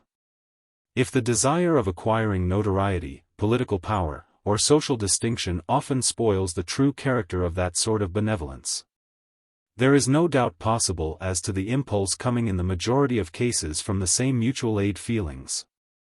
Men who have acquired wealth very often do not find in it the expected satisfaction. Others begin to feel that, whatever economists may say about wealth being the reward of capacity, their own reward is exaggerated. The conscience of human solidarity begins to tell. And, although society life is so arranged as to stifle that feeling by thousands of artful means, it often gets the upper hand. And then they try to find an outcome for that deeply human need by giving their fortune, or their forces, to something which, in their opinion, will promote general welfare. In short, neither the crushing powers of the centralized state nor the teachings of mutual hatred and pitiless struggle which came, adorned with the attributes of science, from obliging philosophers and sociologists, could weed out the feeling of human solidarity, deeply lodged in men's understanding and heart, because it has been nurtured by all our preceding evolution. What was the outcome of evolution since its earliest stages cannot be overpowered by one of the aspects of that same evolution? And the need of mutual aid and support which had lately taken refuge in the narrow circle of the family, or the slum neighbors, in the village, or the secret union of workers, reasserts itself again, even in our modern society, and claims its rights to be, as it always has been, the chief leader towards further progress. Such are the conclusions which we are necessarily brought to when we carefully ponder over each of the groups of facts briefly enumerated in the last two chapters. Conclusion. If we take now the teachings which can be borrowed from the analysis of modern society, in connection with the body of evidence relative to the importance of mutual aid in the evolution of the animal world and of mankind, we may sum up our inquiry as follows. In the animal world we have seen that the vast majority of species live in societies, and that they find in association the best arms for the struggle for life, understood, of course, in its wide Darwinian sense, not as a struggle for the sheer means of existence, but as a struggle against all natural conditions unfavorable to the species. The animal species, in which individual struggle has been reduced to its narrowest limits, and the practice of mutual aid has attained the greatest development, are invariably the most numerous, the most prosperous, and the most open to further progress. The mutual protection which is obtained in this case, the possibility of attaining old age and of accumulating experience, the higher intellectual development, and the further growth of sociable habits, secure the maintenance of the species, its extension, and its further progressive evolution. The unsociable species, on the contrary, are doomed to decay. Going next over to man, we found him living in clans and tribes at the very dawn of the Stone Age. We saw a wide series of social institutions developed already in the lower savage stage, in the clan and the tribe. And we found that the earliest tribal customs and habits gave to mankind the embryo of all the institutions which made later on the leading aspects of further progress. Out of the savage tribe grew up the barbarian village community. And a new, still wider, circle of social customs, habits, and institutions, numbers of which are still alive among ourselves, was developed under the principles of common possession of a given territory and common defense of it, under the jurisdiction of the village folk mote, and in the federation of villages belonging, or supposed to belong, to one stem. And when new requirements induced men to make a new start, they made it in the city, which represented a double network of territorial units, village communities, connected with guilds, these latter arising out of the common prosecution of a given art or craft, or for mutual support and defense. And finally, in the last two chapters, facts were produced to show that although the growth of the state on the pattern of imperial Rome had put a violent end to all medieval institutions for mutual support, this new aspect of civilization could not last. The state, based upon loose aggregations of individuals and undertaking to be their only bond of union, did not answer its purpose. The mutual aid tendency finally broke down its iron rules. It reappeared and reasserted itself in an infinity of associations which now tend to embrace all aspects of life and to take possession of all that is required by man for life and for reproducing the waste occasioned by life. It will probably be remarked that mutual aid, even though it may represent one of the factors of evolution, covers nevertheless one aspect only of human relations. That by the side of this current, powerful though it may be, there is, and always has been, the other current, the self-assertion of the individual. Not only in its efforts to attain personal or caste superiority, economical, political, and spiritual, but also in its much more important although less evident function of breaking through the bonds, always prone to become crystallized, which the tribe, the village community, the city, and the state impose upon the individual. In other words, there is the self-assertion of the individual taken as a progressive element. It is evident that no review of evolution can be complete, unless these two dominant currents are analyzed. However, the self-assertion of the individual or of groups of individuals, their struggles for superiority, and the conflicts which resulted therefrom, have already been analyzed, described, and glorified from time immemorial. In fact, up to the present time, this current alone has received attention from the epical poet, the analyst, the historian, and the sociologist. History, such as it has hitherto been written, is almost entirely a description of the ways and means by which theocracy, military power, autocracy, and, later on, the richer classes' rule have been promoted, established, and maintained. The struggles between these forces make, in fact, the substance of history. We may thus take the knowledge of the individual factor in human history as granted, even though there is full room for a new study of the subject on the lines just alluded to. While, on the other side, the mutual aid factor has been hitherto totally lost sight of, it was simply denied, or even scoffed at, by the writers of the present and past generation. It was therefore necessary to show, first of all, the immense part which this factor plays in the evolution of both the animal world and human societies. Only after this has been fully recognized will it be possible to proceed to a comparison between the two factors. To make even a rough estimate of their relative importance by any method more or less statistical, is evidently impossible.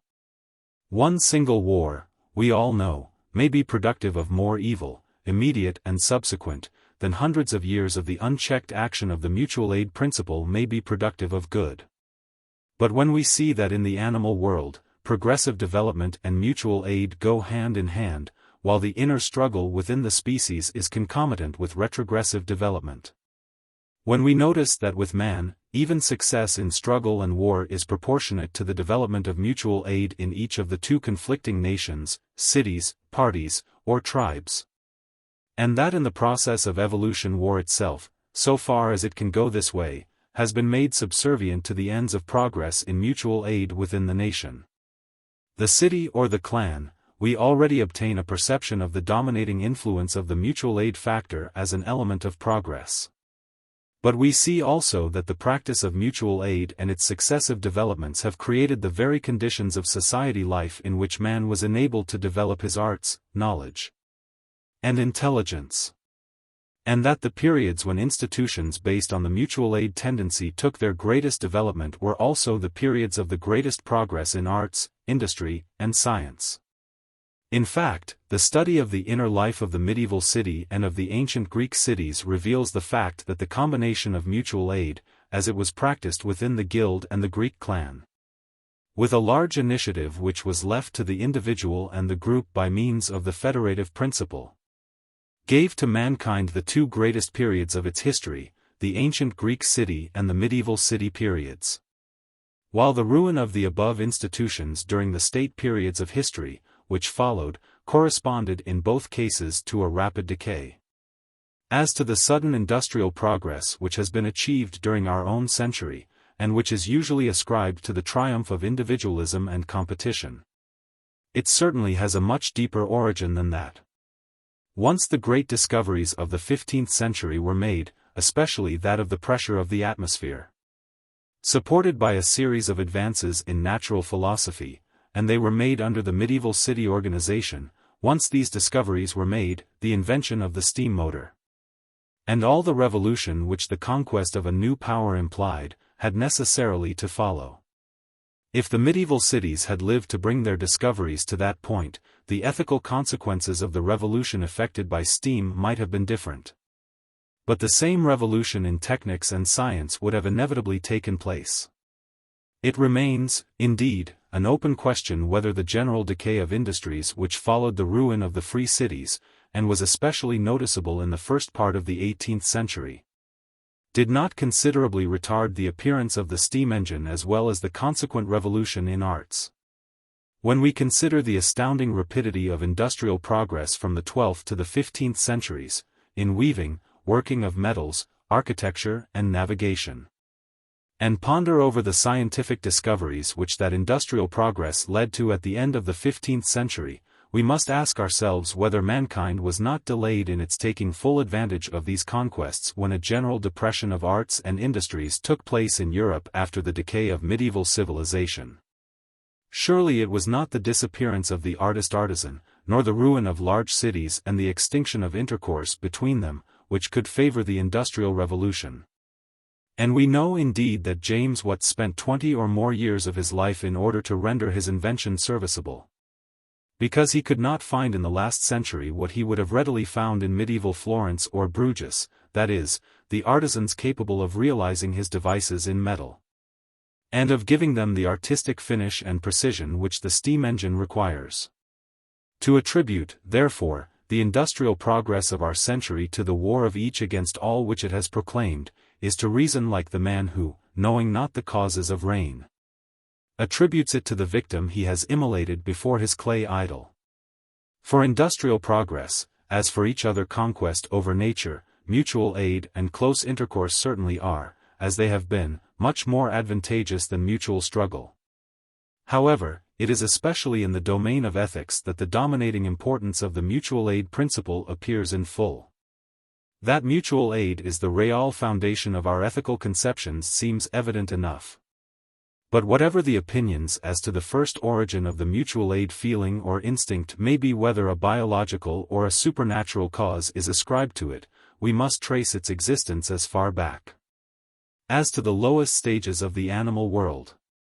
And from these stages we can follow its uninterrupted evolution, in opposition to a number of contrary agencies, through all degrees of human development, up to the present times.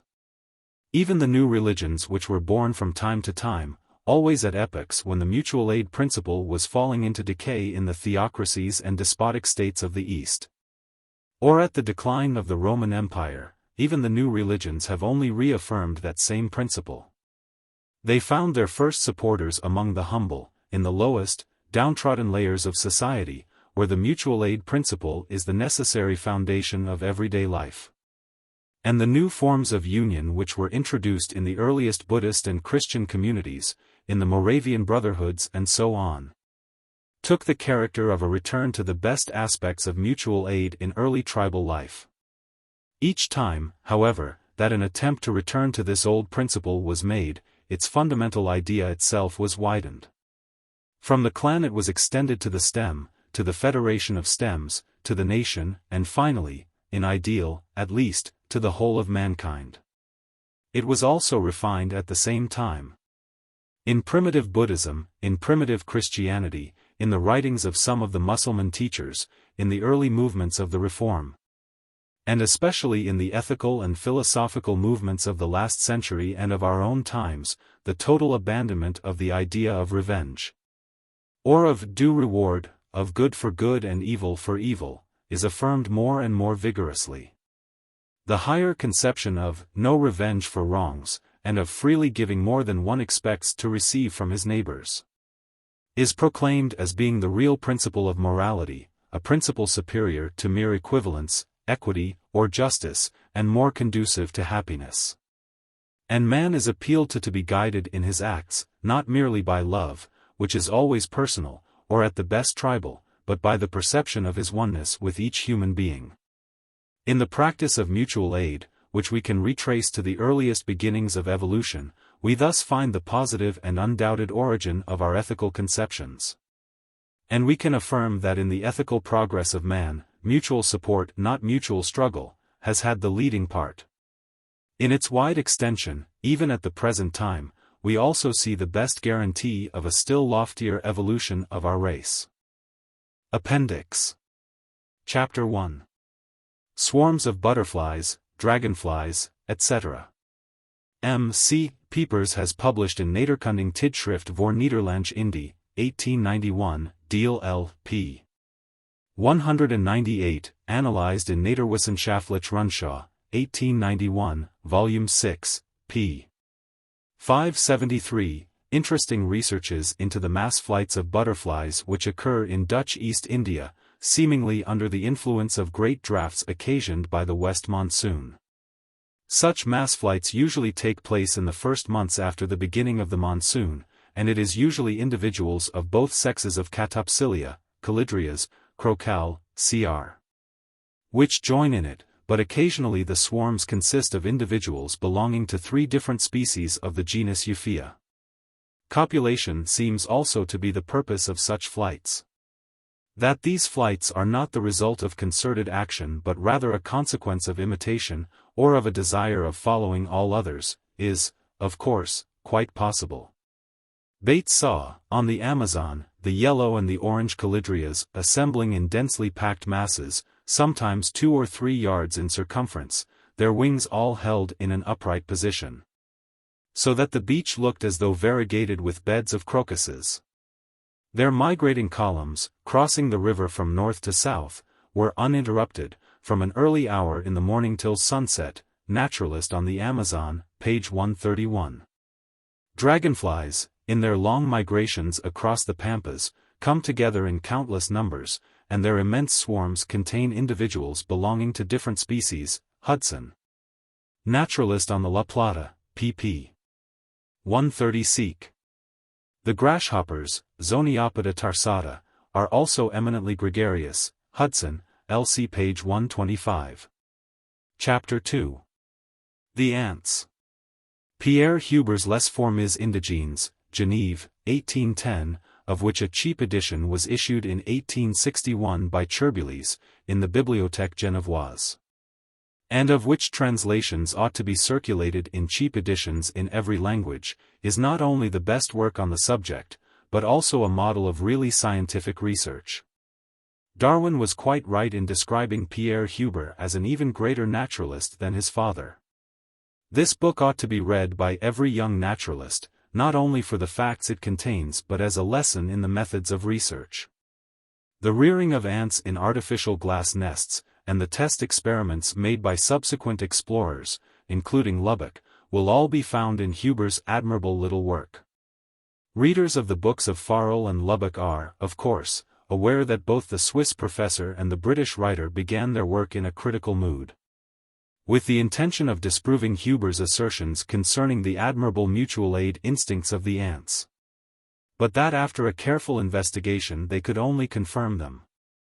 However, it is unfortunately characteristic of human nature gladly to believe any affirmation concerning men being able to change at will the action of the forces of nature, but to refuse to admit well-proved scientific facts tending to reduce the distance between man and his animal brothers. Mr. Sutherland, Origin and Growth of Moral Instinct, evidently began his book with the intention of proving that all moral feelings have originated from parental care and familial love, which both appeared only in warm-blooded animals. Consequently, he tries to minimize the importance of sympathy and cooperation among ants. He quotes Buchner's book, Mind in Animals, and knows Lubbock's experiments. As to the works of Huber and Farrell, he dismisses them in the following sentence.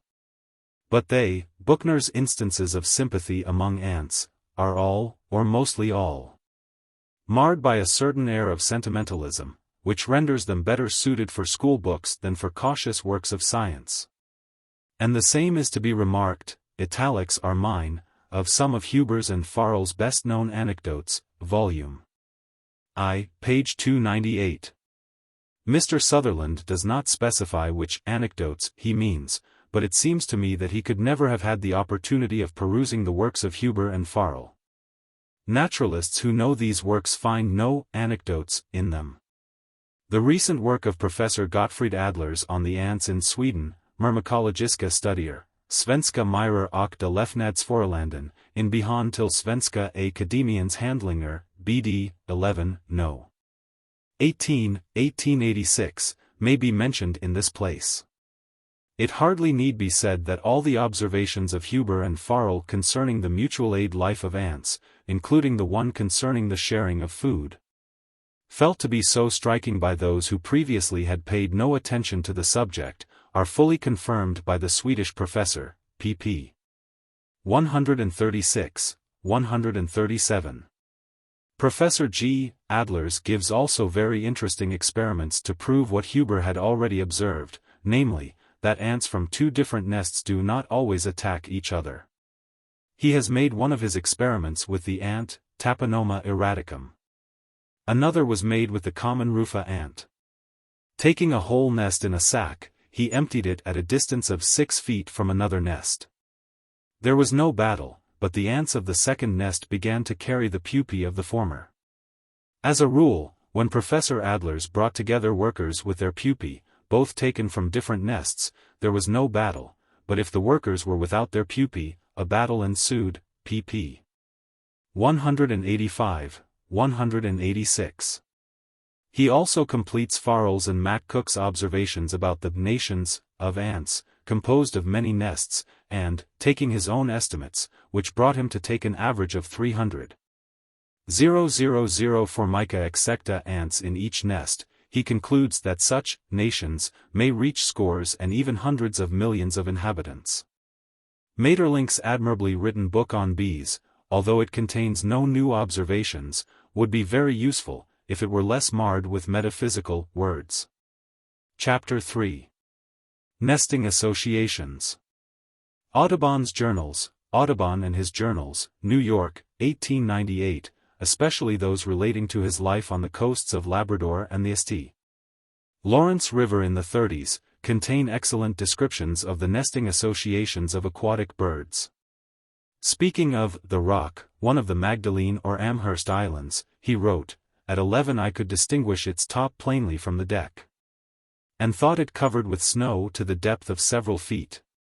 This appearance existed on every portion of the flat, projecting shelves. But it was not snow, it was gannets, all calmly seated on their eggs or newly hatched brood, their heads all turned windwards, almost touching each other, and in regular lines.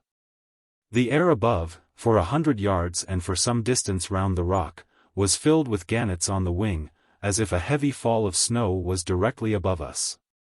Kittiwake gulls and foolish guillemots bred on the same rock." Journals, Volume 1, pages 360, 363. In sight of Anticosti Island, the sea was literally covered with foolish guillemots and with razor-billed auks, Alca torva. Further on, the air was filled with velvet ducks.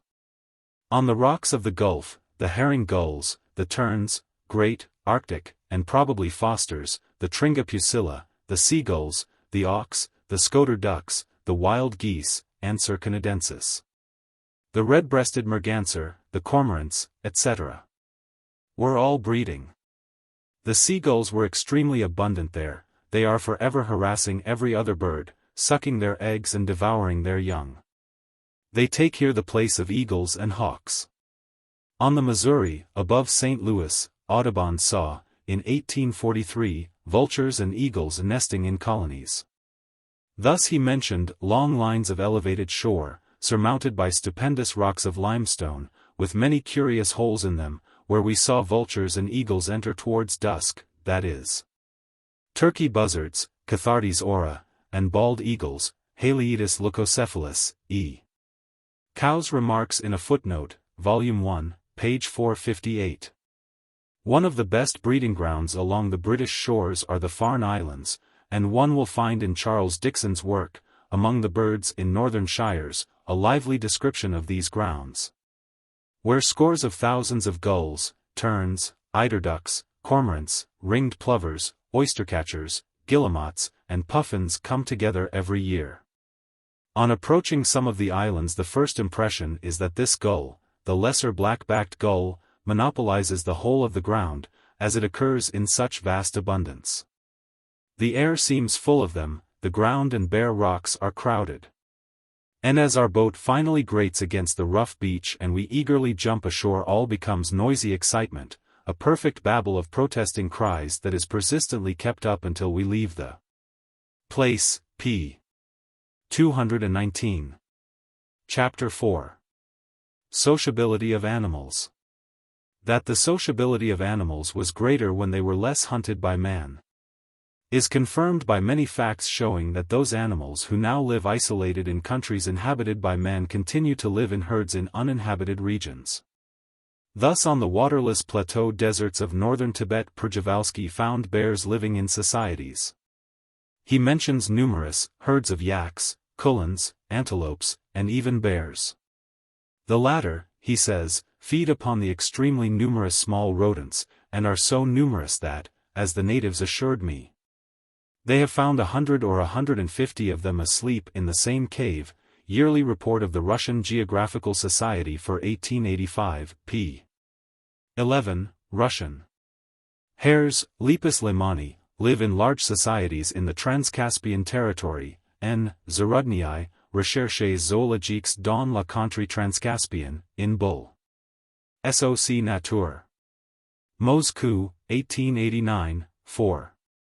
The small Californian foxes, who, according to E. S. Holden, live round the Lick Observatory, on a mixed diet of manzanita berries and astronomers' chickens, Nature, November 5, 1891, seem also to be very sociable. Some very interesting instances of the love of society among animals have lately been given by Mr. C. J. Cornish, Animals at Work and Play, London, 1896. All animals, he truly remarks, hate solitude. He gives also an amusing instance of the habit of the prairie dogs of keeping sentries. It is so great that they always keep a sentinel on duty, even at the London Zoological Garden, and in the Paris Jardin d'Acclimatation, page 46. Professor Kessler was quite right in pointing out that the young broods of birds, keeping together in autumn, contribute to the development of feelings of sociability. Mr. Cornish, Animals at Work and Play, has given several examples of the plays of young mammals, such as, for instance, lambs playing at "Follow My Leader," or at "I'm the King of the Castle," and their love of steeplechases. Also the fawns playing a kind of cross-touch, the touch being given by the nose. Altogether we have, moreover, the excellent work by Carl Gross, The Play of Animals. Chapter 5. Checks to Overmultiplication. Hudson, in his Naturalist on the La Plata, Chapter 3, has a very interesting account of a sudden increase of a species of mice and of the consequences of that sudden wave of life. In the summer of 1872-73, he writes, we had plenty of sunshine, with frequent showers, so that the hot months brought no dearth of wild flowers, as in most years. The season was very favorable for mice, and these prolific little creatures were soon so abundant that the dogs and the cats subsisted almost exclusively on them. Foxes, weasels and possums fared sumptuously, even the insectivorous armadillo took to mice hunting. The fowls became quite rapacious, while the sulphur tyrant birds, pitangus, and the gira cuckoos preyed on nothing but mice. In the autumn, countless numbers of storks and of short-eared owls made their appearance, coming also to assist at the general feast. Next came a winter of continued drought. The dry grass was eaten, or turned to dust, and the mice, deprived of cover and food, began to die out. The cats sneaked back to the houses, the short-eared owls, a wandering species, left. While the little burrowing owls became so reduced as scarcely to be able to fly, and hung about the houses all day long on the lookout for some stray morsel of food. Incredible numbers of sheep and cattle perished the same winter, during a month of cold that followed the drought. As to the mice, Hudson makes the remark that scarcely a hard-pressed remnant remains after the Great Reaction, to continue the species. This illustration has an additional interest in its showing how, on flat plains and plateaus, the sudden increase of a species immediately attracts enemies from other parts of the plains. And how species unprotected by their social organization must necessarily succumb before them. Another excellent illustration in point is given by the same author from the Argentine Republic. The coipu, Myopotamus coipu, is there a very common rodent, a rat in shape, but as large as an otter. It is aquatic in its habits and very sociable. Of an evening, Hudson writes, they are all out swimming and playing in the water, conversing together in strange tunes, which sound like the moans and cries of wounded and suffering men. The coipu, which has a fine fur under the long coarse hair, was largely exported to Europe, but some 60 years ago the dictator Rosas issued a decree prohibiting the hunting of this animal. The result was that the animals increased and multiplied exceedingly, and, abandoning their aquatic habits, they became terrestrial and migratory, and swarmed everywhere in search of food. Suddenly a mysterious malady fell on them, from which they quickly perished, and became almost extinct, page 12. Extermination by man on the one side, and contagious diseases on the other side, are thus the main checks which keep the species down, not competition for the means of existence, which may not exist at all. Facts, proving that regions enjoying a far more congenial climate than Siberia are equally underpopulated, could be produced in numbers. But in Bates' well-known work we find the same remark concerning even the shores of the Amazon River.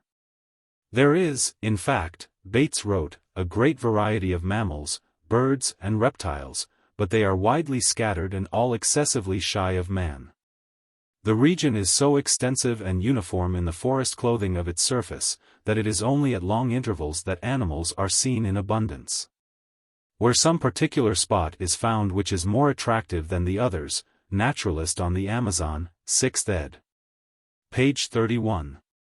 This fact is the more striking as the Brazilian fauna, which is poor in mammals, is not poor at all in birds, and the Brazilian forests afford ample food for birds, as may be seen from a quotation already given on a previous page, about bird societies. And yet, the forests of Brazil, like those of Asia and Africa, are not overpopulated, but rather underpopulated. The same is true concerning the pampas of South America, about which W.H.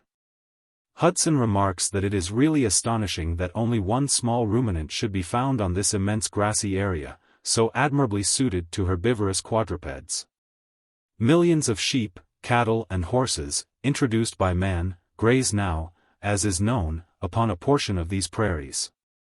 Land birds on the pampas are also few in species and in numbers. Chapter 6. Adaptations to avoid competition. Numerous examples of such adaptations can be found in the works of all field naturalists. One of them, very interesting, may be given in the hairy armadillo, of which W.H.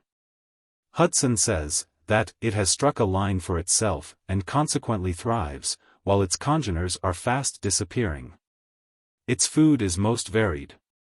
It preys on all kinds of insects, discovering worms and larvae several inches beneath the surface. It is fond of eggs and fledglings, it feeds on carrion as readily as a vulture. And, failing animal food, it subsists on vegetable diet clover, and even grains of maize.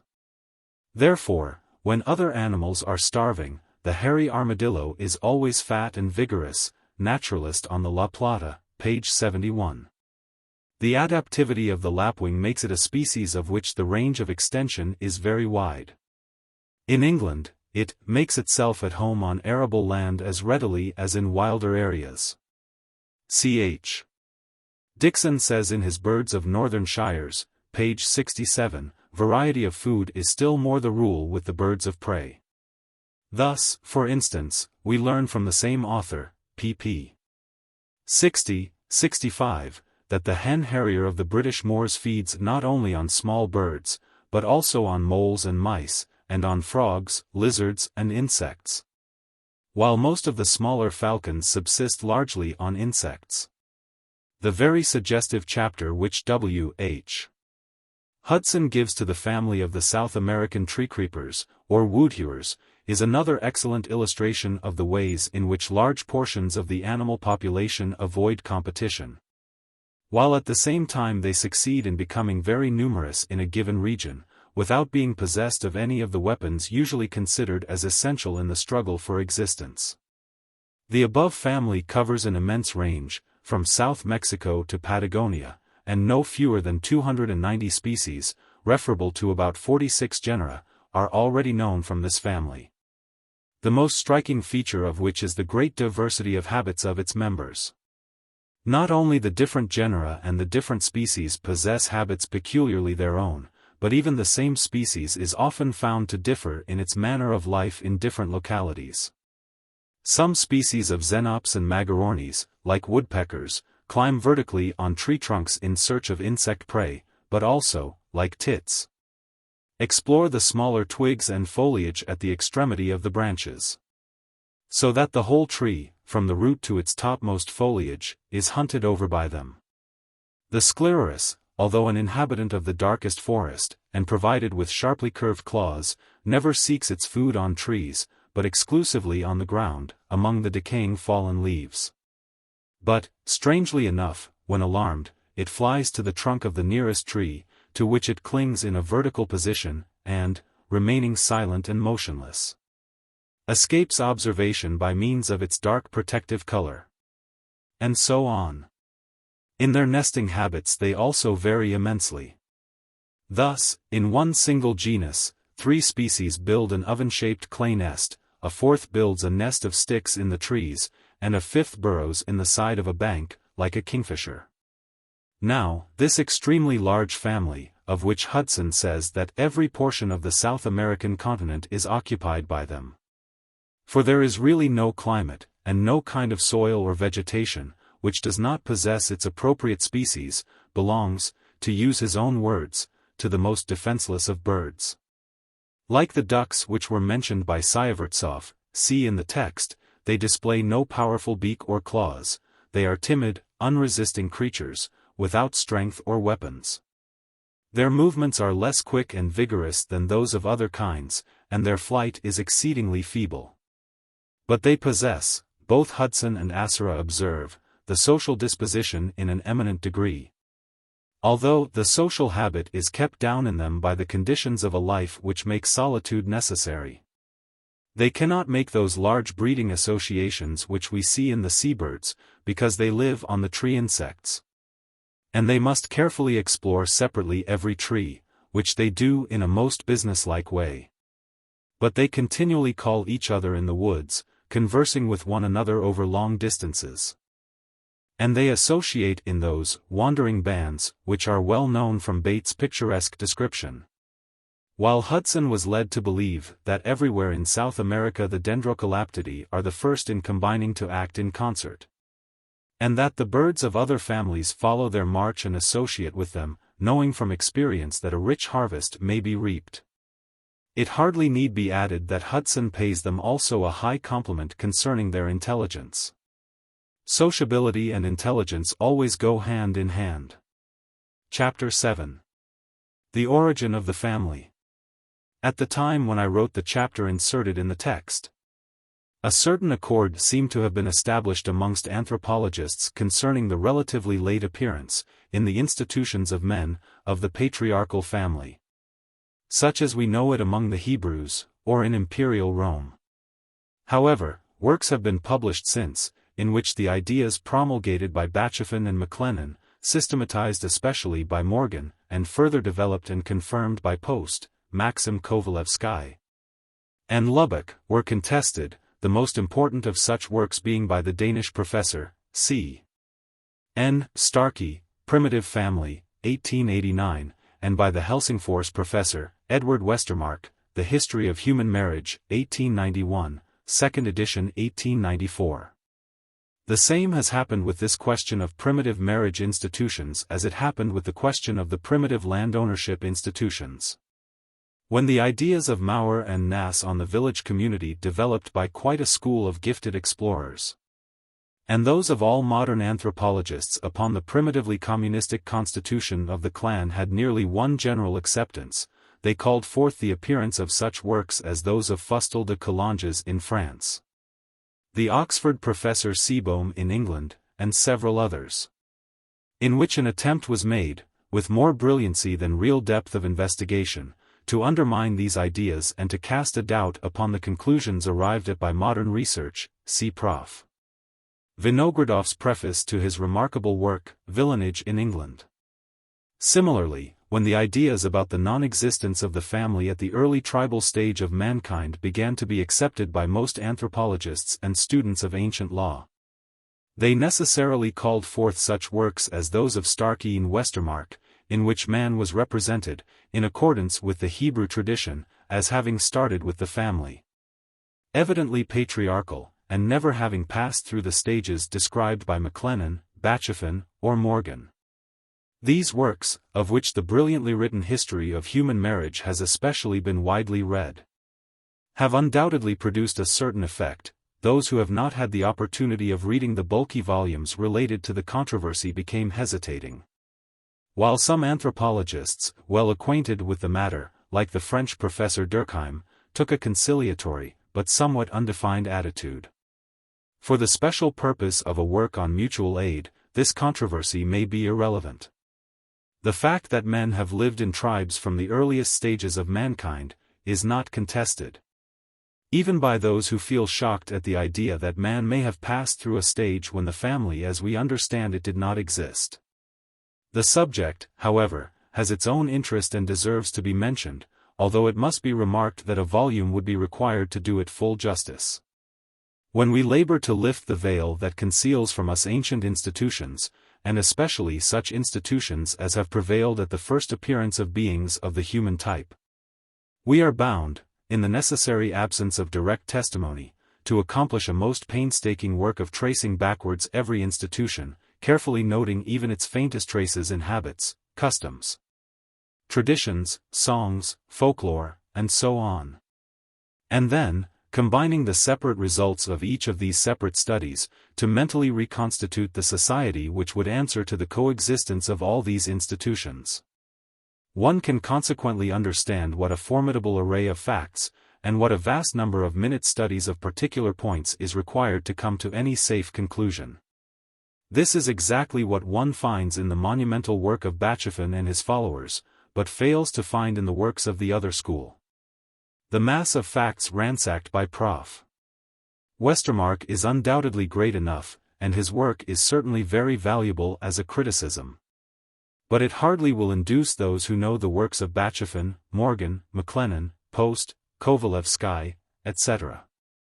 in the originals, and are acquainted with the village community school, to change their opinions and accept the patriarchal family theory. Thus the arguments borrowed by Westermarck from the familiar habits of the primates have not, I dare say, the value which he attributes to them. Our knowledge about the family relations amongst the sociable species of monkeys of our own days is extremely uncertain. While the two unsociable species of orangutan and gorilla must be ruled out of discussion, both being evidently, as I have indicated in the text, decaying species. Still less do we know about the relations which existed between males and females amongst the primates towards the end of the Tertiary period. The species which lived then are probably all extinct, and we have not the slightest idea as to which of them was the ancestral form which man sprung from. All we can say with any approach to probability is, that various family and tribe relations must have existed in the different ape species, which were extremely numerous at that time. And that great changes must have taken place since in the habits of the primates, similarly to the changes that took place, even within the last 2 centuries, in the habits of many other mammal species. The discussion must consequently be limited entirely to human institutions. And in the minute discussion of each separate trace of each early institution, in connection with all that we know about every other institution of the same people or the same tribe, lies the main force of the argument of the school which maintains that the patriarchal family is an institution of a relatively late origin. There is, in fact, quite a cycle of institutions amongst primitive men, which become fully comprehensible if we accept the ideas of Bachofen and Morgan, but are utterly incomprehensible otherwise. Such are, the communistic life of the clan, so long as it was not split up into separate paternal families. The life in long houses, and in classes occupying separate long houses according to the age and stage of initiation of the youth, M. Maclay, H. Schurz. The restrictions to personal accumulation of property of which several illustrations are given above, in the text. The fact that women taken from another tribe belonged to the whole tribe before becoming private property, and many similar institutions analyzed by Lubbock. This wide cycle of institutions, which fell into decay and finally disappeared in the village community phase of human development, stand in perfect accord with the tribal marriage theory. But they are mostly left unnoticed by the followers of the patriarchal family school. This is certainly not the proper way of discussing the problem.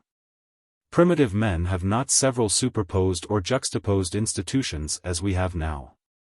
They have but one institution, the clan, which embodies all the mutual relations of the members of the clan. Marriage relations and possession relations are clan relations. And the last that we might expect from the defenders of the patriarchal family theory would be to show us how the just mentioned cycle of institutions, which disappear later on, could have existed in an agglomeration of men living under a system contradictory of such institutions, the system of separate families governed by the paterfamilias. Again, one cannot recognize scientific value in the way in which certain serious difficulties are set aside by the promoters of the patriarchal family theory. Thus, Morgan has proved by a considerable amount of evidence that a strictly kept, classificatory group system exists with many primitive tribes, and that all the individuals of the same category address each other as if they were brothers and sisters, while the individuals of a younger category will address their mother's sisters as mothers. And so on. To say that this must be a simple fécond de parler, a way of expressing respect to age, is certainly an easy method of getting rid of the difficulty of explaining why this special mode of expressing respect, and not some other, has prevailed among so many peoples of different origin, so as to survive with many of them up to the present day. One may surely admit that ma and pa are the syllables which are easiest to pronounce for a baby, but the question is, why this part of baby language is used by full-grown people, and is applied to a certain strictly defined category of persons? Why, with so many tribes in which the mother and her sisters are called ma, the father is designated by tia, similar to dyadya, uncle, dad, da, or pa? Why the appellation of mother given to maternal aunts is supplanted later on by a separate name? And so on. But when we learn that with many savages the mother's sister takes as responsible a part in bringing up a child as the mother itself, and that, if death takes away a beloved child, the other mother, the mother's sister, will sacrifice herself to accompany the child in its journey into the other world, we surely see in these names something much more profound than a mere fécond de parler, or a way of testifying respect. The more so when we learn of the existence of quite a cycle of survivals. Lubbock, Kovalevsky, Post have fully discussed them, all pointing in the same direction.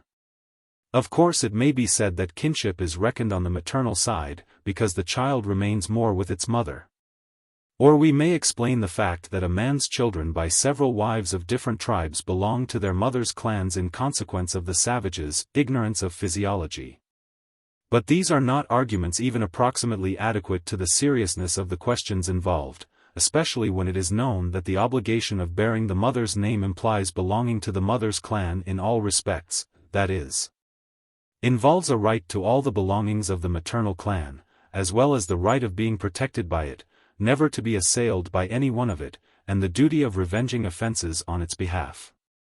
Even if we were to admit for a moment the satisfactory nature of such explanations, we should soon find out that a separate explanation has to be given for each category of such facts, and they are very numerous.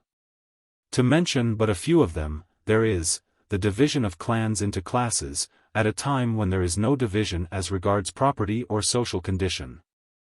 exogamy and all the consequent customs enumerated by Lubbock, the blood covenant and a series of similar customs intended to testify the unity of descent.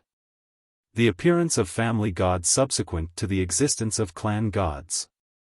The exchange of wives which exists not only with Eskimos in times of calamity, but is also widely spread among many other tribes of a quite different origin. The looseness of nuptial ties the lower we descend in civilization, the compound marriages, several men marrying one wife who belongs to them in turns.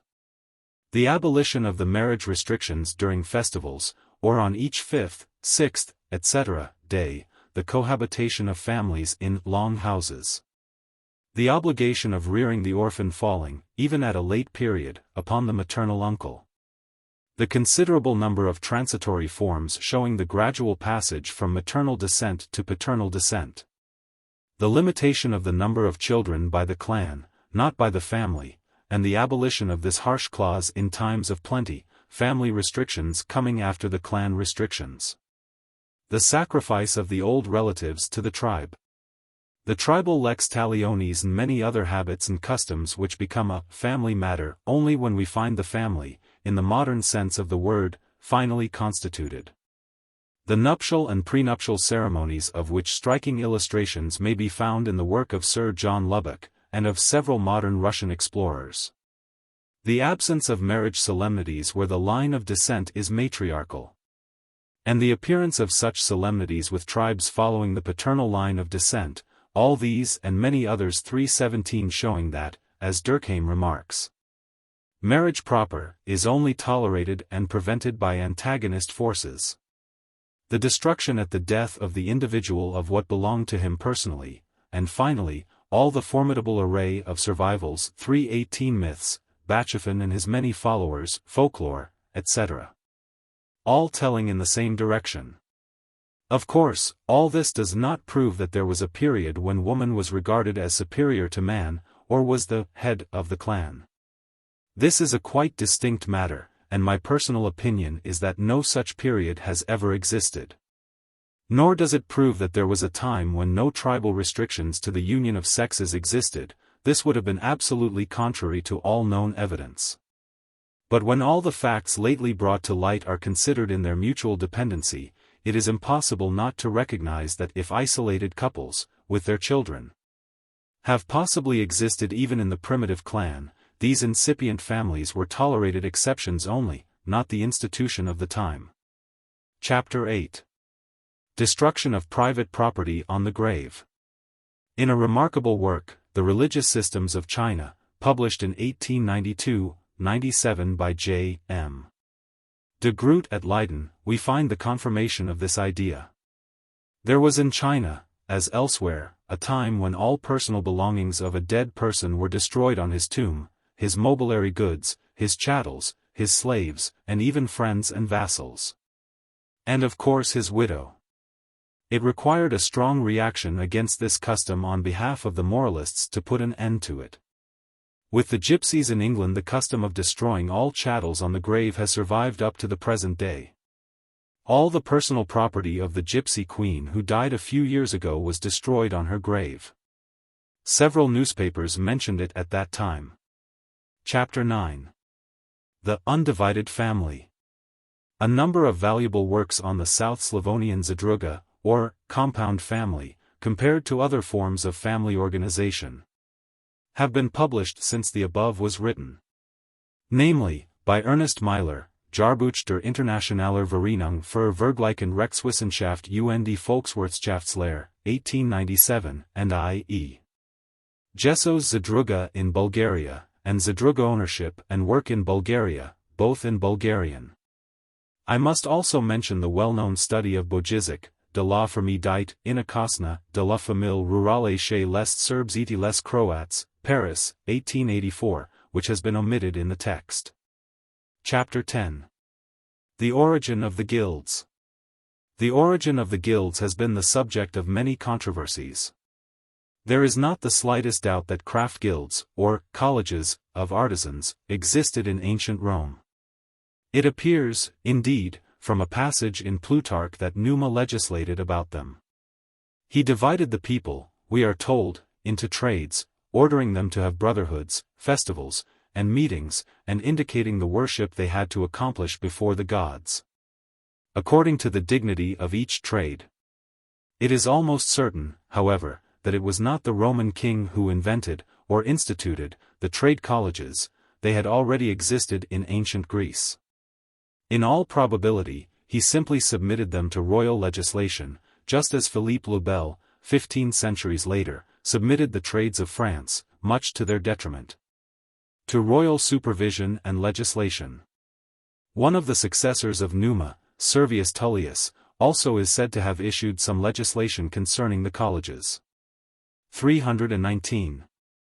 Consequently, it was quite natural that historians should ask themselves whether the guilds which took such a development in the 12th, and even the 10th and the 11th centuries, were not revivals of the old Roman colleges, the more so as the latter, as seen from the above quotation, quite corresponded to the medieval guild. 320. It is known, indeed, that corporations of the Roman type existed in southern Gaul down to the 5th century. Besides, an inscription found during some excavations in Paris shows that a corporation of Lutetia Naudi existed under Tiberius. And in the chart given to the Paris water merchants, in 1170, their rights are spoken of as existing ab antiquo, same author, page 51. There would have been, therefore, nothing extraordinary, had corporations been maintained in early medieval France after the barbarian invasions. However, even if as much must be granted, there is no reason to maintain that the Dutch corporations, the Norman guilds, the Russian artels, the Georgian emkari, and so on, necessarily have had also a Roman, or even a Byzantine origin. Of course, the intercourse between the Normans and the capital of the East Roman Empire was very active, and the Slavonians, as has been proved by Russian historians, and especially by Rambaud, took a lively part in that intercourse. So, the Normans and the Russians may have imported the Roman organization of trade corporations into their respective lands. But when we see that the artel was the very essence of the everyday life of all the Russians, as early as the 10th century, and that this artel, although no sort of legislation has ever regulated its life till modern times, has the very same features as the Roman college and the Western guild, we are still more inclined to consider the Eastern Guild as having an even more ancient origin than the Roman college. Romans knew well, indeed, that their sodalitia and collegia were, what the Greeks called hetaerii, Martin St. Leon, p. 2, and from what we know of the history of the East, we may conclude, with little probability of being mistaken, that the great nations of the East, as well as Egypt, also have had the same guild organization. The essential features of this organization remain the same wherever we may find them. It is a union of men carrying on the same profession or trade. This union, like the primitive clan, has its own gods and its own worship, always containing some mysteries, specific to each separate union. It considers all its members as brothers and sisters, possibly, at its beginnings, with all the consequences which such a relationship implied in the gens, or, at least, with ceremonies that indicated or symbolized the clan relations between brother and sister.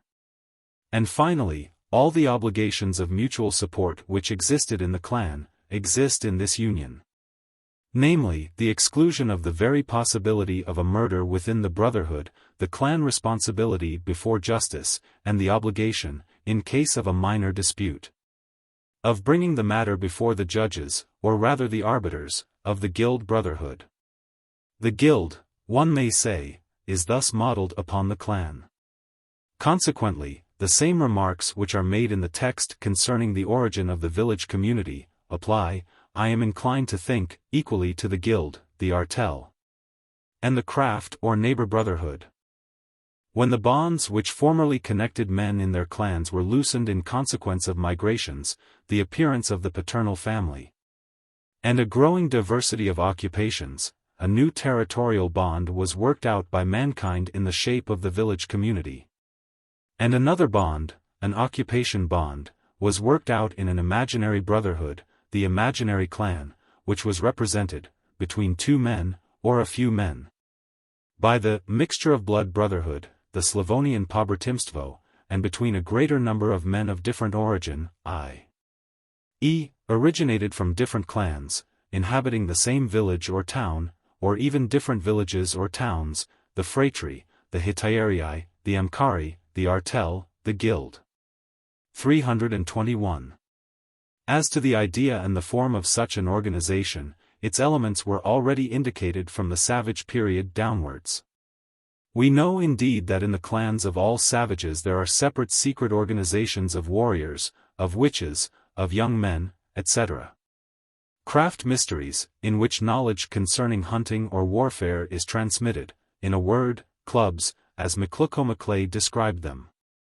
These mysteries were, in all probability, the prototypes of the future guilds. 322. With regard to the above-mentioned work by E.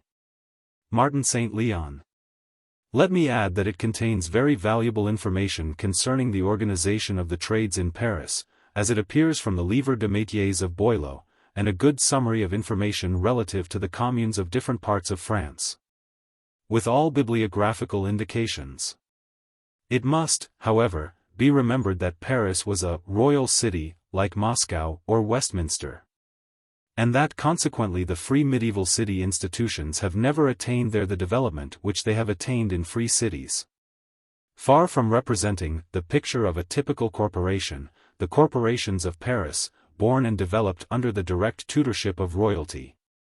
For this very same cause, which the author considers a cause of superiority, while it was a cause of inferiority, he himself fully shows in different parts of his work how the interference of the imperial power in Rome, and of the royal power in France, destroyed and paralyzed the life of the craft guilds, could never attain the wonderful growth and influence upon all the life of the city which they did attain in northeastern France, at Lyons, Montpellier, Nîmes, etc.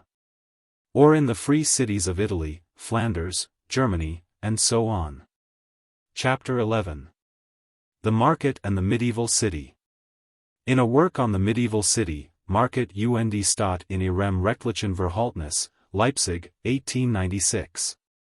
Rächel has developed the idea that the origin of the German medieval communes must be sought in the market. The local market, placed under the protection of a bishop, a monastery, or a prince, gathered round it a population of tradesmen and artisans, but no agricultural population. The sections into which the towns were usually divided, radiating from the marketplace and peopled each with artisans of special trades, are a proof of that. They formed usually the old town, while the new town used to be a rural village belonging to the prince or the king. The two were governed by different laws. It is certainly true that the market has played an important part in the early development of all medieval cities, contributing to increase the wealth of the citizens, and giving them ideas of independence. But, as has been remarked by Karl Hegel, the well-known author of a very good general work on German medieval cities, Die Entstehung des deutschen Stadtwesens, Leipzig, 1898. The town law is not a market law, and Hegel's conclusion is, in further support to the views taken in this book, that the medieval city has had a double origin.